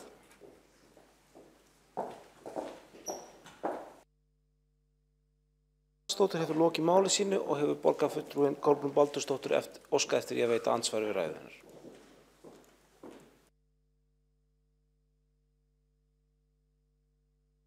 Forseti, borgarstjórn. Nei, þessi tillaga, hún ég tek alveg undir það, örugglega ekki fullkomin.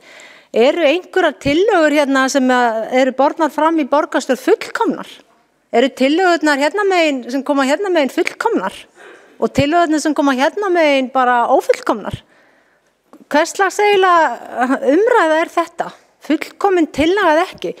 Þetta bara tillaga og ég taka það fram að hún lögð fram í samráði við ákveðin hagsmunasamtök eins og Öryrkjabandalagið og fleiri og að sjálfsögðu yndislegt að fá fleiri hagsmunasamtök að svona tillögu og umræðu og útfærslu en við skulum bara leggja af stað með þetta og endilega láta þetta ganga áfram til frekari skoðunar en hvort hún fullkomin eða ekki fullkomin, það bara skiptir engu máli akkurat í þessu samhengi.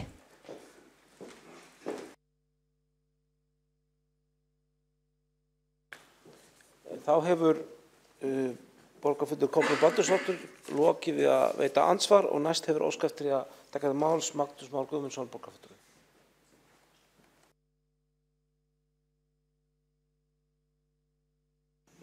Já, takk.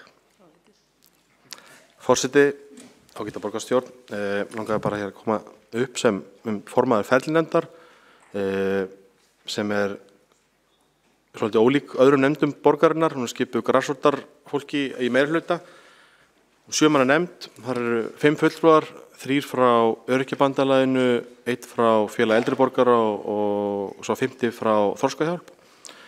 Við höfum frá því að ég settist þar inn fyrir rúmum 2 árum tvígang formlega rætt verkefni Sumargötur. Þetta var í maí 2016 og í júní 2017 en sömuleiðis höfum við rætt þetta óformlega þar. Þar hefur aldrei komið fram sérstök andstæða verkefni heldur þvert á móti. Á öðrum fundunum var í kynningu fulltrúa umhverfis- og skipulagssviðs sérstaklega lögð áhersla á hvar p-merktu stæðin eru og þess þáverandi stæði sem voru aðgengileg og sömuleiðis þau stæði sem var bætt við sérstaklega út af verkefninu. Þannig að það má ekki útiloka það að með þeirri vinnu sem í gangi núna á sviðinu að þá mitt fjölgi þessum stæðum að gefist tækifæri til þess eins og hefur gert í þessum afmörkuðu tímabundnu verkefnum. Þar fyrir utan átta ég mig ekki alveg á kröfunum að fólk með p-merkstæði geti lagt upp við allar verslanir sem það ætla sér. af því að fólk með hreyfihamlunum fer til dæmis í Kringluna og Smáralind og ekur ekki inn í þessar verslunarmiðstöðvar, heldur leggur fyrir utan þær og kemur sér á þá staði sem það ætla sér. Það var unnin greining hér fyrir nokkrum árum, 2015 af Andra Gunnari Lingberg og Birni Teitsinni sem fjallað var í fjölmiðlum fyrir 3 árum. Þar sem þeir skoðuðu þetta og voru þá að skoða miðborgina sérstaklega. Þar kom fram að lengsta mögulega vegalengd sem fólk þarf að ganga frá bíl sínum til að komast í alla verslun og þjónustu á Laugaveginum er í versta falli og mesta lagi 350 metrar ef lagt í bílastæðahúsi, og það er þetta ekki þannig að allir þurfi að leggja í bílastæðahúsum. Í úttekt þeirra Andra Gunnars og Björns var lengsta mögulega göngufjarlægð sem einstaklingur þarf til að koma sér frá bílastæði og að verslun könnu, annars vegar á Laugavegi og hins vegar í Kringlunni, og munurinn á lengdinni var rúmlega 100 metrar. Svo er haft eftir öðrum þeirra, haft eftir í þessi samantæktunum runnu, með leyfi forseta, munurinn á gönguvegalengd er einungis 1 mínúta í versta falli. Að búast við að fá bílastæði við hlið verslunar á Laugavegi er eins og að búast við að fá að geta ekið bíl upp að verslun inn í Kringlunni miðri, sem er augljóslega fjarstætt, tilvitnun líkur.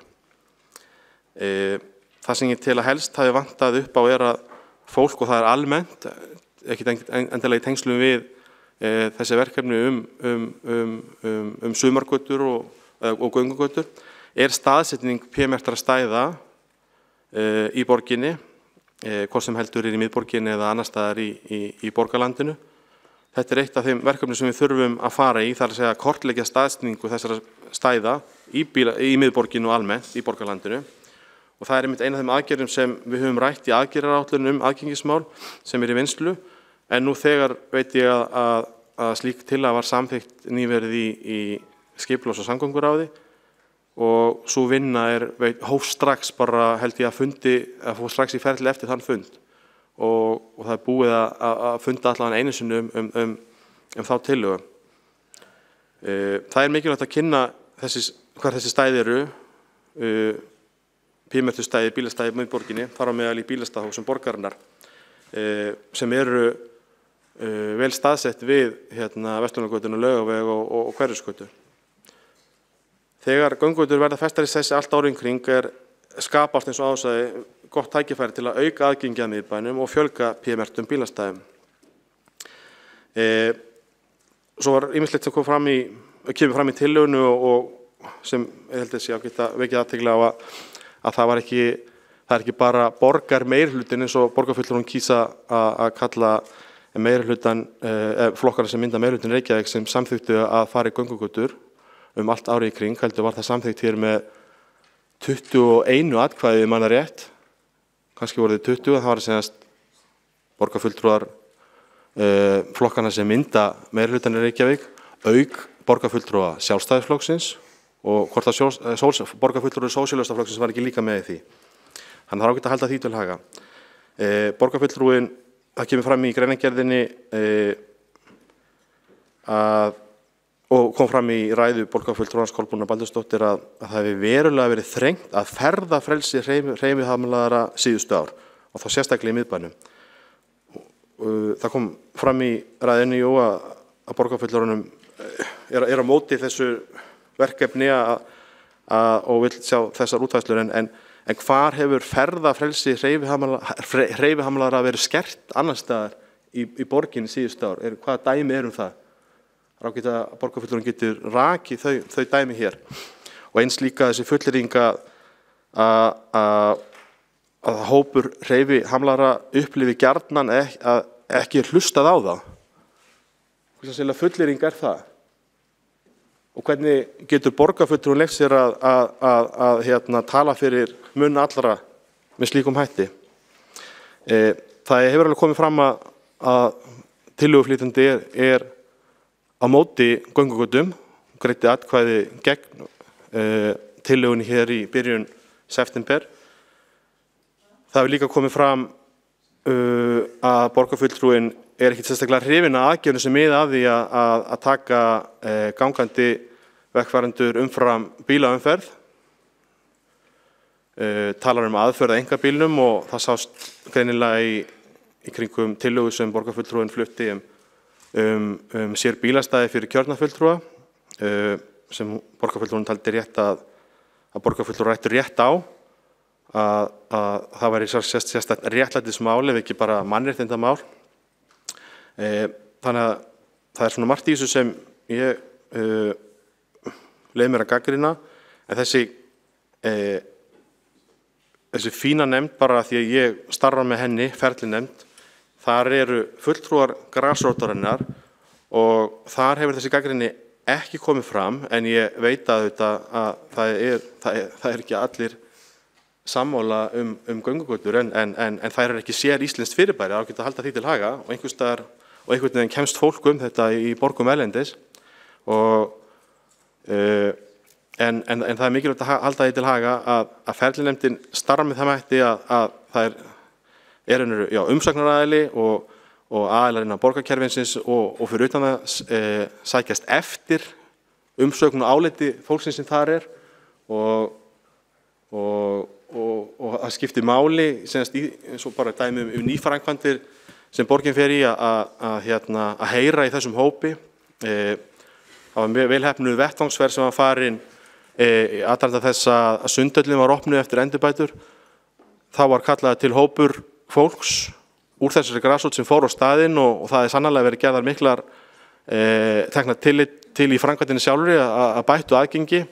En þarna var hægt áður en það var opnað að fara í frekar aðgerðir og til að bregðast við og þarna var einmitt ferlinefndin að sanna sig og ég er að nefna þetta sérstaklega bara til þess að undirstrika hvað nefndin er raun og veru mikilvæg og gagnleg og það eru margir sem átta sig á því og þetta er ekki einhver kjaftaklúbbur og það að við höfum tekið formlega málið upp göngugötur á seinustu 2 árum og rætt sömulegis óformlega og þar hefur þessi gagnrýni sem borgarfulltrúinn ber hér á borð aldrei komið upp og þess vegna held ég að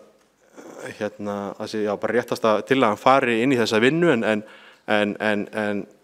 og klárlega er þarna tækifæri til þess að mynda bæta aðgengið eins og hefur verið gert þegar götunum hefur lokað þá hafa verið sett upp sérstök stæðin og það er okkar að fjölga þeim og að ekki síst að veita upplýsingar hvar stæðin eru óháð þessu verkefni. Takk fyrir. Magnús Már Guðmundsson hefur lokið máli sínu og borgarfulltrúi Kolbrún Baldursdóttir hefur óskað eftir að veita andsvar við ræðu hans. Ég vil byrja svona allavega eina rangfærslu borgarfulltrúans Magnús Más Guðmundssonar varðandi hvernig Flokkur fólksins greiddi atkvæði þegar göngugötu til að borgarmeirihlutans var lögð hér fram á dagskrá fyrir einhverjum vikum. Flokkur fólksins satt hjá, en greiddi ekki atkvæði á móti. Flokkur fólksins satt hjá, svo ég endurtaki það og var með bókun þar sem að hún sagði að það væri ekki alveg fullljóst hversu mikið væri búin að hafa samráð við hagsmunasamtök eða eitthvað í þá veru. Þannig að nú það, varðandi hins vegar tillögu borgarfulltrúa Flokks fólksins bílastæði borgarfulltrúa hérna, þá var tillagan þannig að borgarfulltrúar og starfsmenn ráðhúsins myndu geta lagt hérna einhvers staðar nálægt sínu vinnustað. Og bara minna á það að það eru ýmsir vinnustaðir hérna í miðborginni sem að sjá sínu starfsfólki fyrir bílastæðum og þau kannski þyrftu að vera fleiri. Ég hef nú ekki alveg tölu yfir hversu margir vinnustaðir það eru.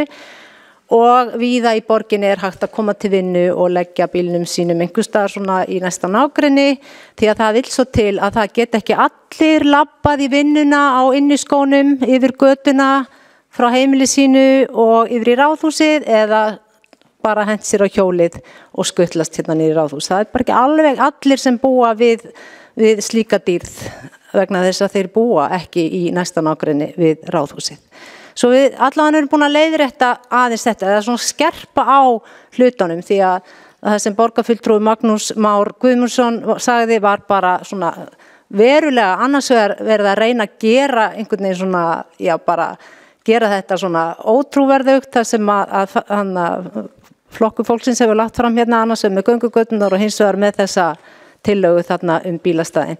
En ég ætla bara rétt að fá að klára, við erum ekki hreyfihamlað fólk hér inni. Þannig að mér finnst ekki hægt að segja hér hvaða það sem að hreyfihamlað fólk að kalla eftir og hvað þau þurfa af því við höfum ekki reynsluna. Við erum ekki fólki sem þurfum að koma hérna á göngugrind eða hjólastól eða erum með einhverja aðra hömlun. Þannig að við skulum ekkert vera að gera lítið úr þeirra óskum hér varðar þessa tillögu.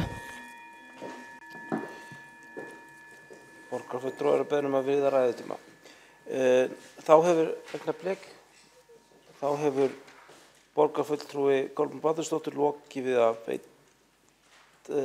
við að veita ansvar og svara þá ansvari Magnús Már Guðmundsson, borgarfulltrúi.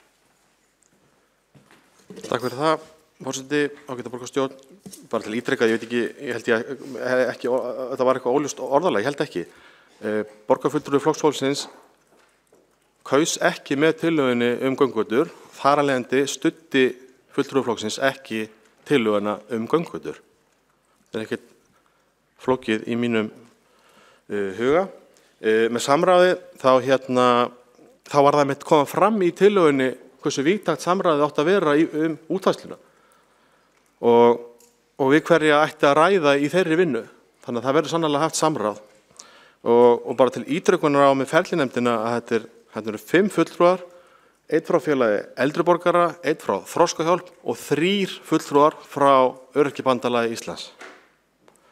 Varðandi að því að borgarfulltrúin, ég heyri það að fór í vörn út af tillögunni sinni bílastæði fyrir kjörina fulltrúa og vildi skerpa á ákveðnum hlutum. Ég veit ekki hvort það þurfti að skerpa á því, en þegar að borgarfulltrúin fór í framboð og átti sannarlega heima í eystri byggð borgarinnar, þá held ég að ráðhúsið hafi verið við Tjörnina og það hefur ekkert breyst. Hvað kom á óvart þar? Borgarfulltrúi Magnús Már Guðmundsson hefur lokið við að svara ansvari og veiti þá ansvar öðru sinni Kolbrún Baldursdóttir, borgarfulltrúi. Ég ætla nú ekki að karpa mikið þessi mál við borgarfulltrúa Magnús Þór Guðmundsson. Já, ég veit að ráðhúsið mun ekki flytjast neitt. Við erum ekki að fara með það upp í Breiðholt. En það kann alveg vel að vera að fundir borgarstjórnar og borgarráðs og fleiri fundir getur nú hugsanlega bara farið víðar borgina og þau eru ekkert endilega verið bundnir við þennan stað. Svo við skulum sjá til með það, en það mjög samt ótrúlegur útúrsnúningur hjá borgarfulltrúanum Magnúsi Þór Guðmundssoni að ef maður kýs ekki með, þá maður á móti. Til hvers þá að vera að spyrja hver á móti? Hver eru með, hver á móti, hver sitja hjá? Þannig að það ekki alveg hægt að stilla þessu svona upp. En varðandi þessa ferlinefnd, ég svo sem verða að viðurkenna það, ég hef ekki alveg kynnt mér hana kannski nægilega vel. Það kann að vera að það sé að fara fram alveg mjög gott og faglegt starf. En ég hef samt enga síður verið að segja, ég hef áhyggjur af afdrif þessara tillögu fari hún í þessa nefnd. Svona bara miðað við það sem ég upplefa að viðhorfi og viðmóti borgarfulltrúans Magnúsar Þór Guðmundssonar varðandi þessa tillögu sem mikið til komin frá einmitt þessum hópi hreyfihamlaðra sem mér finnst borgarfulltrúin hafa mörguleiti bara hreinlega gert lítið úr hér. Það skal árétta að fullt nafn borgarfulltrúans Magnús Már Guðmundsson. Hefur þá borgarfulltrúi Kolbrún Baldursdóttir lokið við að veita ansvar öðru sinni og næstur á mælendaskrá Hjálmar Sveinsson, borgarfulltrúi.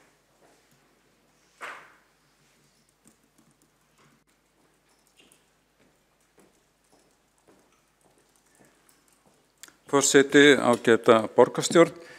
Ég ætla nú að biðja að þakka borgarfulltrúanum Kolbrúnu Baldursdóttur fyrir að sýna málefnum hreyfihamlaðs fólks svona mikinn áhuga og það bara mjög fínt.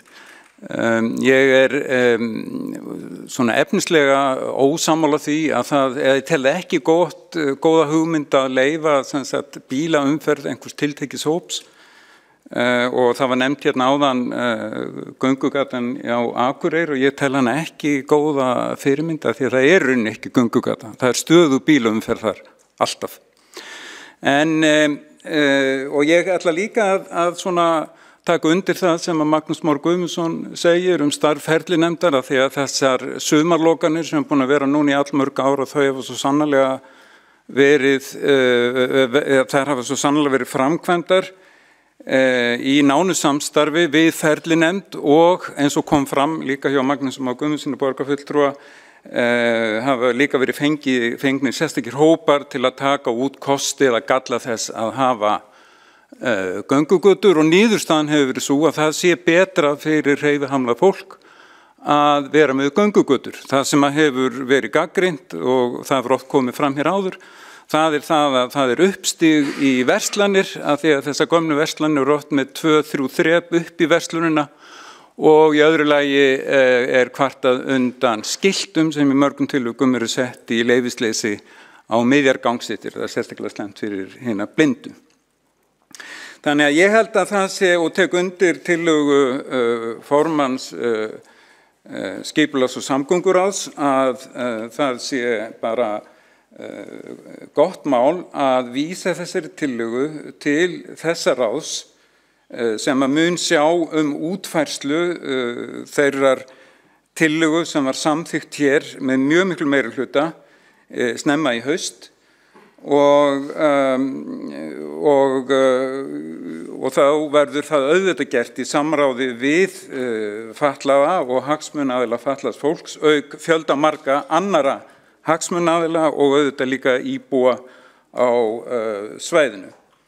Ég held að það sé bara hið besta mál og þá sem sagt verður eflaust í þeirri vinnu þó líka við vísum þessari tillögu þá verður það eflaust metið af fleirum en mér eða borgarfulltrúanum Sigurbjörgu Ósk Haraldsdóttur hvort að tillaga borgarfulltrúans og frummelandans sé góð og hvort að menn styðji hana eða ekki. Það mun bara koma ljós í þeirri vinnu. En ég ætlaði að svona til þess að við tökum ekki allt og langan tími í þetta, þá ætla ég að leyfa mér með leyfi forseta að lesa upp hér bókun sem að við myndum þá meirihlutin láta fylgja þessu fyrirkomulagi, það er að segja þessari tillögum að vísa þessu og bókunin svo að í henni felst eins og menn munu heyra að við tökum í raun undir mikilvægi þess að þessi p-merktu stæði séu sem flest og það séu sem best greinargerð fyrir þeim. Það er eitt af því sem það þarf að fara í. Og þessi bókun hljómar það svona: undanfarin ár hefur nokkrum götum í miðborginni verið breytt tímabundið í göngugötur til að auðga mannlíf miðborgarinnar. Samkvæmt viðhorfskönnun sem Maskína EHF vann fyrir umhverfis- og skipulagssvið fyrr á þessu ári kom fram að mikill meirihluti borgarbúa eru jákvæðir gagnvart göngugötum í miðborginni. Tæplega 80% þeirra telja göngugöturnar hafi jákvæð áhrif á mannlífið. Ferlinefnd fatlaðs fólks hefur fjallað göngugötur og ekki lagst gegn þeim. Samráð við alla notendur er mikilvægt og brýnt að því verði haldið áfram.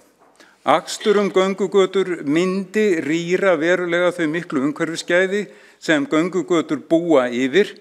Í dag mynda göngugötur í Reykjavík ekki mjög stórt samfellt svæði enda akstur leyfður þvergötur. Af því leiðir að lengsta vegalengd milli bílastæðis í götu þó yfirleitt og verslunar yfirleitt innan við 100 metrar en það mjög mikilvægt að kynna hinn fjölmörgu p-merktu bílastæði í miðborginni þar á meðal í bílastæðahúsum.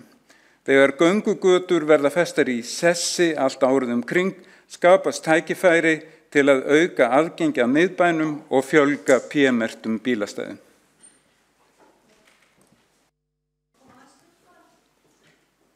Vill Óskar borgarfulltrúi frá Mælskó? Já.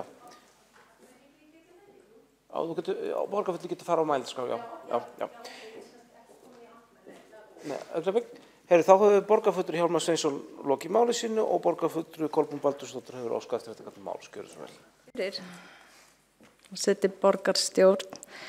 Já, ég ætla bara að fá aðeins að segja það að flokkur fólksins, hann stofnaður í kringum fátækt fólk, barnafjölskyldur, öryrkja og eldri borgara.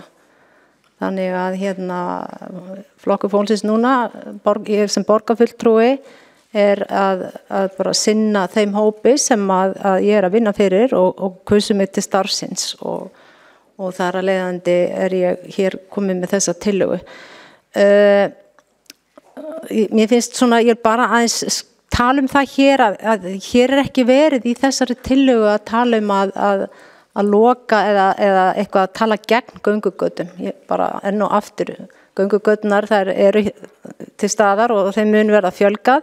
Það er verið að tala að leyfa PM-merktum bifreiðum að aka á 10 km hraða eftir göngugötu og geta lagtar. Bara þannig að það er ekki verið að tala gegn göngugötum akkurat hér. En ég ásásum fyrir hönd þessara tillögu og hópsins sem stendur að baki henni, ekki kannski neitt, það er ekkit betra í boði en að henni verði vísað í þessa ferlinefnd. Ég verð þó að segja að mér fannst svona að máli borgarfulltrúa Magnúsar Þór Guðmundssonar, þá fannst mér bara það mikil svona neikvæðni einhvern veginn gagnvart þessari tillögu og mikil gagnrýni, gagnvart svona ýmsu sem nefndir í greinagerðinni að ég auðvitað er ekki bjartsýn. En ég veit ekki svo sem hvað annað getur orðið þessa tillöguna að fara í þessa ferlinefnd, en ég bara treysti því og vona að það verði rætt við fleiri aðila sem er hagsmuna aðila og hún verður borin undir bara stóran hóp fólk sem eru þarna eiga hagsmuna að gæta. Það er auðvitað aðalatriði að þessi hópur að við séum að mæta þörfum þeirra á bara eins vel og við getum og þannig að allir geti komist sinna ferða og notið þeirra þjónustu og hluta sem hægt að finna á þessum göngugötum. Þannig að ég ætla ekki að setja mig upp á móti að vísa þessari tillögu til ferlinefndarinn með vonum að hún fái sanngjarna meðferð.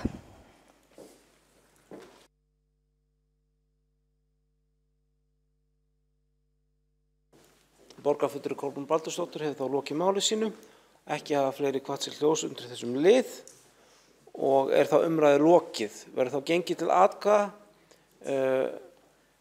Nú eru ekki allir borgarfulltrúar í salnum og mun forseti hringja bjöllu til þess að auka líkur á því að svo verði.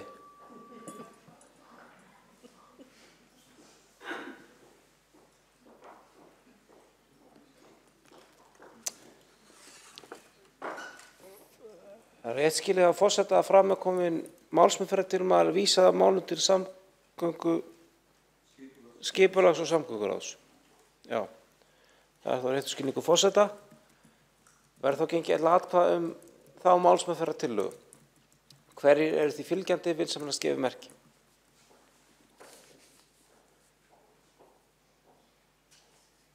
Það sýnist mér vera allir, þannig að tillagan samþykkt einróma. Næst verður augnablik. Verður þá næst tekið fyrir 5. dagskrármál sem var sem hefur verið flutt í saman við dagskrártillögu og það er tillaga borgarfulltrúa Sjálfstæðisflokksins að utanaðkomandi aðila verði falið að gera heildarúttekt á framkvæmdum við Nauthólsveg 100. Hvaða borgarfulltrúi hefur? Það er borgarfulltrúi Eyþór Laxdal Arnalds sem hefur óskað eftir að taka til máls undir þessum lið.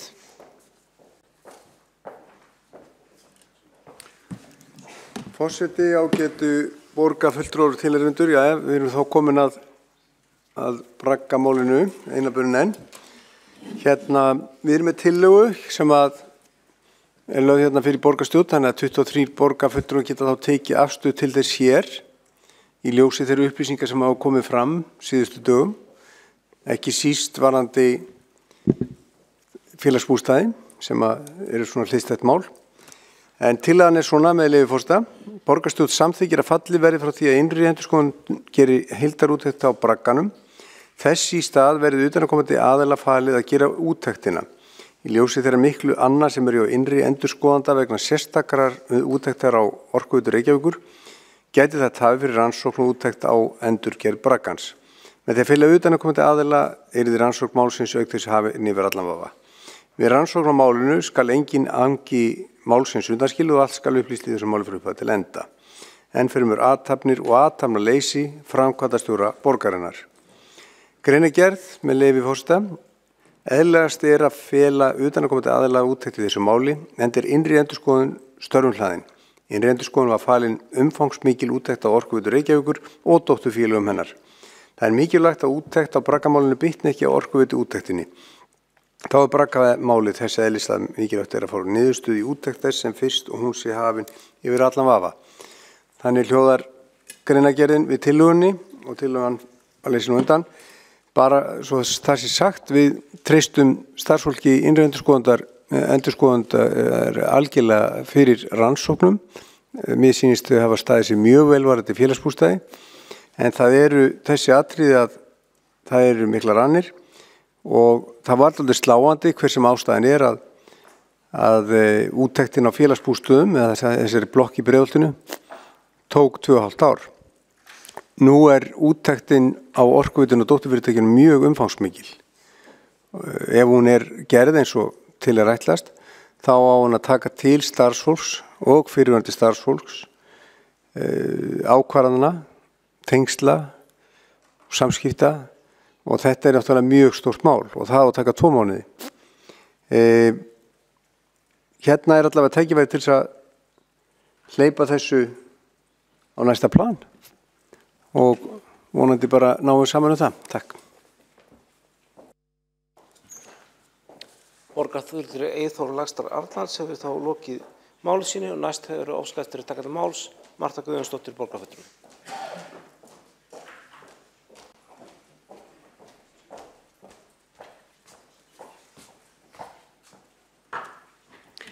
Forseti, góðir borgarfulltrúar, það mikilvægt að úttekt á bragganum veri hraðað og það veri fengið botn í þetta mál sem allra fyrst. Dag eftir dag þá kom upp ný mál varðandi braggan og framkvæmdum við hann hvergi lokið. Og enn gengst enginn við ábyrgð í þessu máli. Enginn gengst við framúrkeyrslunni.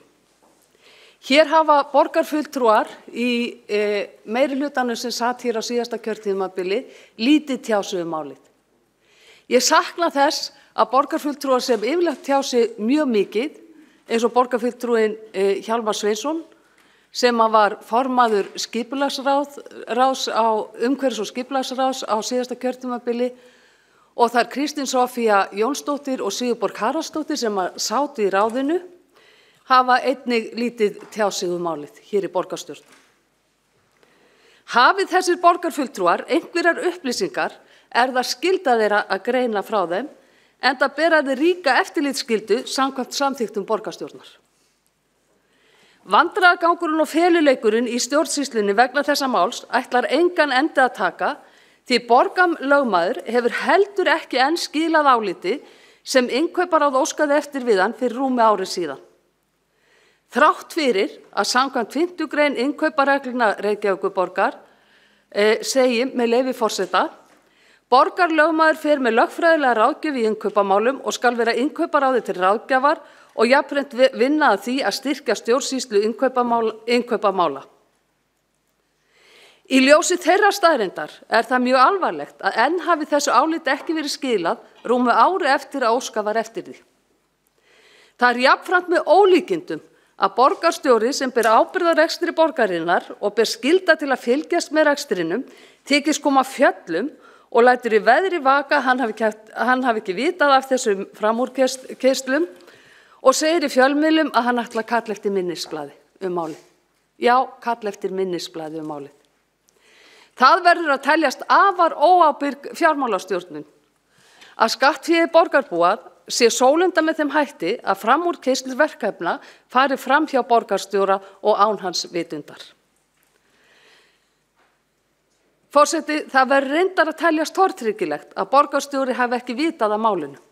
Því framkvæmdin heyrir undir skrifstofu atvinnu- og eignaþróunar sem reyndar staðsett í Ráðhúsinu og heyrir jafnframt undir skrifstofu borgarstjóra og borgarritara, þannig að ólíklegt að borgarstjóri hafi ekki á reglulegum fundum með þessum aðilum heyrt af gangi mála með braggann.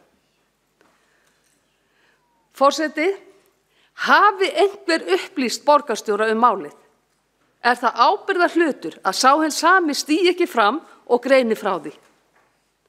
Því á meðan er skuldinni skellt meira og minna á alla þá sem að verkinu komu. Jafnvel saklaust fólk sem var bara að vinna vinnuna sína. Það er kominn tími til að borgarstjóri og meiri hlutinn sem satt hér á síðasta kjörtímabili fara að axla ábyrgð í þessu máli. En reyni ekki að tefja fyrir rannsókn þess og benda á aðra, reyni að hengja bakara fyrir smið og tefja fyrir rannsókn málsins. Borgarstjórnar meiri hlutinn sem hér var á síðasta kjörtímabili getur ekki falið sig á bak við aðra og getur ekki fríað sig ábyrgð í þessu máli.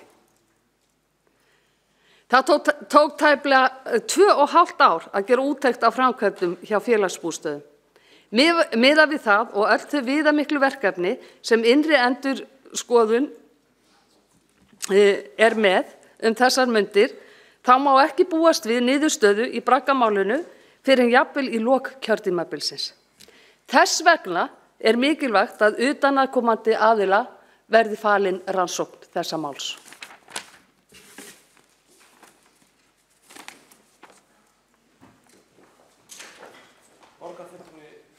Marta Guðjónsdóttir hefur þá lokið máli sínu og 2 borgarfulltrúar hafa óskað eftir að veita andsvar við ræðunar. Fyrst þeirra er Sigurborg Ósk Haraldsdóttir borgarfulltrúi.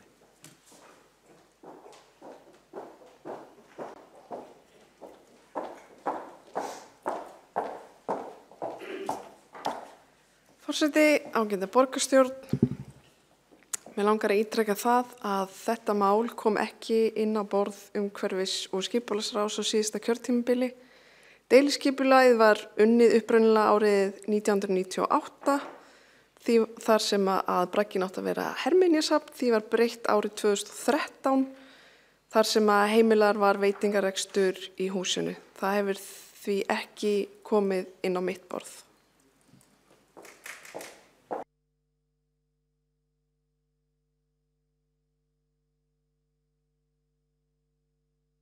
Það ansvar og svar þá ansvari Marta Guðjónsdóttir borgarfulltrúi.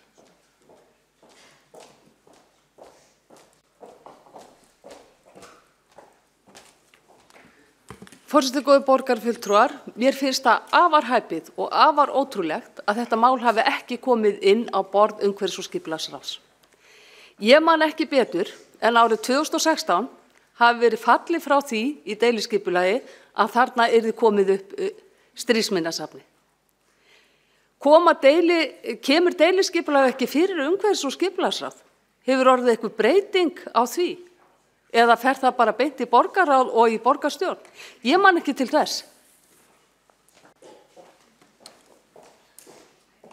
Borgarfulltrúin Marta Guðjónsdóttir hefur lokið við að svara ansvari og veitir svo ansvarið sinni Sigurborg Ósk Haraldsdóttir borgarfulltrúi.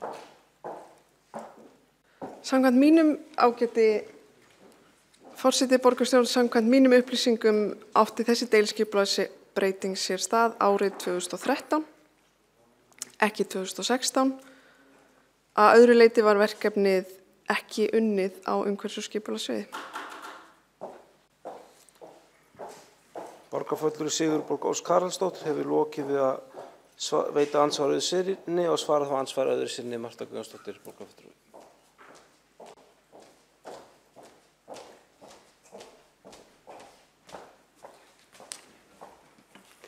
Forseti, góðir borgarfulltrúar, þetta verður að teljast dálítið sérstakt.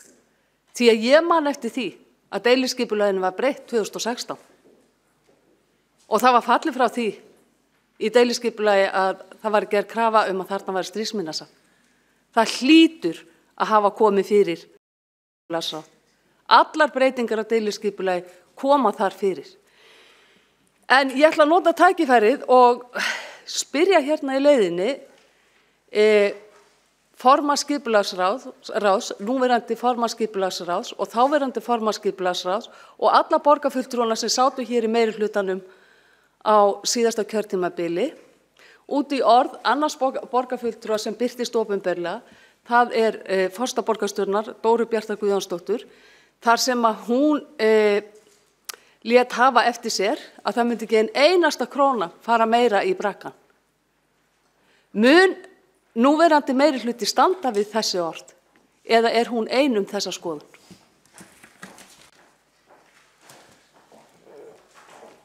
Borgarfulltrúi Marta Guðjónsdóttir hefur lokið við að svara andsvari öðru sinni og hefur þá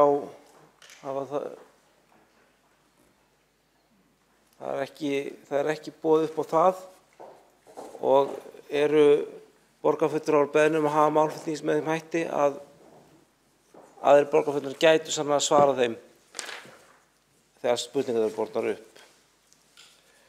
Næst hefur óskað eftir að veita andsvar við ræðu borgarfulltrúans borgarfulltrúi Heiða Björk Hilmisdóttir.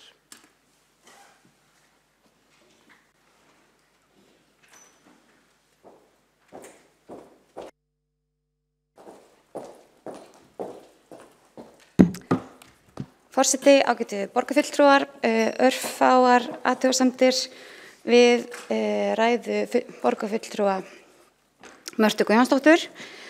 Það tók ekki 2,5 ár að gera úttekt á Írabakka framkvæmd hjá félagsbústöðum.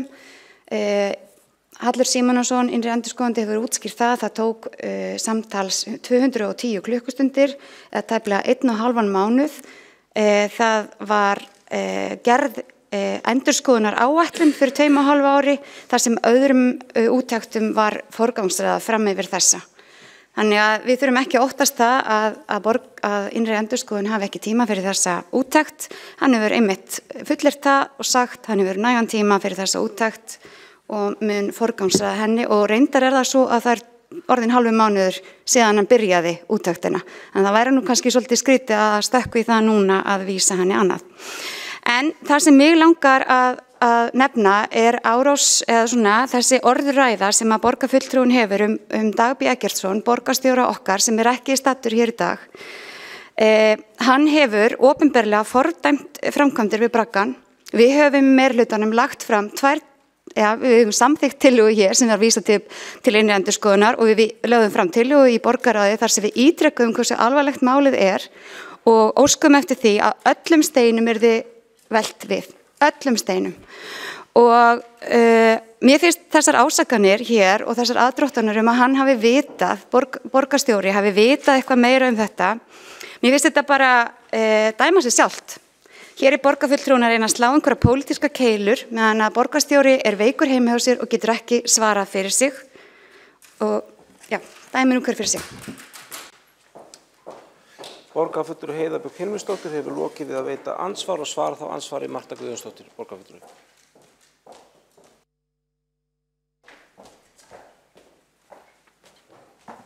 Forseti, góðir borgarfulltrúar, ég vísa því á bug að ég sé hér að slá einhverja pólitískar keilur. Það er alrangt. En það hlýtur að vera svo að bæði borgarstjóri og meirihluti sem satt hér á síðasta kjörtímabili að hann beri ábyrgð á þessu máli. Borgarstjóri er æðsti embættismaður borgarinnar. Honum ber að fylgjast með rekstrinum og hann ber ábyrgð á honum. Það er staðreynd. Borgarstjóri var stattur hér í þessum sal síðast þegar að braggamáli var til umræðu og ég nefndi þessa hluti líka þá. Þannig að það er ekki nýjar fréttir fyrir borgarstjóra. Hitt er annað mál að hér kemur Heiða Björk Hilmisdóttir borgarfulltrúi og ætlar að fara að telja okkur trúum það núna að rannsóknin á félagsbústöðum hafi tekið 1,5 mánuð. Það hefur komið fram í öllum fjölmiðlum að hún hafi tekið tæpt 2,5 ár. Hvernig er hægt að segja að hún hafi þá tekið 1,5 mánuð?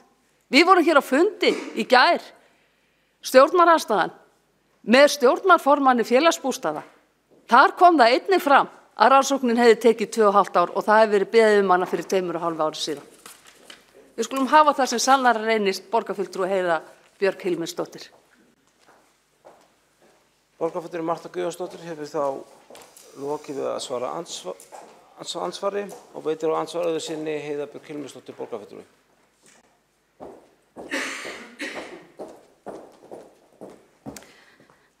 Borgarstjórn, forseti og ágæta borgarstjórn. Ég leiðbeini bara borgarfulltrúum að fá upplýsingar frá innri endurskoðun þann tímafjölda sem liggur á bak við þessari úttekt. Það var ekki þar upplýsingar sem við höfðum á stjórnarfundi félagsbústaða, en við höfum fengið þær núna og bara samþykjum það. Við höfum enga ástæðu til þess að við fengja innri endurskoðanda það og hann hefur sendt okkur hér þá úttekt, yfirlit yfir þær úttektir sem hann hefur ráðist í varðandi félagsbústaði og hvar það var ákveðið að þessari úttektið ekki forgangsraðað. Gott og vel, þið fáið það frá innri endurskoðun. Ég minnst bara gleðilegt að borgarstjórinn, að borgarfulltrúi Marta Guðjónsdóttir telur sig ekki vera að slá neina pólitíska keilur hér. Mér langar að lesa hér tilvitnun í Dag B. Eggertsson, þar sem kemur fram á Vísi 10. október, þar sem hann segir: meirihlutin í borginni vill allt upp á borði varðandi umdeildar bragga í Nauthólsvík. Allt skal upplýst í þessi máli frá upphaf til enda. Það er enginn að víkja sér undan ábyrgð, ekki borgarstjóri og ekki nokkur borgarfulltrúi hér. Það hefur aldrei verið, við gerum alla annað en að tala þetta. Við höfum falið innri endurskoðun að fara í þessu úttekt. Ég treysti innri endurskoðun til þess að gera það. Það er enginn að skorast undan ábyrgð í þessu máli. Forseti minnir að biðja leyfi forseta áður en vitnað í litamál. Þá hefur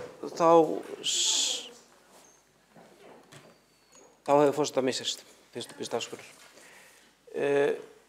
Þá hefur ósk eftir að taka til máls Þórdís Lóa Þórhallsdóttir, borgarfulltrúi. Forseti, kæra borgarstjórn. Ég vil ítreka það sem ég hef sagt áður. Við í núverandi meirihluta lítum þetta mál grafalvarlegum augum. Og það gerum við í Viðreisn líka. Og ég get líka sagt það aftur að við í meirihlutanum við treystum innri endurskoðun Reykjavíkurborgar fullkomlega fyrir málinu. Og við treystum líka innri endurskoðun til að útvista því sem þarf ef svo ber undir.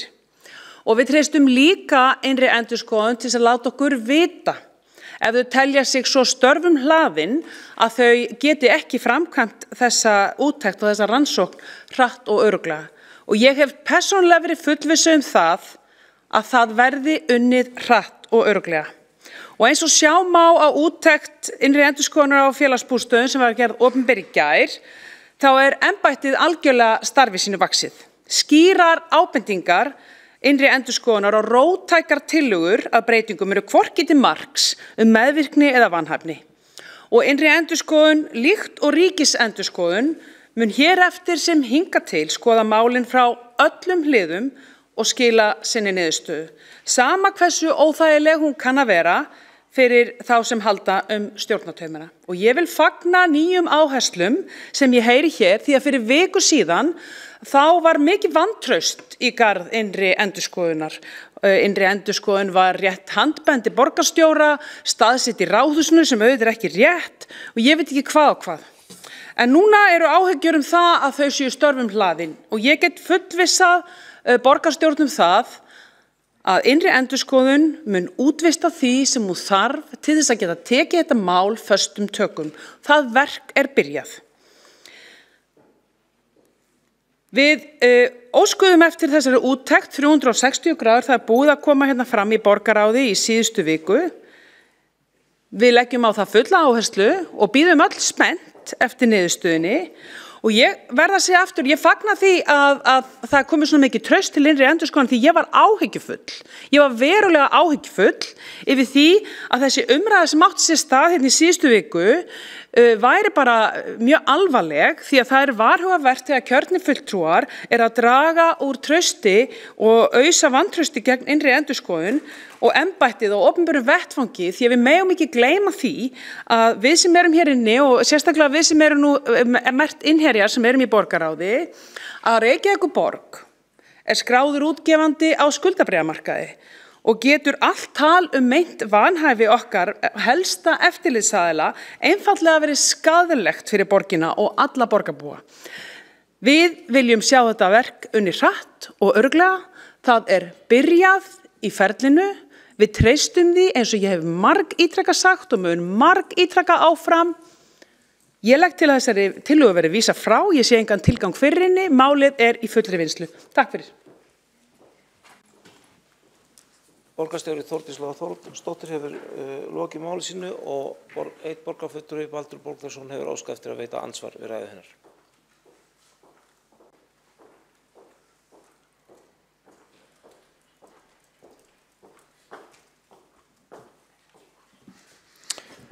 Forseti, borgarfulltrúar. Ég hjó eftir í umræðinu hér og í málflutningi Þórdísar Lóu Þórhallsdóttur, já, alveg orðið ringlegar í þessu, aðeins við öður, vaknaði 5 í morgun. Ég hjó eftir í umræðinu hérna, samkvæmt innri endurskoðanda Reykjavíkurborgar tók 1,5 mánuða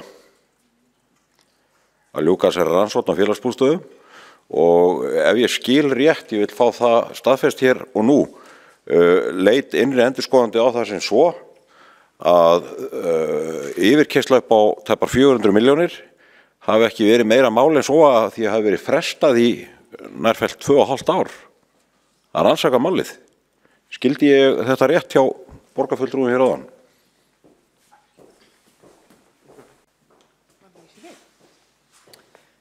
Þá hefur Baldur Borgþórsson, borgarfulltrúi, lokið við að veita andsvar. Ég held að ég sé að vera að veita andsvar Já, svarar, já. Forseti, kæra borgarstjórn, já, það var Heiða B. Hilmisdóttir sem sagði áðan hér hversu marga klukkustundir það tók innri endurskoðun að gera þessa úttekt á félagsbústöðum og þetta eru upplýsingar sem við vorum að fá núna, en ég held að máli sé nú samt sem áður þannig farið hjá félagsbústöðum að þetta hafi allt saman verið partur af heljarinnar ferli, úttektarferli sem að við ræddum reyndar svolítið mikið í borgarráði í sumar þegar framkomu óskir aðsæljar úttekt á félagsbústöðum, þá komu ljós og var kynnt inn í borgarráði að það hófst úttekt 2012 ef ég man rétt. Nú er ég ekki með þetta stofnana minni á Haraldrifinu þar sem ég var nú bara eitthvað staðar að skottlapast annar staðar á þessum árum. En þetta ferli hófst allt saman 2012 með úttekt, með endurskoðaði úttekt á því sem upp á vantaði mun seinna og síðan því áfram haldið 2016 og öll þessi vinna er rauninni búin að eiga sér stað frá ýmsum sjónarhornum, bæði hvað var það bókhald og fjármálasýslu til að byrja með, seinna viðhaldið og ég hef enga ástæðu til annars en að trúa því sem kemur frá innri endurskoðun varðandi tímafaktorinn og hann hefur verið þá þessi og hann var unnin á þessu ári. Takk fyrir. Þá hefur borgarstjóri lokið við að svara andsvari. Forseti vill minna á það að andsvör skuli beinast að ræðumanni, ekki öðrum ræðum. Þá er það Eyþór Laxdal Arnalds, borgarfulltrúi sem er næstur á mælendaskrá.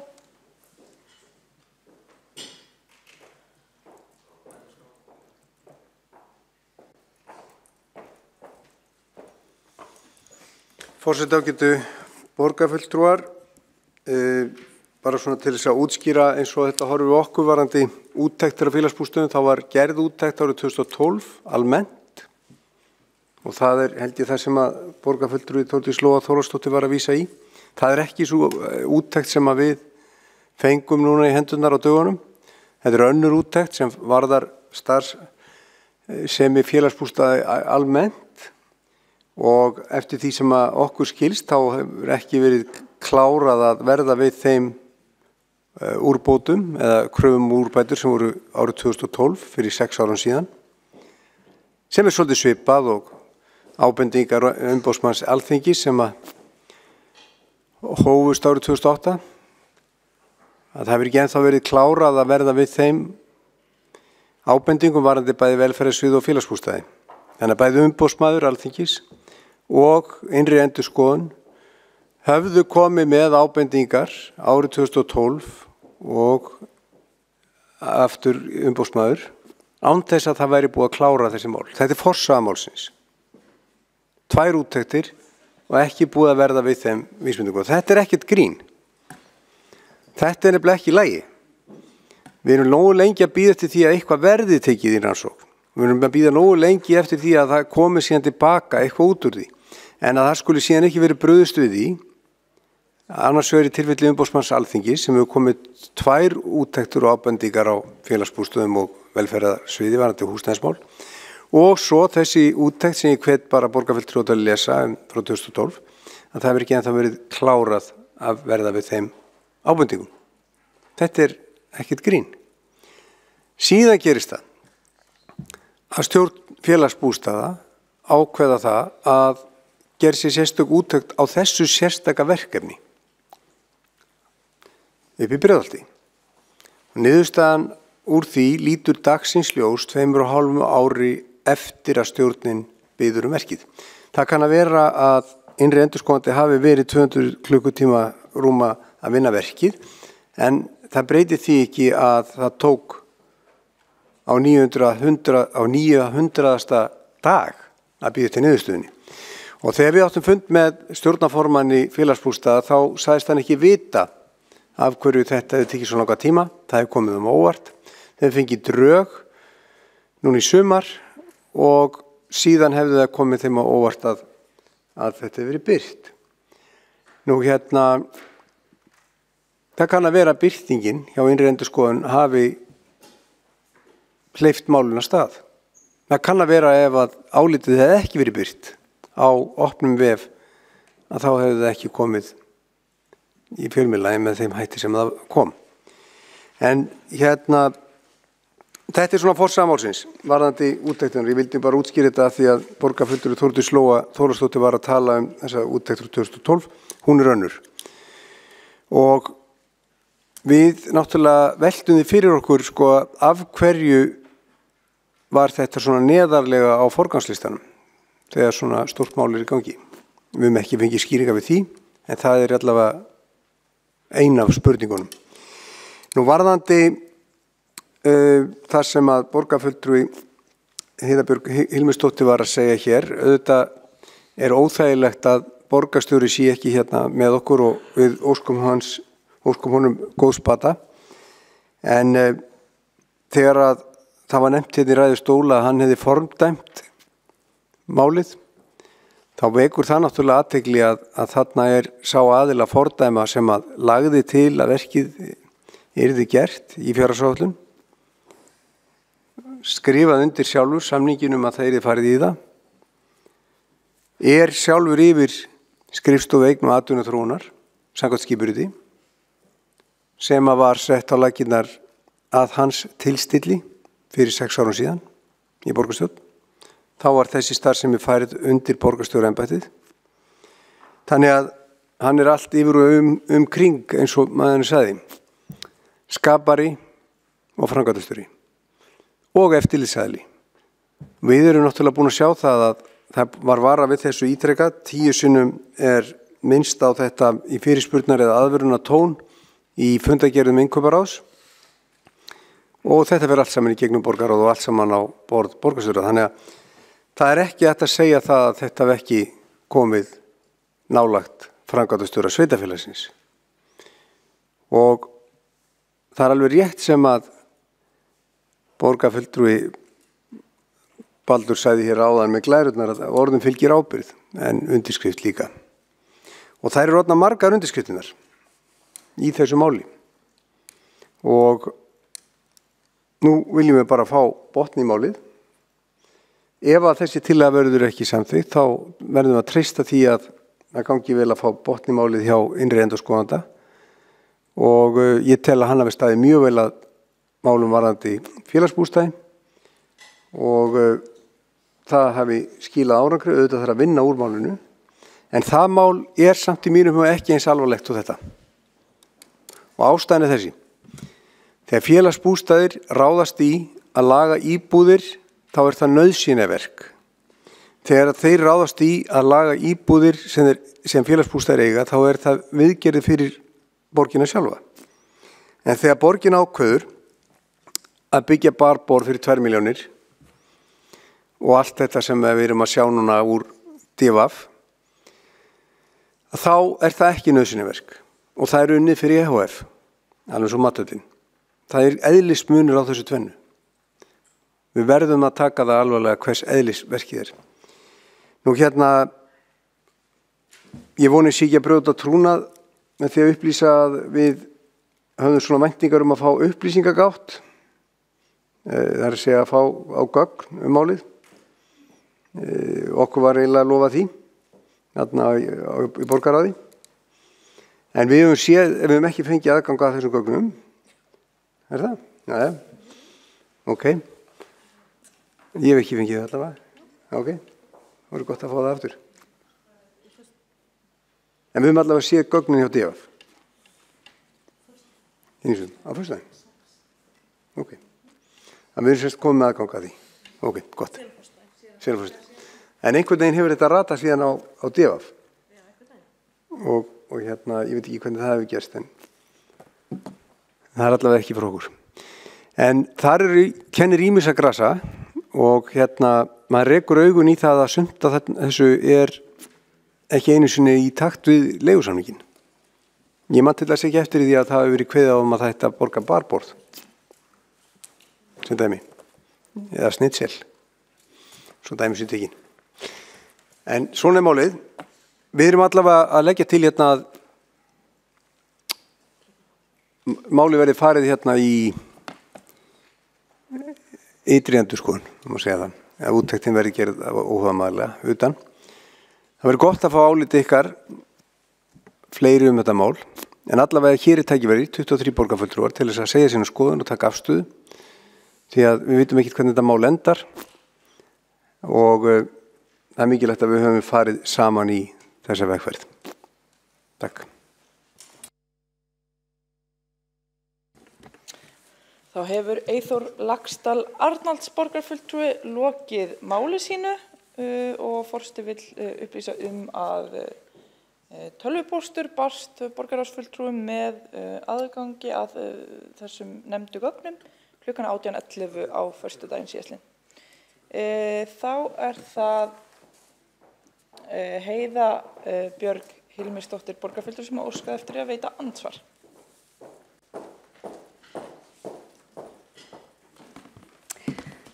Forseti, kæru borgarfulltrúar, við samþykktum öll að fara í þessa bragga framkvæmd á sínum tíma og því var eðlilegt að borgarstjóri undirritaði þann samning. Þetta var samhljóða samþykkt í borgarráði, enda ágætis hugmynd og lagt upp með það að framkvæmdin myndi borga sig upp á 40 árum með leigu til Háskólans í Reykjavík.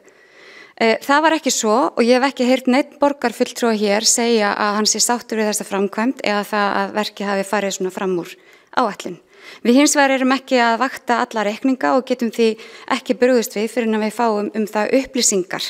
Ég veit að verkið var gerðar fjölda athugasemda hjá innkauparáði og ég bara spyr eins og aðri borgarfulltrúar af hverju það hafi ekki meira áhrif. En það hlýtur að vera það sem við fáum úr úttekt innri endurskoðanda. Við höfum að sjálfsögðu alltaf birt úttekt innri endurskoðunar á félagsbústöðum. Við félagsbústaðir og innri endurskoðun hafa verið í dálítið þéttu samstarfi í rauninni alveg síðan 2008. Samstarfi að því leyti að innri endurskoðandi hefur komið með fjölda úttekta á starfi félagsbústaða sem hafa leitt til úrbóta á ýmsum verkferlum. Og samkvæmt gögnum sem við fengum frá innri endurskoðanda í dag, það kemur fram að stjórnarformaður og framkvæmdastjóri félagsbústaðs funduðu vissulega vorið 2016 með innri endurskoðanda, en það var hans skilningur að þar hefði verið forgangsraðað eftirfylgni úttekt vegna úttektar sem áður hafi verið gerð 2012. Þannig að það er ekki síður fróðlegt að skoða þessa eftirfylgni úttekt og þá skýrslu sem að líka er hægt að nálgast að ég held á netinu, í það minnsta var hún lögð frem í borgarráði og hún er svona einskonar og þessar skýrslur allar eru þá bara plögg sem að við sem eru núna ný stjórn í félagsbústöðum munum vinna að fylgja og fara í að gera þar úrbætur á fyrirtækinu sem að þarf að fara í. Þá hefur Heiða Björg Hilmisdóttir borgarfulltrúi lokið við að veita andsvar. Næstur á mælendaskrá er þá Skúli Þór Helgason borgarfulltrúi.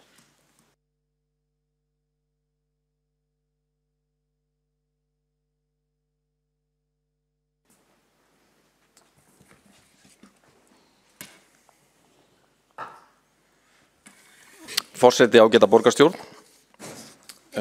Bragginn dæmi verkefni sem gagnrýnivert á ýmsum forsendum.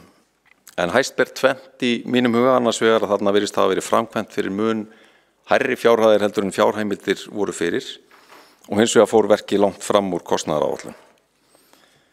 Mér langar að gera það síðarnefnda að umtalsefni og setja það dálítið í sögulegt samhengi. Því miður það svo að það ekki einsdæmi hjá hinu opinbera þvert á móti að verkefni fari langt fram úr kostnaðaráætlun og vandamálið heldur ekki einskorðað við Ísland. Hér á þessum fundi í borgarstjórn í dag hefur verið vitnað í frétt í Fréttablaðinu í morgun sem tekur þetta saman ágætlega, en sömuleiðis langar mig að vitna í athyglisverða samantekt sem að Sigurður Jóhannesson hagfræðingur birti í vísbendingu fyrir nokkrum árum, en þar tók hann saman upplýsingar íslenskar stórframkvæmdir frá liðnum árum sem áttu það sammerkt að hafa verið umdeildar, verið mikið umræðinu og fóru allar langt fram úr áætlunum. Meginniðurstaða Sigurðar í hans greiningu var að það væri regla fremur en undantekning að stórframkvæmdir á Íslandi færu fram úr kostnaðaráætlun. Oftar en ekki framúrkeyrslan langt fram úr áætlunum og þetta á við bæði hér á landi og erlendis. Sigurður tók dæmi 6 íslenskar stórframkvæmdir frá undanförnum aldarfjórðungi sem voru þess eðlis að endanlegu kostnaður var frá 20% og til 150% yfir kostnaðaráætlun. Hann skoðaði kostnað við byggingu Hörpu, Ráðhús Reykjavíkur, höfuðstöðvar Orkuveitunar og gerð Héðinsfjarða og Hvalfjarðarganga auk Kárahnjúkavirkjunar. Í tilviki Kárahnjúkavirkjunar langstærstu upphæðirnar að ræða, en í krónum talið hljóðuðu þær áætlanir upp á 123 til 135 milljarða króna. Endanlegu kostnaður reyndist vera alltaf 70% hærri eða vel á 300 milljarða króna og framúrkeyrslan yfir 100 milljarða. Sem að svara svona til 200 bragga eða því sem næst. Í tilviki Ráðhúsins, þar sem við hér í dag eins og á öllum borgarstjórnarfundum, þá gerði upphafleg kostnaðaráætlun frá október 1987 ráð fyrir því að Ráðhúsið myndi kosta 750 milljónir. En einungis 4 mánuðum síðar var komin ný áætlun upp á 980 milljónir. Endanlegu kostnaður við bygginguna losaði 3,5 milljarð. Það áhugavert að skoða hvað þáverandi borgarstjóri og borgarfulltrúar þáverandi meirihluta sögðu byggingu Ráðhússins á sínum tíma. En þegar tillagan að ráðast í bygginguna var lögð fram 1. október 1987 var unnið á grundvelli teikningar sem fekk fyrstu velun í hugmyndasamkeppni bygginguna. Og þá sagði þáverandi borgarstjóri Davíð Oddsson að þessi upphaflega kostnaðaráætlun hefði verið skot út í loftið eða lauslegar ágiskanir kostnað, svo vitna sig í orð Markúsar Arnar Antonssonar, borgarfulltrúar sem síðan var borgarstjóri. Lauslegar ágiskanir kostnaði, en þetta var samt sem áður sú forsenda sem að menn greiddu atkvæði hér í Ráðhúsinu, eða hér í borgarstjórn, ekki í Ráðhúsinu en í borgarstjórn þessa miklu framkvæmd. Minnihlutinn benti á í umræðu síðar að engin slíkur fyrirvari hefði verið gerður við kynningu málsins í borgarstjórn þegar tillagan var samþykkt, sem að kannski varpar ljósi á annan hlut sem að ekki síður alvarlegur heldur en það að menn geri óvandaðar kostnaðaráætlanir, heldur það að möguleg undirrót vanmetinna kostnaðaráætlana sé ekki bara ófullnægjandi áætlanagerð, heldur að það sé beinlínis hluti af vandamálinu að menn leggi fram of lágar kostnaðaráætlanir til þess að meiri líkur sé á því að viðkomandi framkvæmdir hljóti brautargengi á honum pólitíska sviði. Þórður Víkingur Friðgeirsson, þáverandi lektor við tækni- og verkfræðideild HR og núverandi forstöðumaður rannsóknarseturs í áhættufræðum við HR dregur þetta mál fram í dagsljósið í ágætri rannsókn sinni frá 2009 og segir með leyfi forseta: vandamál framúrkeyrslu því hugsanlega ekki skortur á þekkingu, heldur fremur ríkuleg óskhyggja sem að byrgir ákvarðanatökum sín í bland við þrýstingum að veita tilteknum verkefnum brautargengi. Þórður Víkingur birti í þessari rannsókn 2009 á opinberum framkvæmdum mjög merkilega niðurstöður og kemst að þeirri niðurstöðu að yfir 70% af verkefnum sem að heyrðu undir eftirlitsskyldu framkvæmdasýslu ríkisins hefðu farið fram úr áætluðum kostnaði. Þórður í viðtali í Fréttablaðinu í dag og segir það reyndar að 9 af hverjum 10 framkvæmdum hins opinbera á Íslandi keyri fram úr kostnaðaráætlunum. Í rannsókn höfundar birtur langur listi yfir framkvæmdir sem fóru fram úr áætlunum og voru umfram þær sem að ég nefndi áðan veigamestar Grímseyjarferja sem fer 167% fram úr, Skrifstofur Alþingis 88%, Stúka á Kópavogsvelli 149%, Þjóðarbókhlaðan 100% og svo mætti áframtelja. Auðvitað má taka fleiri dæmi frá liðnum árum framúrkeyrslu og koma 2 dæmi upp í hugan. Vaðlaheiðargöng sem að stefnir í að fara 100% fram yfir, 7 milljarða með við nýlegar fréttir. Og svo blessaðan Þingvallafundin frá því í sumar, þar sem að framúrkeyrslan stefnir í að verða 93%. 87 milljónir þar fyrir nokkura klukkutíma fund, sem skildi lítið eftir nema óbragð í munninum yfir dómgreindar bresti og smekkleysu. Í grein Sigurðar Jóhannessonar sem ég nefndi áðan vitnað til rannsóknar danska landfræðingsins Bent Flyberg og samstarfsmanna hans, en þeir skoðuðu í upphafi þessarar aldar 300 stórframkvæmdir í 20 löndum. Og í ljós koma 9 af hverjum 10 samgönguverkefni fóru fram úr áætlunum, oft 50% fram úr og 100% framúrkeyrsla var ekki óalgeng.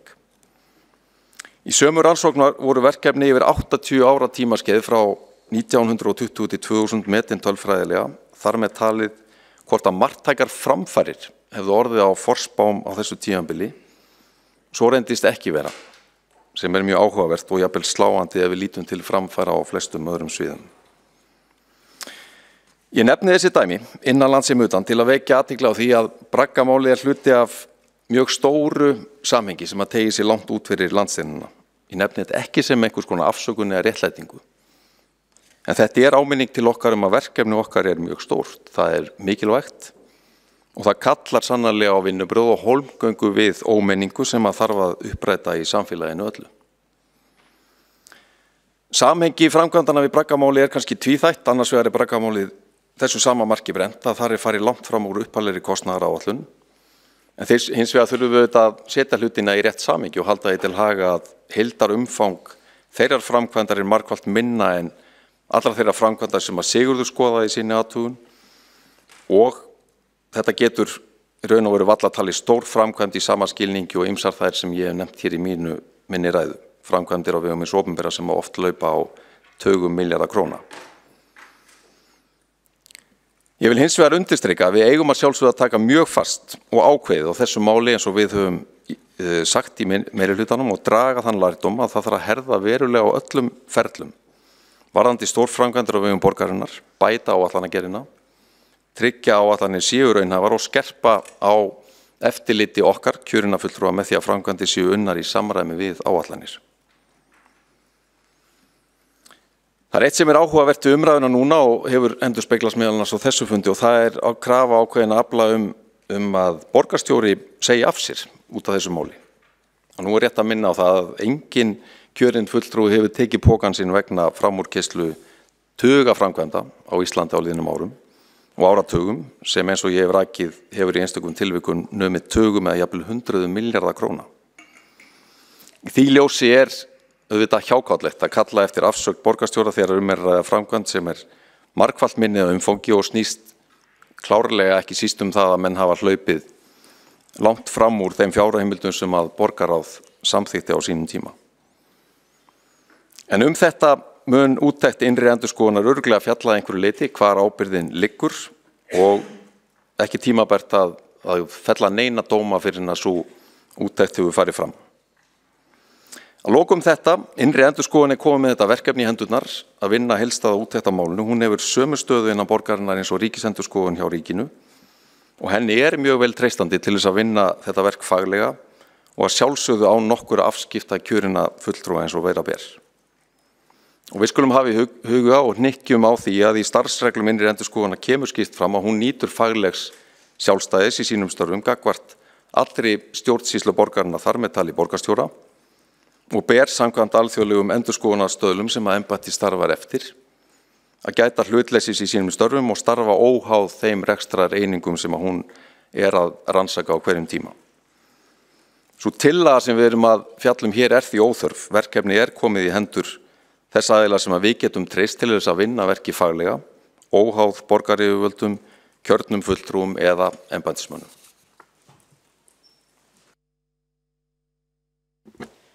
Þá hefur Skúli Þór Helgason borgarfulltrúi lokið máli sínu og 2 borgarfulltrúar hafa óskað eftir því að veita andsvar. Fyrst það Valgerður Sigurðardóttir borgarfulltrúi.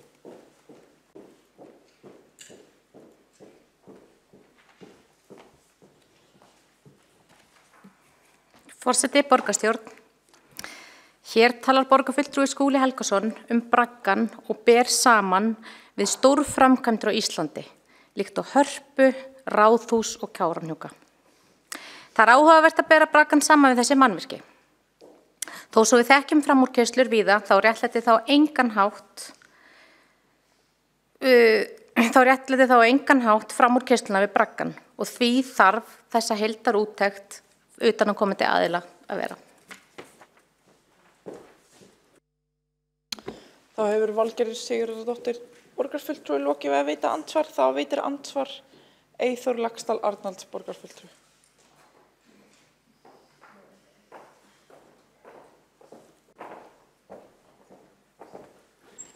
Forseti, ágætu borgarfulltrúar.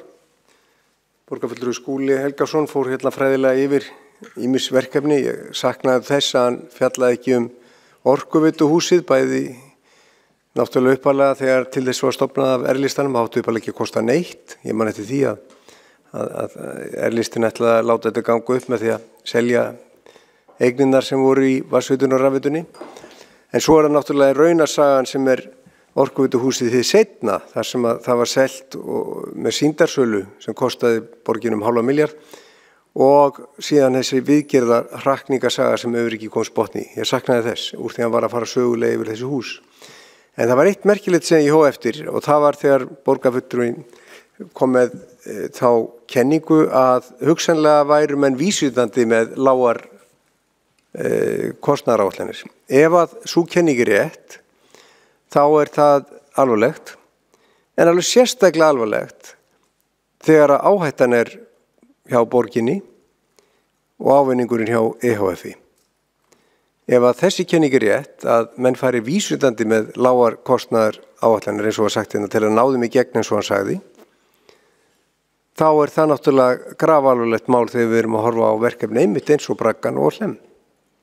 Getur það verið að borgin geri samninga við einkaaðila þar sem að þeim tryggð lágleiga, lögði fram lág kostnaðaráætlun vísvitandi eins og borgarfulltrúinn sagði hér áðan, með kannski 1/3 af kostnaðnum og borgi síðan brúsan.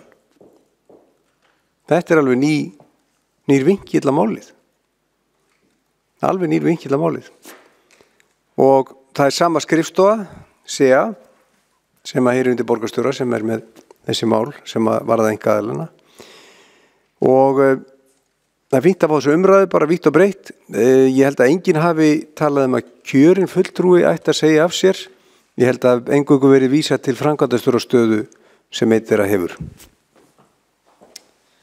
Þá hefur Eyþór Laxdal Arnalds borgarfulltrúi lokið við að veita andsvar. Svar þá andsvari Skúli Helgason borgarfulltrúi.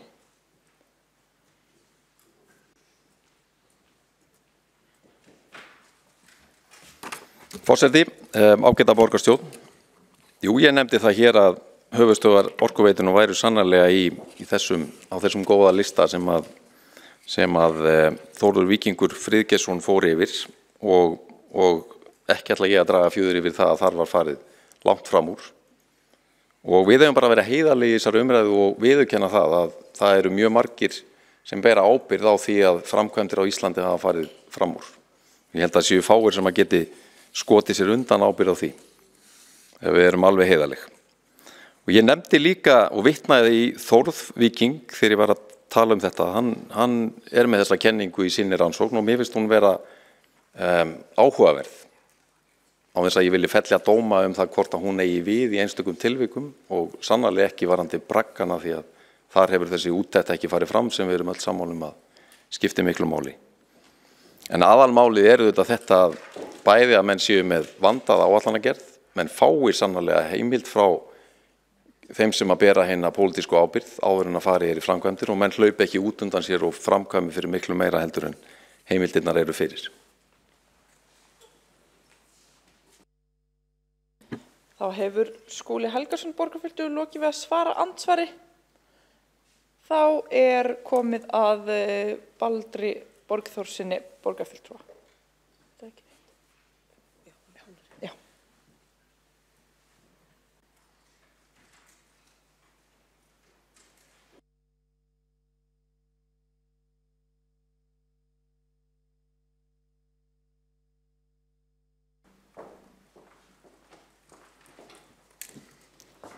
Forseti, borgarstjóri og borgarfulltrúar. Mér finnst þeirra komin hálfgerð deyfð hérna í húsið, þannig að ég ætla að hafa þetta svolítið hressilegt til að byrja með og endurtaka hér spurningu sem ég lagði fram fyrr í kvöld. Hvaða snillingar gera þessar kostnaðaráætlanir?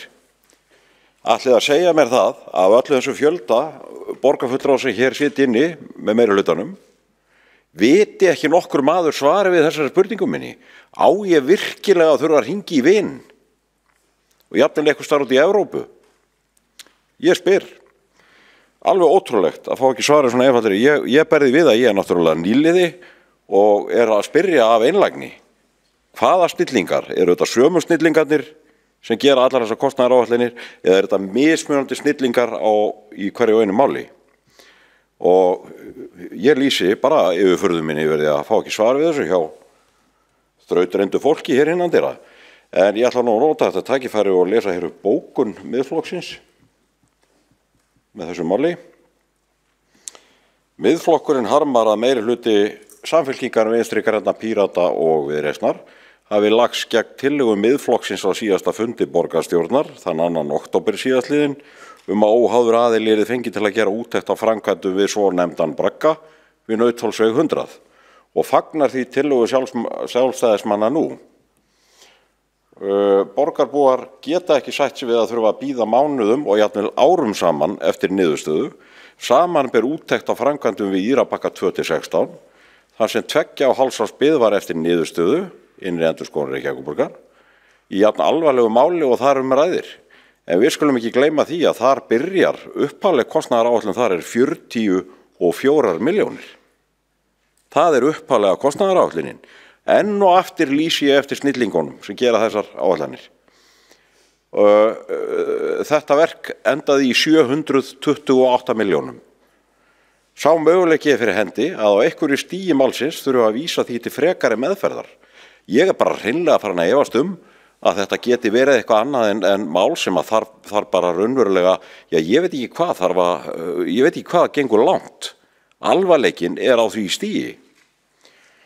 Því mikilvægt að úttekt sé framkvæmt af aðila sem á enga aðkomu að málum, ég endurtek enga. Takk fyrir mig. Þá hefur Baldur Borgþórsson borgarfulltrúi lokið máli sínu og þá veitir andsvar Þórdís Lóa Þórhallsdóttir borgarstjóri. Forseti, borgarstjórn, hvaða snillingar eru það sem gerir þessar ráðgjafir? Hvurslags spurning þetta eiginlega?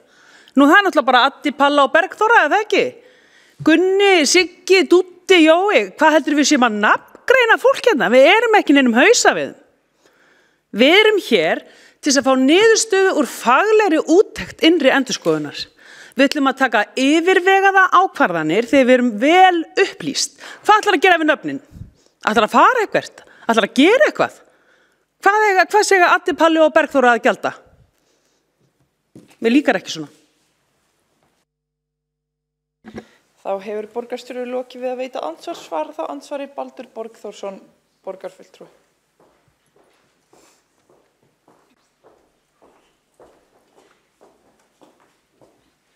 Ég verð að lýsa því yfir hér bara frá einstu hjartarótum að svar sitjandi borgarstjóra við þessari spurningu minni hverjir hafa staðið að þessum kostnaðaráætlunum. Svar hennar veldur með miklum áhyggjum. Takk. Þá hefur Baldur Borgþórsson borgarfulltrúi lokið við að svara andsvari. Næst á mælendaskrá það Valgerður Sigurðardóttir borgarfulltrúi.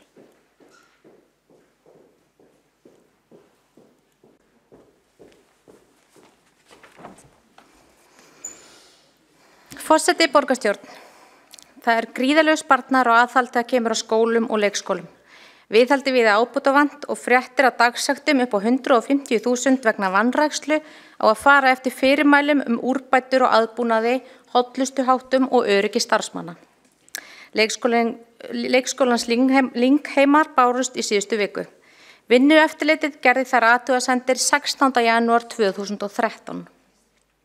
Það var hægt að gera ýmislegt fyrir Reykjavík fyrir þær 800 milljónir sem hafa farið í framúrkeyrslu vegna bragga, mathallar við Hlemm og Írarbakka. Þar hefði verið mikil tækifæri á að sýna ráðdeild í rekstri sem jú einn af hornsteinum meirihlutasamstarfsins. Það ekkert sem getur talist vera eðlilegt við þú vinnubrögð hafa verið viðhöfð við braggann. Mjög misvísandi svör hafa borist til kjörinna fulltrúa og því ákaflega mikilvægt að fá utanaðkomandi aðila til að gera heildarúttekt á framkvæmdinni og öllu framkvæmdaferlinu. Við eigum að læra og axla ábyrgð í þessu máli. Við erum óhrædd við það að leita okkur aðstoðar þar sem starfsmenn borgarinnar hafa nú þegar fjöldakræfjandi verkefna á sinni könnu. Þá hefur Valgerður Sigurðardóttir borgarfulltrúi lokið máli sínu. Næsta mælendaskrá Hildur Björnsdóttir borgarfulltrúi.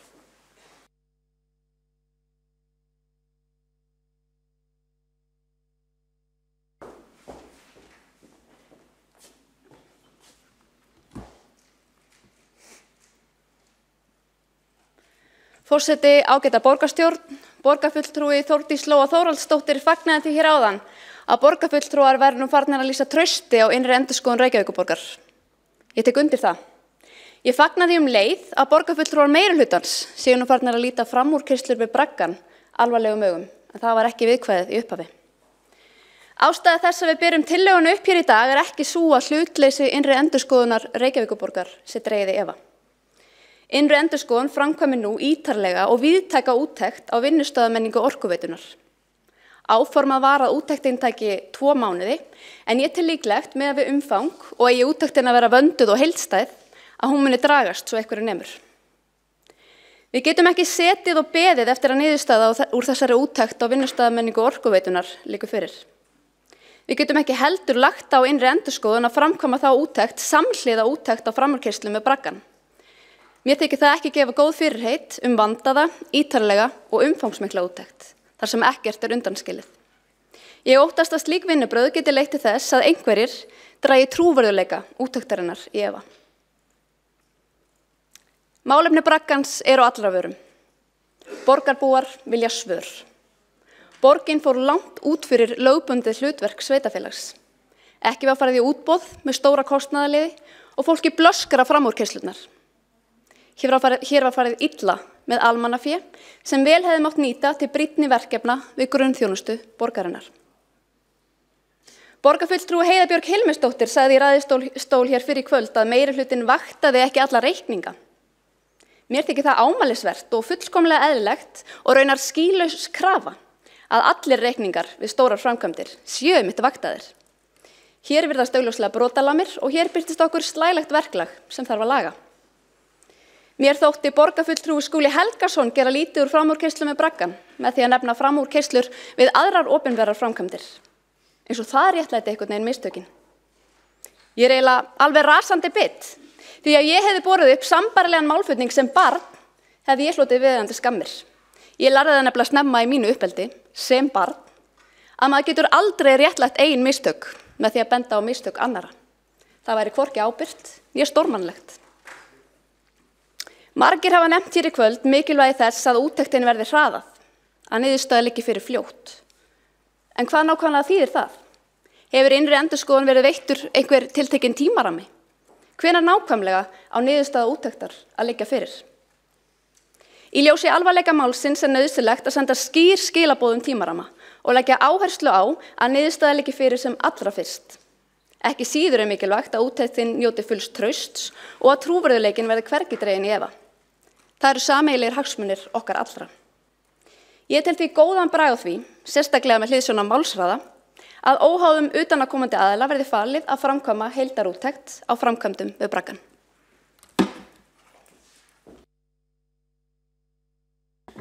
Þá hefur Hildur Björnsdóttir borgarfulltrúi lokið máli sínu. Næsta mælendaskrá Kolbrún Baldursdóttir borgarfulltrúi.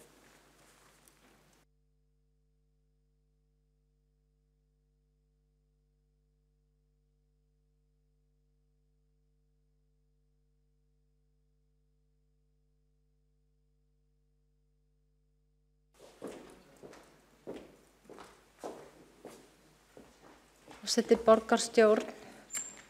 Ég verð að segja það líka að ég er alveg rasandi. Á meðan að sagt að þetta sé litið graf alvarlegum augum, þá allt og margar réttlætingar í gangi í þessu braggamáli. Framúrkeyrsla annarra verkefna réttlætir ekki braggan. Og það að engin kjörinn fulltrúi hafi tekið pokann sinn vegna framúrkeyrslu heldur engin rök fyrir því að borgarstjóri ætti ekki að segja af sér. Stærð verkefnis eða upphæð framúrkeyrslunnar engin siðferðisleg mælistika í þessu sambandi. Þótt upphæðin sé ekki í sömu stærðargráð og ráðhúsið eða orkuhúsið það ekki minna alvarlegt. Það siðferðiskennd borgarbúa sem misboðið hér og það hinn siðferðislega mælistika sem skiptir máli. Við skulum ekki gera lítið úr því. Varðandi úttektina, hver svo sem gera hana, þá heldur ekki séð að niðurstaða úttektar á braggamálinu geti fríað æðsta mann borgarinnar ábyrgðinni. Það mjög brýnt að fá úttekt á braggamálinu sem fyrst af aðila sem hefur aldrei komið að málinu fyrr og hafa rök fyrir því verið reifuð í annarri bókun Flokks fólksins. Þetta mál alltaf að taka á sig alvarlegri myndir og það nýjasta sem við erum að heyra núna og hefur litið dagsins ljós alvarleg misnotkun á skattfé borgarbúa.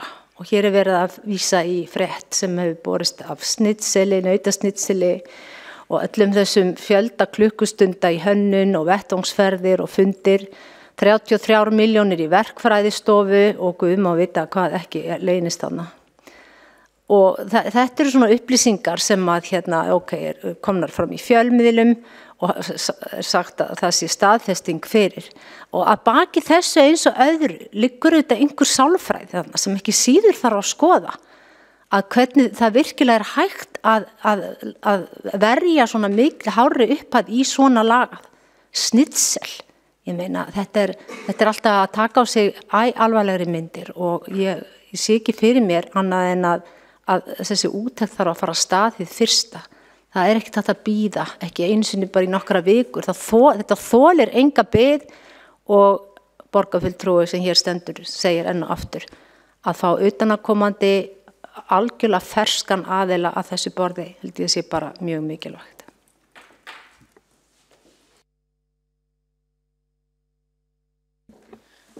Þá hefur Kolbrún Baldursdóttir borgarfulltrúi lokið máli sínu, einn borgarfulltrúi beðið að veita andsvar og það Sabine Leskop, borgarfulltrúi.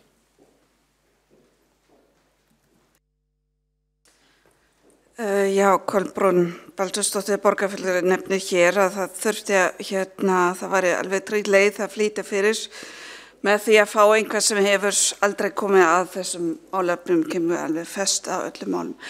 Ég ætla bara mjög stutt segja frá því minni reynslu með sem formaði heilbrigðisnefndar á sínum tíma þar sem úttekt fóru fram vegna bílun Skolpdælistöð á sínum tíma og ég ætla bara ítreka það að ég treysti innri endurskoðun vegna þess að þau þekkja máli sveitarfélagsins og það hefur sýnt sig að allir sem koma einmitt algjörlega nýr hafa engan þekking á hvernig borgin virkar, hvernig sveitarfélag virkar, hvernig í þessu tilfelli heilbrigðiseftirlit virkar sem mjög flókin málaflokk.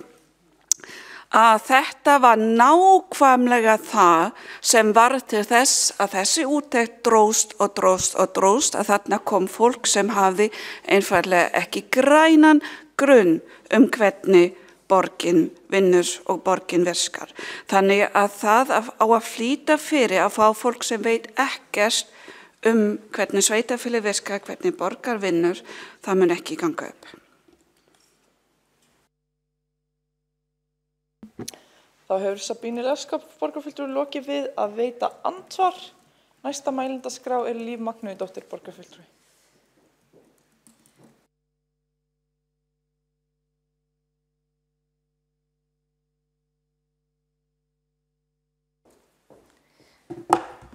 Svo háða sér fólk hérna mér.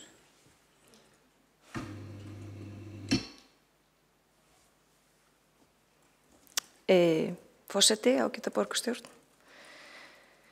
Já, það langleið á kvöldið og við komumst kannski ekkert lengra með þessa umræðu. Ég tel þó rétt að bregðast við nokkrum athugasemdum sem hafa komið hérna fram á fundunum. Gott og blessað, Sjálfstæðisflokkurinn gagnrýnir borgarfulltrúa meirihlutans fyrir að draga fram söguna, atburðarásina.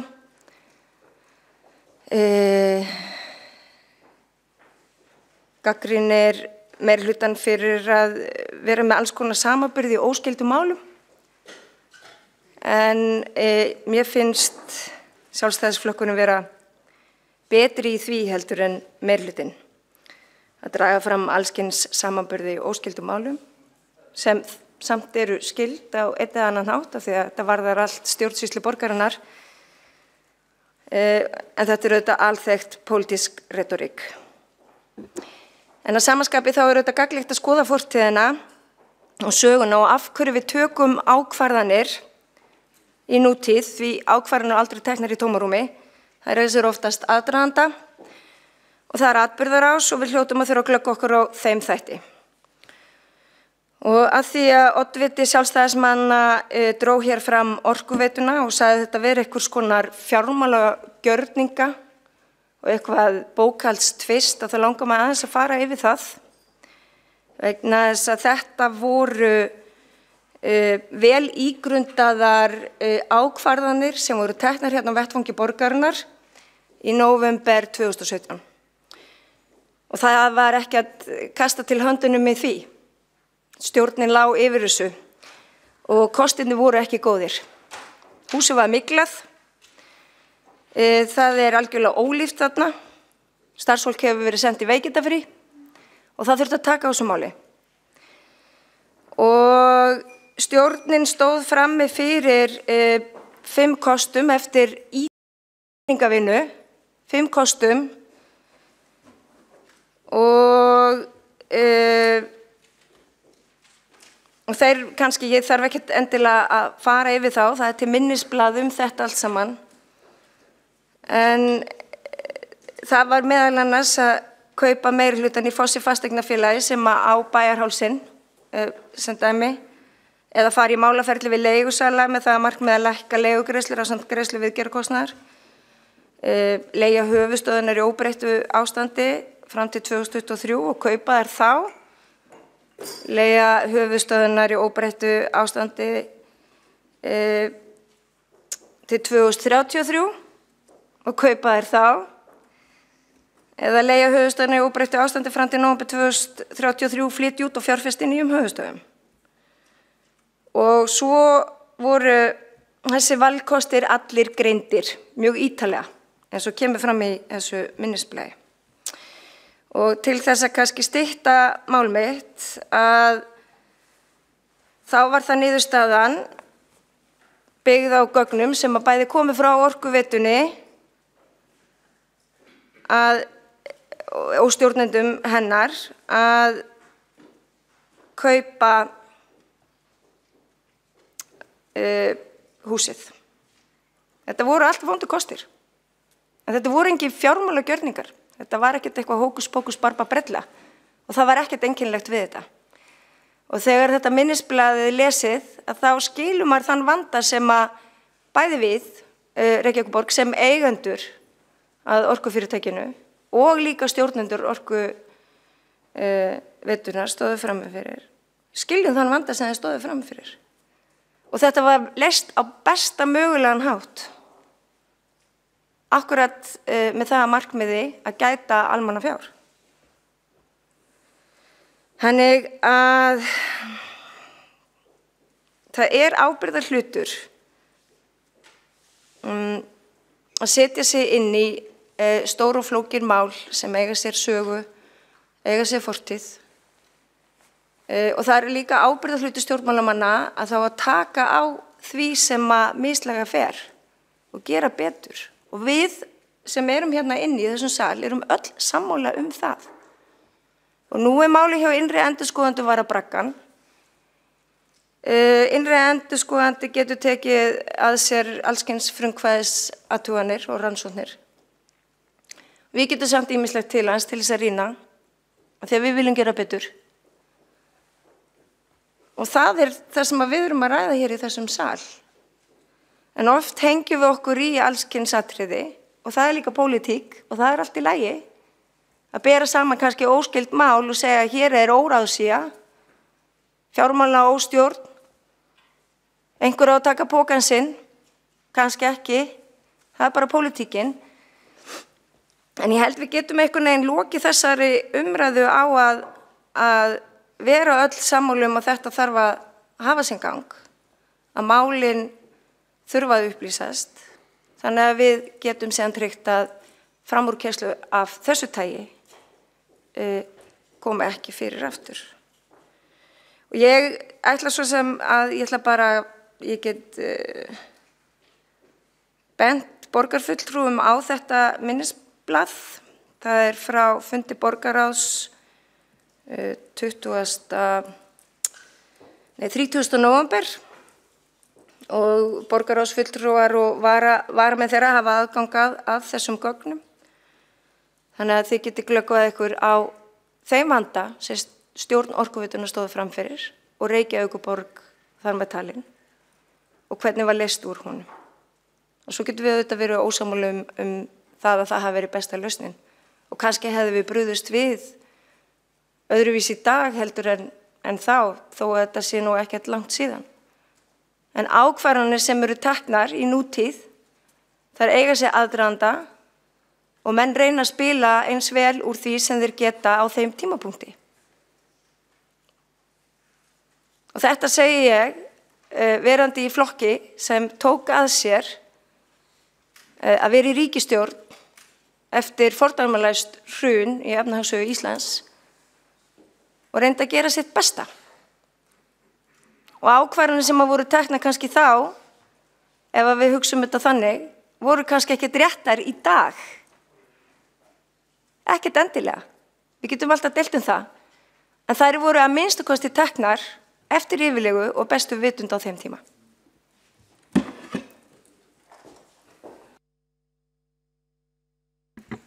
Þá hefur Líf Magnúðardóttir borgarfulltrúi lokið máli sínu og þá veitir andsvar Eyþór Laxdal Arnalds borgarfulltrúi.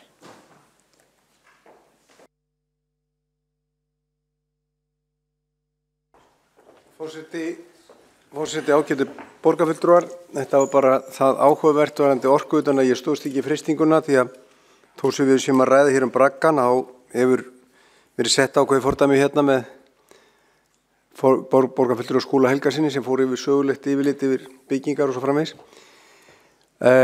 Því haldið fram að borgarfulltrúa Líf Magnúðardóttir að þetta sé ekki fjármálagerningar en það nú þannig að árið 2013 var gerður fjármálagerningur þar sem var sala á Orkuveituhúsinu sem var í raun og veru ekki sala heldur lántaka.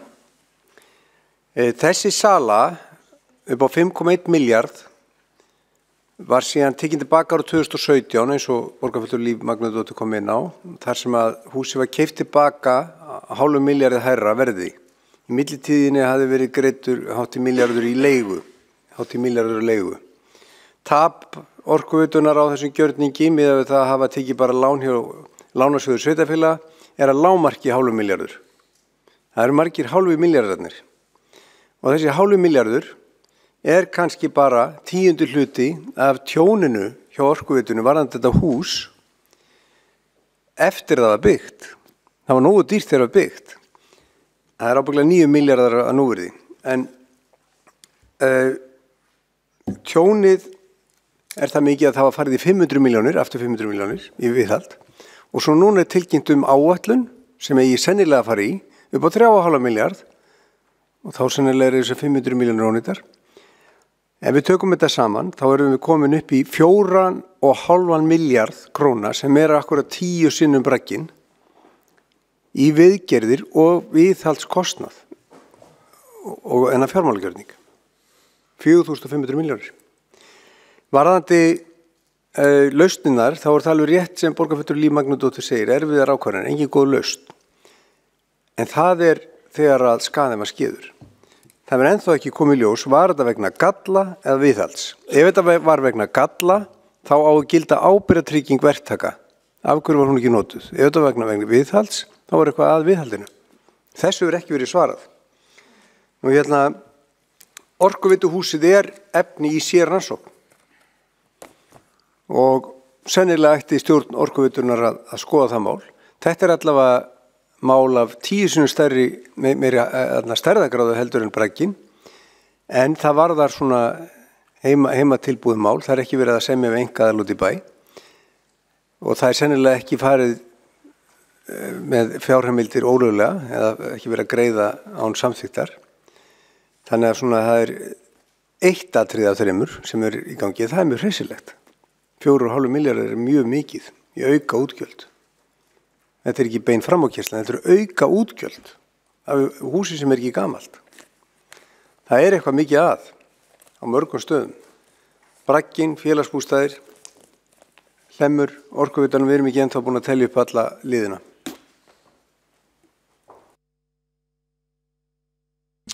Þá hefur Eyþór Laxdal Arnalds borgarfulltrúi lokið við að veita andsvar. Næstur á mælendaskrá er Örn Þórðarsson borgarfulltrúi.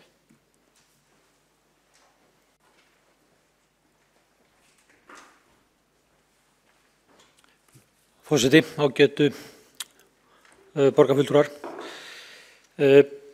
Já, það er gott að taka ákvarðanir eftir yfirlegu og góða ígrundun. Ég get tekið undir með borgarfulltrúa Líf Magnúðardóttur. Það er gott að gera það. Yfirlega og góð ígrundun. Það var klárlega ekki gert í braggamálinu.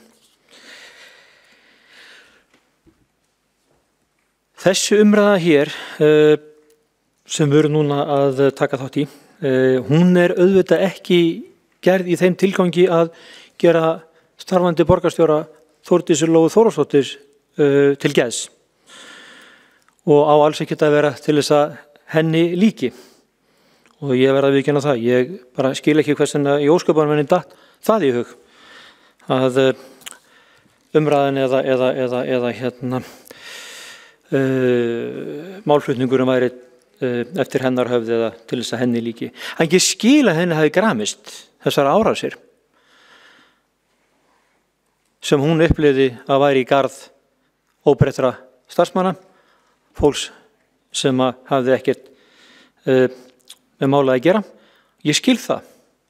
Og það er það sem gerir málið svona alvarlegt. Graf alvarlegt.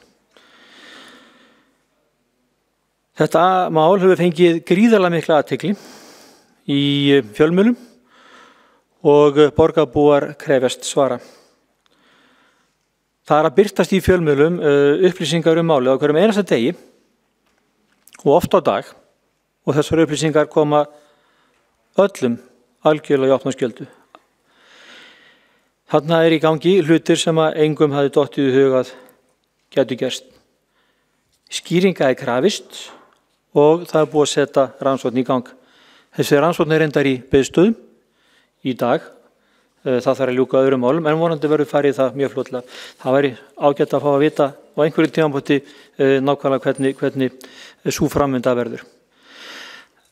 En bara svo við snúum okkur aftur að því sem ég upplifði sem gremju sittandi starfandi borgarstjóra, Þórdísar Lóu Þórðarsdóttur, fyrir hönd þessa fólk sem að situr út í bæ, starfsmenn borgarinnar, verktakar og annað fólk sem hefur komið að málinu og framkvæmt þess, undir ámælum og ásökunum að það hafi gerst brotlegt við lög, stundað eitthvað skonar sjálftöku, og þetta fólk á það ekki skilið að sitja undir þessu og það þarf að geta hreinsað sig af ábyrgð. Fyrir mér snýst málið gagnrýni og stjórnsýslulega meðferðis og stjórnenda ábyrgð borgaryfirvalda. Og þegar við erum að rannsaka það, þá höfum við ekkert við það að gera að bendi allar áttir. Það er enginn að bíða eftir slíku. Takk. Örn Þórðarsson borgarfulltrúi hefur lokið máli sínu, þá veitir andsvar borgarstjóri.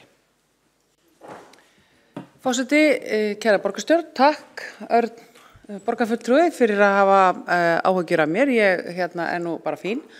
mér gramdist ræða eins borgarfulltrúa og leit á hana sem hálfgerðar hausaveiðar. En ég gerir mér svo sem grein fyrir því að það var nú kannski meira sagt í hita leiksins að óska eftir hvaða snillingar þetta væru. En ég verð að fá að leiðrétta eitt. Rannsókn innri endurskoðunar hafin. Það engin biðstaða í málinu. Hún hafin. Og ég vil líka fá að kannski upplýsa það sem kom aðeins fyrir spurning hérna hjá einu borgarfulltrúa mikilvægi þess að fá niðurstöðu eða eitthvað konar svör við því hvenær við fáum niðurstöðu. Og ég á nú bara vona á því mjög fljótlega að fá svona ákveðin tímaramma, en ég ítreka enn og aftur að þessi rannsókn hafin, á henni mikið þrýstingur að hún klárist snemma. Við erum ekki að tala margra mánaða úttekt, en klárlega erum við að tala samt sem áður líklegast 1 til 2 mánuði, þó það sé algjörlega óábyrgt að mér að vera að segja því ég hef ekki fengið neina staðfesting á því.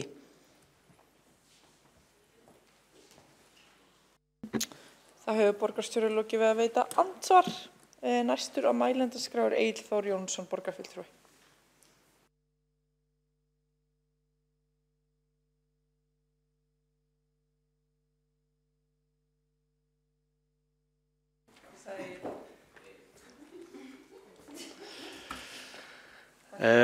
Forseti, góðir borgarfulltrúar, borgarstjóri, við erum búin að fara í ansi marga skemmtilega hringi með þetta mál. Einmitt farið meira að segja umræður það að 30 mánuðir voru komin niður í 1,5 mánuð. Rannsókn sem fór á stað í maí 2016, tók hátt í 30 mánuði, var allt í einu orðin að 1,5 mánuði. Þetta einhverjir skrýtnasta sem ég heyrt held í dag sko. En við erum líka búin að fá skemmtilega söguskýringu frá borgarfulltrúa Skúla af öllum verkefnum opinbera fyrirtækja held ég bara síðustu ár, burtséð frá því hvort þessi verkefni sem að hið opinbera á að sjá en eins og þið vitið að þá svona grunnhlutverk sveitarfélaga ekki að byggja bragga eða mathús. Það kannski líka stór þáttur í þessu. En svo ég klára þetta á einu að þá kom út skoðanakönnun í dag sem margir hafa vitnað í að þeirra flokkar og aðri flokkar hafi verið að missa og vinna inn fylgi. En kannski það sem var stærsta niðurstaðan sem kom einnig fram í þessari könnun var að viðhorf almennings til þeirra sem eiga axla ábyrgð í braggamálinu, að þá nefna 32,5% borgarstjóra, 26,8% nefna meirihluta borgarstjórnar, samtals þetta 59,3%. Og það segir manni það að almenningur telur að borgarstjóri og meirihluti borgarstjórnar eigi að axla ábyrgð á þessu máli. En ég sammála því, en ég held að það sé líka sterkt fyrir meirihlutann, bara svo að gefa ykkur góð ráð, að til þess að fólk treysti niðurstöðunum að setja þetta í óháða rannsókn. Takk. Þá hefur borgarfulltrúinn Egill Þór Jónsson lokið máli sínu. Næst á mælendaskrá Katrín Atladóttir, borgarfulltrúi.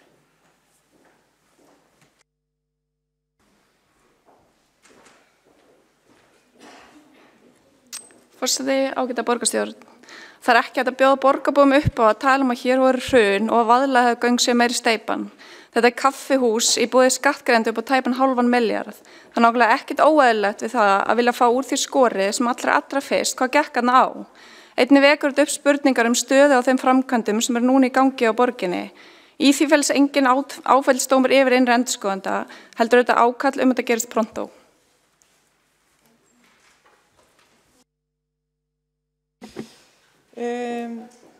Þá hefur Katrín Atladóttir, borgarfulltrúi, lokið máli sínu. Næst á mælendaskrá Marta Guðjónsdóttir, borgarfulltrúi.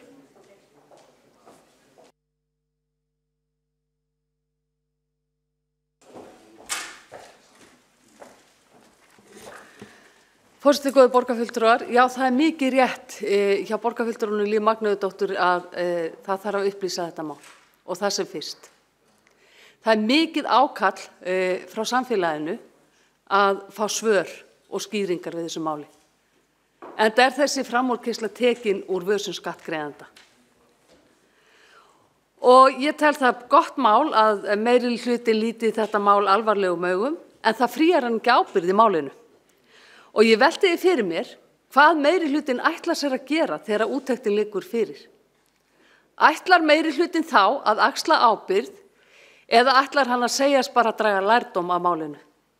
Það væri dálítið fróðlegt að fá svör við því hér í kvöld. Marta Guðjónsdóttir borgarfulltrúi lokið máli sínu. Næsta mælendaskrá Líf Magnúðardóttir borgarfulltrúi.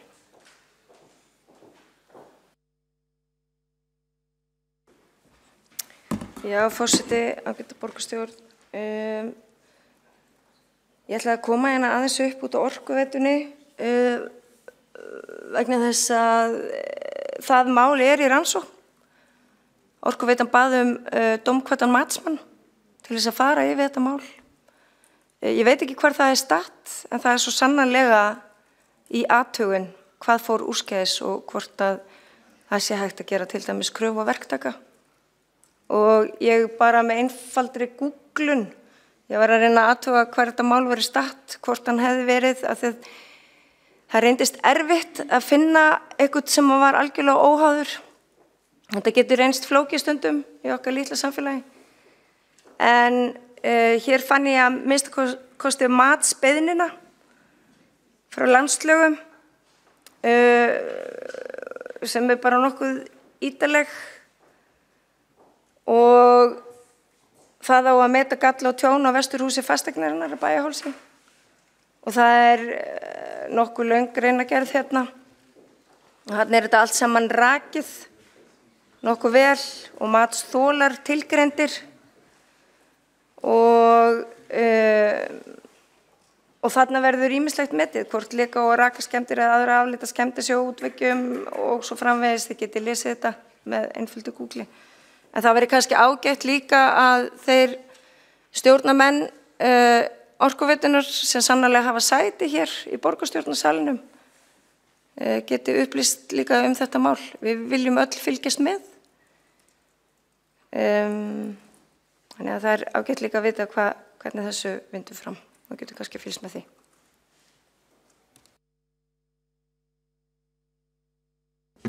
Það hefur Líf Magnúðardóttir borgarfulltrúi lokið máli sínu og Marta Guðjónsdóttir borgarfulltrúi óska eftir því að veita andsvar.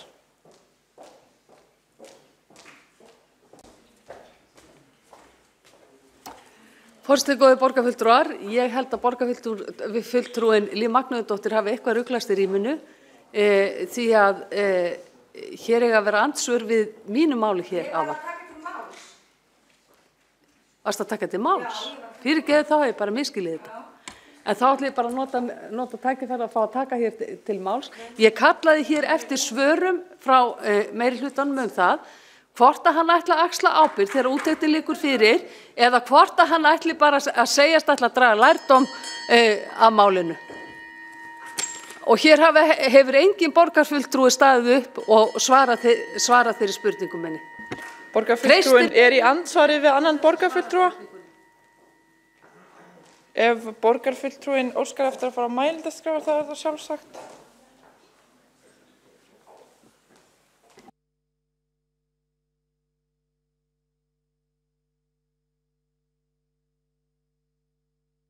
Fleiri hvað?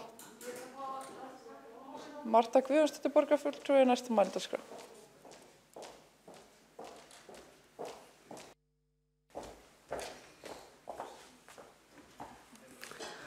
Forseti, góðir borgarfulltrúar, já þetta orðin ansi mikill braggablús hér. Þetta mál orðið ótrúlegt.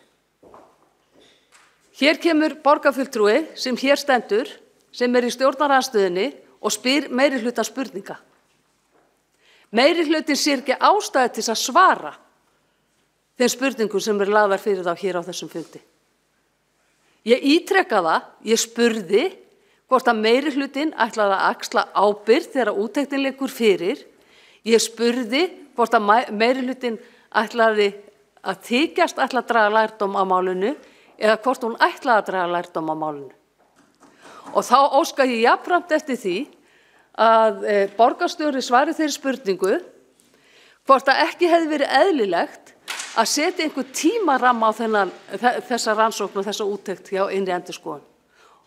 Og fara fram á það við innri endurskoðun að þessari úttekt og þessari rannsókn verði skilað á tilteknum tíma. Þetta mál þolir ekki lengur bið.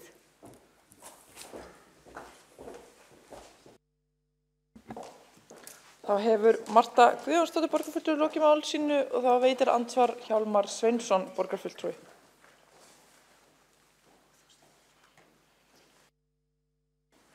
Forseti ágæta borgarstjórn, ég vek athygli á því að það klukkan verið 12:30.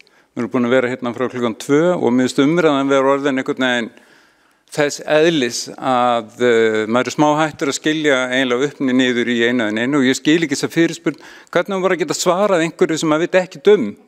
Ég hef ekki hugmynd um hvað kemur út úr skoðun innri endurskoðunar, ekki hugmynd um það. Þá hefur Hjálmar Sveinsson borgarfulltrúi lokið við að veita andsvar. Ekki hafa fleiri hvatt sér hljóðs undir þessum lið og telst umræðið þá lokið.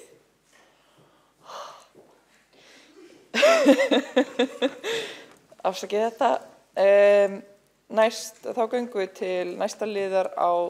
Nei, afsakið, við gerum það ekki, við þurfum að kjósa.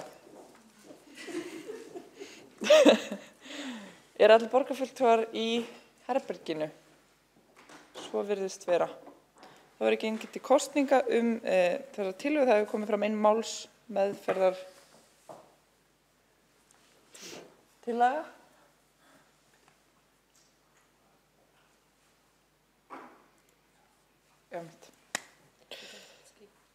Málsmeðferðartillagan sem liggur fyrir að vísa þessu frá í ljósi þess að úttekt. Já, þetta rosalegt. Þetta í gangi. Afsakið þetta. Þetta svona 17. október stemningin. Þeir borgarfulltrúar sem eru samþykkir þessari málsmeðferðartillögu að vísa tillögunni frá gefi þess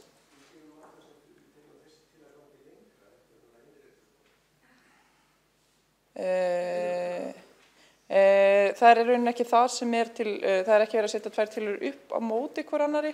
Þetta málsmeðferðartillaga á þessari tillögu, ekki önnur tillaga. Það ekki verið að setja þessi tillögu upp á móti annari tillögu aðra meðferð. Já, málsmeðferðartillagan sem liggur fyrir að vísa þessari tillögu frá í ljósi þessa úttekt í gangi. Þeir sem eru samþykkir þeirri tillögu vísi þess merki.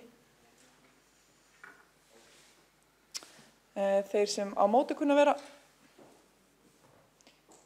Þá þessi málsmeðferðartillaga samþykkt með 12 atkvæðum gegn.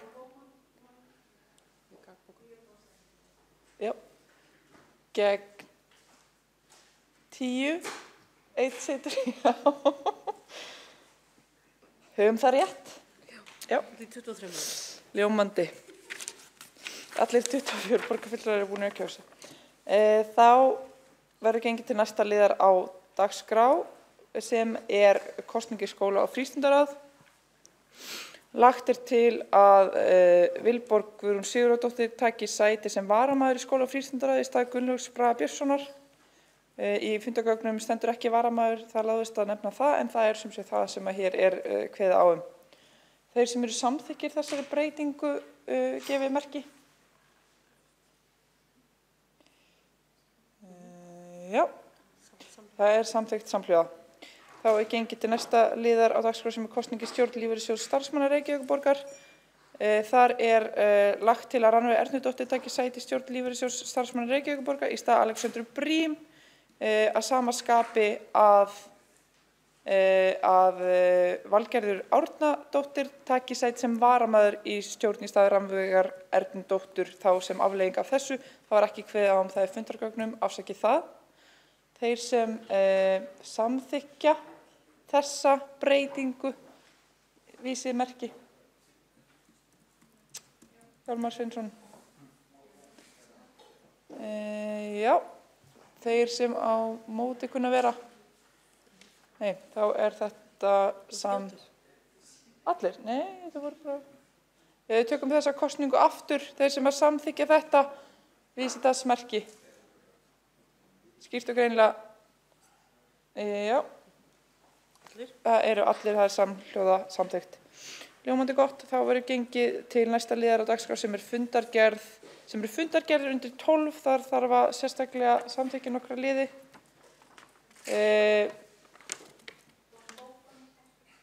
Bókanir boðaðar hér, takk fyrir það. Endilega byrja að senda þær, nefnir fundarritari. Við byrjum á því að við þurfum að samþykkja sérstaklega. Við byrjum á fundargerð borgarráðs frá 4. október. Þar þarf að samþykkja sérstaklega 11. lið Úlfarsfell, auglýsing á deiluskipulagi. Það verður gengið til atkvæðagreiðslu þetta. Þeir sem að samþykkja þennan lið vísimerki, skýrt og greinilega, eru allir... Já, bakkið þarna. Ásækið, hvar? Magnús þarna. Magnús, já, þarna Magnús, já. Já, samþykkir þeir sem að móti kunna vera. Þetta samþykkt með 12 á móti 10, eitt setur hjá. Bókun boðuð, þakkir fyrir það.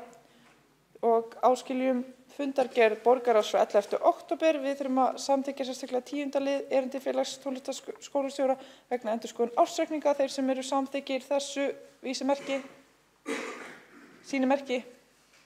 Já, og þeir sem á móti kunna vera.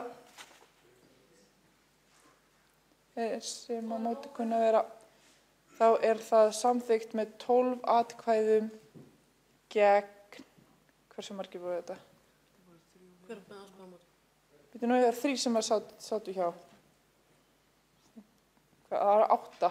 Já, það bara Sjálfstæðisflokkurinn sem á móti. Já, móti 8. Þá verður gengið til næsta liðar sem 15. liður viðauki fjárhagsáætlun vegna flutnings á afgangi og halla. Þeir sem eru samþykkir þessum lið sínimerki. Hjálmar. Já, þeir sem á móti kunna vera. Þá þetta samþykkt með 13 atkvæðum. Meirihluta Sósíalistaflokks, hinir sátu hjá. Þá það gengið til 16. liðar sem viðauki við fjárhagsáætlun vegna endurskoðunar og útsvarstekjum. Þeir sem eru samþykkir sínimerki. Þeir sem á móti kunna vera. Þá þetta samþykkt með 12 atkvæðum ekki gegnin, allir sátu hjá. 17. liður viðaukar við fjárhagsáætlun. Þeir sem eru samþykkir sínimerki. Þeir sem á móti kunna vera. Samþykkt með 12 atkvæðum. Bókun boðuð. Þakkir fyrir það. Þá gengið til næsta liðar á dagskrá sem 13 fundargerð forsætisnefndar frá 12. október. Þar þarf að samþykkja sérstaklega 1. lið sem eru breytingar á samþykktum stjórn Reykjavíkurborgar og fundarskap borgarstjórnar síðari umræða. Já.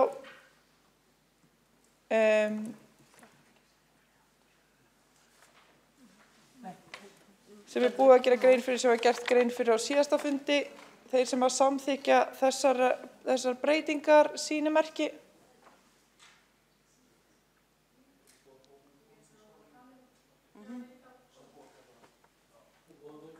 Ég náði ekki þessari Nei, atkvæðagreiðslu. við þurfum að endurtaka þessa atkvæðagreiðslu, vilja borgarfulltrúarnir eitthvað hugsa sig um. Er þetta stytting?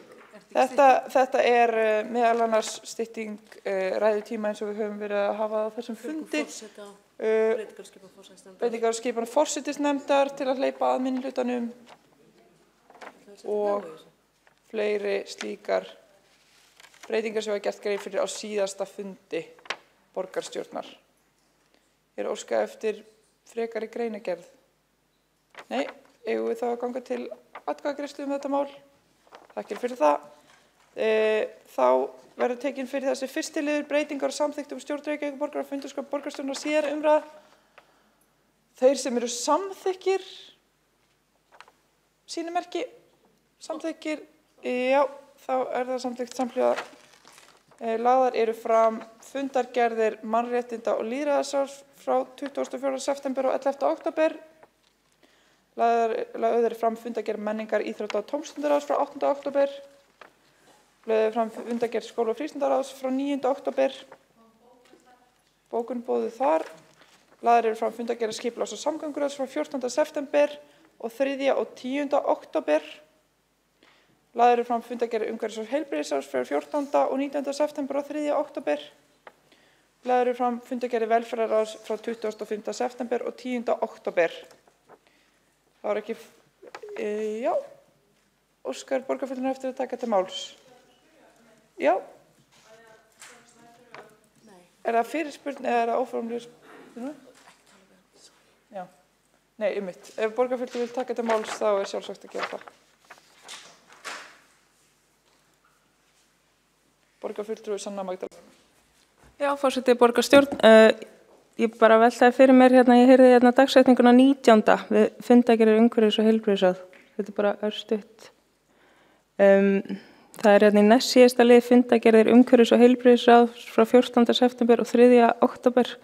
Ég heyrði eitthvað 19. Ég var bara veltaði fyrir mér hvað verið að hvort að ég hef bara misheyrt eða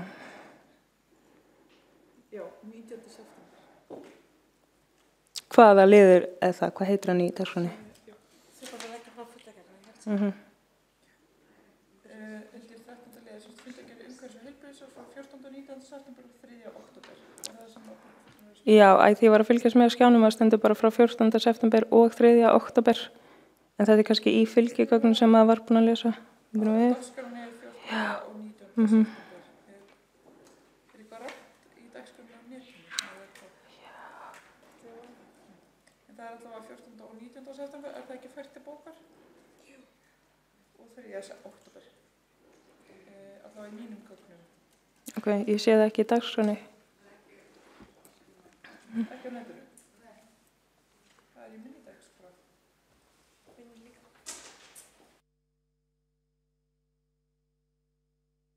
Þá bara verðum lög fyrir aftur næst. Já. Í ljósi þess að vantar eina fundargerð hér, þá hún bara lögð fyrir aftur næst. Svo verður tækifæri til að ræða hana, ef það áhugi fyrir því. Allt í lagi. Glæsilegt. Já, þá hafa allar fundargerðir lagðar fram og ekki fleiri sem líkur fyrir þessum fundi nema að lesa bókanir. Þá ætla ég að bjóða borgarfulltrúum að byrja að lesa bókanir, það sem á eftir að lesa. Hver vill hefja leikinn? Kolbrún Baldursdóttir borgarfulltrúi, gjörðu svo vel.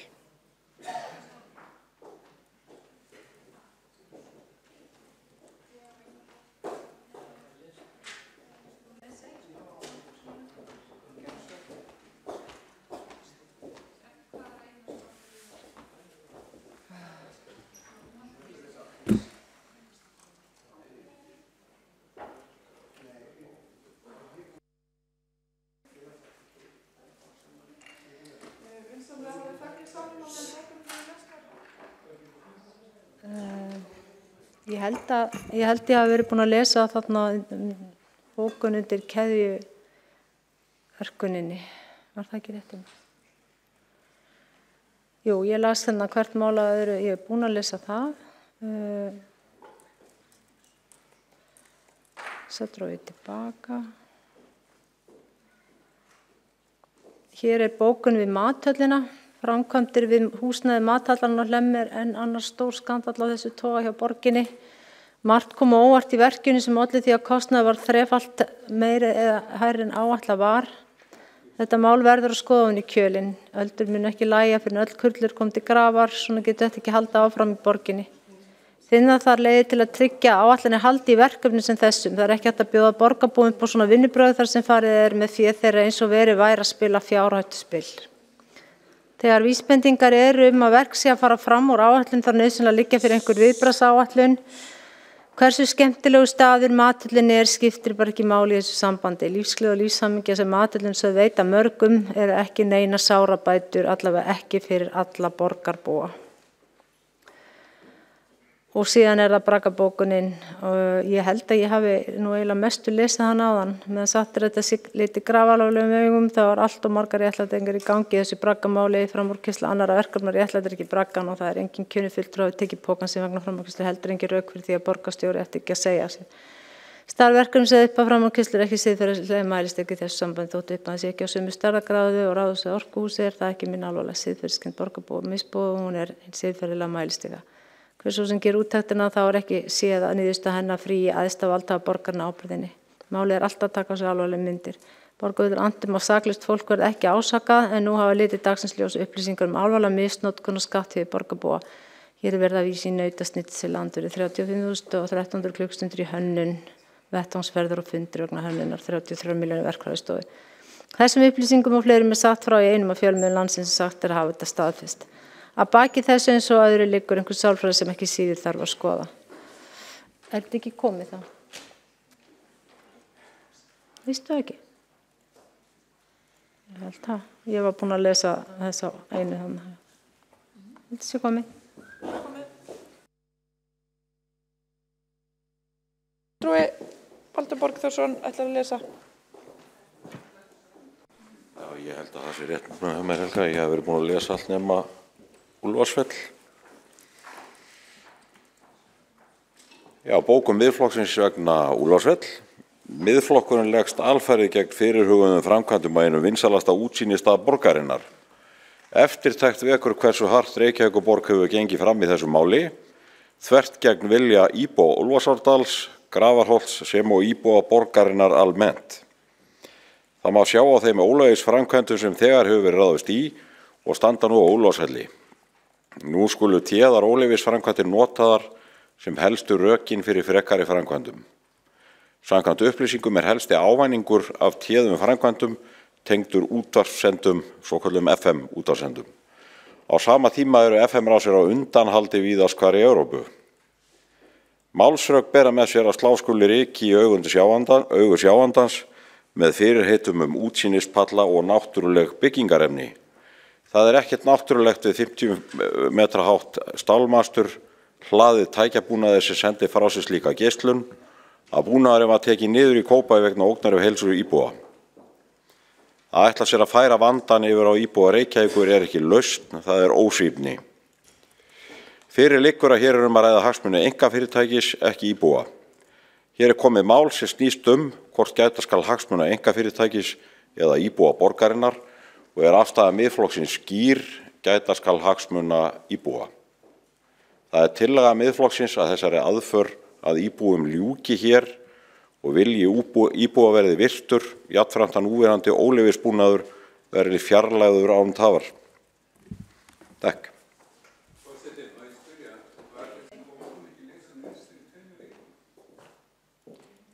Hún lítilega breytt en nánast eins, en það sem ég sendi.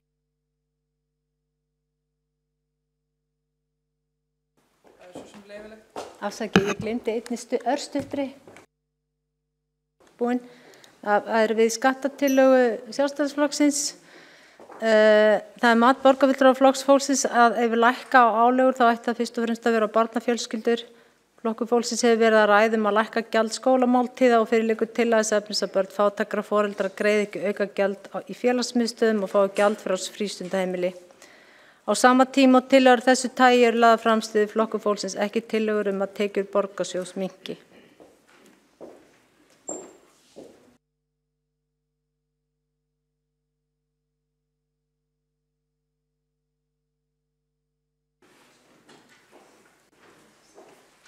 Það bókun við tillögu borgarfulltrúa Sjálfstæðisflokksins lækkun fasteignaskatta á atvinnuhúsnæði úr 1,65% í 1,60%.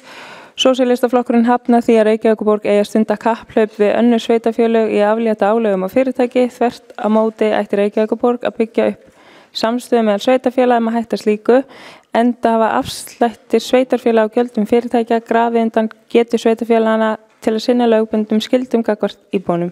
Sósíalistar hvet til þess að Reykjavíkurborg taki forystu endurskoðun á tekjuöflun sveitarfélaga og gera kröfur að útsvar verði lagt á fjármagnstekjur, aðstöðugjald verði afturlögð á fyrirtæki og gripið verði til annarra aðgerða svo fyrirtækin og auðvasta fólki á Íslandi greiði sanngjarnan hlut til sveitarfélagana. Endurreisn skattkerfisins og afnám skattfríðinda hinna ríku frumforsenda þess að hægt verði að byggja hér upp gott samfélag. Og svo það bókun allra við tillögu áheyrnarfulltrúa í félagsbústöðum. Borgarstjórn samþykkir að vísa tillögu borgarfulltrúa Sósíalistaflokks Íslands til stjórnar félagsbústaða til meðferðar og útfærslu. Einnig beinum við því til stjórnar að auka samráð almennt við leigjendur félagsbústaða. Þakkir fyrir þetta, Sanna Magdalena Mörtudóttir, borgarfulltrúi Sósíalistaflokksins. Hver ætlar að lesa fyrir meirihlutann? Heiða Björk Hilmarsdóttir. Bókun hérna við lið 1. Ég held að það hef ekki verið búið að lesa hana.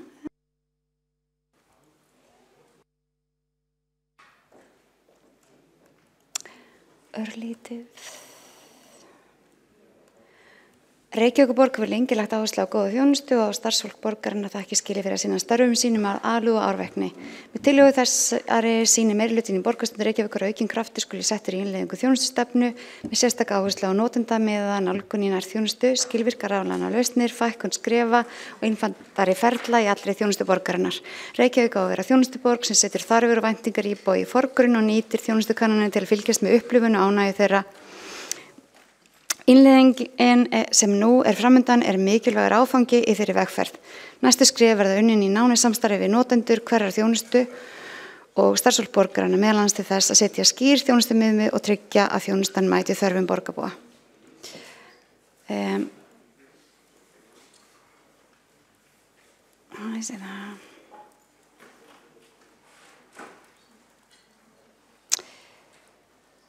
Það var búið að lesa við lið 2.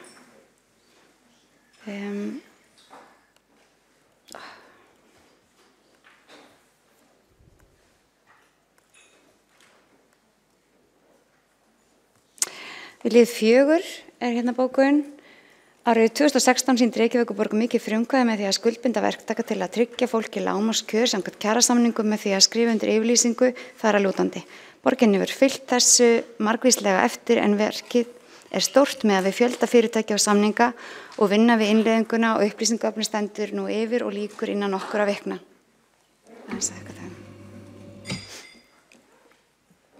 Borgarfulltrúar Samfylkingar, Viðreisnar og Pírata og Vinstri grænna telja endurskoðun innkaupareglna borgarinnar og tækifæri til þess að vinna enn markvissari gegn félagslegu undirboði og brotum á réttindum starfsfólks, samningsbundinna fyrirtækja og að stuðla aukinni áherslu á siðrænum innkaupum. Svo erum við með hérna með gagnbókun undir sama lið sem að hljóðar svo. Þetta er bókun Sjálfstæðisflokksins, var það ekki? Undir sama lið, lið 4. Ekki. Það ekkert launungamálaframkvæmdir á Grensásvegi sem mikið hefur fjallað undanförnu sorgarsaga, keðjuábyrgð á ekki við í fasteignakaupum, líkt á Grensásvegi þar sem Reykjavíkurborg kaupanda íbúða. Eins og fram hefur komið íbúðir þær sem borgin keypti ekki tilbúnar og því framkvæmdirnar sem nú standa yfir unnar á vegum seljanda fasteignanna sem selda hana sem íbúð. Þó Reykjavíkurborg sé þriðji aðili að málinu staðan litin mjög alvarlegum augum og hefur borgin ítrekað bent á þar sem betur verður að fara. Áframhaldi aðkomenda Reykjavíkurborgar að málinu, þar með talin endurskoðun kaupsamnings sjálfs í skoðun.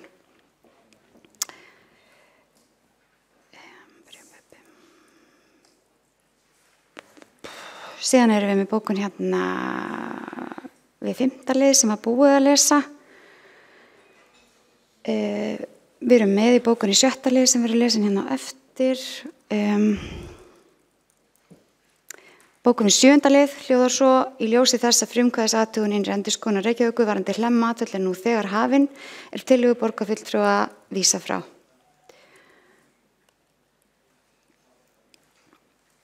Og svo bókum við 8. lið. Undanfarin ár hefur götum í miðborginni verið breytt tímabundið í göngugötur til að auka mannlíf miðborgarinnar. Samkvæmt viðhorfskönnunum sem Maskína EHF vann fyrir umhverfis- og skipulagssvið fyrr á þessu ári kom fram mikill meirihluti borgarbúar jákvæðir gagnvart göngugötum í miðborginni. Tæplega 80% þeirra telja að göngugöturnar hafi jákvæð áhrif á mannlífið. Ferlinefnd fatlaðs fólks hefur fjallað göngugötur og ekki lagst gegn þeim. Samráð við alla notendur og ferlinefnd fatlaðs fólks mikilvægt og brýnt að því verði haldið áfram. Akstur göngugötur myndi rýra verulega þau miklu umhverfisgæði sem göngugötur búa yfir. Í dag mynda göngugötur í Reykjavík ekki stórt samfellt svæði enda akstur leyfður þvergötur. Af því leiðir að lengsta vegalengd milli bílastæðis og verslunar innan við 100 metrar. Mikilvægt að kynna hinn fjölmörgu merktu bílastæði í miðborginni, þar á meðal bílastæðahúsum þegar göngugötur verða sestir í sessi alltaf árið kring, skapast tækifæri til að auka aðgengi að miðbænum og að fjölga merktum bílastæðum. Þá erum við með bókunum í 9. lið. Borgarstjórn vísaði þann 2. október síðastliðinn til innri endurskoðunar Reykjavíkurborgar að gera úttekt á því hversu kostnaður við endurbyggingu Nauthólsvegar 100 fór jafn mikið fram úr áætlun og raun ber vitni. Beiðni úttekt var ítrykkuð á fundi borgarráðs þann 11. október síðastliðinn með tillögu sem gekk enn lengra og að við vildum allar upplýsingar upp á borði til að geta hafist handa við úrbætur á kerfinu. Innri endurskoðun óháð stofnun og sækir utanaðkomandi aðstoð eftir þörfum og í takt við aukið verkefna álag. Síðan eru hér bókanir undir fundargerð borgarráðs frá 4. október, 11. liður Úlfarsfell, auglýsing á deiliskipulagi, hljóðar svo: útsýnispallurinn mun draga að gesti og fyrsti útsýnisstaðurinn í borginni sem verður aðgengilegur öllum.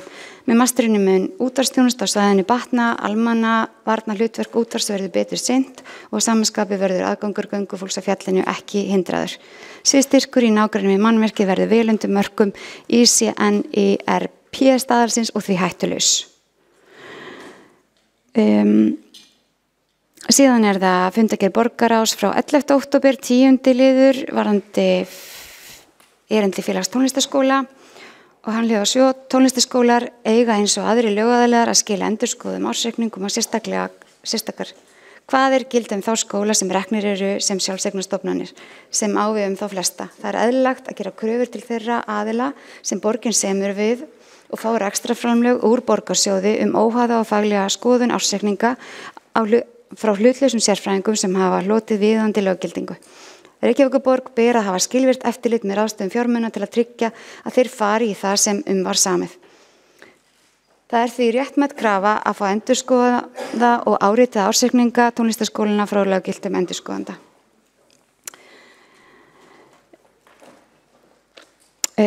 Og þá það 16. liður í fundargerð borgarráðs frá 11. október.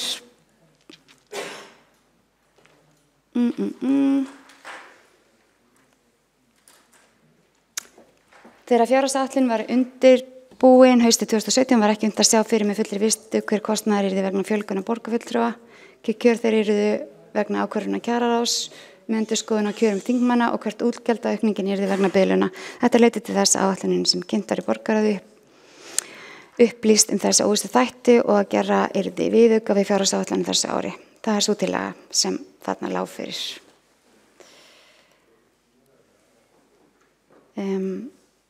Þá einungis eftir ein bókun frá meirihlutanum sem kemur hér á eftir.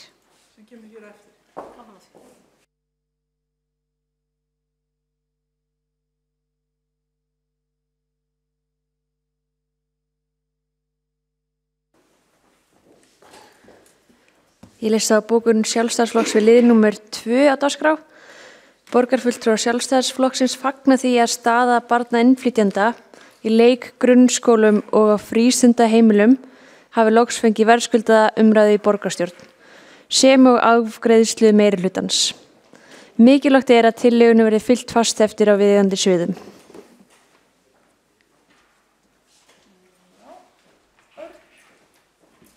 Þá var það bókun Sjálfstæðisflokks við 5. lið. Nei, fyrir ekki, það myndi vera 9. liður.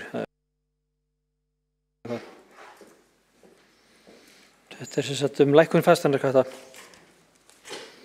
Svo því sé haldið til haga.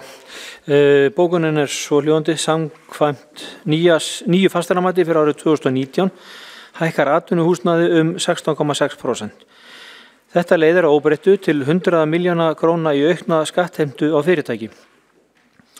Fasteignagjöld eru óheppileg skattheimta á fyrirtæki þar sem þau leggjast á eigið fé þeirra óháð afkomu og skuldsetningu.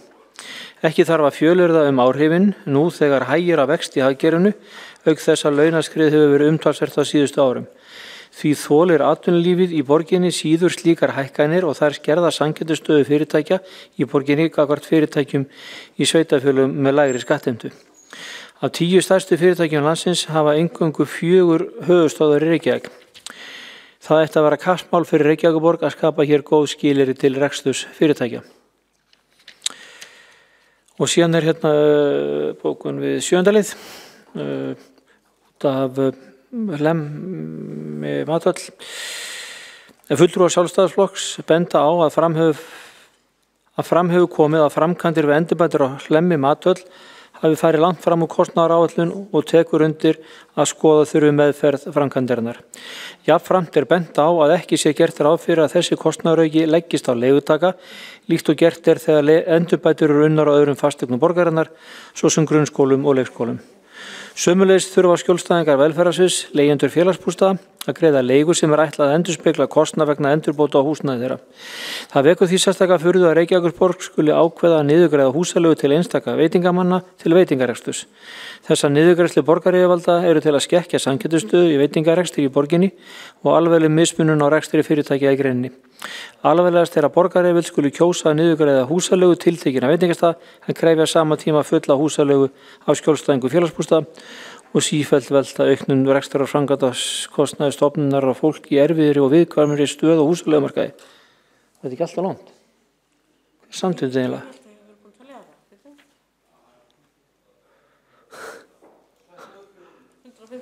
Já, ok. Það er fín bókun líka.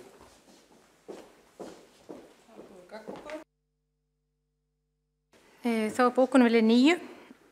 Eðlilegt væri að fela utanaðkomandi aðilum úttekt í þessu máli, enda er innri endurskoðun störfum hlaðin. Innri endurskoðun var falið umfangsmikil úttekt á Orkuveitu Reykjavíkur og dótturfélögum hennar. Það er mikilvægt að úttekt á braggamálinu bitni ekki á Orkuveitu úttektinni. Þá er braggamáli þess eðlis að mikilvægt er að fá niðurstöðu í úttekt þess sem fyrst. En úttekt innri endurskoðunar á viðhaldsverkefni félagsbústaða sem var framkvæmt án útboðs og fór 330 milljónum íslenskra króna fram úr áætlun við Írabakka 2-16, tók 2,5 ár eða 30 mánuði. Þá er liður 11 Úlfarsfellið. Úlfarsfellið er orðið ein helsta útivistapella Reykjavíkur og vaxandi fjöldi gengur á fjallið dag hvern. Þá er Ferðafélag Íslands með skipulagðar göngur á Úlfarsfellið vikulega. Það er ljóst að með þéttingu byggðar í Úlfarsdal og Reynisvatnsási þá verður ekki prýði fyrir þá sem stunda útivist á Úlfarsfelli og ekki síður hjá þeim sem búa á svæðinu á 50 metra háu fjarskiptamastri á toppi Úlfarsfells. Sjónræn áhrif verða því alltaf mikil á mastrinu. Fullt samráð þarf að vera við íbúa svæðisins og Ferðafélag Íslands þegar farið er í jafn viðamiklar framkvæmdir og fyrirhugaðar eru á Úlfarsfelli. Nú hefur komið í ljós að samráð hefur ekki átt sér stað við þá aðila sem málið varðar mestu. Þá er bókunum vilja 10. Tónlistarskólarnir samþykkja ársreikninga í samræmi við lög. Það að ætlast til þess að tónlistarskólarnir skili endurskoðum og áritum ársreikningi gerir ekkert annað en að íþykkja þeim fjárhagslega umfram það sem lög og reglur segja til um. Tónlistarskólarnir eru ekki lífeyrissjóðir eða fjármálastofnanir. Tónlistarskólarnir eru menntastofnun á sviði tónlistar og hafa ekki þannig ótakmarkað fjármagn. Þá hafa þeir enn fremur lítið svigrúm til að auka tekjur sínar og gæti þessi ákvörðun leitt til þess að skólarnir neyðist til að hækka skólagjöld sem íþyngja foreldrum þeirra barna sem stunda nám við tónlistarskólana. Þá er það bókun við lið, sjá hvað er þetta? Þetta er 17. Hér komið fram kostnaðarauki upp á heila 69 milljónir króna vegna fjölgunar borgarfulltrúa. Það var ljóst frá árinu 2011 og kostnaðarauki myndi eiga sér stað vegna fjölgunar þeirra. Þrátt fyrir að það hafi verið fyrirsjáanlegt var áætlunin vanáætluð, bæði varandi framkvæmdakostnað og þennan lið sem meðal annars vegna biluna.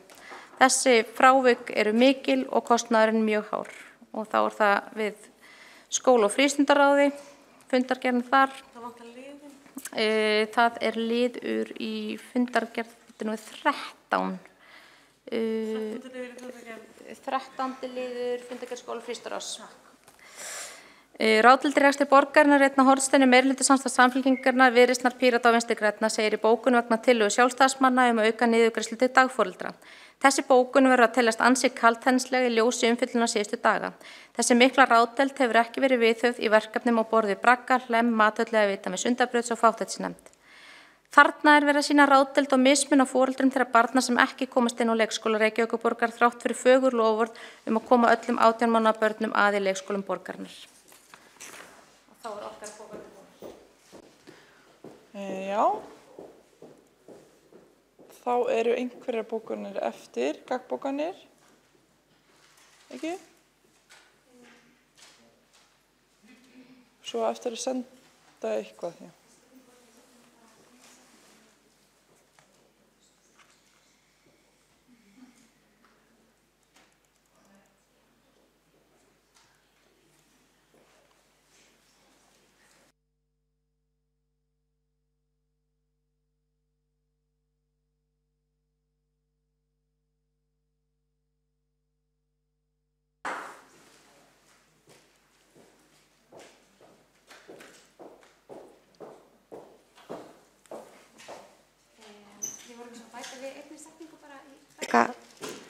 Bæta við einni setningu, kæri forseti, undir Bragga bókuninni. Bara að segja Sjálfstæðisflokkurinn samþykkti leigusamning bæði á Bragganum á Nauthólsvegi 100 og Mathöllinni á sínum tíma. Hægt að senda þá uppfærða bókun sem heild? Gagnbókun. Og mér vantar líka síðustu bókun sem hún last upp, Tónlistar. ekki í skjálfinu. Undir fundargerðu. Ekki á mér. Tónlistaskólinn.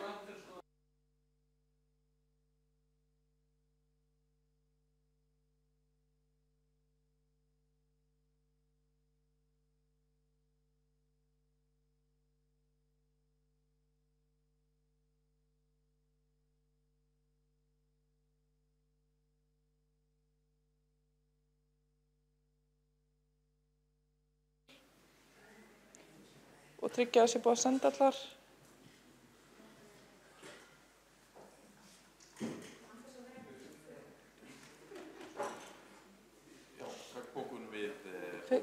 Kveikt á hérna. Gerð SFS 9. október.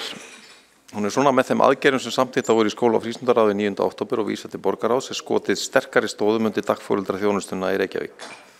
Tilgangurinn þríþættur, í fyrsta lagi að bæta rekstra skilyrði starfandi dagforeldra, í öðru lagi að fjölga dagforeldrum og síðast en ekki síst að auka gæði og öryggi þjónustunar. Niðurgreiðslu til dagforeldra hækkun 15% sem meiri hækkun en dæmi á liðnum árum. Tekin upp stoppstyrkur til nýra dagforeldra, námsstyrkir eru hækkaðir og aukin faglegu stuðningu við dagforeldra. Þá gripið til ýmissa aðgerða til að auka öryggi, faglegt mat og eftirlit með þjónustunni auk þess að efla upplýsingagjöf til foreldra þjónustu dagforeldra.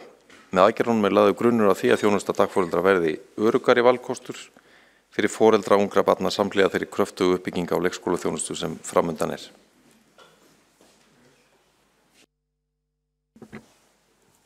Eru það allir búin að lesa? Er búið að senda allt? Er það á hreinu? Já, það virðist vera. Þá liggur ekki fleira fyrir þessum fundi.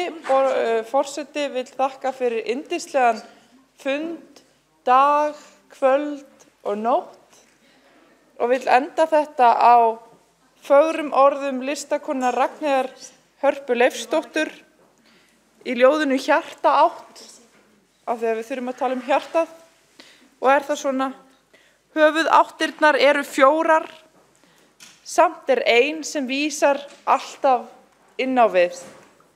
Hún er bæði svo fyrsta og svo síðasta. Fundi slitið klukkan 01:02 17. október 2018.